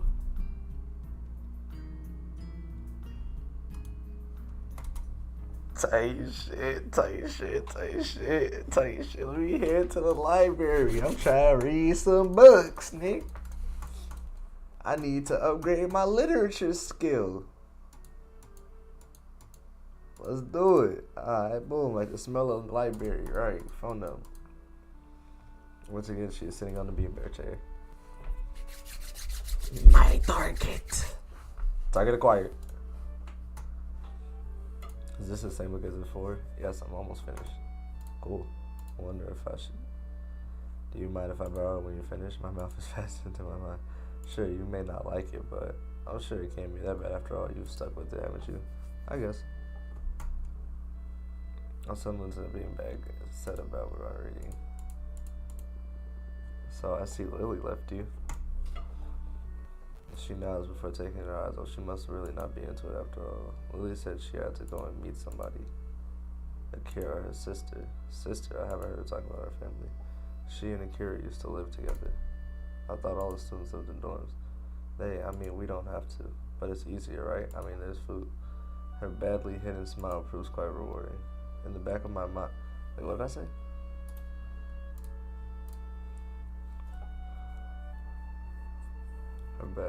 But it's easier too. There's food here and you're closer to school. I don't think I've ever been to class on time so often in my life. Her badly hidden smile proves quite rewarding. In the back of my mind, I know I have a bit of homework to catch up on, but it's quite comfortable in here. No one can find me and force me into working for the pet project either. Yo, oh, peep how we changing scenes, cause nigga, last time we was helping with all the projects, and now he's talking shit about it, talking about nobody can help me with it. Oh wow, that's pretty funny. Nice. No, now I'm thinking about the festival. Another question coming. Hey Hanako, what are you doing for the festival? Tight shit for a split second. I think that Hanako is about to throw her book in the air from shock. Sorry, I was just asking what you're doing for the festival tomorrow. Anything planned?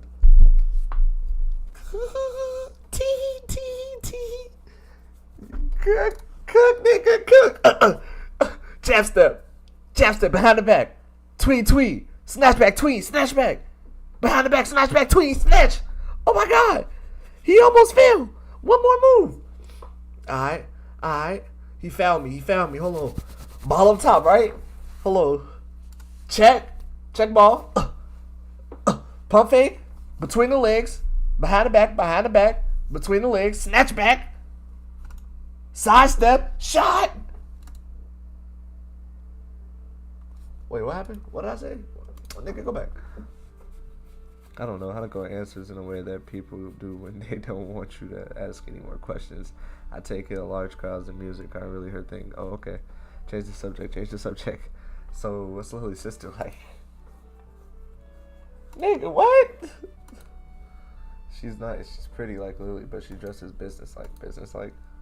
She's always wearing a suit. And that makes her less pretty somehow. Hanako gives an embarrassed shake of her head. No, just different. I'll admit, this has got me intrigued to hear Hanako talk about someone other than Lily as a first and be complimentary about it too. But as I try to picture this mysterious sister, all I can think of is Lily in this suit, and I can't imagine that not being attractive, not at all. Well, one day you'll have to introduce me there. Okay. Our brief conversation ends abruptly as it started. We're both returning to our novels. The passage of time is marked only by the gradual movement of the patch of light and the cast of the... Okay. I feel myself now. I'll probably do okay. I might stay here a little longer. Looking at Haneko's book, I can see that she is only a few pages away from completing it. For a moment, I consider hanging around until she finishes, but once again, my stomach turns, emitting a grudging sound. Sure thing. Well, I'm gonna head off before it gets dark. I'll see you around, okay? Okay, see you, Hiseo. Hiseo, Thank you for hanging out with me. I can see how hard it was for her to get that simple sentence out. They leave. I love the quiet ones. My bad. I was having out of bounds. Drop down on the better and try to earn your fucking stripes. Take your thoughts out trapping in the daytime. Pussy can't trap at night. Go back to that room, turn that laser demo on, nigga. After that, put on that drink, put on that YB. Ooh, they know that I'm fucking trying to. And they know that I'm young, trying to do me so. 16 had money, that's why I grew up studying. Come on, bro. Alright, wake up, you know, usual. This nigga being weird. Except I get to eat this time, nigga. As expected of blind people, what? Besides, I thought you were also... He holds up his hand and interrupts me legally. Oh my god, bro. Here we go. I can't see the future of mankind. They are everywhere. His fingers, his scarf nervously. This nigga's wearing a scarf in broad daylight during the fucking summer. This nigga's a weirdo, bro. I'm real tired of Virgin Coon. I'm gonna have to find some place to hide in a safe haven and then knock the lights out. Yeah, I'm tired of Virgin Coon, bro. Skip that shit. A plastic bag of Toyoku. Come and go with the children of company. Hold on, they don't want me to skip? Why am I not skipping? They should have skip the system. It's kind of easy. I realize it's down here. Where is Hanako? Willie Stall is a good place to start, isn't he? Easily twice as wide, isn't he? Okay. So I'm at Lily Stall. It doesn't take me long to notice Lily among them talking with the teacher as she quickly counts out the boxes and packets with her fingers. Why the fuck would they have her Yo, bro, they're going the fuck to hell, gang. Sorry about that. We were having a few problems. What would you like? It takes me a second to remember what I had come here from. My eyes quickly dart to the side. Oh, I guess it's miso soup. Is that Hiseo?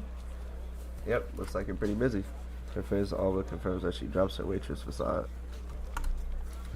Somewhere along the line, our order got mixed up. We're trying to fix it now, but it looks like we only have half of what we need. When serving smaller portions come with the problem, it seems like that's what we'll have to do, though. I wish we didn't. I didn't see about 8. I'll take it. That's why your teacher left.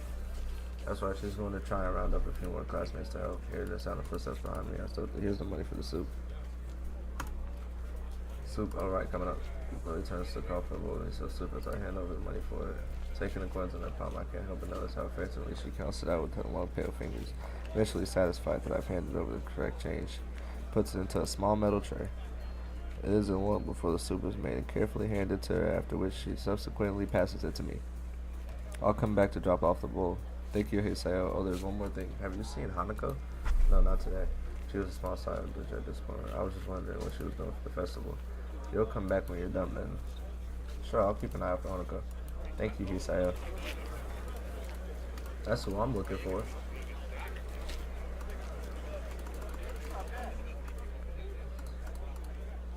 She doesn't look impressed at all, and I can't really blame her. On top of her issues with her style, she seems to be worried about Hanako.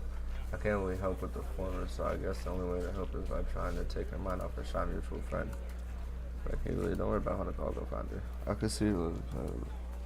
Thanks, Hiseo. If you see anyone from my class, can you tell them to come back here, please? Will do. Have a good one, and make sure you take a break, okay? I will. You see that. Thank you. All right. Whew.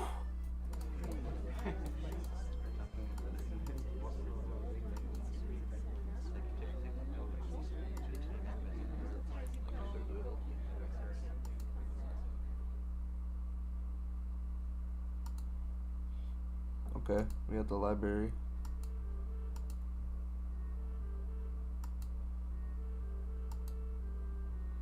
Head jumps in a little shock before slowly peeping over the partition. Hisaya? Hey, Lily's pretty busy. She sent me to find you. Oh, do you want to sit down? Actually, I'm feeling a little hungry. Would you like to come get something to eat with me from understands? I brought food, so I shouldn't be surprised, but it was worth a try. Expecting her to go outside today was a long shot. How about we eat in the tea room? I passed by it on the way there. There was no one around. We can make some food there, and it would be a little more comforting. What'd you say? Sure, let's go. Good to go? Yeah.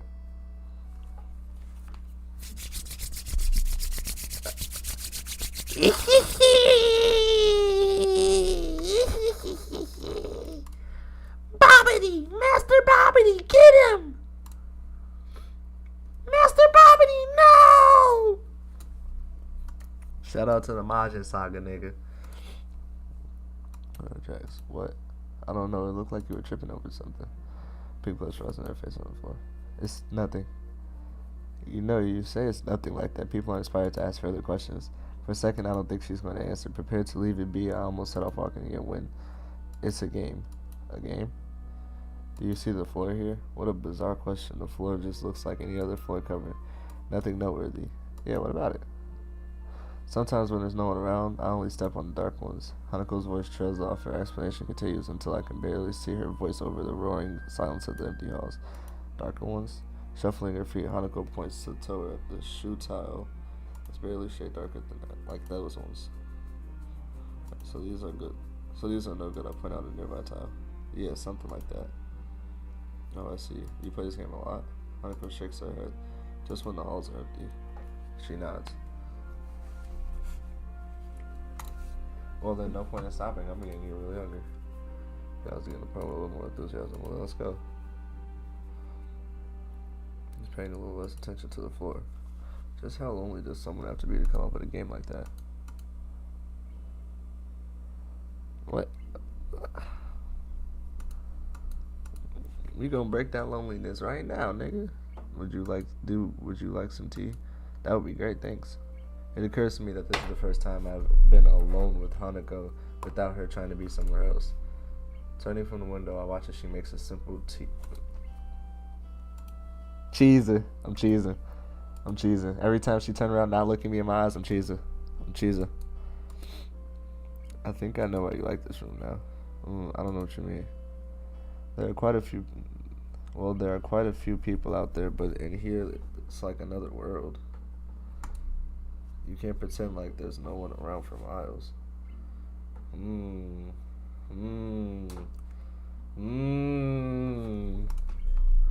You're right. It's like the world has forgotten about this room. And because of that, you can't forget about the outside. That would be appealing in some cases. As far as I can tell, conventional bullying doesn't exist in the school.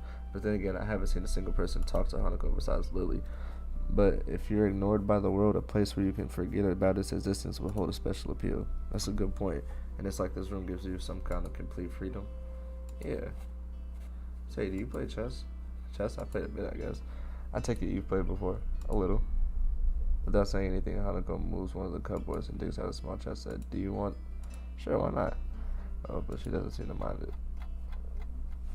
Rearrange the pieces. I wanna know more. I like them mysterious. For sure. You're not bad at this, are you? An honest appraisal. Her technique is pretty good, but several times I was able to exploit her lack of prediction. I pick up a piece and examine it. It looks relatively new yet worn for its age. I guess not. Does Lily play? The absence of Hanako answer causes me to think about that question a bit. This is the first time I played against someone other than her, or she cuts herself off abruptly, leaving the answer in the air. Someone she knew before coming to Yamaku, maybe? Well, then I'm honored to have played against you. Can we play again? As if we were cutting off my own head. She asked as if she were asking me to cut off my own head. The spirits of competitors gotten into her? Sure, then don't expect me to go easy on you just now. Not that I was before. She seems to appreciate the competitiveness. Same here. Lily! Oh, hey there, Lily. Are you finished up? You both are here? Wonderful. At any rate, our teacher managed to round up some extra help, so I was able to leave. How long have you been? Pretty much. We've just been playing bench chess. Would you like a cup of tea? Actually, I think it may be a good idea to go outside for a little while. It's a drop in Holocaust facial objection to this plan. I feel strangely compelled. Plainly in view on her face, but Lily can't see. I kind of think we should just stay here. Really? It's so crowded here that I was thinking we should leave the school and head for the local tea house. You mean Shanghai? Of course, with everyone at the festival, it should be practically empty. Tea house? Oh yeah, that's right. You probably don't know about it. There's a tea house not far from here where everyone goes so often. Sounds like a plan, Hanako. What do you think? Hanako jumps a little bit at being forced into the conversation, but at least she seems less distraught than before. If it's Shinigami, I think it'll be nice. Yep, then it's settled. Let's be on our way. Hanako will now rise from the table. Okay. Shout out to Lily for the clutch. Shout out to Lily for the clutch up.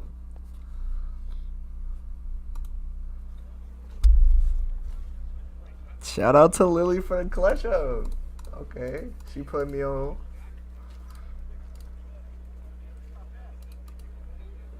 Oh, they doing fireworks? Hold on. Alright, now we gotta go though. Hanako not comfortable in big crowds. That's the managed to guide along the road, not avoiding the occasional gaze from curious pedestrians appear to completely sap half her constitution. She rarely raises looks to the girl in front of her, nor does she utter a word. Shit.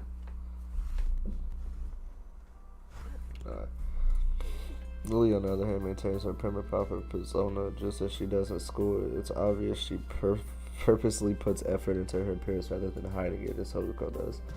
It's striking how different they are in a way of holding themselves outside of Yamaku's grounds. That said, it's obvious in both their cases they do visibly change. Everyone is special, which negates the specialness of it.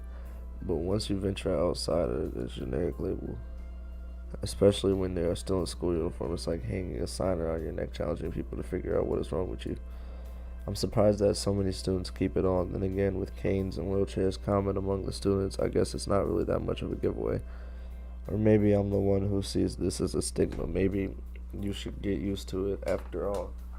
Maybe you get used to it after a time like any other school uniform.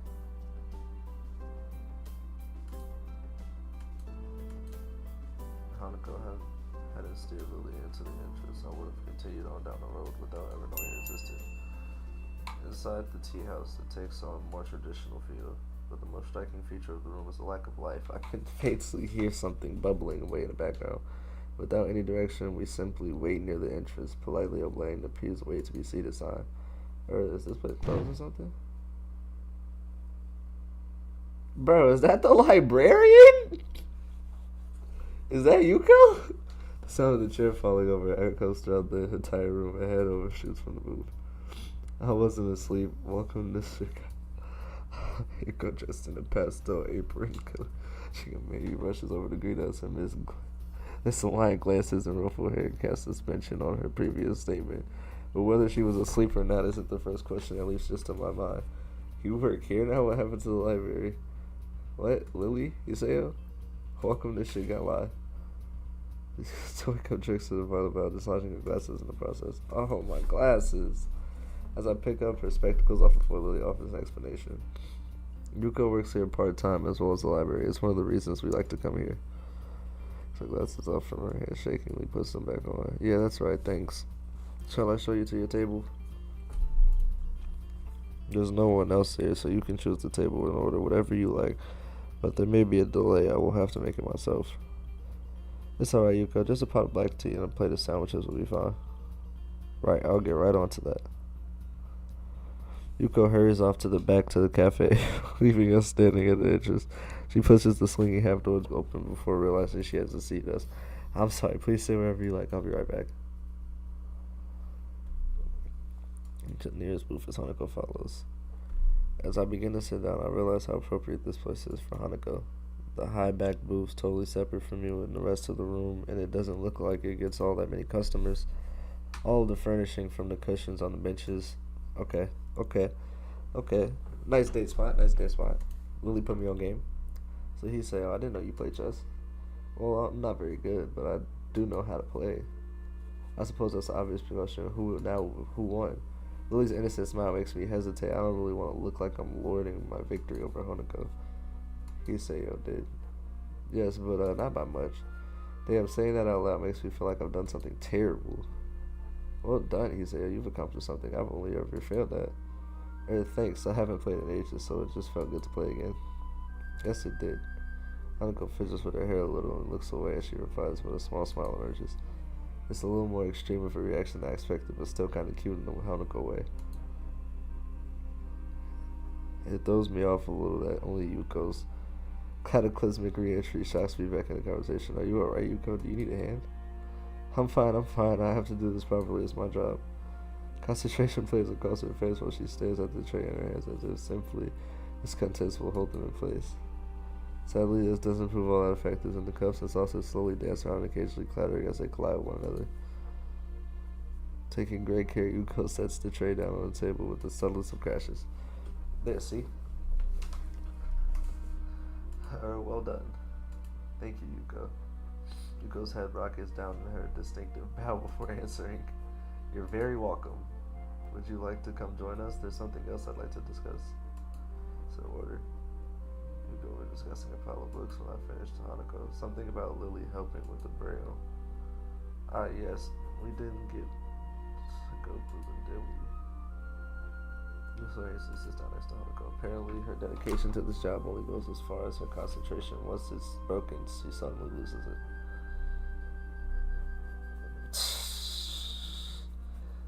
So is her will. I'll be in the library tomorrow afternoon if you'd like to try again. That sounds perfect. I'll meet you there after class. Lily. Oh dear, that's right. Tomorrow's Monday. How could I have forgotten? I'm starting to feel like a little left out of the loop or something.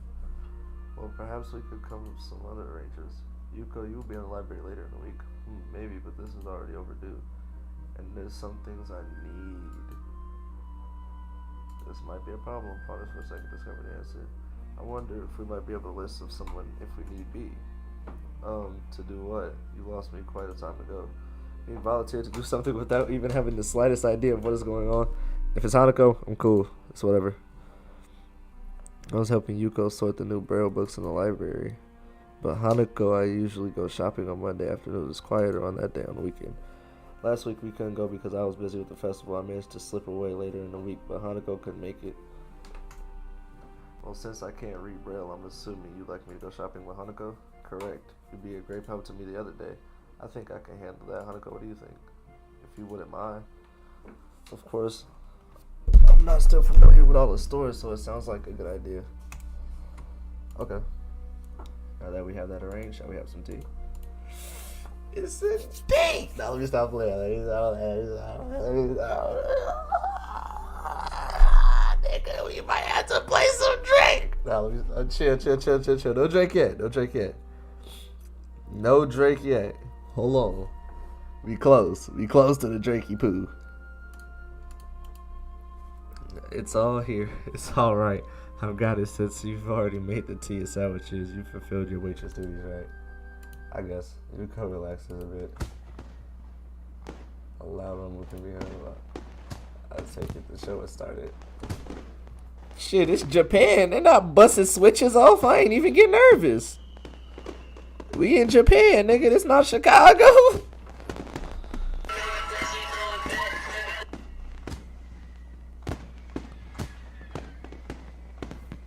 Oh gosh, Shea Gilgeous-Alexander's about to get a $190 million contract to $700 million contract possibly.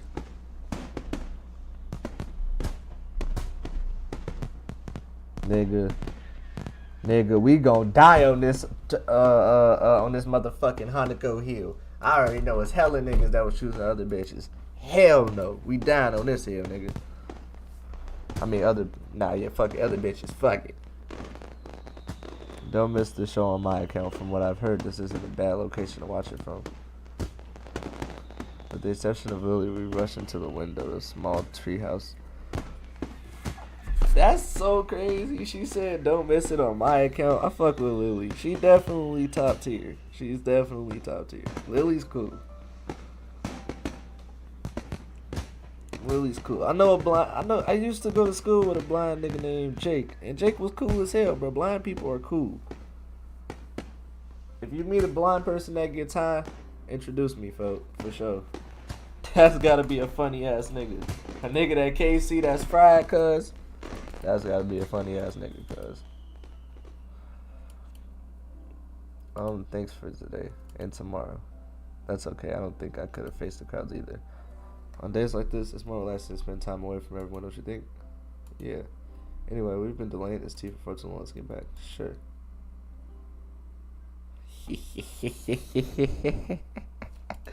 It's all for me in devotion. It's all for me in devotion. Yeah, it was great. I've never seen them put on such a show.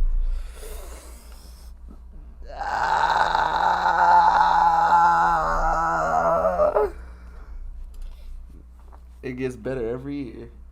Tight shit. I'm trying to get to tomorrow. Nigga. Alright, so look. In the first save, right? Nigga. I had went with Lil Lolly bitch. On accident, right? In this save, 100% Hanako. The GOAT. I want to find out what happened with the burns and shit. Let's make some more. I forgot. Calm down, Yuko. It's nobody's fault. I take a sip from the cup just to prove the point. The tea isn't too bad cold anyway. It's like an iced tea. Really? Yes, really. If you add a bit of sugar, it's kind of nice. Are you sure? I'm positive. Now, why don't you sit down and we'll finish this together? Okay.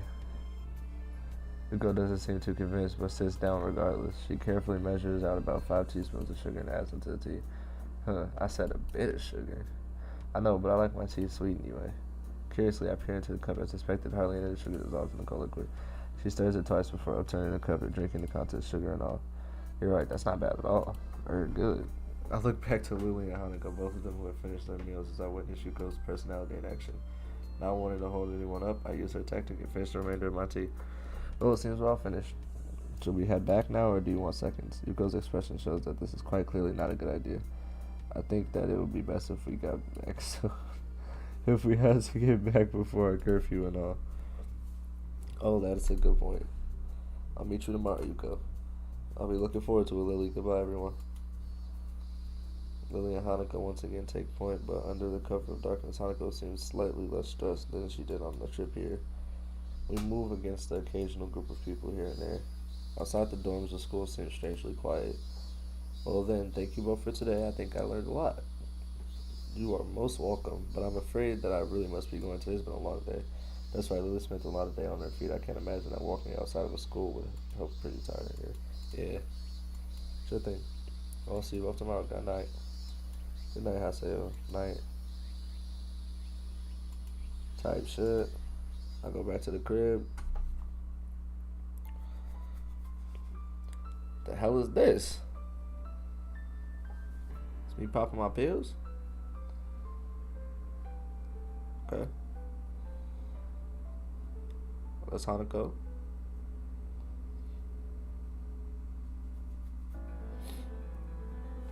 That's a little Hanako. So she's had the burn wounds for a while then. Yeah, because that's little Hanako.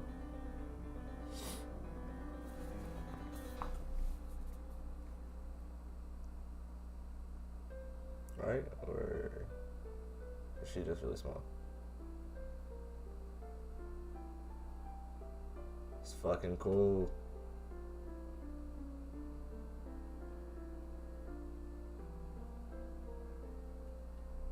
I'm not gonna lie, the animations at the end of these is cool as fuck. Did I just kiss her? Hide and seek. Oh bro. My alarm blares into my ears, so will be swiftly silenced by my fist. Yes,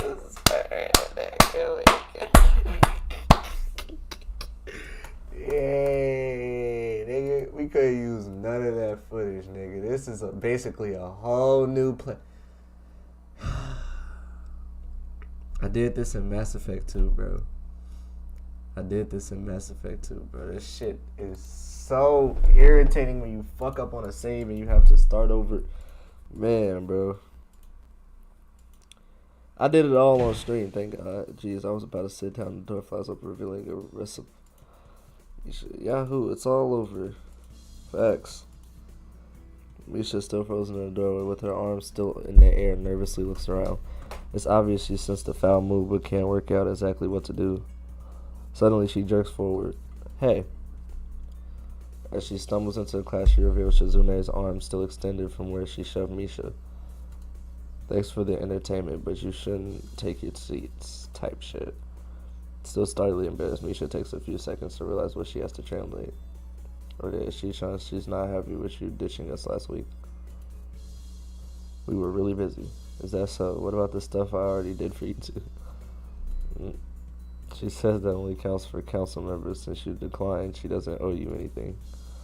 Misha leans closer and whispers conspiratedly into my ear. Actually, I think she's a little sore that you didn't spend the day with her. She's really thankful for your work last week, though. Seeing the sense that she is being talked about, Shizune lightly wraps her fingers on her desk until Misha turns around to face her. I can't understand any of the fast-paced signing that's going on, but from Shizune's slightly embarrassed expression, Misha's poorly contained laughter, I can guess. While this exchange is happening, the door opens once again, time at much. That's what we're looking for. Hanako quietly enters behind them and pulls the door closed. Peering out from under her hair, she quickly scans the classroom. Our eyes meet and she suddenly stiffens. She closes her eyes, takes a deep breath, and then walks over to my desk. Good morning, Hisayo. Morning, Hanako. You're a little late, aren't you? I was talking to Lily about today. So you've got her listening? We can leave straight after classes. Sure. I'm looking forward to it. Hanako briefly flashes her embarrassed smile and then hurries off to her seat.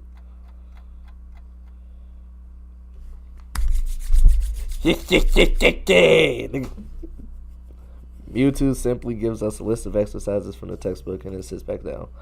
I totally forgot about the brief lunch period for a moment, which is banality of the day. Banality. As I am packing on my bag, Shizune and flank Seihi-chan, it's still not too late to join up if there's a post-festival. Sorry, Misha, I've got plans. As if sensing the cue, Hanako appears behind me holding a small bag, trying to avoid eye contact with the outside world. Overall, she's resting less. You move fast, don't you, Ishan? We won't disturb your day any further. Behind the roaring Misha, I see Shizune taking far too little interest in the scene. Might be taking this the wrong way, but I think she's deliberately ignoring me. I feel a gentle tug in my shirt to see Hanako's eyes firmly fixed on the floor. Bless. Gotcha, Shizune Misha, I'll see you later. I'm still not interested in the council. Spoil sport. Misha and Shizune retreat into the hallway, happily signing into each other. Got all your stuff? Let's head off.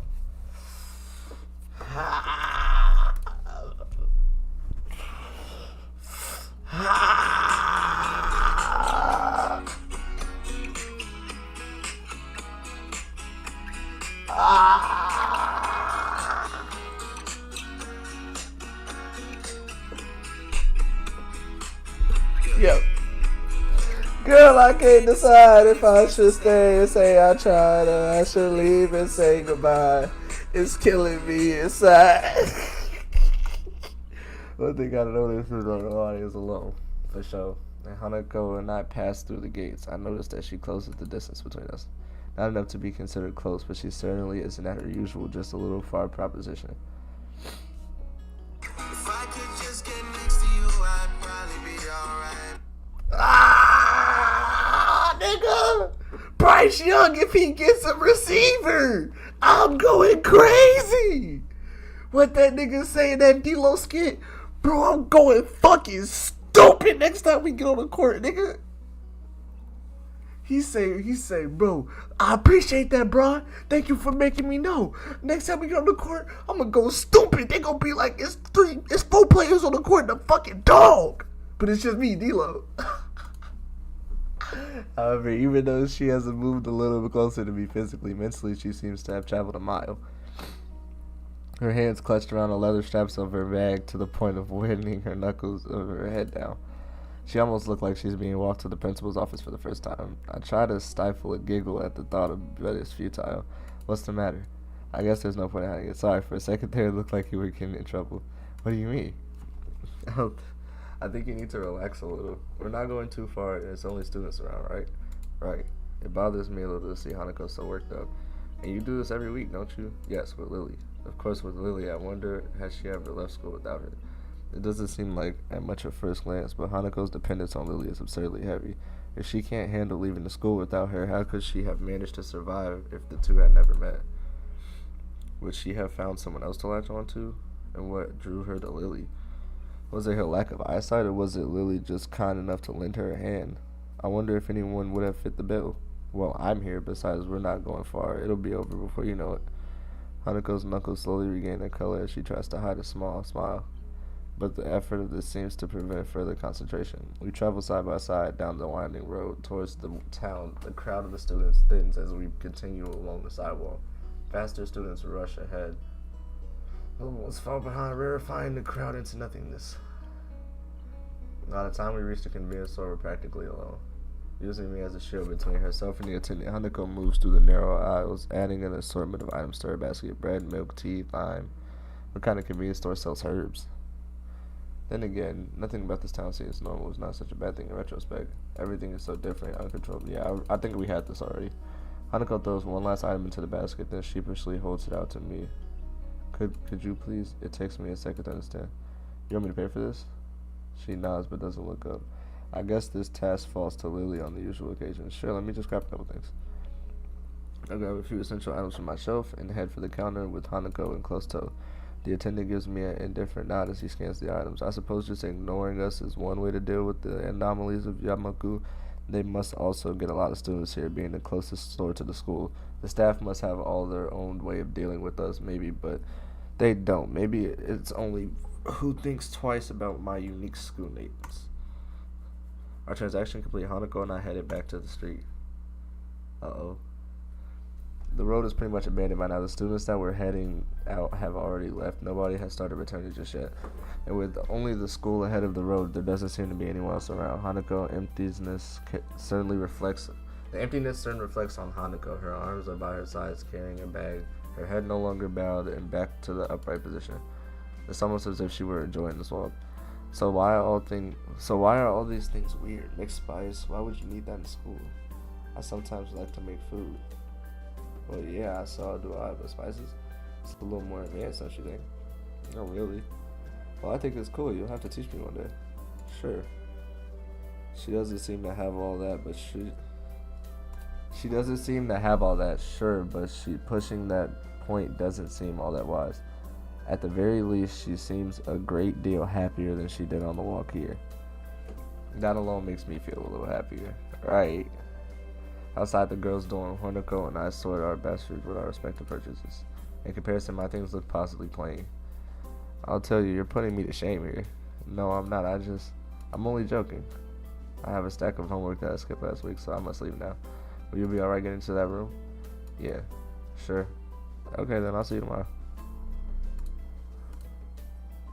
Bye.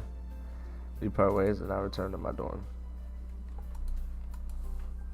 I tried to keep up with my studies. I was in the hospital, but some things I never, totally unprepared. I popped the top of a can of a drink and get to work. Go. 369.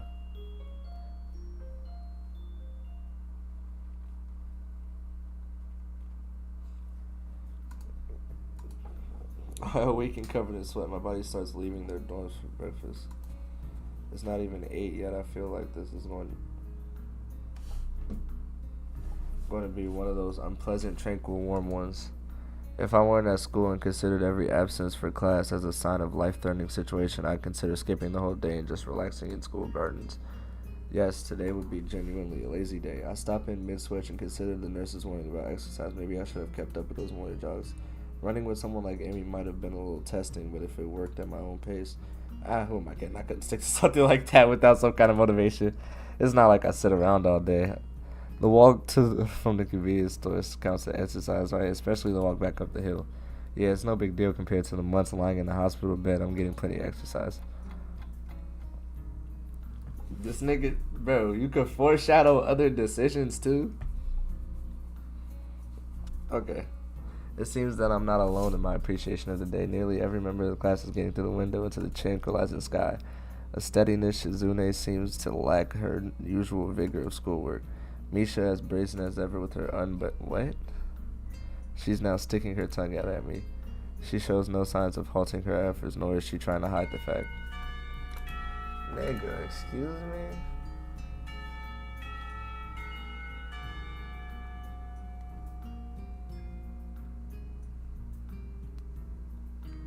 Oh, it's hot. It's hot. It's hot outside. It's getting cold outside. I might have to what's up? Hey there, Hanako. What can I do for you today? Hanako already had a lunch bag ahead. I don't have to be a detective to worry about where this is going. Would you like to have lunch with us again? I bought enough for everyone. Awesome. You don't have to be so stiff about it, though. Right. I take it we're going to the tea room? Please? Lily said she'll meet us there, so we should go ahead together. Sounds like a plan. The heat has made me pretty hungry. Hanako's breath is sigh of relief. I gather my things together. That's my little shit. As usual, the aura of the tea is refreshing, feeling isolated from the rest of the world. Then again, the usual din of school seems to be a bit subdued, most likely from the laziness. Hanako slowly spreads her food on the table, intently focusing on every little movement as if she's trying to do something. It's not much, but I can tell from her demeanor that she has prepared everything with great care. I guess Lily isn't here yet. Should we start without her? She'll be here soon. Hanako struggled with the lid on the container of rice. Here, let me help you. Alright, help out with that. I take the container from Hanako's hand and try to force the lid open. Try as it might, it's wet shut. Let me guess. Did you put this while the rice was still hot? Yes, I was in a rush. I put the container on the table between us. I thought so. It looks like the wedge shut would need some hot water to get it open. That could be a pain in here. Well, in any case, how about I contribute in today's meal? At the door, Lily smiles, holding up with stock. Since you two had a change of plans because of me, I thought I would bring a little something. Thanks, Lily. Here, let me get that for you. Lily's bread assortment joins Hanako's hands, rice lid. Hey, fam. Then again, I'm cooking for myself. Not bad, I guess. This is made with the stuff you bought yesterday. Yes. Hanako's eyes shout at me, begging for some kind of feedback. Well, it was clearly worth it. Thanks, Hanako. I wanted to show you this after yesterday. It's okay. I just a little surprised at the stuff you were buying. Hanako's always liked to experiment when it comes to food. It's good most of the time. When Lily's smile doesn't waver, the slight change in her tone tells me that things have not gone so well in the past. It's not like Hanako has many people to sample her cooking. Hang on, was Lily waiting for me to go first? She didn't start eating until after I said it was alright. Kikura tells me that this was a deliberate action on her part. I'll have to how to work out how to not get one over on her in the future to make this up, right? Well, it's good, and that's all that counts, right? Right. Lily, satisfied at not being the first to sample Konako's creation, begins to consume the food in front of her. I find myself staring as I watch her chopsticks gently touch the plate, their tips delicately poking and tracing to quickly ascertain the positions of the food. One might think she were a child playing with food, as if in a situation that she's not.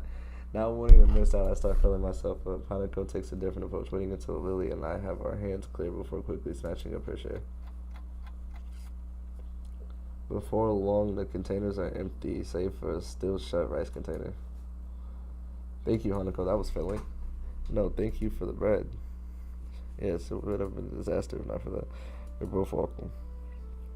Now I must be getting back. It's far too easy to be later after eating. Yeah, I see what you mean. I think we'll just clean up in place and head off. Well then, good day. Lily leaves her cane tapping away down the quiet hallway. Hanako and I quickly pack our things and stay seated, waiting for the bell.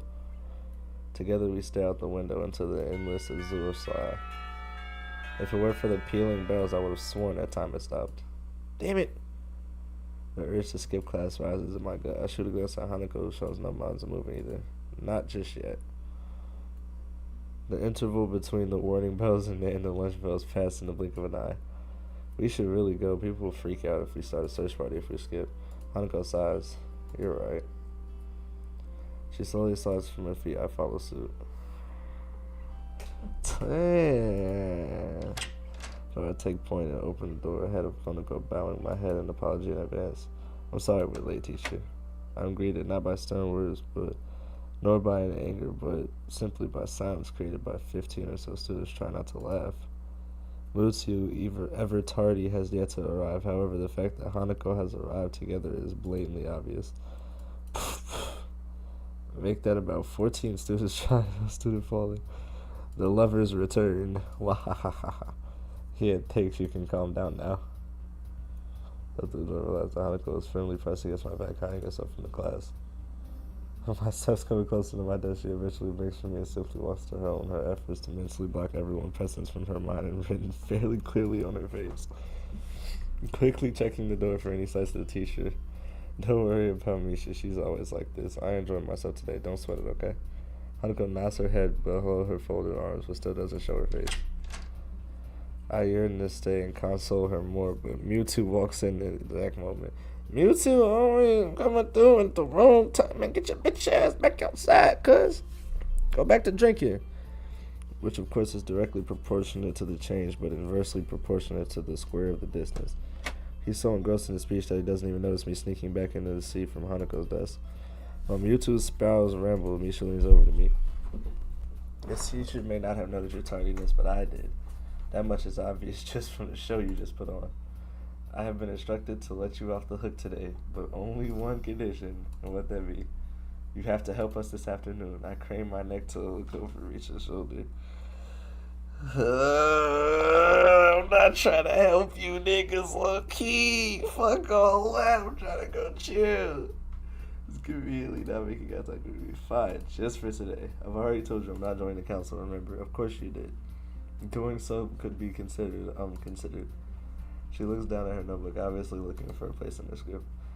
Under duress and hence would be against regulations. How very strange of you considered of the regulations now. Things should be done by the book. It's just that the book hasn't been written for every situation, so there are times when it can be ignored. And yet you two wonder why no one else wants to be in the student council. After poking her tongue out at me, Misha returns to her workbook and we battle our way through the latter half of the school day. Before I place both of their hands on my shoulders. Hey, I said I'd help out, damn. This is just insurance, Hishiro, insurance. Hisayo. Hanako timidly tries to leave the room by circling around us, and I suddenly realize this may be my only chance to escape. Oh, hey, Hanako, what's up? Hey, what makes you think you've got time to chat? Oh, relax, this won't take long. Sorry, Hanako, you were saying?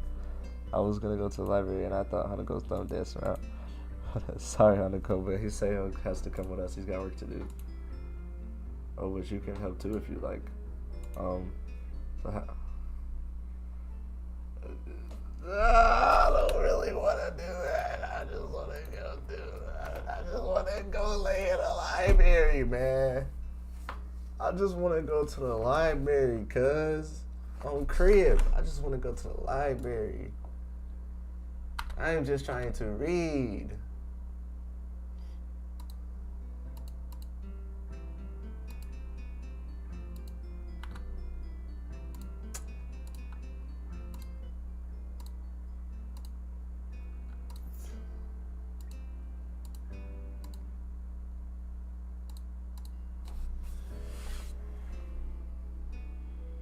But I'd already made plans. Besides, I'd help out more than my fair share this week, didn't I? I promise I'll make it up to you some other time. Shizune and Misha released their grip on me and have a long, deep, silent conversation. Well, you have a point there. To be honest, we were only going to spend the rest of the budget on cakes. So if you're not there, that only works out better. More cakes for us. Well, haha. Shizune and Bruh, I'm not gonna lie, bruh. That's just not gonna happen, bro. I'm not even trying to... I don't even fuck with the student council like that. Well, that was a lot easier than I thought. I thought it was gonna be the last week of those two were like bloodhounds or prison guards. Or maybe prison guards bred from bloodhounds. I can't believe I just thought that, let alone saying it out loud. I think I need to move away from KG. Never mind, anyway, we should go to the library. Sure. Yeah, I definitely need to stay away from that nigga KG. As soon as we are going through the door, Honoko bolts from the counter where Yuko is stacking books. Before I can catch up, Honoko whispers something to her. You find that in nonfiction, but I don't know where exactly. If you want, I can look it up. Never mind. Hey, Yuko, what's this all about? Oh, Yeah, so Hanako was just looking for a book on nothing. A book on nothing in the nonfiction. I shoot a glance at Yuko. She looks like she's about to burst from the pressure of keeping Hanako's request. Yuko, what did... Chess. She's looking for a book on chess. I make a mental note to never entrust Yuko with any important information.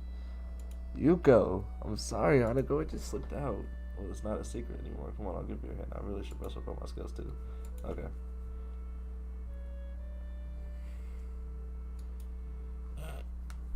Bro, Yuko sucks. Yuko's the worst, bro. Yo, I know there's supposed to be a system for categorizing these books, but I don't see how anyone can decipher it without spending half of their life searching. That's probably why all the words I held between a book on cards and some kids' games stands a single book on bearing the title Chess Tactics for Champions. Before I can reach for it, Hanako has the books in her hands, clutching it to her chest. Well, I guess that's yours. Mind if I borrow when you're finished? Sure, I just haven't really played against anyone but Lily before, so I thought, damn, it's not like I was trying to beat Hanako deliberately or anything, but she seems to have taken it to heart. Then again, at least this means she wants to play with me again. That's a plus, right? Well, it's not like I'm a master or anything. I just played a bit before. It occurs that I haven't told Hanako about my condition. I falter for a second, deciding to cover my tracks. This is a conversation for another day. Before I came here. Are you alright? Yeah, I was just remembering something. When I think about it, I shouldn't be afraid to tell Hanako about my condition and my time in the hospital. Judging by her scars, she probably spent a fair amount of time in the hospital bed. But for some reason, I can't bring it up. At least not today, on such short notice. Eager to break off the silence, I grab a book at random from the shelf. It's some... right? Well, we both got books. Should we sit down?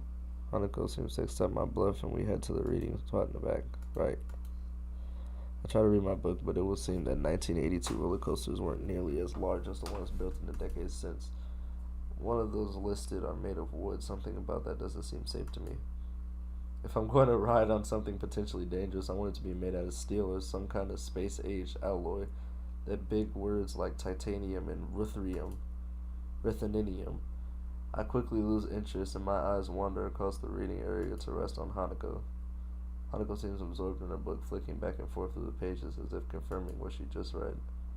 I wonder if that's effective or if she's just overloading herself. She's unconsciously brushing her hair from her face, temporarily revealing her scar tissue.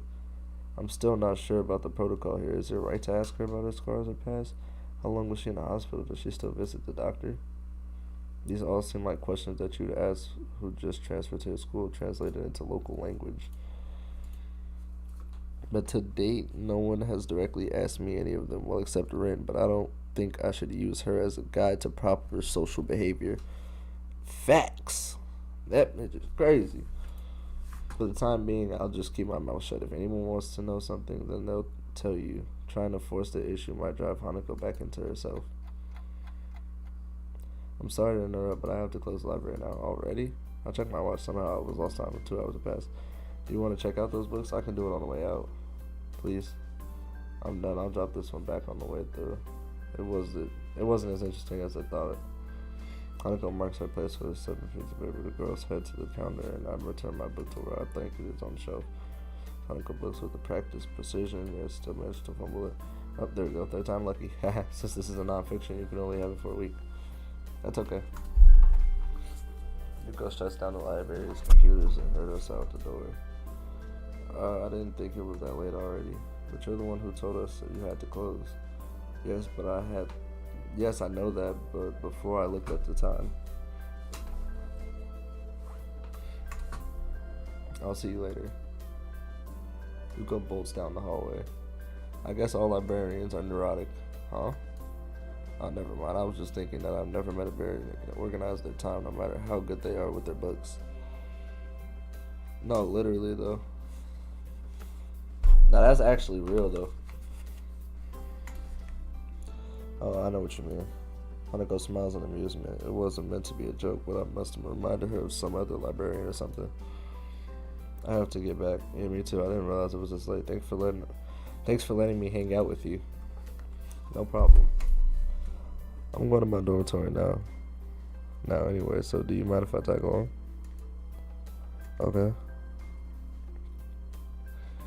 Yeah, I need to jog a little to reach her side.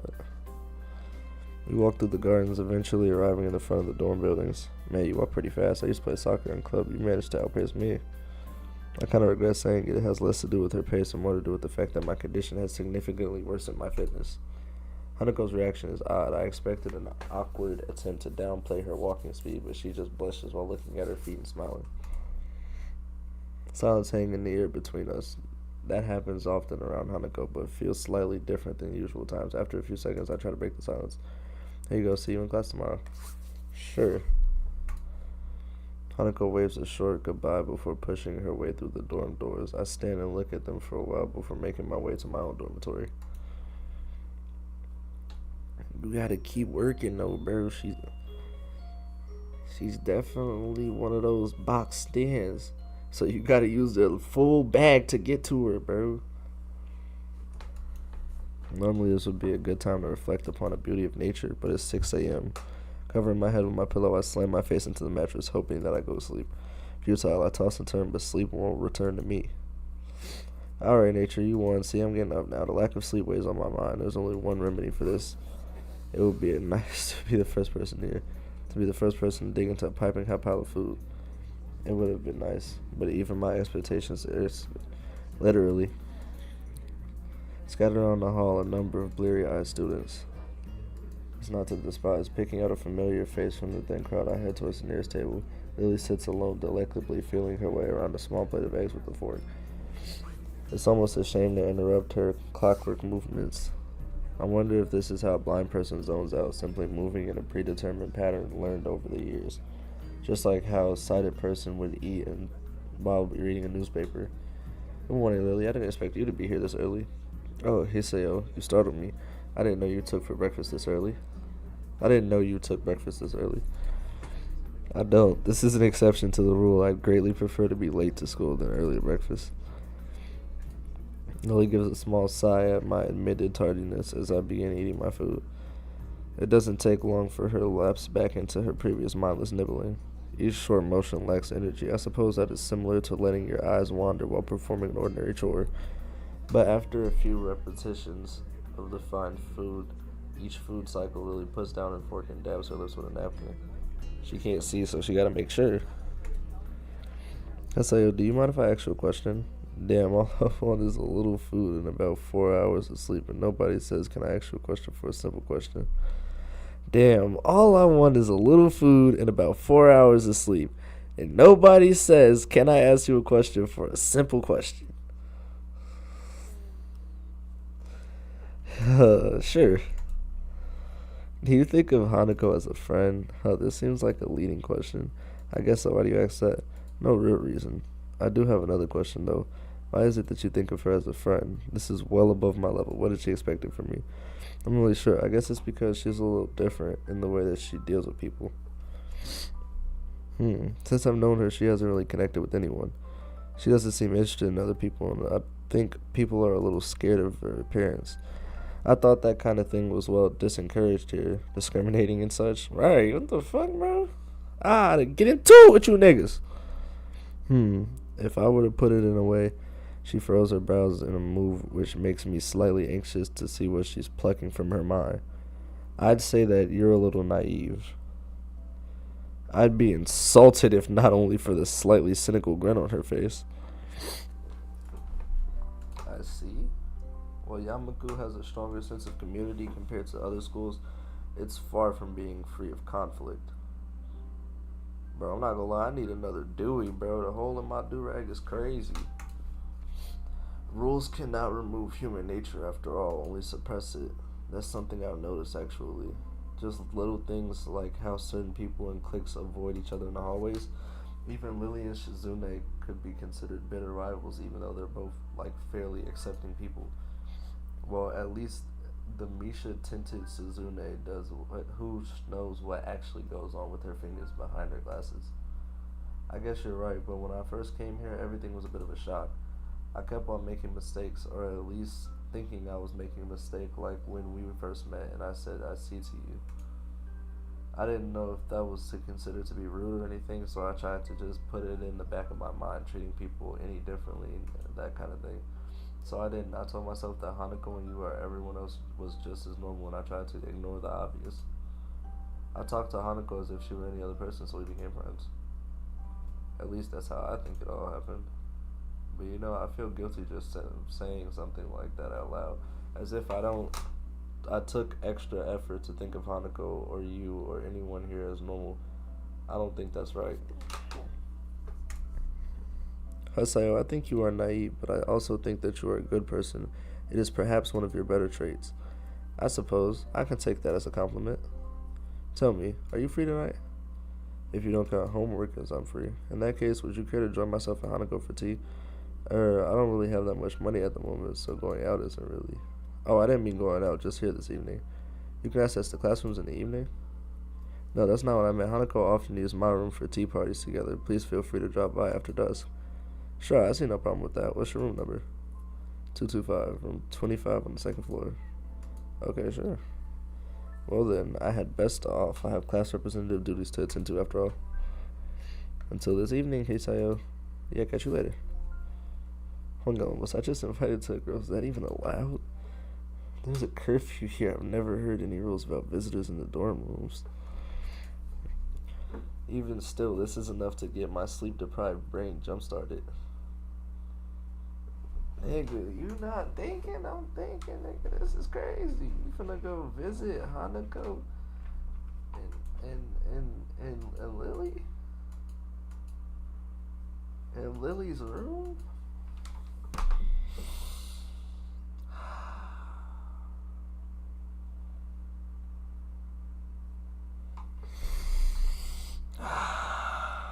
So busy in this life, we always say some other time. Why won't my tears work? It's been a decade since I cried. I got no dog left in the fight. The bar don't match the bite. Every my old man, we just get fucked up every night. And some news hoes just don't love you.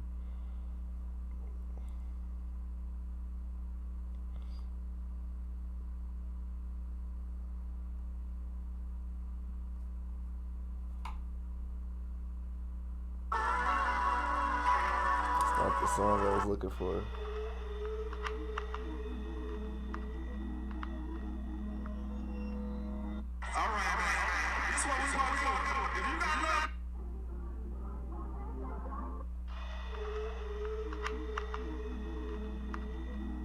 Whoa, fuck your coworker, she a hating asshole. That's what I'm trying to hit for. I'm trying to hit that fuck your coworker, she a hating asshole. Hold on.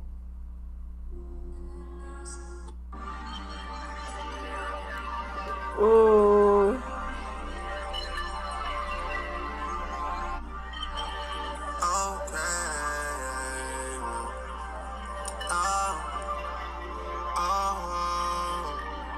Fucking coworker, she a hating asshole.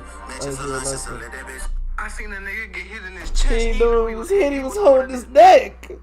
Hey, bro. What for I say this bitch? Folks go into his room right quick to listen to this. Fucking real over and over again and shit. I'm finna fucking crash out. He say.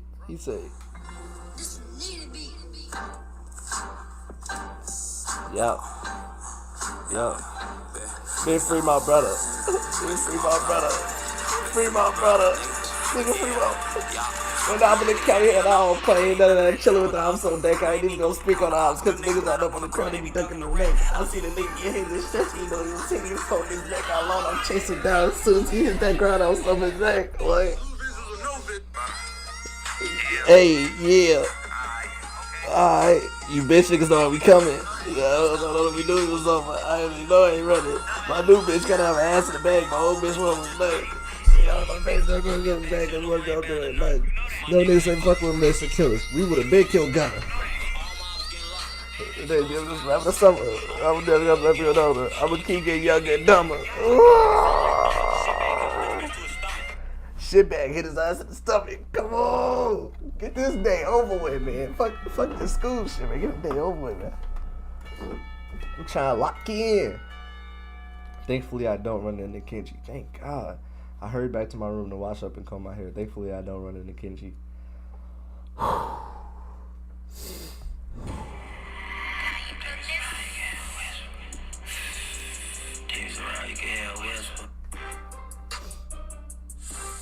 No. Talk to me, Skrillly. Talk to me, Skrillly. Talk to me, Skrillly.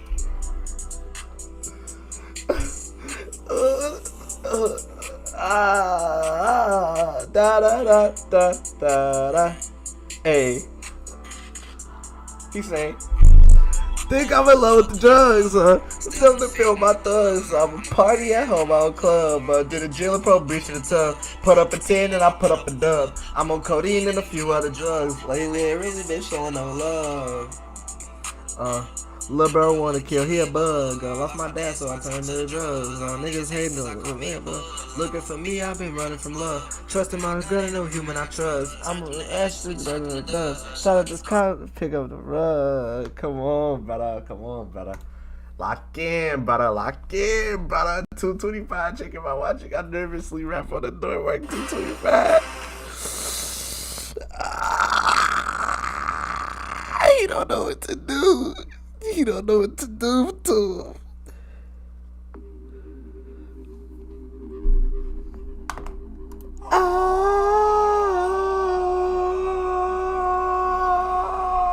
Come on. Is that you? He say, oh yeah, that's you. This is the first time I've ever been invited to a girl's room after dark. Even though I know it's no ulterior motive behind it, it's the hesitation. It doesn't stop my mouth. What possibility? One guy, 2 girls, in a dinner room with a tea set. I just wanna be successful. When I put it like that, it sounds a little dodgy. Alright, hold on. Chat, we gotta take a blinker before we go in the room.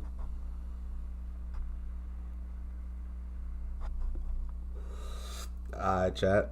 I'm ready. Oh, this shit is just as adorable as I thought it was gonna be. The door opens completely. I catch my first glimpse of Lily Room's. Her furniture looks almost antique, but the bare walls with the flat surfaces are barely decorative at all. In the center of her room sits a low table where I see a small sea set at rest. It seems that everything in this room has this Ooh, it is adorable. My sense of vision isn't the only one to be stimulated by the faint smell of something that can be picked up in the air. Nail polish, perfume, makeup, it's hard to describe in any other word than girly. My eyes finished a quick sweep of the room before returning to their position onto the girls. Lily sits next to the carpet in very dark blue pajamas with shorts that show off plenty of her alluring pale legs. Nigga, Japanese niggas be having a weird thing for legs, but I ain't gonna lie, nigga, they putting me on. Hanako sits adorned in a conservative light pink gown. Her hands are firmly fixed between her legs, her shoulders lean forward, and her hair down as if trying to hide herself in it. That is adorable. That is fucking adorable. It would be easy for her to do it. It looks about 2 sizes too big for her. Waves of the flannel flow from her frame, making her look like a child playing dress up in her parents' clothes. She looks to confirm her identity, and the beginnings of a thin smile creeps across her face before vanishing so fast that I can't be sure they were ever there. There's no point in you standing in the doorway, Hiseo. Shit, I don't like it. I don't like the way we say it. I'm nervous. Do your homework on I'm nervous. Do your homework on I'm nervous. Shorty blind, so shit, she can't even see my nerves. And Hanako, shit, that's what I want. My, I'm afraid the room is small for the 3 of us. Would you like to take a seat? I slowly walk to the table, sit down, trying my hardest not to disturb anything along the way. I also can't help but steal a quick glance into Lily's top as I sit. To be robbed of a sight would be most terrible fate. Yo, that's crazy, cuz. I slowly walk to the table and sit down, trying my hardest not to disturb anything along the way. I also can't help but steal a quick glance into Lily's top as I sit. To be robbed of a sight would be a sight. That's crazy. Well, now, how about some tea, Hanako? Could you please pour? He slipped a sight. He slipped a look at. Bro, what? How did that even. Nah, I know exactly what he's talking about the whole time. Okay. He walked. The left eye went on its own. Boom, boom. Right back. Locked right back into position. Sit down. Save it for the memories. Sure, Haseo, would you like, I would love some tea. Do you need a hand? No, I'm fine. Thank you. Lily finds it difficult to resist a smile at her companion's nervousness, something I can't really blame her for. Been a tiring day. Yeah. I relax on my place opposite of the cabinet. To my left is the blue-clad Lily. To my right sits the pink Hanako. This is adorable. The tea set looks cute as well as practical painted red with a floral motif fit. That shit is adorable. You gonna hear that word a lot during this playthrough. Adorable. This shit is adorable. It looks odd we contrast with Lily's playing with generically sophisticated looking furniture. Bro, I'm not gonna lie, Lily doing it as fuck. I gotta give them the props, bro. They cooked. I can't put Harden on the screen, but Harden is in our hearts. Come on, cuz. Hanako quivers at her mistake. It's okay, Hanako. There's no need to be nervous. Hanako seems to find some confidence in Lily's reassuringly soft-spoken words. Here you are, Hiseo. Lily. Hanako carefully places the cup and saucer in front of Lily and myself. I could get used to service like this. Thank you, Hanako. Thanks. You're welcome. Lily searches for her cup and upon finding it, sips delicately. This tea tastes somewhat better than the tea we usually have at school. This is nice. It's so different from the tea I had before. Looks like you picked the right one, Hanako. You've done well, even if it was a bold move. Hanako's smile returns doubtably. Even with her face belightened, her shy smile couldn't be called anything but cute. I'm glad you like it. Hanako, finally beginning to relax, sips from her cup. Something about this makes me think about Lily's question at breakfast. Why am I friends with Hanako? Lily seems genuinely concerned for Hanako's well-being, but it's not like that. It's not like I can do anything to help her. As soon as I can tell her scars don't hold her back physically, everyone I've met has to overcome the disabilities to some extent. I don't see any ulterior motives to hang out with Hanako. We just share similar interests. Isn't that enough? So he say, "Are you enjoying yourself?" Lily's words break me out of my reverie. I don't know what the fuck that word was, but if referee, flag on the Eagles, give the Chiefs 40 points, reset the Super Bowl, Chiefs win. And I take a second to reconsider where I am. I'm in a room with two girls in their bedcloths. This is something that needs to be enjoyed. Yeah, it's relaxing, almost like I'm not in the school anymore. Do you do this often? Quite often, but not as often as we take tea in the school building. Consider they do that nearly every day. That's not a big surprise. As I was thinking, that was delicious. Thank you, Hanako and Lily. You're welcome. Yes, you're most welcome, Hiseo. It's nice to have a third person here. I just appreciate the opportunity. Thank you to my barber. Thank you to my mother. Thank you to my father. Thank you to my cousin. Thank you to my auntie. Thank you to my uncle. Thank you to my grandma. Thank you to my granddad. I just want to say thank you to everyone who got me here, man. No bullshit, man. Wallahi. Come on. Oh, sure to get one's point across in these circumstances. Lucy when she unsuccessfully hides what's her hand. Pardon me, I think I'm a little tired. I think we're all a little tired. My, how astute we are tonight, Hanako. We really should head to bed. We all have class tomorrow. Yeah, I should go. Thank you for your presence, Ichiro. Thanks, you'll come again? Not even a whole army could stop me. I'm impressed by your determination, Hisaro. Either way, you're right. We best get going. I stand up and make for the door. Hanako gingerly stands up behind me. I stop and face her. Are you coming with me? Hanako instantly blossoms into full blush. No, not this. This room isn't. It's okay. I was only joking.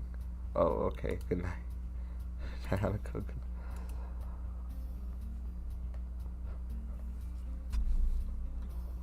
night. This nigga got jokes. Okay, can't go. Okay. I'm still not sure what it is that Lily wants me to do for Hanako, but I don't want to let her down. I waited till the door closed behind us before turning to Hanako. Hey, Hanako, you know, you don't have to be nervous around me or anything. I mean, we're friends, right? Right, we're friends. If you ever want to hang out or anything, just let me know. We still need to have that chess rematch, remember? Sure. But I don't think you'll win. It wouldn't be any fun if it was easy. Hanako seems to give a muted laugh, but she could have just easily been exhaling. Good night, Haseo. With that, Hanako quickly retreats into her room, located next to Lily's. Oh, right. I forgot their rooms are right next to each other.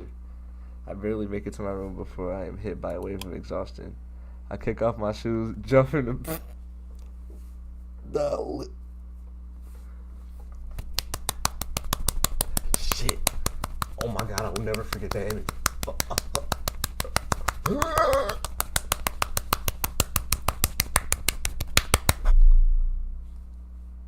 Type shit. Why did game forget that part? What happened? Why did game forget that part, bro? Trevor. How did game forget that part, bro? Trevor. I put my door closed for another day of classes. God damn it, Virgin Coon, get it back. Pinji's sudden arrival makes me jump, and I narrowly avoid butting heads with him. I know he has poor eyesight, but he knows who I am. Does he still have to stand so close? Nigga, breath be smelling like hot butter balls? Oh yeah, like a baby. Damn, why do people say that? Have you ever heard a baby sleep? They scream all night. Every night babies don't sleep well ever. Well, there goes my restful state. I have to remember to never use figures of speech with Kenji. Alright, I get your point. It was a figure of speech. Yeah, sure, whatever. Where were you last night? I had a favor to ask, but you weren't around. For a split second, I considered telling Kenji the truth that I was spending time with Hanako and Lily. Thankfully, the split second passed Sezuka. I was just out checking out the local area and stuff, you know, right, Con? Good man, I knew you were the type to plan ahead.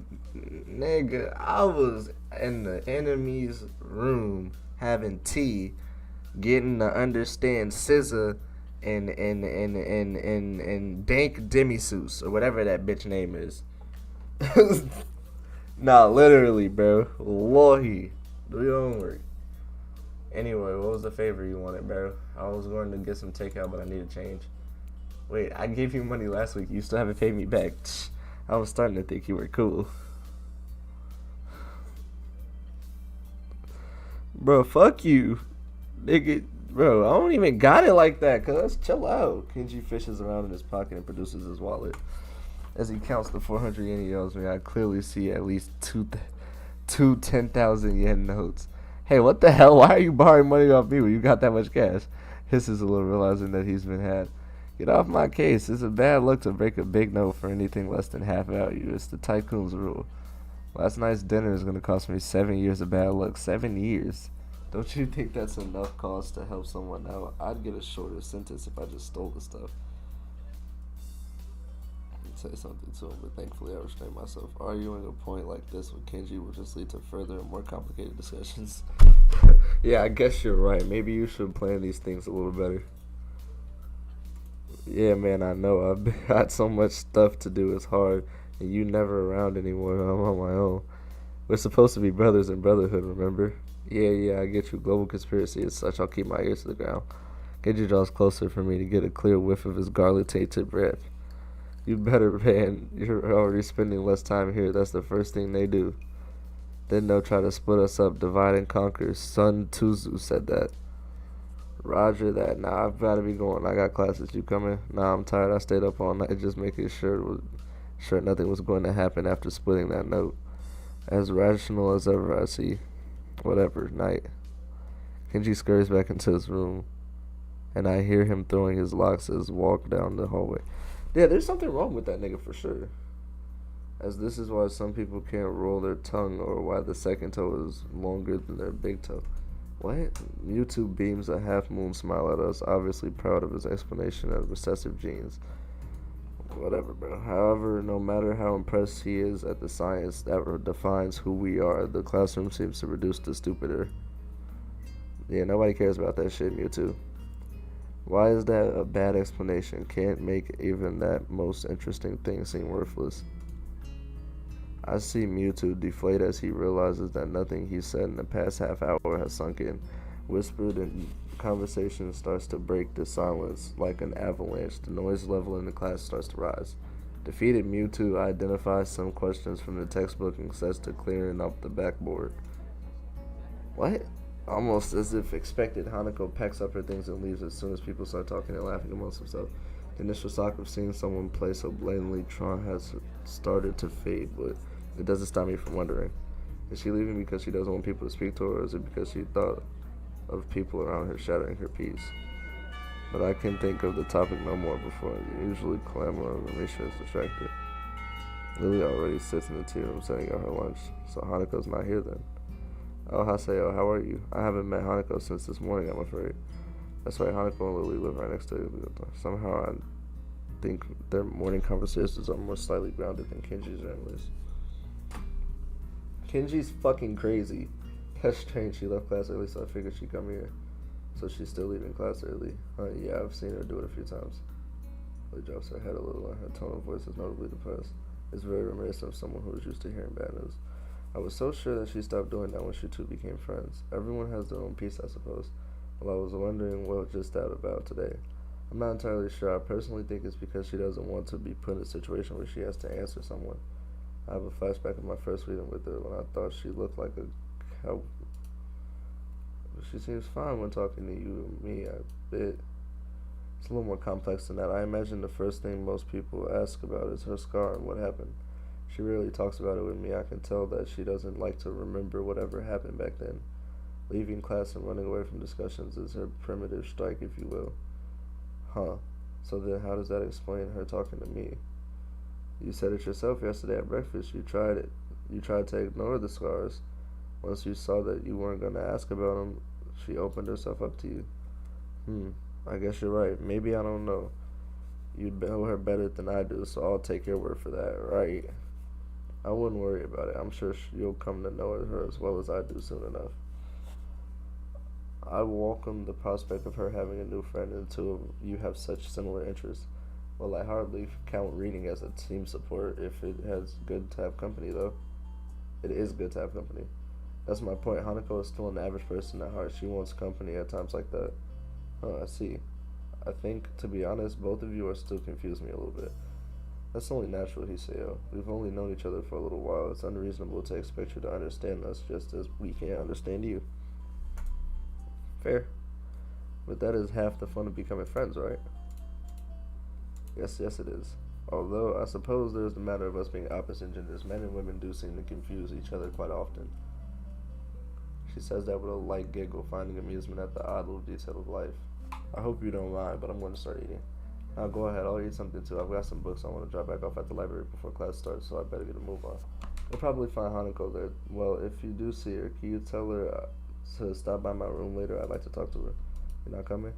Unfortunately, I have a class representatives meeting later, so I'll be gone as soon as I finish my lunch. Okay then, I don't see her in the library, then I'll tell her in class. I'm sure she'll be there back after lunch. We fall silent as we start to eat. I take a second to reflect on that. I've already thought that Hanako's shyness was simply due to her being self-conscious of her scars. That is a pretty superficial way of looking at her. Just when I thought I was able to see through the fog of Lily and Hanako, I realize I'm not lost in where I started. Lily quickly finishes her lunch, acutely aware of her meeting. I don't blame her. Shizune is most likely going to be there, and I doubt she wants to give her the satisfaction of another argument. I must be off. Same time tomorrow? Same time, same channel. I'd better be off too. I don't want to risk being late. Lily smiles gently and picks up her cane and walks out into the hall. I turn my back on Lily as we head in opposite directions. For some reason, I find myself hoping she doesn't get into another fight with Shizune. As much as I like Lily, Shizune and Misha have been pretty instrumental in helping me adjust, even if half of our conversations are thinly veiled recruitment attempts. Then again, I barely know either of them. Maybe they were previous leaders of some kind of secret society, but their love for each other drove them apart. Man, I need to stop reading cheap fiction. It's rotting my brain. Either that or I gotta move away from Kenji and his bad influence. It's gotta be Kenji. I slide my books down to the bridge. Wow. Yuko, however, doesn't seem impressed as I. He say, yo, you scared me. Sorry, I thought you would be used to that by now. Is the literacy level here so low that nobody borrows any books? No, I think everyone can read fine. Yeah, never mind. There are some battles that you can never win. Trying to explain jokes is one of them. My dad taught me the hard way. Say, Yuko, have you seen Hanako about she left? I think I saw her sneaking before lunch. Oh, but I'm not supposed to tell anyone that. I just told you that I saw her leave. No need to stress out. Of course, she's probably in the back. Thanks. Getting any new books recently? No, sorry. I'll let you know if we do. Okay. If there's one thing I know about librarians part-time, otherwise, it's that they appreciate people who take genuine interest in their work. Facts. I walk the now familiar path to Hanuko's reading spot. I find it hard to discover a book that will interest me among the shelves and authors' names. I sometimes reread the books that I read in the past. An unfamiliar title from a familiar author piques the most. Yeah. As expected, Hanako sits out, beanbag buried deep in dance. Hi, Hanako, how's it going? I fight back to her urge while slashing her. If Lily's suspicious or right, then asking her about it could have the opposite effect. Best to leave it for the time being. Sometimes the best way to get an answer from somebody is to never ask the question. Hello, Hiseo. I'm fine. Something seems off. After a couple of seconds, I realize what it was. Hanuko's smiling. She looks as if she's pleased to see me. It's a nice change from the usual instinctively frightened reaction, and something I hope I can see more of as we get to know each other better. Good to hear. How's the book? I've heard it's a trip. It's good, I think. I only just started reading it. I don't really know. Fair. Let me know how it goes. It may borrow once you're done. Sure. There was a good 15 minutes left on lunch. Not enough to really get into a book, but too much to stand around and do nothing. And Hanuko's already returned to her reading, so I doubt I'll get much conversation from her. Well, I better make myself comfortable. I slouch in the beanbag and crack open a book. The familiar style of the author leaps at me from the very first line. As the sentence into the paragraphs, I start to relax a little. Yeah, see, I could never actually do this, though, because, nigga, I'm not reading no book. That's just not gonna happen. Joey's not gonna do that. Nigga, no. But no matter how I try, I can't seem to get myself into the atmosphere of the book. This is partially due to the lack of time, but the more distracting factor is Hanako. Every 10 or so seconds, she peers over the top of her book. When our eyes meet, she quickly ducks behind the covers. I guess she did want to talk about something after all. What's up? You look like a prairie dog on the lookout. It's nothing. I've told you before, nothing means something when you say it like that. Hanako squirms a little in her beanbag, hoping that changing her position she'll find the words she's looking for. I was in an accident. Accident? Just now? Are you okay? Hanako shakes her head, and her shoulders whisper it. No, when I was younger. Realization crashes into me like a semi. It's alright, Hanako. You don't have to tell me anything if you don't want to. Again, she shakes her head. No, I have to tell you. When I was young, I was in a fire. Okay. My house burned down, then I nearly didn't break it. After that, I was alone. Hanuko's eyes glisten in the dim light of the library, and I reach out to grasp her hand. It's okay, Hanako. You don't have to keep going, but I have to. Why? What brought this on? Last night, Lily told me about your heart, and I didn't think it was fair. Fair? That I knew about you, but you didn't know about me. I squeeze Hanuko's hand a little. Don't be silly, but yes, I have a heart condition. I lean a little closer to Hanako. What I didn't tell Lily is that I had my first heart attack when that girl confessed to me. Nigga, you can't go around saying that. Get going. What the fuck did you do?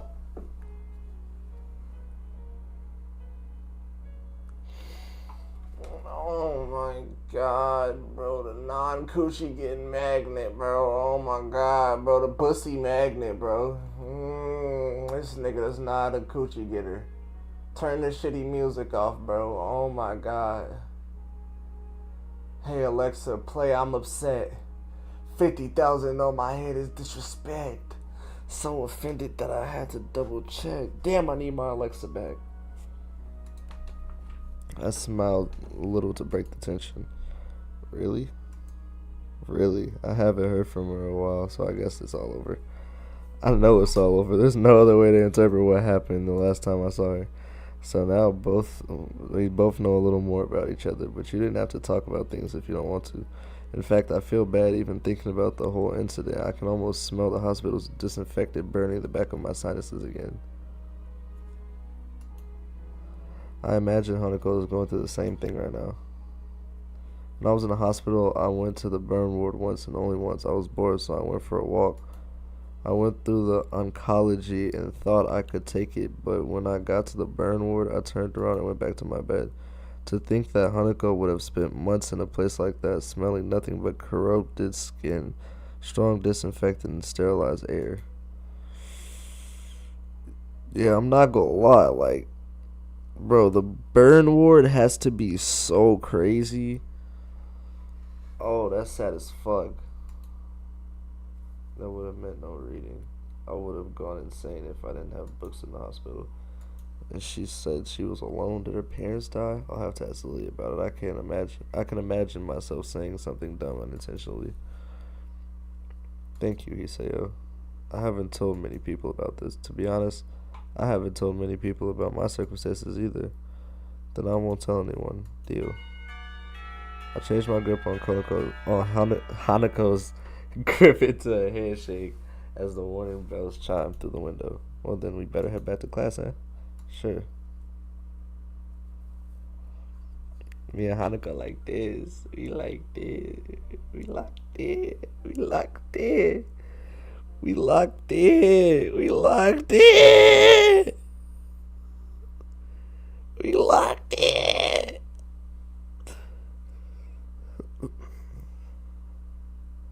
Bro, the burn is so tough.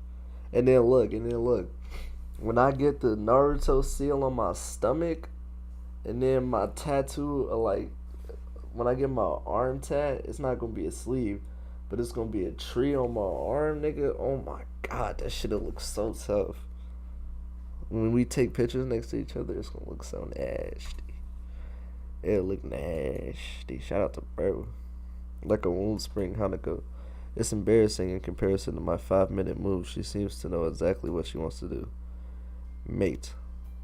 Again? What does that make this 3-2? Stalemates don't count. Damn, you're getting better at this every day. That or she's been holding back. I'd never thought it when I first met her, but she really has a knack for this game. Chess seems to have become a popular pastime for the two of us, hiding away in the tea room playing a game or two after class. From here, the fellow students outside can just barely hear milling around. That everyday noises from below remind me a little of my life before Yamaku. Though I'm by well now. We had to see another game?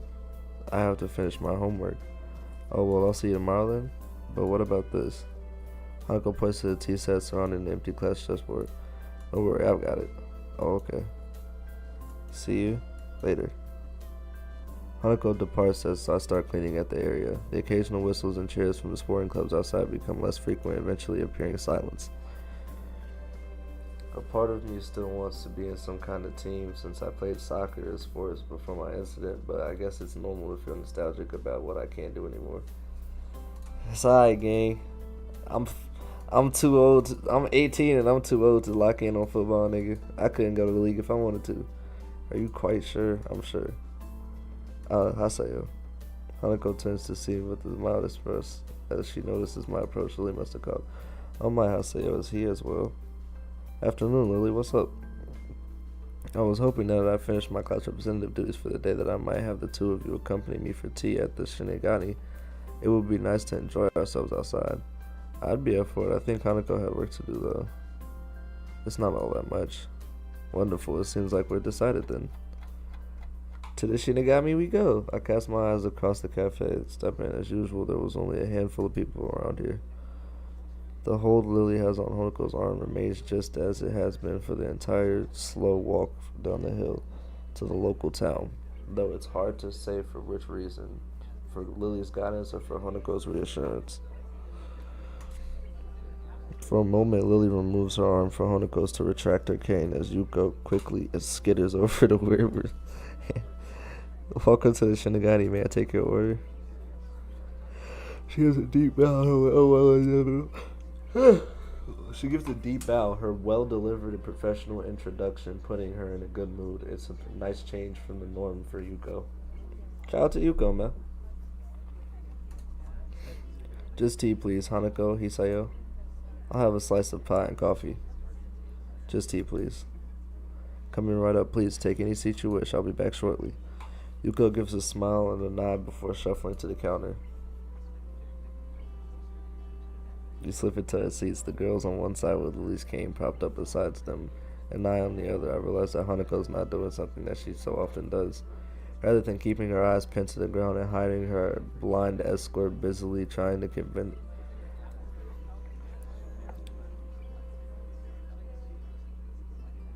She's merely keeping her eyes low and helping Lily around. Are you okay, Lily? You look tired. She lowers her head a little, looking somewhat embarrassed as she let it show. Class representatives' works can be very tiring considering that it often means dealing with the student council. Very tiring indeed. How do other representatives go? Better than I, but not much. Zune is a harsh taskmaster no matter whom she deals with. It doesn't sound like you particularly relish the job. Why do you do it in the first place if it's that bad? Being a class representative is enjoyable. I can deal with those responsibilities well enough. It's just that the people involved are sometimes... She trails off, cutting her words at a rather opportune spot. It's hard to imagine Lily cursing, but I imagine that if anyone could make her do so, it would be Shizune. Hanako looks to be withering a bit in the light of such conflict, but before I can steer the topic away a little, she stands up. Hanako, I'll be back in a bit. Then she leaves for the restroom. I suppose that's one way to deal with the situation, if that was indeed her motivation. Lily, however, looks a little wounded. Don't worry about it. I don't think it was you. But I think she's been getting stronger recently. You've seen it yourself, right? That went a bit unfortunately, Lily doesn't look offended by now. I really shouldn't be quite so scared of stepping on the landmine around her. Possibly. Sometimes I find it hard to tell, though. Silence reigns for a moment before 2 teacups of pie and a mug of steaming hot coffee appear in front of us. I notice that Yuko takes special care to place the teacup against the tip of Lily's fingers, letting her know where it is. Here you go. Thanks, Yuko. Thank you. With a quick and silent bow, bespectacled waitress takes her leave. Bespectacled is insane. This nigga's been calling people bespectacled like you're not a heart baby. You heart attack baby. See, I gotta bully this nigga because I ain't gonna lie. He been bullying glasses people the whole time, bro. This nigga is so bogus. I'm all ears. Hanako's birthday is coming up, and I was hoping that you might accompany me for present shopping in the city this weekend. Hanako's birthday is soon. I suppose it would be nice to cheer her up a bit. Like Yuko, she always seems to be tearing at the edge of either panic or depression. I've never seen her enjoy herself much outside of our chess games. All that aside, learning the layout of the city could be better. Sure, I'd be happy to have you got any plans for what to do for her birthday? A party or anything? Hanako's being Hanako, perhaps a low-key affair would be. Lily suddenly cuts us so shortly, leaving me wonder why she brings her teacup to her lips because a few seconds I noticed Hanako walking up to us over Lily's shoulder. Hearing must have been very good idea. If it was the sound of the restroom door opening that tipped her off. Hanako takes her seat once again and wastes no time in drinking her tea. Soon the three of us are quietly eating and drinking as the sun sets. It's a nice way to spend the remainder of the day's light. It makes me appreciate the quiet and serene soundings of Yamaku. I think I'm really beginning to like life, isolated as it may be. I mean, shit, we starting to break the isolation. We got Hanako and Lily. Ain't all that bad. I finish off the last of my coffee and the rest of the mug on the table while the girlies talk between themselves. The coffee here is a little bitter for my taste, but still quite good. Better than what I expected for myself in any case. The girls' discussion is mainly focused on their respective reading preferences, which does give me a little curiosity about a related topic.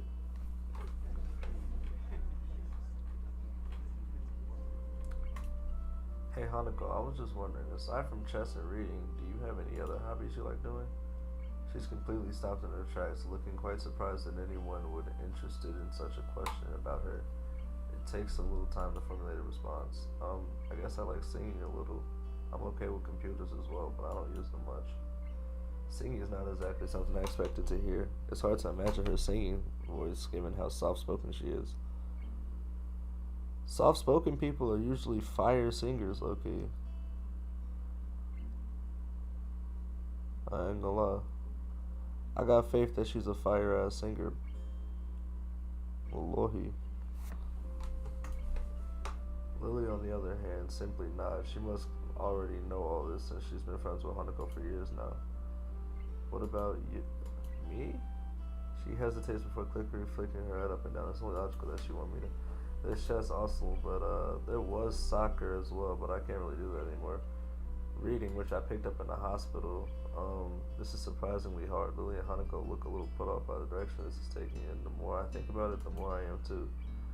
It sounds as if you picked up quite a few things since your accident. Lily's candor is coated with probably the most positive spin one could put on what I had said. Hanako, however, is silent. If a situation becomes difficult, her reaction seems to be withdrawing herself into silence in order to prevent things getting any worse or physically retreating. A soft ringing gives us a pause. Richard's in her pocket. It becomes obvious that the sound's coming from her phone. Sorry. It's okay. Before shuffling out of her seat, taking us all. Must be nice to be popular. Hanako smiles but doesn't take up the hook for further discussion. I'm just sitting back and closing my eyes and relaxing as best I can. It's nice and peaceful here. I wonder what it'd be like to have grown up somewhere like this rather than in a city. To have grown up somewhere like this in a city type shit. You come from the city. You come from the city. Looks like what I found she wants to talk about. Yeah, you could say I was a city kid though, and it sounds like a lot changed. It did. I'm still not quite sure what to make of all of it. It's a bit of a culture shock and difference. You must have gone through something like this when you first arrived at Yamaku. Not really. Hanako gazes as a little side to look willing. I'm willing to go on. I tilt my head inquisitively, but a couple seconds pass with no further answer. Can't we deal with that on Monday? The fallout has hardly settled from the last. I understand. I'll try to talk her down. You know what she's like when she gets locked onto the idea. Yes, that's it. Goodbye. Lily's conversation ends with the snap of a phone closing. She returns to our table but doesn't take her seat. Need to go? Unfortunately, class representative work calls again. I can come with you. It's alright, Hanako. I'll just be going straight to the student council. There's no need to spoil a fine evening on my account. Besides, if you were to accompany me on the way back to school, who would keep our poor Hiseo company? Okay.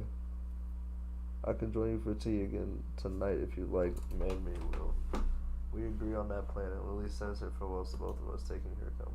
Despite my offer to pay for Lily's share, she insists on giving us her portion of the bill. Give her regards to Yuko as she leaves. And then we're alone. It may be all well and good to leave Hanako and me alone to have some time together, but all it typically means is the two of us sitting near each other in silence for a while. I'm wondering what it must look like to Hanako. I never thought of myself as a scary person, but to have someone my own age acting this way around me makes me intensely self-aware, as if it's my own fault that she's so troubled. She might get more used to people if she were to stop being so closeted, closet-assured. Closet? I don't know what the fuck that says, but then again, when even people much older than her react so strongly after a single glance at her face, she might well feel the same way I do. The real catch, 22, if she stays in Yamaku, she won't get used to socializing, but if she leaves, any efforts might try to get her thrown back at her by the people who can't deal with her scarring. I'm gonna order something else to keep us going. We shouldn't have much of a dinner after all. Hanako bitingly nods and vigorously glad that I brought up the topic for her. I catch Yuko's gaze and she dutifully comes over to take our orders. Would you like something else? I'll just have a sandwich special and a hot chocolate, a bit late for coffee now. I'll have the same. With the nod and bow, Yuko turns to Ball. Not a word is said between us until Yuko comes back. She smiles and gives us our food and drinks before moving to the customer who called for her attention. I give up on the prospect of having much of a conversation with my companion and decide to just enjoy the meal. It tastes nice, as does most of the food here. After having a few mouthfuls, I notice something's missing, namely the sound of Hanako eating. Looking back, I see fidgeting with a little behind her untouched sandwich. Not hungry. She shakes her head from side to side. Even as she does, the patch of her hair keeps over the right eye of her face. Still doesn't over the right side of her face still does this job in hiding it almost entirely. It's not that. I was already ready to have you share too. You look troubled. Is something wrong? I'm startled by thinking that I'm the one who looks troubled, but on second thought, she's probably right. My face is giving away my emotions without noticing, and she's hardly a dim person, quite the opposite. We're friends, right? Friends. From the tone of her voice, shrinking posture, it looks as though I've hit yet another landmine. This is another reason why interacting with her is difficult. Self-imposed psychological barriers she puts up between herself and others, including me and most likely even Lily. It's a shame that I think that we are. I'm a little taken off guard by Haneko's strange answer, and all the more so since I was about to give up on getting any reply at all. I see. Am I wrong? Sorry, No, it's just hearing confirmation from you was reassuring. To pick up on that, what you said earlier, since coming to Yamaku, I've been a bit uneasy about how I should relate to others. I find myself chuckling a little surprisingly how much of a relief I can feel, my face smiling as I pick up a cup of hot chocolate and bring it to my lips. Ouch, that's hot. That's why I haven't eaten yet. I was waiting for my drink to cool down first. I guess I'll wait then. The both of us share a chuckle. The situation isn't really funny, but for some reason it feels like laughing is the most natural thing to do right now. I guess we're both a bit wound up about each other. I was so busy thinking Hanako was the one with something wrong, it took her to remind me that I was uneasy as well. But that it may as well be. It feels a little nice to have someone thinking about me like that in her own way. Right? The two of us find ourselves between our two dumb-headies. Regular night patrols between the male and female dormitories, both security, and too quickly raise the alarm for any medical issues that may arise. That guard currently on duty notices us and gives a quick nod as he continues on his way. A loud yawn escapes from Haneko's mouth before she has a chance to cover it. I have a little doubt she's fairly tired by now. I better be off to my room. See you tomorrow, Hanako. Good night. We separate and begin to walk our separate paths. Hanako stands there waving to me as she smiles. I smile and wave back to her. After a few seconds, she turns and walks up the stairs to the dormitory, disappearing through the door. These little moments we share between us feel like a small treasure. One thing sure, I want to protect that small, delicate smile she so fleetingly wears around so few people. I wonder about these feelings I have when Haneko's around and when I'm able to do things for her, whether they may be seed for something beyond what we share now. I'm Millie Rock on any block, nigga. I'm Millie Rock on any block. I had to hit that shit, my fault. I'm Millie Rock on any block. What? I'm Millie Rock and Herbo, what you do? You a beast. I'm Millie Rock on any block. Herbo, go. I'm Millie Rock on.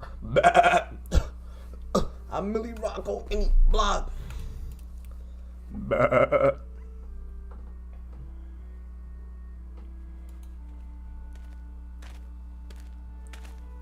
Nothing nostalgic to watch them. What I'm feeling now is quite distinct from that emotion.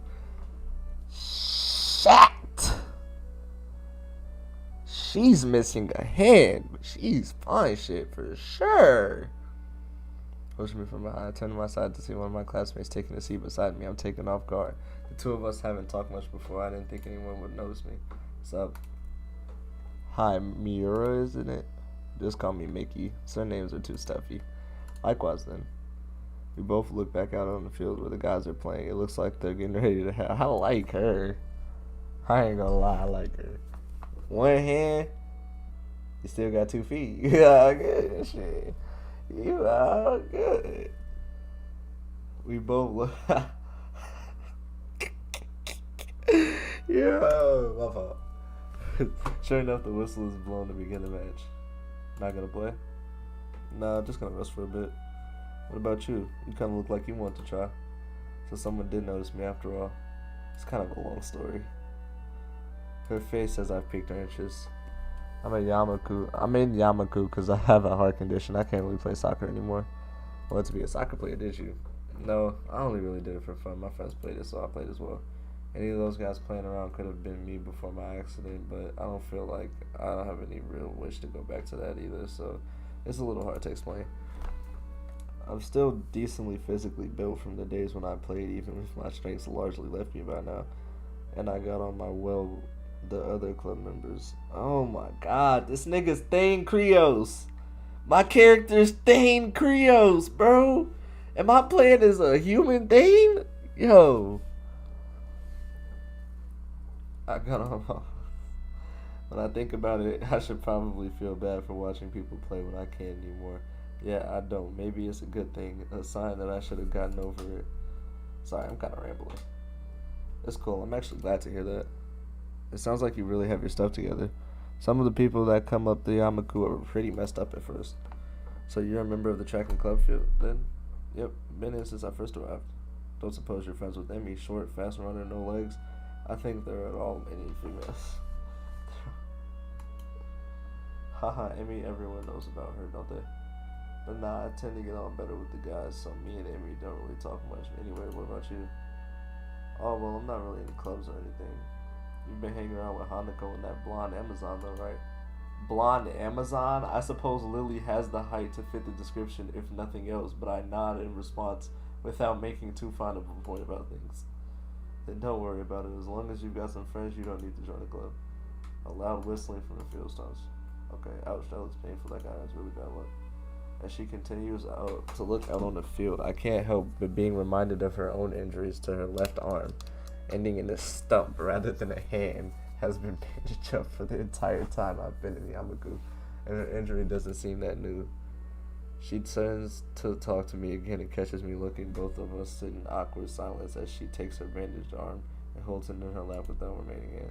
Sorry, I guess I'm still a bit. It's fine, really. Her tone is light, but neither of us anything afterwards. Every disabled student has their own way of dealing with their problems, but some finding a condition troublesome is only natural. I'm concluded among them all, after all. The injured guy from the soccer manages to get onto his feet with some help and ends up hobbling off the field with one arm over the shoulder. Probably just pulled a muscle if he could still manage to walk. The muscle blows again and the game continues. One more. Hanging out with Hanako and that blonde girl, see, you keep some pretty strange company. How so? It's just that Hanako's kind of, I don't know, shy. No, it's not really that. She's got some issues, I think. I can't really put it in a nice way. Not that I don't think she's a nice person. She's perfectly nice. Just hard to deal with. It sounds like Mickey, or at least some other people in class, have tried to get closer to Hanako in the past, and it didn't go well. I think her judgment is rather harsh, given that everyone, not just those in Yamaku, have their own issues. And again, I haven't known Hanako for that long, so it wouldn't surprise me if there was some stuff I didn't know about. I'll just take it as it comes. She's a nice person, and I think she would be all that, which just matters. Nikki's eyes narrow a little as her smile peaks. You really like her, don't you? He certainly doesn't mince words. I'm type nigga to say, I mean, to be completely honest, yeah, I'd appreciate it if you didn't tell anyone. I ain't gonna lie, yeah, bro, I like Hanako, okay. Oh, I should have saved though. Figgity. Fat bitch fuck. Oh, fat bitch fuck. Damn. To be honest, I think it's kind of cute. If you want to go for it, don't let me stop you, thanks. She may say that, but she's just talking about Hanako having issues. Still, I want to hold myself to the words. I said Hanako's problems don't matter. I'll deal with anything that comes up because I want to help her. If there's even the smallest possibility that I could pull Hanako out of her depression and seclusion, then I should work towards that no matter what. If she needs a prince, then I will be that prince. As I think about the possibility of a relationship, I could see Mickey grinning at me while washing my face. I no doubt blushing and looking away from her only makes my... It gives off an indifferent vibe from the other girls. Talking to her feels more like talking to a guy than a woman. Her saying she prefers male company doesn't help to dispel the notion either. Glancing at my watch shows that the lunch break is ending in only a few minutes. Lunch is about to end. Want to head back? Yeah, we better. I pick myself off the grass. Dust falls Mickey to pick her up as well. She takes it and easily pulls herself up, showing the muscles moving and her toned bare arms in the process. Come to think of it, why aren't you wearing the normal girl's blouse? It's too hot and constricting. The boy's uniform is always better. She throws her arms around a bit to emphasize her point, which has the side effect of showing off her one particular part of her body that would be especially constricted by the blouse. What? Oh, she's wearing a dude's shirt. It sounds like you're settling in. That's a relief. It was pretty surprising to get a transfer student at this point in the year, considering the exams are coming up. Don't remind me. Haha, don't worry about them. Just cram it and you'll be fine. That doesn't sound like good advice. She claps my shoulder a couple times and she grins. I don't think she takes school very seriously. You seem like a smart guy, and Mewtwo's taken to you well. You're like a hand in a glove. Now to work out whether that's a good thing or a bad thing. I still don't know what to make of this school. I've been here a few weeks already and I still feel like a breeze. You'll get used to it. Just give it some time. It's only a high school just like any other. She makes it sound so simple, but I've never thought about it that way. To me, Yamaku symbolized a marked shift in my life. I was no longer normal. I was indifferent. And what's to be educated with indifferent people. She makes it sound simple, but never thought about it that way. To me, Yamaku symbolized... Yeah, I'll read that back. As we continue to talk, I find myself smiling. Mickey and I are very different people in almost every way, but it feels good to have gotten to know another classmate a bit better. Okay, shout out to my homegirl, Mickey. That's the homegirl. Lily and Mickey are the homegirls for sure. I fuck with Shizune and what's face. They just irritating folk. They always trying to get a nigga to do something. Lily's voice lits on the... I stopped gazing into the side. Shit. Okay, Lily, you looking good, girl. With a preach of the shoulder sweater and a tan wrinkled length skirt in addition to tan sandals, she's quite a nice sight, literally. Yeah, I'm over here, Lily, near the gate. Were you able to sneak away from Hanako? Yes, it's not uncommon for me to go out during weekends, so I don't think she noticed anything suspicious. That and she has someone she sees. What? Is someone really? No, it's just she sees a therapist every so often on weekends. Oh, well, that does make a lot of sense. Oh, thank God. My heart stopped. Lily rubs her arm uncomfortably, and after one to look at her troubled expression, I quickly move to change the topic away from Hanako. Huh? Yes. I was just wondering, you can get around the city on your own? Lily sighs at the concentration surrounding the topic of her blindness. I'm my own worst enemy sometimes. I can, yes, but it's easier when I'm out with a friend or my sister, though. Being the only child, it's hard to imagine what having a sibling would be like, so it makes me a little envious of her. Right, well then the bus arrives in a few minutes, so we should probably get a move on. Indeed, it's a long wait, we'll miss this one. With that, we set off for the bus stop on the hill. It's only a small distance. Where the fuck did I get the word king from? Hello? From the school gates. It's a very nice view from here. Coming from the city, I never really got to see a scenery like this, let alone on a daily basis. This area is nice for me as well. It's tranquil and away from the noise and smells of the city. Lily's head perks up and trademark gestures of hers signifying that she's caught a sound. Oh, here comes the bus. Hearing is quite a useful tool. The bus only takes a short while to reach the stop by forcing its way up the road. Within a minute or so, we are on our way to the city. Alright. Walking around the city, I feel a distinct nostalgia. The smells, the traffic, tall buildings everywhere. It's like my naive, yeah. It's like being back in city town, baby. Lily had wrapped her arms around mine, extending her cane in front of her with her other hand. For a moment, I'm startled, but I managed to keep enough of a lid on it to not on it for Lily not to notice. When it's not the first time that Lily's relied on me for guidance, she only held onto my sleeve to be comfortable for. It's logical that it would be easier for her to navigate a crowded and complex areas such as the city while securely linked, but I am far from being used to this kind of contact from Lily. Finally, realizing the growing silence between us, Lily waits for me to get moving. I quickly kick my butt in gear. You know, it was quite the surprise that Hanako likes to sing. You ever heard her do that before? I have indeed. We've been to karaoke sessions several times along with my sister. I can't say I take to the activity much, but the other two I do. Maybe Hanako doing karaoke is more fitting than I initially thought. Just her and those she knows alone in the room. It would give her a rare chance to let her guard down with nobody else there to judge. Right. Maybe it would be nice to bring her into town for a karaoke birthday party if she likes doing it. I'm not sure she would deal very well with the excitement. I moved to protest, but her face shows that she's mulling the proposal over some more. It takes quite some time for her to come to a conclusion. Then again, the best thing we can do for Hanako at this point is to try to create some pleasant birthday memories. Continually treating her as if she's abnormal won't help. I think you're right. If she has something to remember apart from the loss, then maybe if we bought her something nice. You know, I think Hanako can handle something like this in the time I've spent besides her. I've learned that she isn't quite as frightfully fragile as I thought at first. So shall we be off? I'm not really sure about the layout of the area. Very well. I might like to suggest something to eat first. I haven't either, so that sounds like a good plan. Make sure you choose a nice place, Hisoto. She gives a teasing smile, one that makes me feel reflexively and smiles, even if she can't see that. I'll make sure I know. Don't worry. Once inside, I order 2 slices of pie accompanying a tea and make to the table. I'd peg this cafe as the type to appeal to Lily, small and quiet, but well kept and somewhat upscale, going by the identity smile she wears. I don't really know if I chose right. It's very, very rare to see her not smiling after all. Nevertheless, I take a seat near her at one of the corner tables and lay down our small meals. Gingerly brings her head over the slice of pie placed in front of her, delicately taking in the aroma. Lemon pie, is it? Thank you, Hisayo.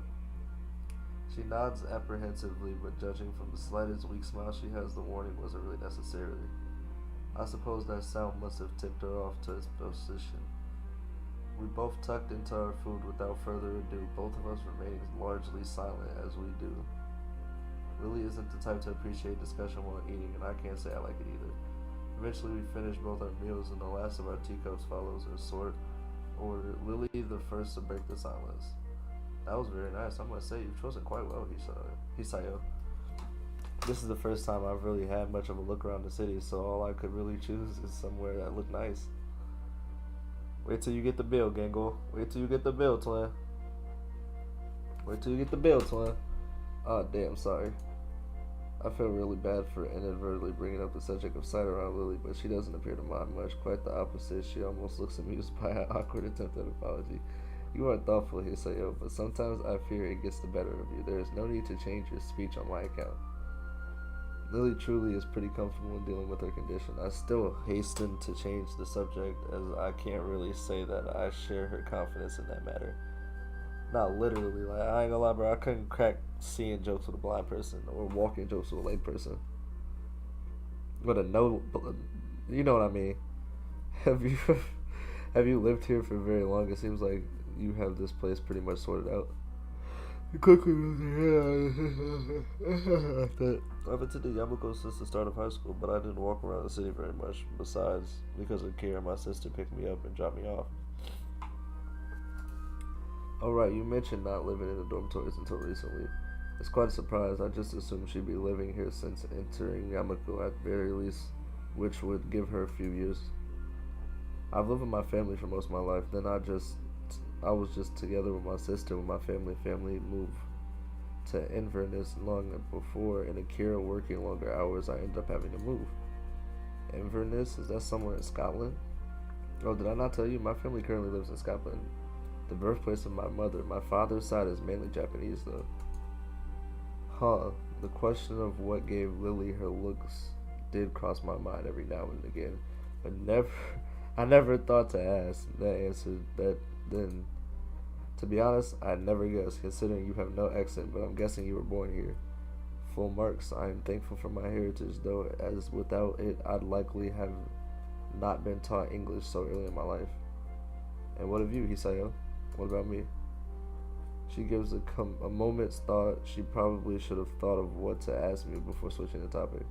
I'll go with, what are your plans for the future? To be honest, I haven't thought much about that recently. After my incident and subsequent months in the hospital, enjoying my life here with you and Hanako has been enough for me. In fact, I don't think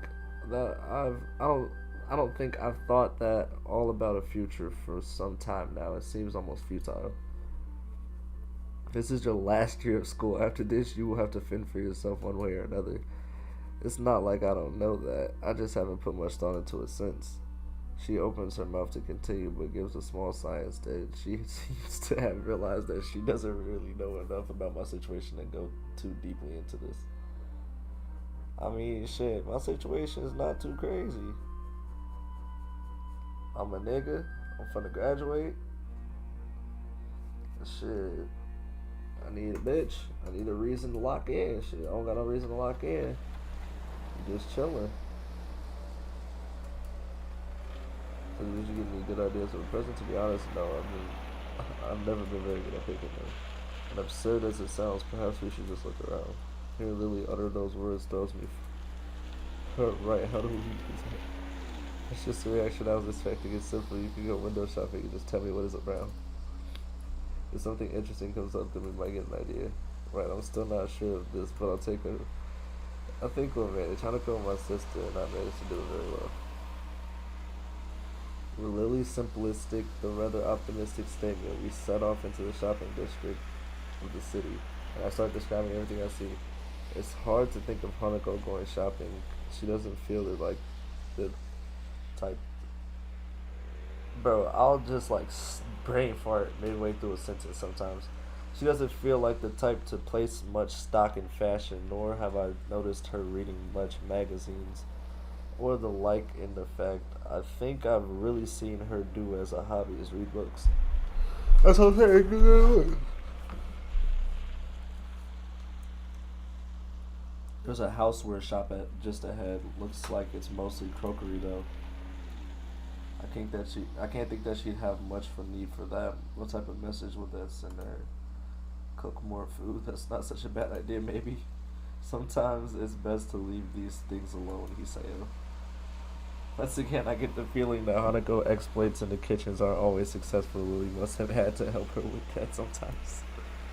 Let's see. Next along is a bookshop. That seems like a good one. She's always reading.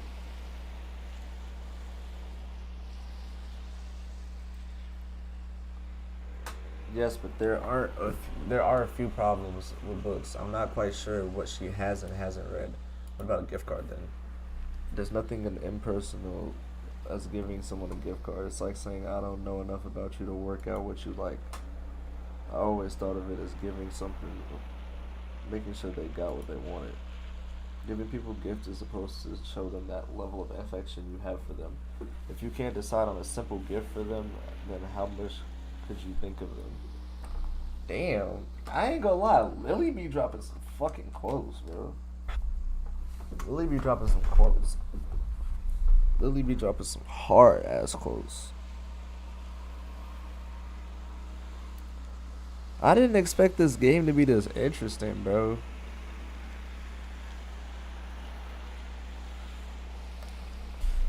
To be honest, I didn't expect this game to be this interesting.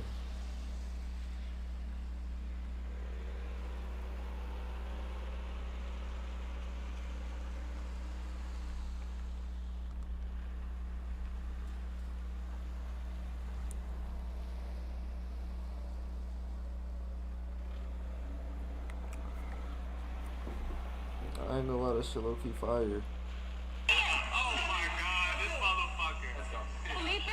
Let's go! Let's go! Let's go!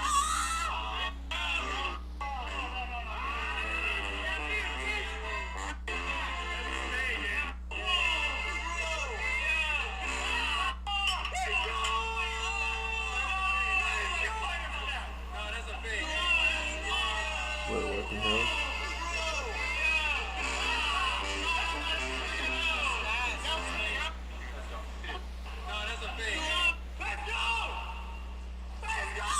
Oh my god.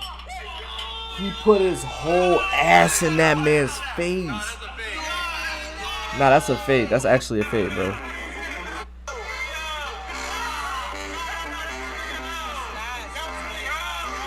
Whole ass in this nigga's face, though.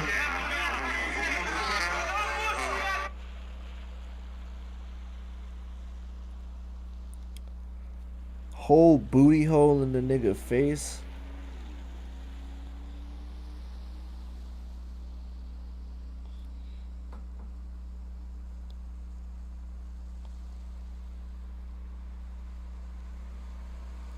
Like, bro, what the hell is going on? You gotta drink before you dance. You got it, Philippe. You gotta drink. You got it, Philippe. Oh my god! My face now smells like ass. No bullshit. Bro. I would kill that nigga, bro. I know, I was gonna say careful, Yeah, I ain't gonna lie, you gotta get your get back giggle. Good shit, good shit. That nigga put his whole asshole in your face, nigga. You just caught an asshole to your face, nigga. You know how fucking, bro, I'm gonna kill that nigga. I'm gonna shoot him in his fucking face. Well, I can see her point. If you're going to get something for someone, then you should put at least some thought into it. If I was going to get Hanako something that reminds me of her, then what is good as a gift card? In that case, what did you get Hanako last year? A porcelain doll. I thought if she had someone to talk to, it might help her ease the pain. A doll isn't going to criticize her after all. So should I be looking for a doll shop? If you could be so kind to keep a lookout for one, that would be great. Sounds good to me, though I wish you mentioned it earlier. But if I did, then you wouldn't have started thinking for yourself, would you? Once again, Lily has a point. My brain is constantly analyzing every store we walk past for gift options. If Lily had mentioned a doll shop to begin with, I wouldn't have thought of anything else. We wandered the streets and was endless of adult talk. The simple act of searching is starting to clear my head. The events of last week are starting to fade away, and I'm looking forward to getting Hanako's gift, if I can find one, that is. This is hopeless. I thought we'd be able to find something in the city for sure. And I'm sure we've walked down these streets at least once before. That almost sounds like a good peace, I I'm not, but it's a lot harder than I thought. Try not to be so restricted in your thinking. Maybe you should actually go into some shops and have a look around. That might work. I've never been good at window shopping. Lily and I circle around the streets one more time, popping into stores that catch our attention. In the end, though, nothing comes up especially appropriate. Hanako's tastes are often quite hard to pin down at the best of times. Thanks to her intensively private nature, those tastes we do know are hard to accommodate. May we take a break for a minute? I'm a bit exhausted. I agree and leave Lily to rest against the railing while I go get a couple drinks from the vending machine nearby. And grabbing myself some lemonade, I find myself a bit lost, not really knowing Lily's taste. I decide to take a guess and grab something that seems a little girly, but it's not too weird. Strawberry flavored milk? Back. I walk up to her and place the card into her outstretched hands, making sure she has a grasp before letting it go. Before opening it and talking about a really tenacious sip, approving smile after smelling me, I made the right choice. We both rest and have a quiet drink for a few minutes. A familiar soft ringing from Sylvia. It's the phone. You mind if I take this? It's fine, don't worry. Asked me before turning away and flipping the phone open, bringing it to the side.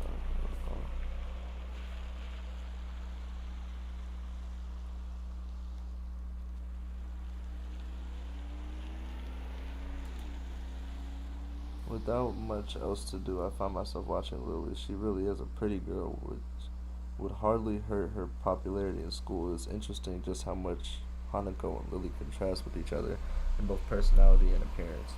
For a few minutes, I just lean back and drink, watching her. Before long, Lily says her goodbyes to the person she's talking to and hangs up, placing her phone back in the pocket, leaning against the railing. Sorry, just a friend from class. I take one final swig from my can before throwing it into the bin. Lily gives me her card to throw away after soon finish relatively leave. You seem to have a lot of friends. Oh? Lily waits for me to continue, her interest piqued. I was just thinking that you and Hanako contrast heavily. It's hard to imagine Hanako doing a lot of things you do or knowing the people you know. You seem to think about Hanako quite a bit. I don't know, it's just she's mysterious, and I guess I kind of want to know more about it. Her, which isn't easy. It almost sounds like you're down in your relationship. I don't think it's that. I want to do more for her. Being her friend and all, I don't even really know how she sees me. The statement seems to interest Lily quite a bit. I wonder if Hanako said something about me to Lily during their conversations. I'm about to ask what's on her mind as she picks herself up from the railing. Shall we be off then? Her expressions show me she's playing games with me. Lily knows damn well that she's leaving me hanging. But aside, I pick myself up off the railing as well. I have a brief look around. We have stuff to do. So I just try and get back to her. What are we gonna get for a gift, nigga? We gotta lock in. We gotta lock in. Lily knows the secrets, but she not gonna snitch. She's sticking to the code.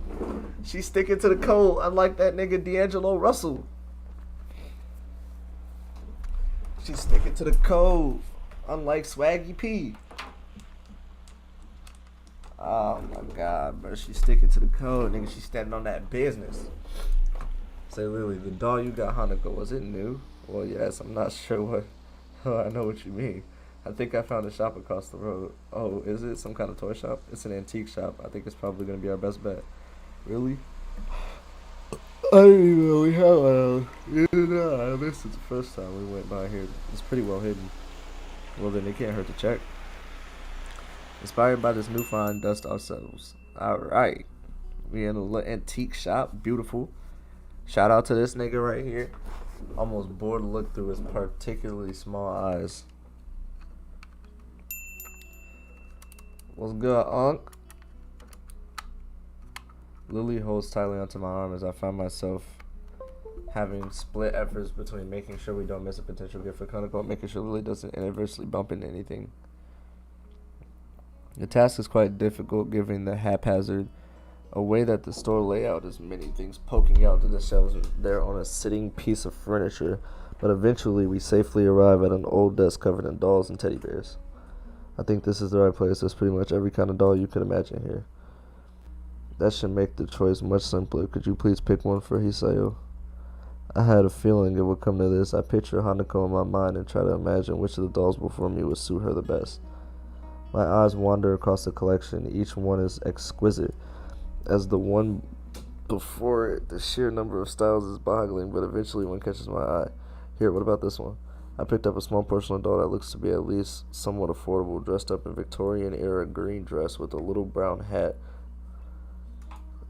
Kind of looks like Lily. I gently pass it to her, who luckily feels away at the object while wearing a slight look of concentration. Do you think it would suit Hanako? I think it would. It could look good in her room. In that case, I trust your judgment, and will you be getting her something as well, or, I should get her something myself, but I don't think getting her another doll is such a great idea. Maybe,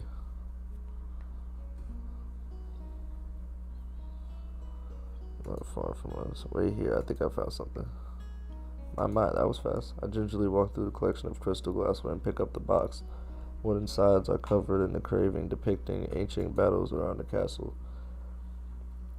The top, however, looks far too familiar, alternating squares of wood. Right. That's a really nice item. It's a chest set from overseas.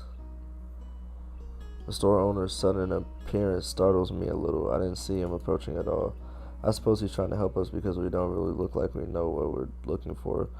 Or, on the other hand, maybe he wants to keep an eye out because he suspects we might be shoplifters instead. I'm looking for a present for my friend. I see. In that case, that chest set would make a fine choice. Realization floods my mind. This is a pretty good looking set, but this is an antique shop. They're not well known for their bargain prices. How old is this? This is a reproduction. My best estimate is about 5 years. I see. How much? He thinks a little over before telling me dishearteningly. I'll let you take it out for 7,000 yen. I buck a little. I wasn't expecting to spend that much, but does that seem perfect? Then again, maybe that's a testament to how well we worked out how much that couldn't make it 5,000, 5,500, no longer. I'm sold. Oh, we'd also like to get the doll. So over my shoulder, focusing on Lily and the doll, his hands there. He visibly takes them with switch motor gears. His smile drops slightly. I guess that means not everything in the store is reproduction. Are you quite sure that that's the doll you want? I trust my friend's judgment. I see it. No offense. None taken. If you could please wrap it up for me, I would be appreciated. Yes, of course, but it's 20,000 yen. Reaching for his up because 5,000 yen knows. Dutifully takes them and proceeds to the counter. You sure about this? It's okay. I have the funds. I need it. As I said, I trust your judgment. Firstly, because you just spent a lot on air conditioning. Secondly, because I have a feeling the value of the gift isn't high enough. Nevertheless, Lily does seem to get somewhat awkward whenever the mention of money comes about. I hand the shopkeeper my present and the money for it in return. He puts the... This nigga just came up on 27,000. Be careful on your way home and do come again. Thanks. Indeed, thank you very much. Just stop. He bowed, yeah. I'm feeling a little impatient to give them the Hanako. It's a common reaction to buying gifts, wanting to see the reaction of the receiver. As a part, we want to return the Hanako just to confirm her condition with my own eyes. So, should we head back? Let's. We've done a lot of walking around. I shan't mind taking a rest back at the dormitories. Lily's right. Now that we need to find a shop is over, my legs are feeling quite tired. Back to school for us. I'm looking forward to feeling a bit. Lily holds out her arm to link with mine. Together we make our way back to the bus stop. 1, 2, 3, switch, and me on the date. Clock with his bait. Mewtwo reads equation. Yeah, fuck that, I don't care. I have little doubt that's why walking around town for so many hours has made me quite so sore. It's depressing and it reminds me of one more thing I can't do. Now, Ikeyazawa. It's odd for Mewtwo to ask Hanako a question, but not unheard of. She quickly jumps to her feet, a little startled, and immediately pins her eyes into him. She knows that Mewtwo is calling on her as well, so all the eyes in the classroom are going to be on her. The way she doesn't run the risk of making eye contact with anyone else. Yes. In this particular example of a redox reaction, the combust of methane. Even though it's a softball question, she timidly waits a bit before answering, biting out slightly on her lower lip to keep concentration. Heat. Well done. That is an exothermic reaction. Hanako takes her seat once again and gives a relief sigh. A shaky start, but it's something. It'll be nice to take her out for her birthday somewhere different. Hey! Right then, for the remainder of the class, I'd like you to work in groups of 4 on the problems in Chapter 12. Mewtwo sits behind his desk. Regardless, I look to my right and pick out someone to form a group with. Given the 2 smiling faces hovering near mine, I don't think I'm going to get much say. I suppose we have a group then. Hee-chan, you want to work together? Okay, that's great. It's really been a while. The class begins in the process of noisily shuffling the desk around, with Shizune doing the same as she puts hers in front of mine. Truth be told, working with Shizune and Misha is probably a good outcome. Shizune and I are pretty good at the subject, and Misha has a really nice handwriting. Good afternoon, Hanako. Hello. Probably noticed I'm okay after looking up. Shi-chan says you're looking for a group, you can join ours. Hanako looks down and blushes a little at the offer. Out of all the people in the class, Hanako's most familiar with the 3 of us, so it's reasonable she'd come up.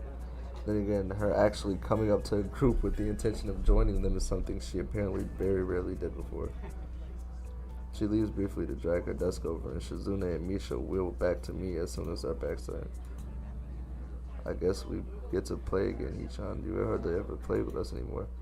I wonder why. You 2 always seem to have ulterior motives. That hurt, Hee-chan. I'd almost think you were insulting us. But it's Hee-chan, so I know you're joking.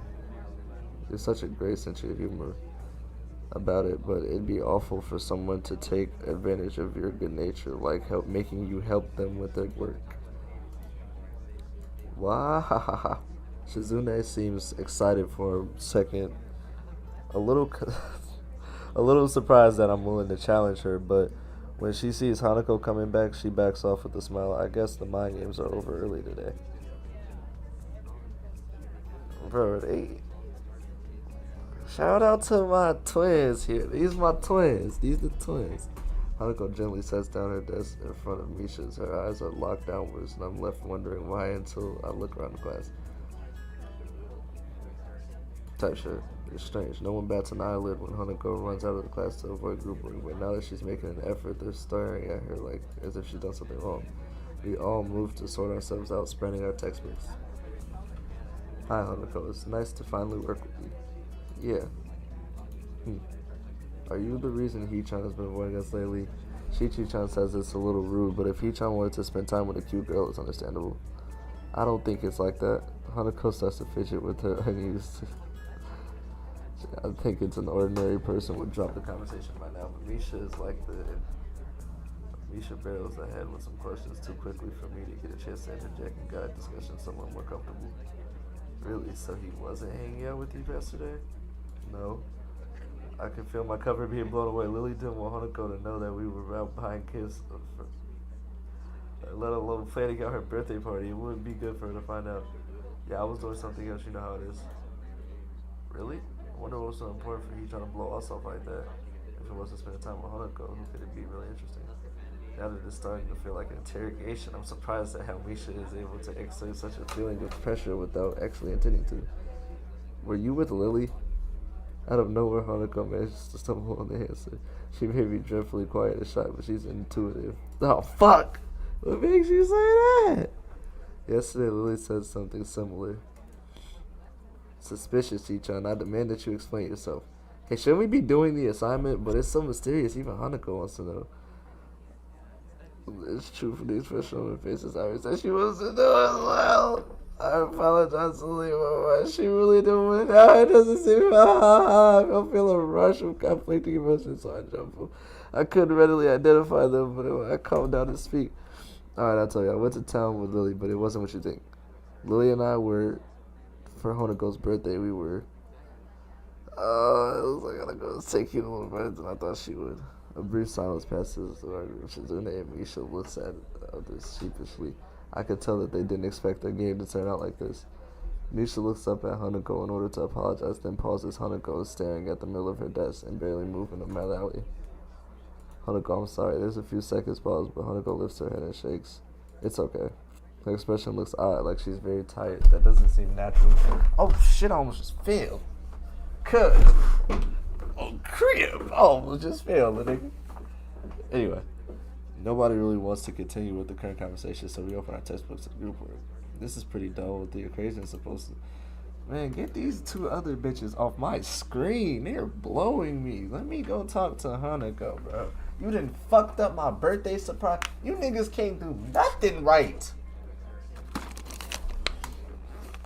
Misha, on the other hand, is scrunching up her lips, very visibly trying to make heads or tails of what we're doing. Hanako is looking on quietly, absorbing what we write and what I say. She usually has the same expression as you.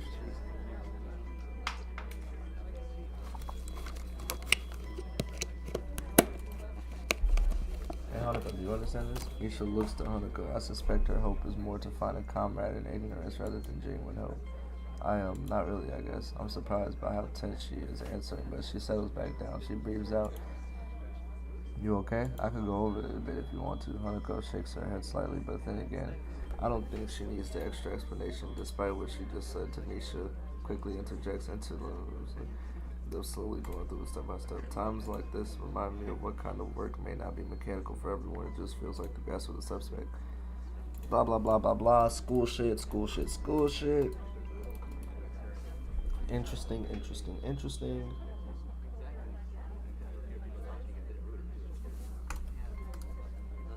A little more strongly this time, but she turns away and she says this only makes me doubt her answer. At the same time, I can tell she doesn't want to talk about it further. We had one very awkward conversation today that I'm still not fully over. I don't want to pursue the matter too much more. We settle back in our routine. Hanako, you're being too quiet. You have to contribute too. Someday we might work on a bigger project, like one that's so big it's worth celebrating afterwards, like for ice cream or cake. If you act like this, we won't take you long. I can tell that you're trying to tease her to bring her out of her shell, but I don't think that kind of approach will work on Hanako. Guys, don't tease her like that. Hee-chan, it's all in good fun. Hee-chan says she teases everyone anyway. They do back off one, though, with Misha moving away from the issue by asking me a question again once to if we got here. It takes me more time to... Hey, the clock is kind of ticking down. We should speed up a little. Hee-chan, you sound a little like Shi-chan there. Just because I'm looking at all of G's, is it really all it takes? Time management is telling me I'm the student council president? I looked at Hanuko's desk to see how she's doing. She freezes. Our papers are covered in equations, but Hanuko's only halfway there. It seems like she hasn't written anything in the past 20 minutes. When I realized that, I want to kick myself for how dumb I've been. I should have known that someone as foul as Hanuko wasn't going to brush off what happened so easily, but I've been too eager to move on from an awkward situation. And for the last half an hour, I had no clue. Her pen is still in her hand, but she doesn't slow spin it around. She like it. It's only the fact that she tries to inch away once she feels Suzune and Misha looking at her. Though on the outside, she has a shutdown almost completely. I know that it's a different story on the inside. What kind of things she'd been thinking about?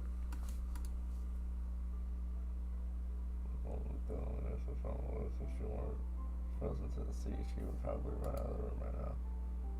Rachel's questions are loud enough to be heard throughout the entire classroom, and for a second, I'm ready to snap at her.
Oh my god.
Nigga, what?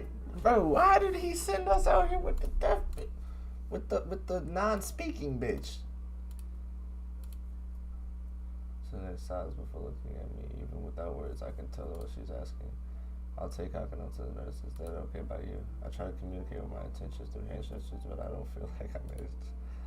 Azune makes a deary face in response to my she's confirming my impression.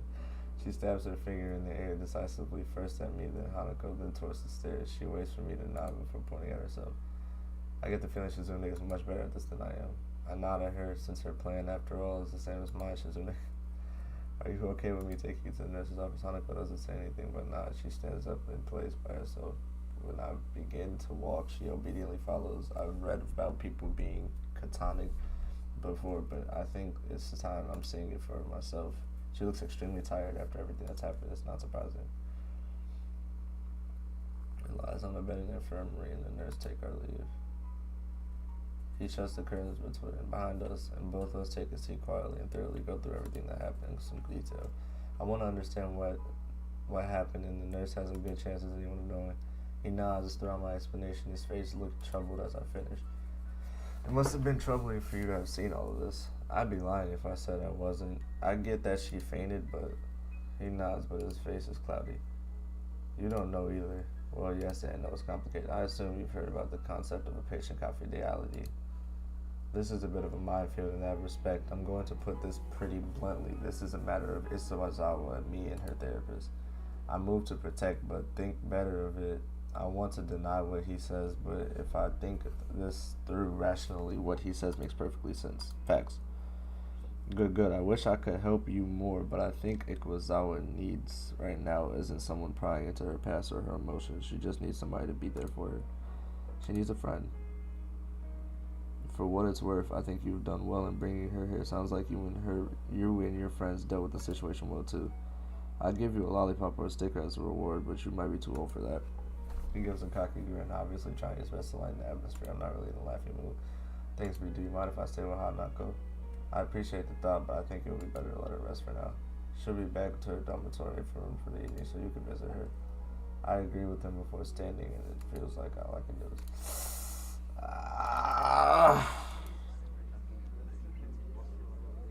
A couple of questioning glances. Mewtwo raises his eyebrows to get my attention when I pass by the desk. Nakai, I take it was on with us. Yeah, I took it. As I said, I made the right call. He scratches his chin. Fuck. Everyone, I want you to continue with the exercise. Nakai, I'll see you in the hallway, please. Speech is hushed, but overall, he doesn't seem to be acting. Soundless. Nakai, what do you think the purpose of this school is? To cater to the special needs of disability? Yeah, that. Mewtwo scratches his head as he shakes it. No, if we wanted to do that, we would have built a whole new school from scratch, one floor, talking whiteboards, that kind of thing. Look around, Nakai. Think school is about giving you all a future that you have been denied in regular education, huh? Think of the way if we wanted you to graduate and go straight into a hospital, do you think we'd put this much effort? Yeah, Mewtwo's just talking at his ass. No. That's right. We want you all to leave here as useful members of society. I'm not quite sure I'm following you. I have high hopes for you, Nakai, and possibly the first student I've had gets my lectures. That isn't something that a teacher should be admitting to freely. You should easily take your studies of science well into university. Have you ever considered that? I can't say I have. Well, what have you considered for your future, that is? I can't say that I've put much. See? I'm distinctly reminded of Rui's question about the same subject. It's only a little over 5 months since I'm gasping for air on the ground. It's too much soon to be thinking about my future. Besides, Hanako's problems seem much bigger than mine right now. Mewtwo gives a disappointing sigh.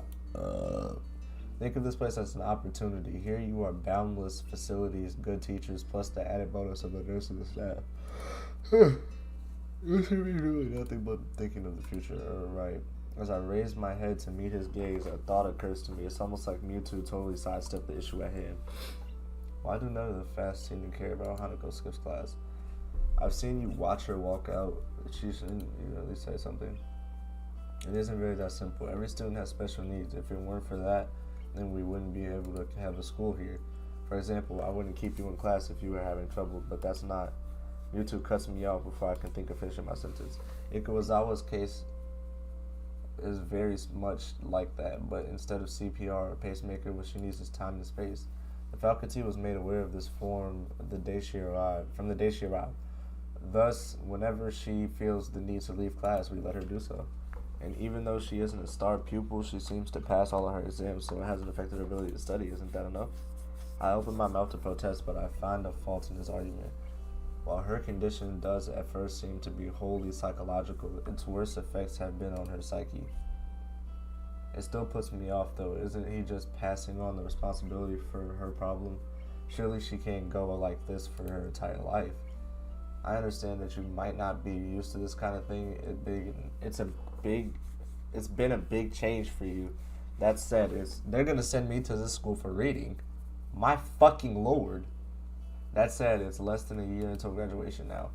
Maybe you won't have to get used to the school. Maybe you keep your head down, and I'm sure you'll be able to do well enough in your exams. I numbly nod, more to simply acknowledge that I'm listening to our agreement. I was getting used to the school, but it feels like it's just been thrown back into my face. What about Hanako? I hope that she will perform well enough to do what she wants to do.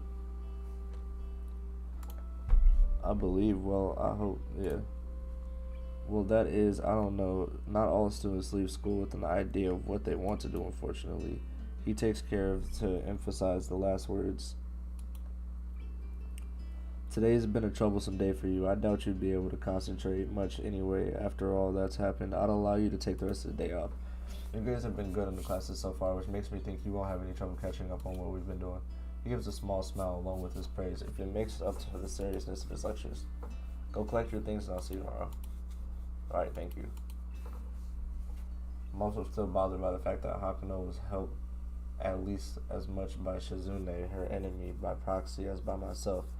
But I don't know whether that is just a male bravado or genuine concern. While I connect Hakuno's and my things, I continue to try and sort out my feelings. I want to say I understand her, that I'm here for her, that I'm there for her, but while I might have been able to say that just yesterday, I can't say it now. I wish I could. I lay on my bed trying to collect my thoughts. After Hakuno's panic attack, I found myself fundamentally reassuring the relationship we share, that what I know about her.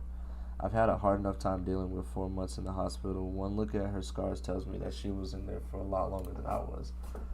Be that as it may, I know next to nothing about her past. She has told me about the house fire, but only in the most basic way. And what of her family? I still haven't asked Lily about them. There hasn't been much a good opportunity to bring it up. I don't know where she grew up or what her old school was like, nor of her past friends' wishes, not facts. In the classes, with all my luck, Lily will soon realize that neither Hanako nor I are around and return to the dormitories. My mobile phone starts ringing and cutting my thinking as soon as I've really been called since coming to Yamaku. Hello? Hiyaso Nakai speaking. Oh, Hisayo, I'm glad I found you. You weren't at any of our usual places. I thought this would be the fastest way to contact you. Probably should have guessed it would be Lily, as she's one of the few people I've given my number to, even though her voice sounds slightly on edge. Hanako and I left class early. She had some kind of panic attack. The line goes silent. As if it weren't for the background static, I would have thought Lily hung up. I understand. Could you come by my room? I'd like to talk with you. Sure, I'd appreciate the chance to have a bit. Good. I also have some bad news. I think we should discuss this in person. What? Okay, I'll be right there. Oh, no, cuz.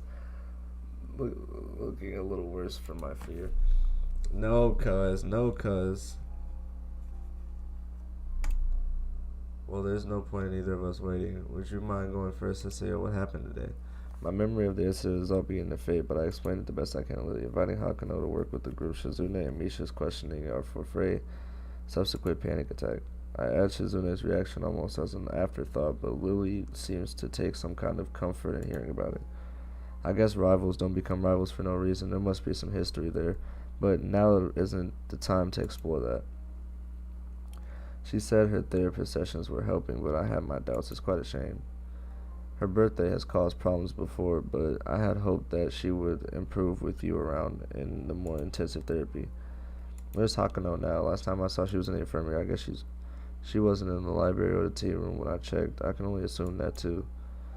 You said you also had some bad news. What's the matter? Does it concern Hakuno? Shifts her position and body weight, searching for the right words. My aunt has fallen gravely ill. I'm afraid I'm going to be heading back to Scotland to visit and spend some time with my family. Oh, damn. What? Is she alright? When do you leave? I'm not altogether sure of exactly how she's faring at the moment. Damn, I'm sorry, but here... Oh, man. Fuck! Your auntie dying. God damn. All them niggas I told fuck your dead auntie to, and it's coming back and biting me in my ass. That's code for needs to stay in the hospital. I've been stable long enough to know that. On the upside, stable is much better than critical condition. At least she's not on the brink of death. Stable, that's a relief. Yes, but this means I won't be here for Hanako's birthday party. I wanted to tell you now so we could think of something before we told Hanako, but after today's events, I'm not even sure if there's going to be an issue if we simply cancel the party. I don't think this is such a good idea. Hanako already knows that we're planning a party now. Also, we should do something for you going away, right? You make it sound as though I won't be coming back. If all goes well, I should only be gone for a week or possibly 2. Oh, that's one relief at least. With that in mind, what do you suggest? Given the circumstances, I don't think karaoke is really appropriate. You're not going away for the greatest of reasons, so having too much fun will feel wrong. Last year I really couldn't get her out of her room. She locked the door. All I could do was leave food outside for her. Perhaps the most depressed I've ever seen and heard Lily act. I feel sorry for her given how defeated she must feel. Perhaps it would be better to throw the party before you leave then. That does sound like it would be the easiest option. I think we should at least tell Hanako both about your trip. Should we go visit her now? I think it would be a good idea. Part of me is dying to see Hanako. The last time I saw her, she looked like a death walking. Hanako's room is staringly bare, monotone, and there are no decorations. Even her bedsheets are monochrome.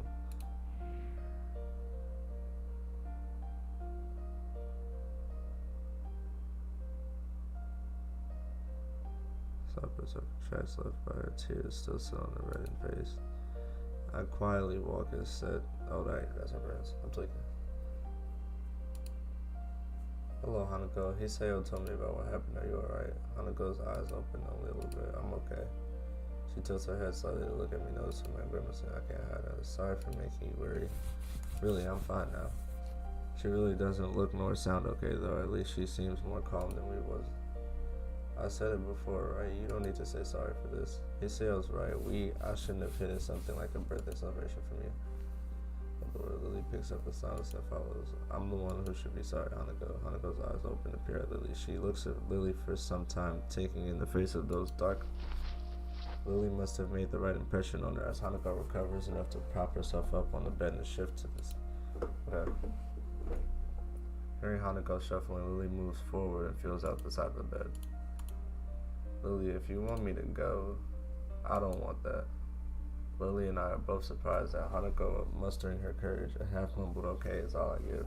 In reply, I take her desk chair to sit in. "Hanako, I'm afraid I have some bad news." So Lily is going to break the news now, with Hanako having affirmed our relationship so clearly. Perhaps Lily thought this was the timing good, or at least as good. My aunt has fallen ill, so I need to return to my family in Scotland.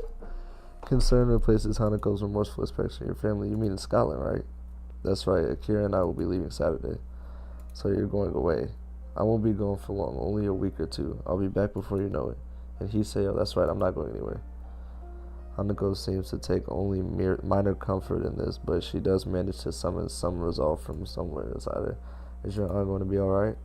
"I'm not sure." Silence falls. It's depressing that this truly brings out of her right another misfortune. I decide to bring up the only matter that brought us here to distract us. Anyway, we were thinking that it would be a good idea to have a going away party for Lily, and it could double as, I cut myself before mentioning her birthday, as this seems to be a trigger for some fierce emotions within her.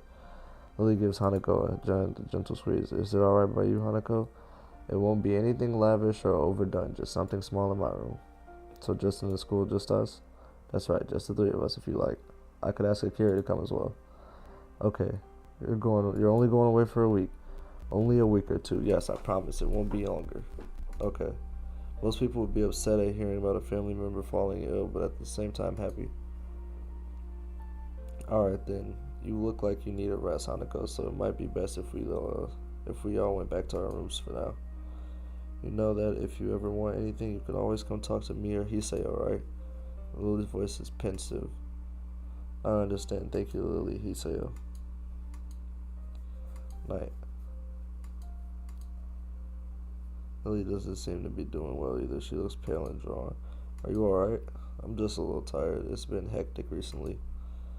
"Have you slept at all?" "A little tired sounds like an understatement given how you look." "I think I managed to get a couple hours of sleep before class. I'll be okay." I feel bad about pressing Lily right now, but I think both of us are pretty tired from everything that's happened. Well, I think you should get some rest. It's been a big day, and staying up isn't good for your complexion. "Thank you for your concern," he said. "Good night then." "Okay, night, Lily." So I walk down the hallway. I can't get the image of Hanako in my head, huddled up, pitiable, lying helplessness with tears on her cheeks. I began to think she was just a normal, extremely shy person, but her problems run much deeper.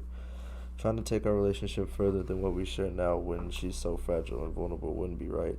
I don't need to be more than her friend in order to protect her and try to stop anything. This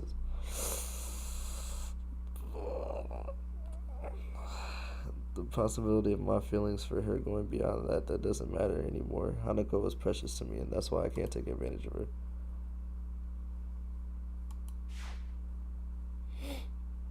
Tomorrow, hopefully, I will feel. Hopefully, tomorrow's a better day, bro. That's the game trying to tell me, for my sake, don't do it. Nigga, I want.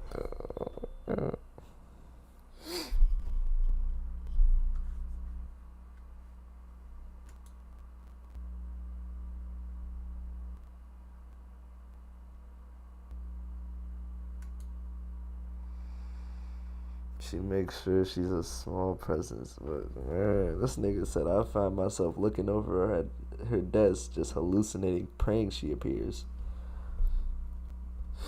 Nigga, that says a lot. I ain't gonna front the moon. That says a lot, cuz she makes sure she's as small of a presence as possible when she attends class. Although she had been getting better recently, the fact never changed. Nobody ever pays her any heed in class, and now that she's not here, they don't notice her absence. It's as if she's just an assistant. Lily did say that her skipping class was an unusual thing.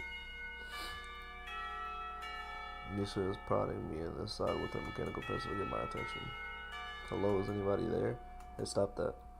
Ah, there we are. Welcome back to her, Hee-chan. What are you talking about? You keep on dozing off. I was beginning to think you might be trying to contact alien life. What?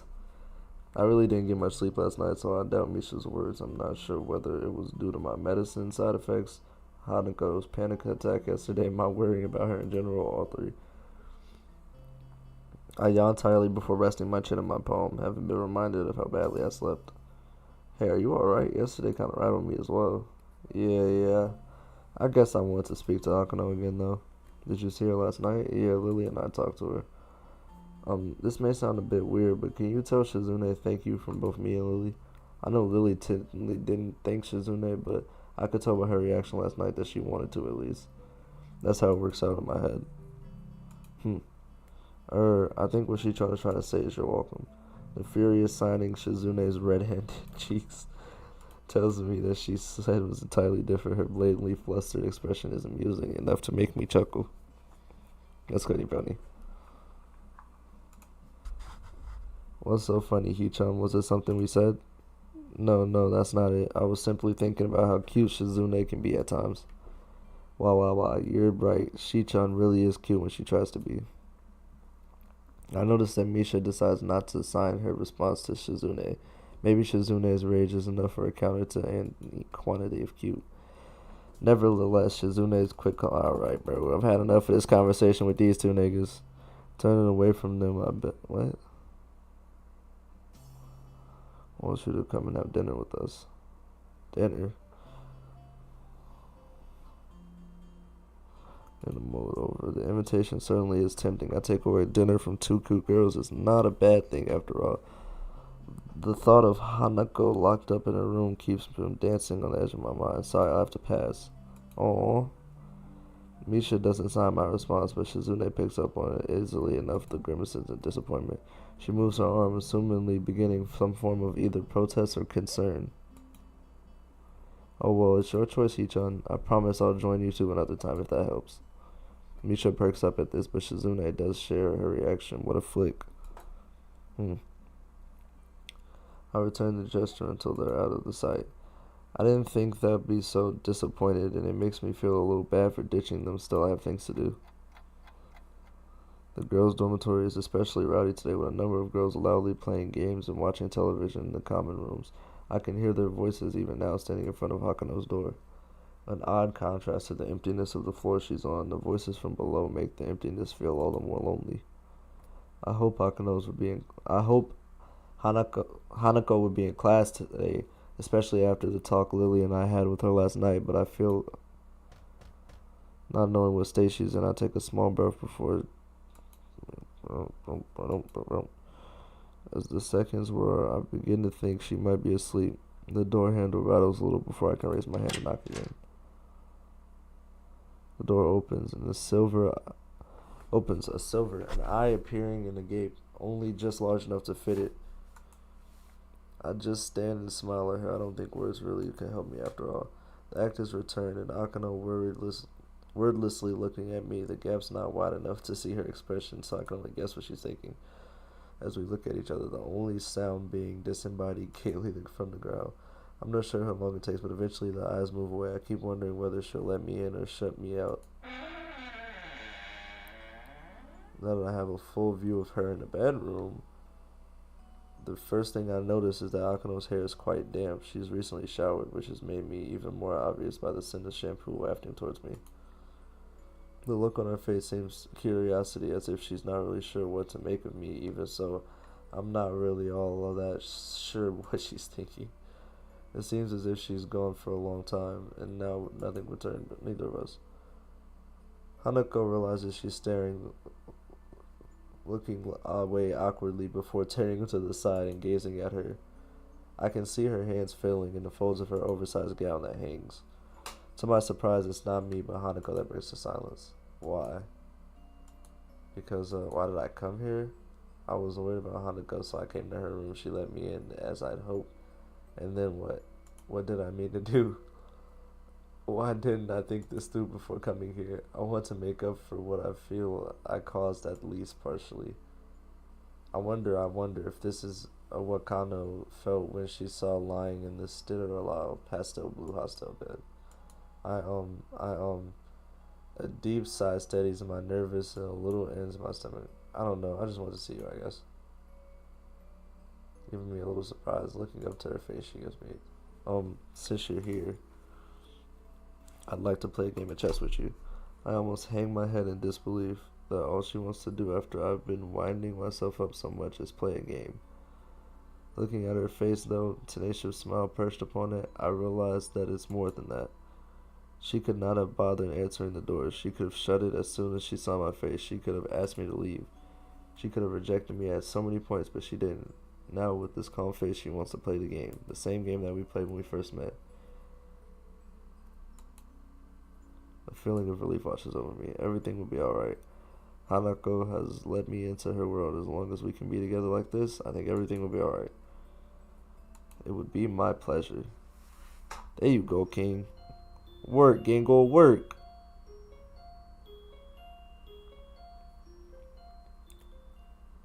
Vid, I just want to let you know I've been streaming for 10 hours, nigga. This shit daily. This shit every day. Grinding. After this part, though, I'm finna go to sleep, cuz. To be honest, I'm looking forward to seeing Hanako and Lily in their pajamas again. Hanako's gown has grown on me, as looking rather cute, though a bit conservative, and Lily's shorts are thin and silken at the top and are a lovely combination. Wow. But the event is stained a little with the memory of Hanako's reaction to it. I still don't really understand what happened, only being able to vaguely guess at the possible reasons for it. But I don't think finding the answer would be as straightforward as asking her. With that in mind, I knock on the door next to Hanako's. Is that you, Hisayo? I can hear the pitter-patter of footsteps coming to the door. I don't think I've ever seen Lily's door locked before, and it makes me feel a little suspicious. A little underwhelming for a birthday party. Hanako returns to her seat at the table with a quick smile and a nod, leaving me to close and assume that they wanted me to be kept that way. Lock the door. As I do so, I realize that the scene before me is an evening tea party just like any other two. To my relief, Hanako looks relatively calm. The break from class has probably done her good and given her time to wind down a bit. Wait, what did I say? Hold on. I take a seat between the two at the low table in the center of Lily's room, briefly covered tea. Okay, he didn't say nothing about tea this time. A tall brown bag close by Lily's side catches my eye. I covertly try to glance inside it a couple times, but I can't get a good enough look from here. Looking Hanako, it seems like she's as curious about it as I am. Hey, Lily. Lily finishes off her teacup. Shut up, bro. Yes. That was my favorite blind character ever. I was just wondering about the brown bag. She pauses for a moment and then gives a slight that would be Akira's present. Unfortunately, she said she was working and can't join us. Lily leans over and feels out the item inside before raising her arm. I raise an eyebrow as the two items, not one, rise from the pack. The glass next are grasped. Okay. Wine? There are 2 small thuds. One red, one white. I want to believe that it's fake, not alcohol, but if it was, there wouldn't be any need to be this. Oh, seriously, are you? Lily's. I'm not really convinced that she is. These would be the present from my sister. I know it's a bit questionable, but a little generic. If Lily took a serious issue with it, I don't think she'd have agreed to Christ. As far as the serious and responsible type, maybe like an older sister, yet I was wrong. We aren't even legally able to drink. That's what I was thinking. Well, in that case, I won't complain. They don't look bad either. I'm no connoisseur, but at least the bottles look nice apart from this.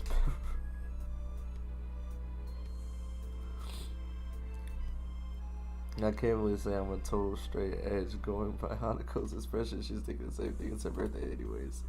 Shall I open one? Sure. My heart is beat. Hanako's head flicks around, Lily's eyes close as she insists. None of us want to be busted for that. Who is it? Let me in. I'm cold. Lily's head was outside before Hanako opened the door. She immediately gets up and fusses with the gown moving, apparently not sure. Happy birthday, Hanako. Thank you, Akira. Gives a small bow while twiddling her fingers. So who's Akira?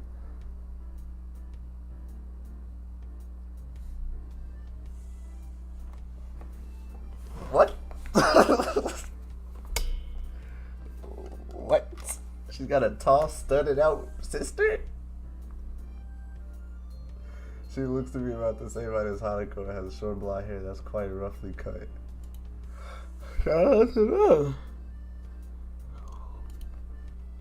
It's nice to have company after all, Akira. Did work let you off? Yep, I have to go back there in a bit, but I managed to get enough of a break to drive down. So this would be Hisayo. Started for direction. What's good, gangsta? Nice to meet you, my dog. You hear that clap? That's a beautiful dap, bitch, nigga. Come on. Nigga, if you hear that clap, that's a beautiful dap. Wait, if she already knows who I am, then that must mean Lily's talked about me. I wonder what she said. Sorry for not introducing you, Hisayo. This is Akira Soto, my elder sister. I think this is... The person in question loudly claps her hands together, making Hanako jump a little. Looks uneasy for a fraction of a second before getting back into her stride. Only now do I realize that Akira hasn't paid Akano's scars any undue attention. Akano also seems to be comfortable, if not exactly relaxed around Akira. Well then, I assume the presents got through. No point in waiting, considering Hisayo and the birthday girl look like they're pretty eager. Lily giggles as I awkwardly turn away, a little more embarrassed by the fact that I couldn't hide my interest. Hanako's eyes are telling me that she wants to try the wine together with me, though I settle for a look of badly frightened indifference. Akira manages to uncork the first bottle with small effort, and Hanako goes to get some glasses. Oh shit! Pull me up that shot, I'm finna get right. Pull me up a shot of that little deuce, we finna get right. My brother's in the crib, you know he come through with that pipe. His music hella nasty, it's gonna make me take a life. Gotta switch on back my clock, if he keep playing, take his pipe. Go, we take his pipe.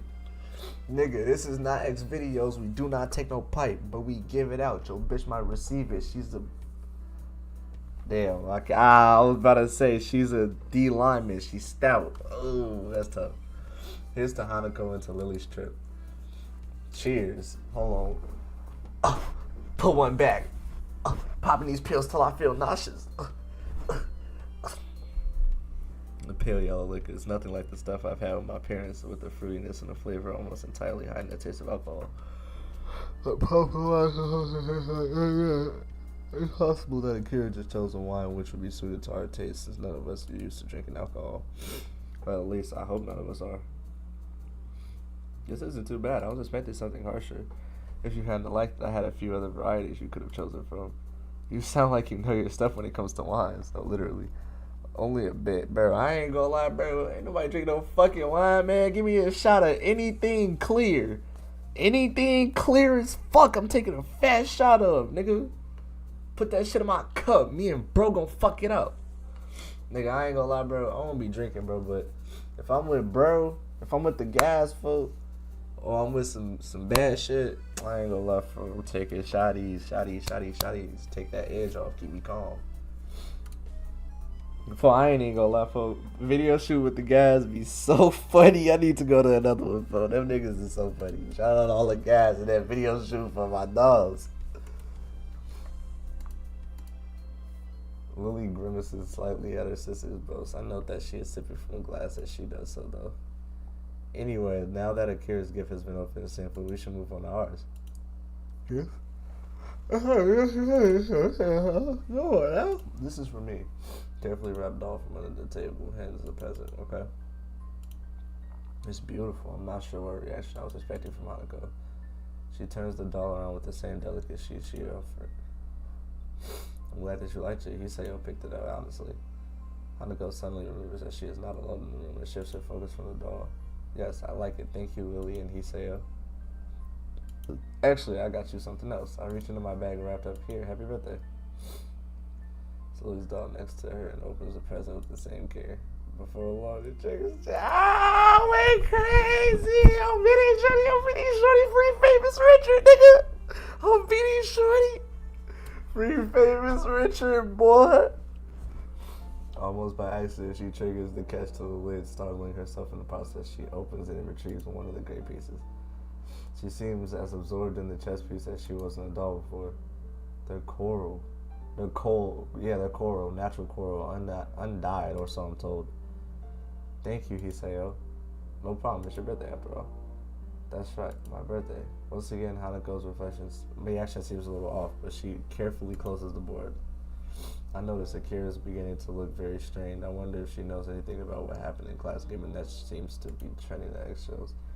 I'll have to play you again sometime. I'll make sure I'll play you first.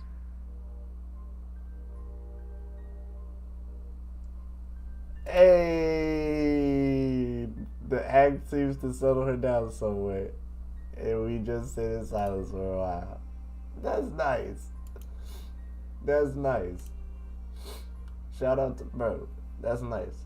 Hanako drops the chess piece and fumbles a bit to retrieve it. When she finds it, Hanako puts the chess piece down.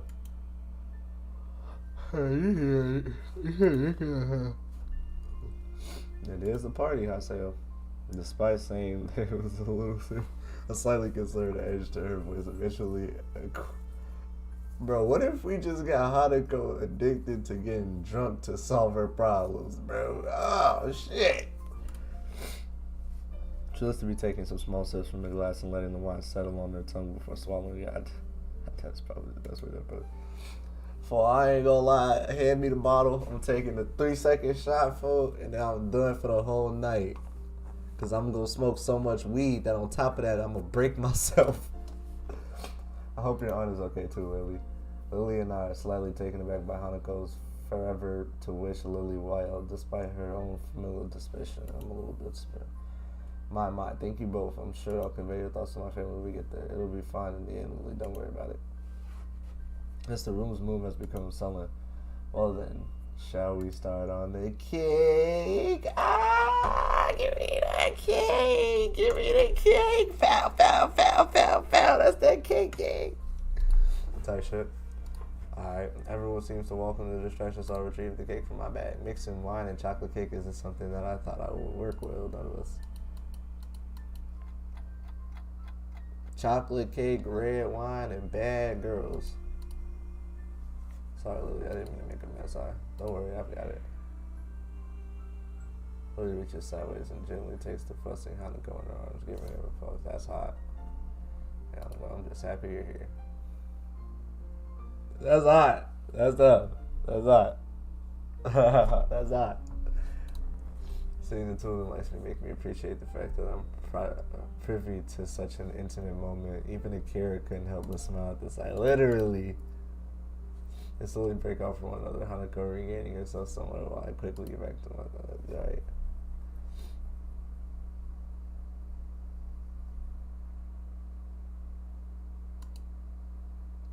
Looks like you're enjoying the wine, then just don't go too crazy with it after this, don't. You behind. We all deliberately nod and agree, but reminder feels a bit silly given that she's the one supplying underage people with alcohol. The second glass of wine goes down a lot quicker than before any of us noticed. The second bottle is empty while Kira's helping us finish them. So the coat looks like it to be equally hurt about it. Was this a good idea? I'm getting drunk with a bunch of bad, baddies, shot o'clock. Come on, so it's talk to me nicely. My head feels a little light. Yeah, this nigga drunk. You're nice and drunk. I don't know if it was Hanuko's intentions to get this drunk, but it seems that the alcohol hit her all at once. She has a very light frame, something in which wouldn't help when handled with alcohol either. Lily cradles her glass running through her fingers, her cheeks rosy. She's managing to avoid looking woefully drunk. Akira is, as I somewhat expected, largely unaffected. Her smile might be a little wider than before, though, maybe. Hanako suddenly hiccups and accidentally knocks over the door. I think I should go to bed. Thank you, Hiseo. Thanks, Lily and Akira. She saw her careless and pretty hard, barely avoiding breaking out into a giggle midway through. She's completely plastered, and I can't decide whether I should feel a little bad or not for being amused instead. It's really a bizarre thing to see her acting so carefree. It's a shame that it only happens when the alcohol's in the room. Hey, let me give you a hand. Akira begins to help Hanako out, but she's stopped when Lily gives a sharp. Hiseo, would you please? Akira looks a little surprised. I have to admit, I don't mind the request at all, let alone when it's said with such a smile. Sure, no problem. I pick up the chest set and help Hanako stand up. I do feel somewhat responsible for her, considering that other than Akira, I'm probably the most sober person in the room. She nurses the doll in one hand and offers me the other. Tight shit.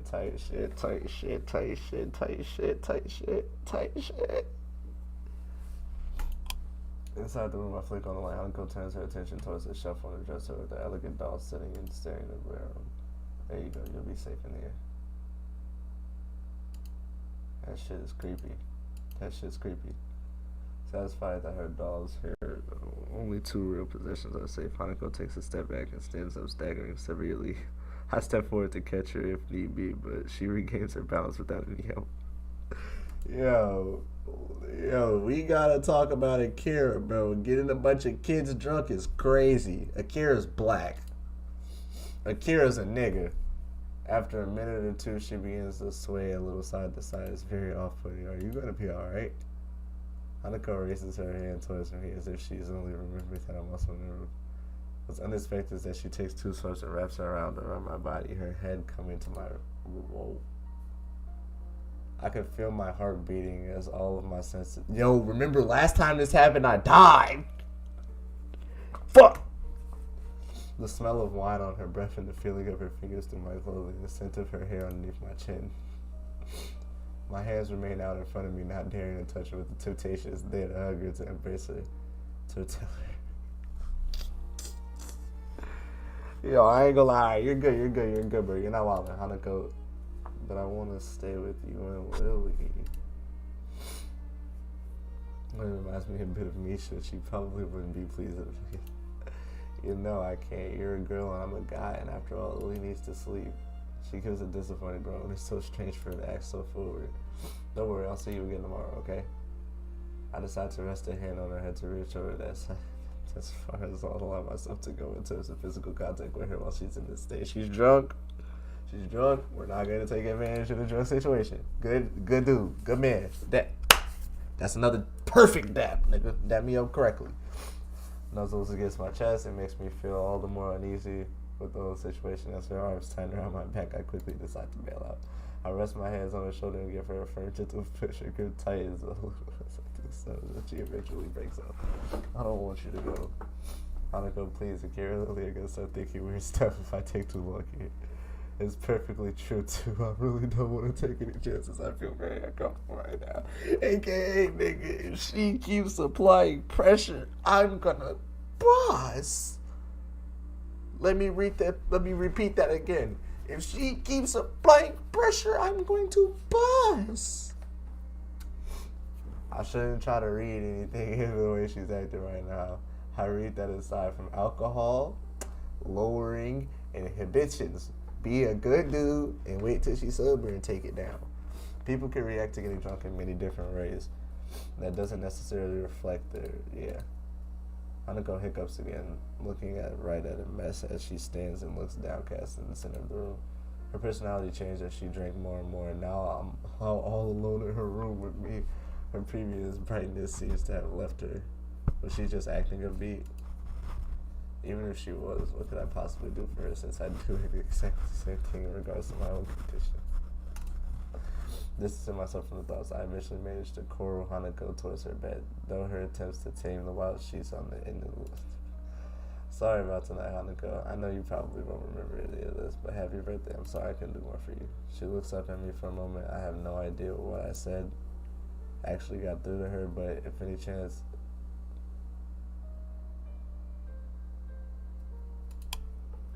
I sigh in relief before quickly backing away from her, leaving the room, flicking the lights off as I go. I hesitate a little before opening the door to Lily's room again, quickly rehearsing what I should say if I get questioned about Hanako after a few seconds. I didn't do it. Tell them niggas I ain't R. Kelly.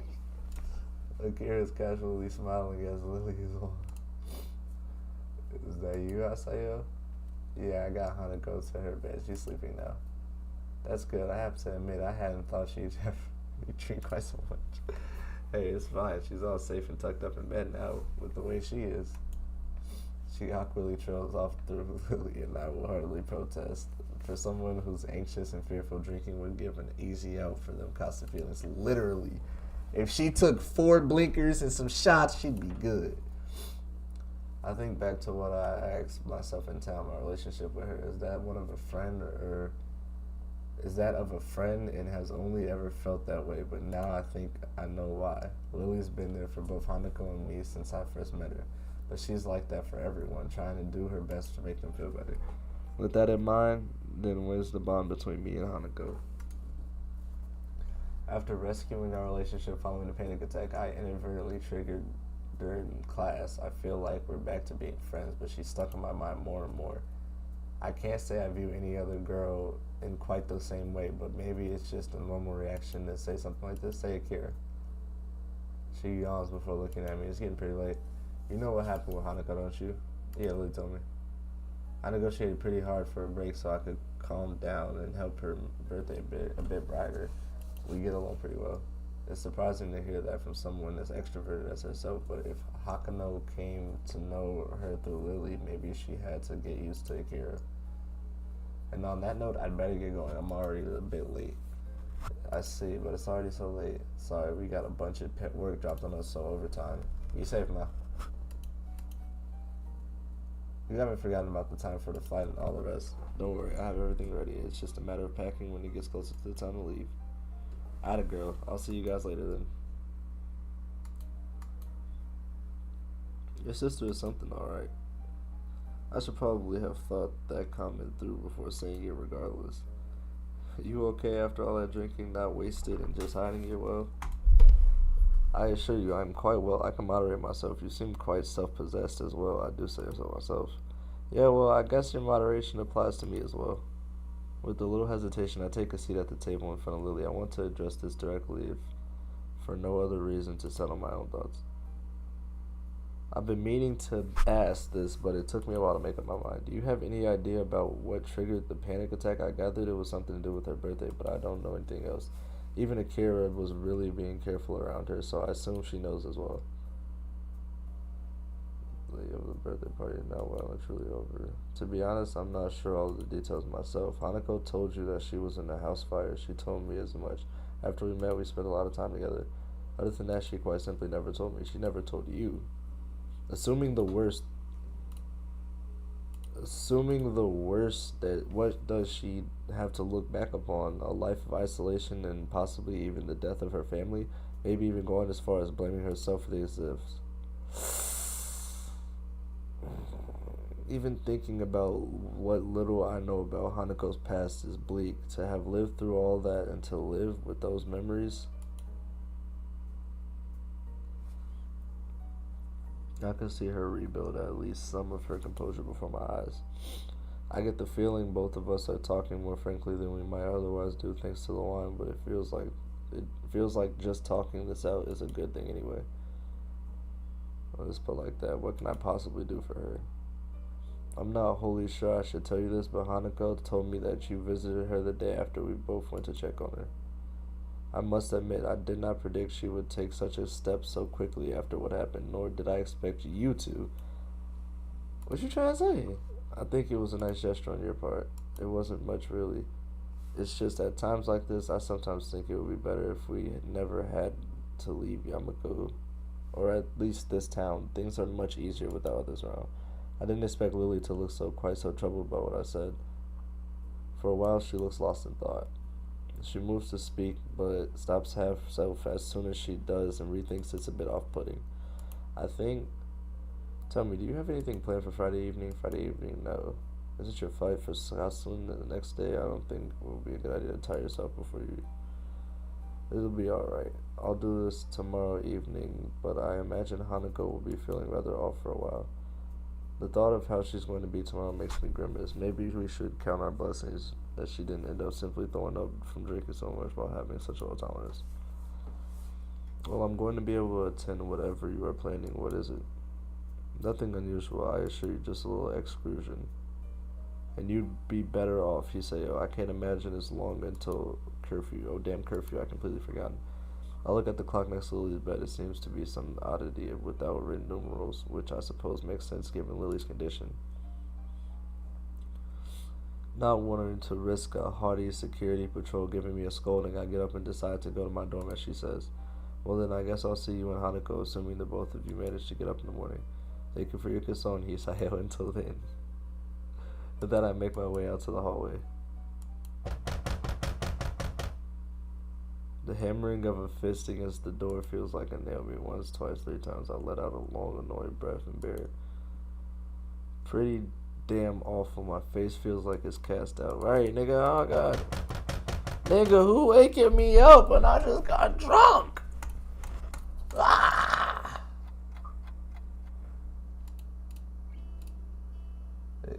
I was sick, that much is true. It's just reasons for this. I have to hide. Confident I can get by with a tactical omission of certain truths.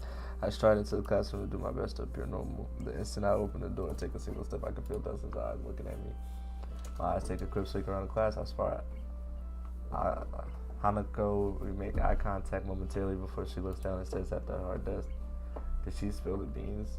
You two may be okay as far as teachers go, but underage drinking on campus is not exactly... You two feeling better today? Yeah, thank you. He motions for me to take a seat. My legs feeling like sticks as they carry me there.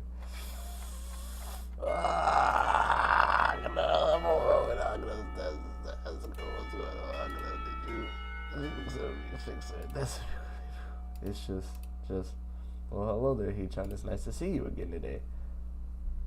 A grimace turns towards the unmistakable voice coming. What the fuck is up with her face? Move away from me. Hi, Shizune, Misha. You, look happy to see me. Not feeling well yesterday, Hee-chan? No, I wasn't, but I'm feeling better now, at least. That's good to know. Why do I either feel that Shizune is leading me into a trap? You sound like you're not being completely serious. Oh no, Hee-chan, we're genuinely pleased that you're all better now. Shizune is possibly overflowing with happiness. There's only one reason she could be. Oh no. In fact, we were quite worried about you after all. You, Akano, and Lily were all absent from class on the same day. Yep, she's got us so thoroughly that all I can do is sigh in defeat. I guess you have your own theory about this. You could kind of not tell anyone. It's a bit late for that, Hee-chan. I suppose she's right considering the looks that I get in the entire class still. Akano's face sinks a little further. Such attention is troublesome enough for me, let alone her. Going by Shizune and Misha's reaction, I think they noticed this as well. The only reason we're giving you such a hard time is that you ignored us yesterday morning.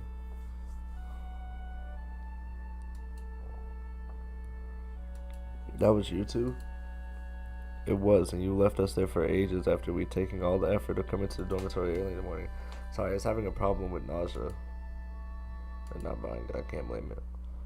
Shizune's head is in resignation before she reaches into her pocket. Something white and yellow taking. This is what we were trying so hard to give you. He trying. Iwakano. I stare at the envelope for a moment before suddenly remember that there are people around me. There's a very strange, somewhat invasive feeling about their expressions. I kind of wanted to be alone right now. Iwakano. It's nothing. Thanks for bringing me this. I should think so after we went through it to get it to you. I step back and say my goodbyes. Misha theoretically pouts even as I go towards the door, but Shizune, whatever.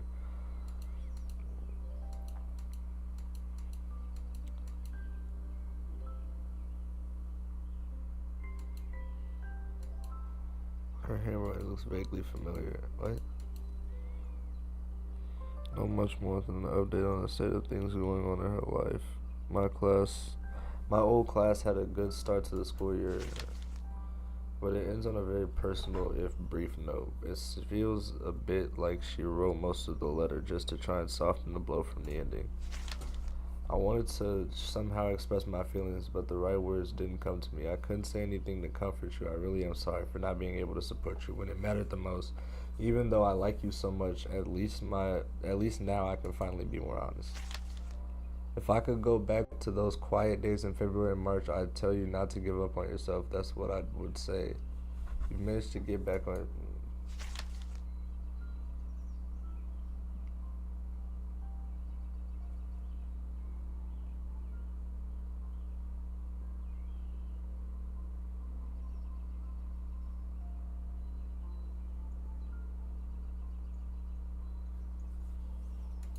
What?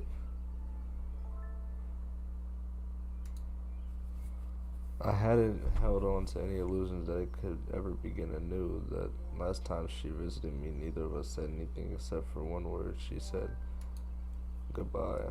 This feels more final than capstone experiment. A loud shout draws my eyes from away from the letter. Are you okay? Hey, look, Yuko. Oh, hello, Yuko. Thought you'd be in the library.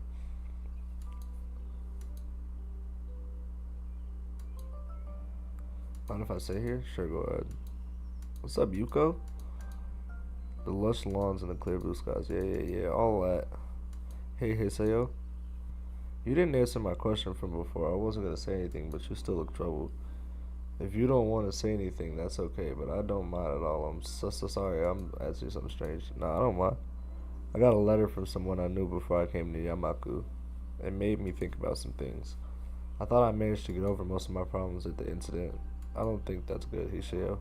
When my boyfriend left me, he did so very suddenly and never let me know why. At first, I was very depressed about it, but I decided to forgive him. You forgive him? Could he at least have talked properly about it with you? He was always one of those people that found it difficult to come across others. In the end, I decided that I fell in love with him for a reason. He was a good person, and I think if I had been in his position, I would probably have found it just as hard to try and talk to him. I don't really see the connection to the letter I got. I mean that, how should I put this? It must have been very hard for that person to send that letter. If they did, I think they must have thought very hard exactly what to say. Awakano managed to write this letter and bring a final close to our relationship, something that I've never managed to do. Whereas, here I am trying to protect and help Hanako as best I can, especially with Lily leaving for a while, and I'm not even able to deal with my own problems. Does that make sense? She's taking my no response and furrowed my brows of doubt. Yeah, that makes sense. The letter was just kind of a shock reality. Really, I think I'd try to fool myself into thinking that my life was reset when I came into Yamako, but now I'm suddenly aware that it didn't. I'm at a bit of a loss. I think something I could really help you with. Sorry. It's fine. I think being able to talk with you helped me get things sorted out a bit better in my head, so thank you anyway. It's the same to see so highly strung often. She nods and smiles sweetly. Yuko is a nice girl, so it's a shame she's so highly strung so often. I was supposed to be back before the bell. Oops. She jumps off the bench and almost races without a second word. I'll see you later, Hisayo. Cheer up, okay? W Yuko. W Yuko. W Yuko. W Yuko for sure. Nigga, we clapped 10 hours. We clapped 10 hours, cuz. We clapped 10 hours, cuz. Nah, I'm not gonna lie though, cuz. Unfortunately, that is where we gotta end this shit, man. 3 hours 42 on this recording, bro. Come on, cuz. This shit goes on for 100 hours plus. It has to. So we gonna catch y'all in the next episode, bro. Bizzle gotta be up out this bitch. It's all love, though, bro. Chat, I ain't gonna lie. That shit is actually long as dog fuck. Chat, I'm not gonna lie. This game is retarded long, bro. It's killing me, bro. I ain't gonna lie. I'm gonna be back live in the morning, bro. The usual time, about probably 10 or 11 o'clock. I might be lying, and I might go live at 2 p.m. Who knows? Shit, shout out to everybody that came back, maybe looked for a few seconds. Shout out to my nigga Chicken King, that nigga sub, bro, real nigga. Hey, love y'all, chat boys. We gonna be back in this bitch tomorrow like usual, like nothing happened. Come on now. Switches and Glock.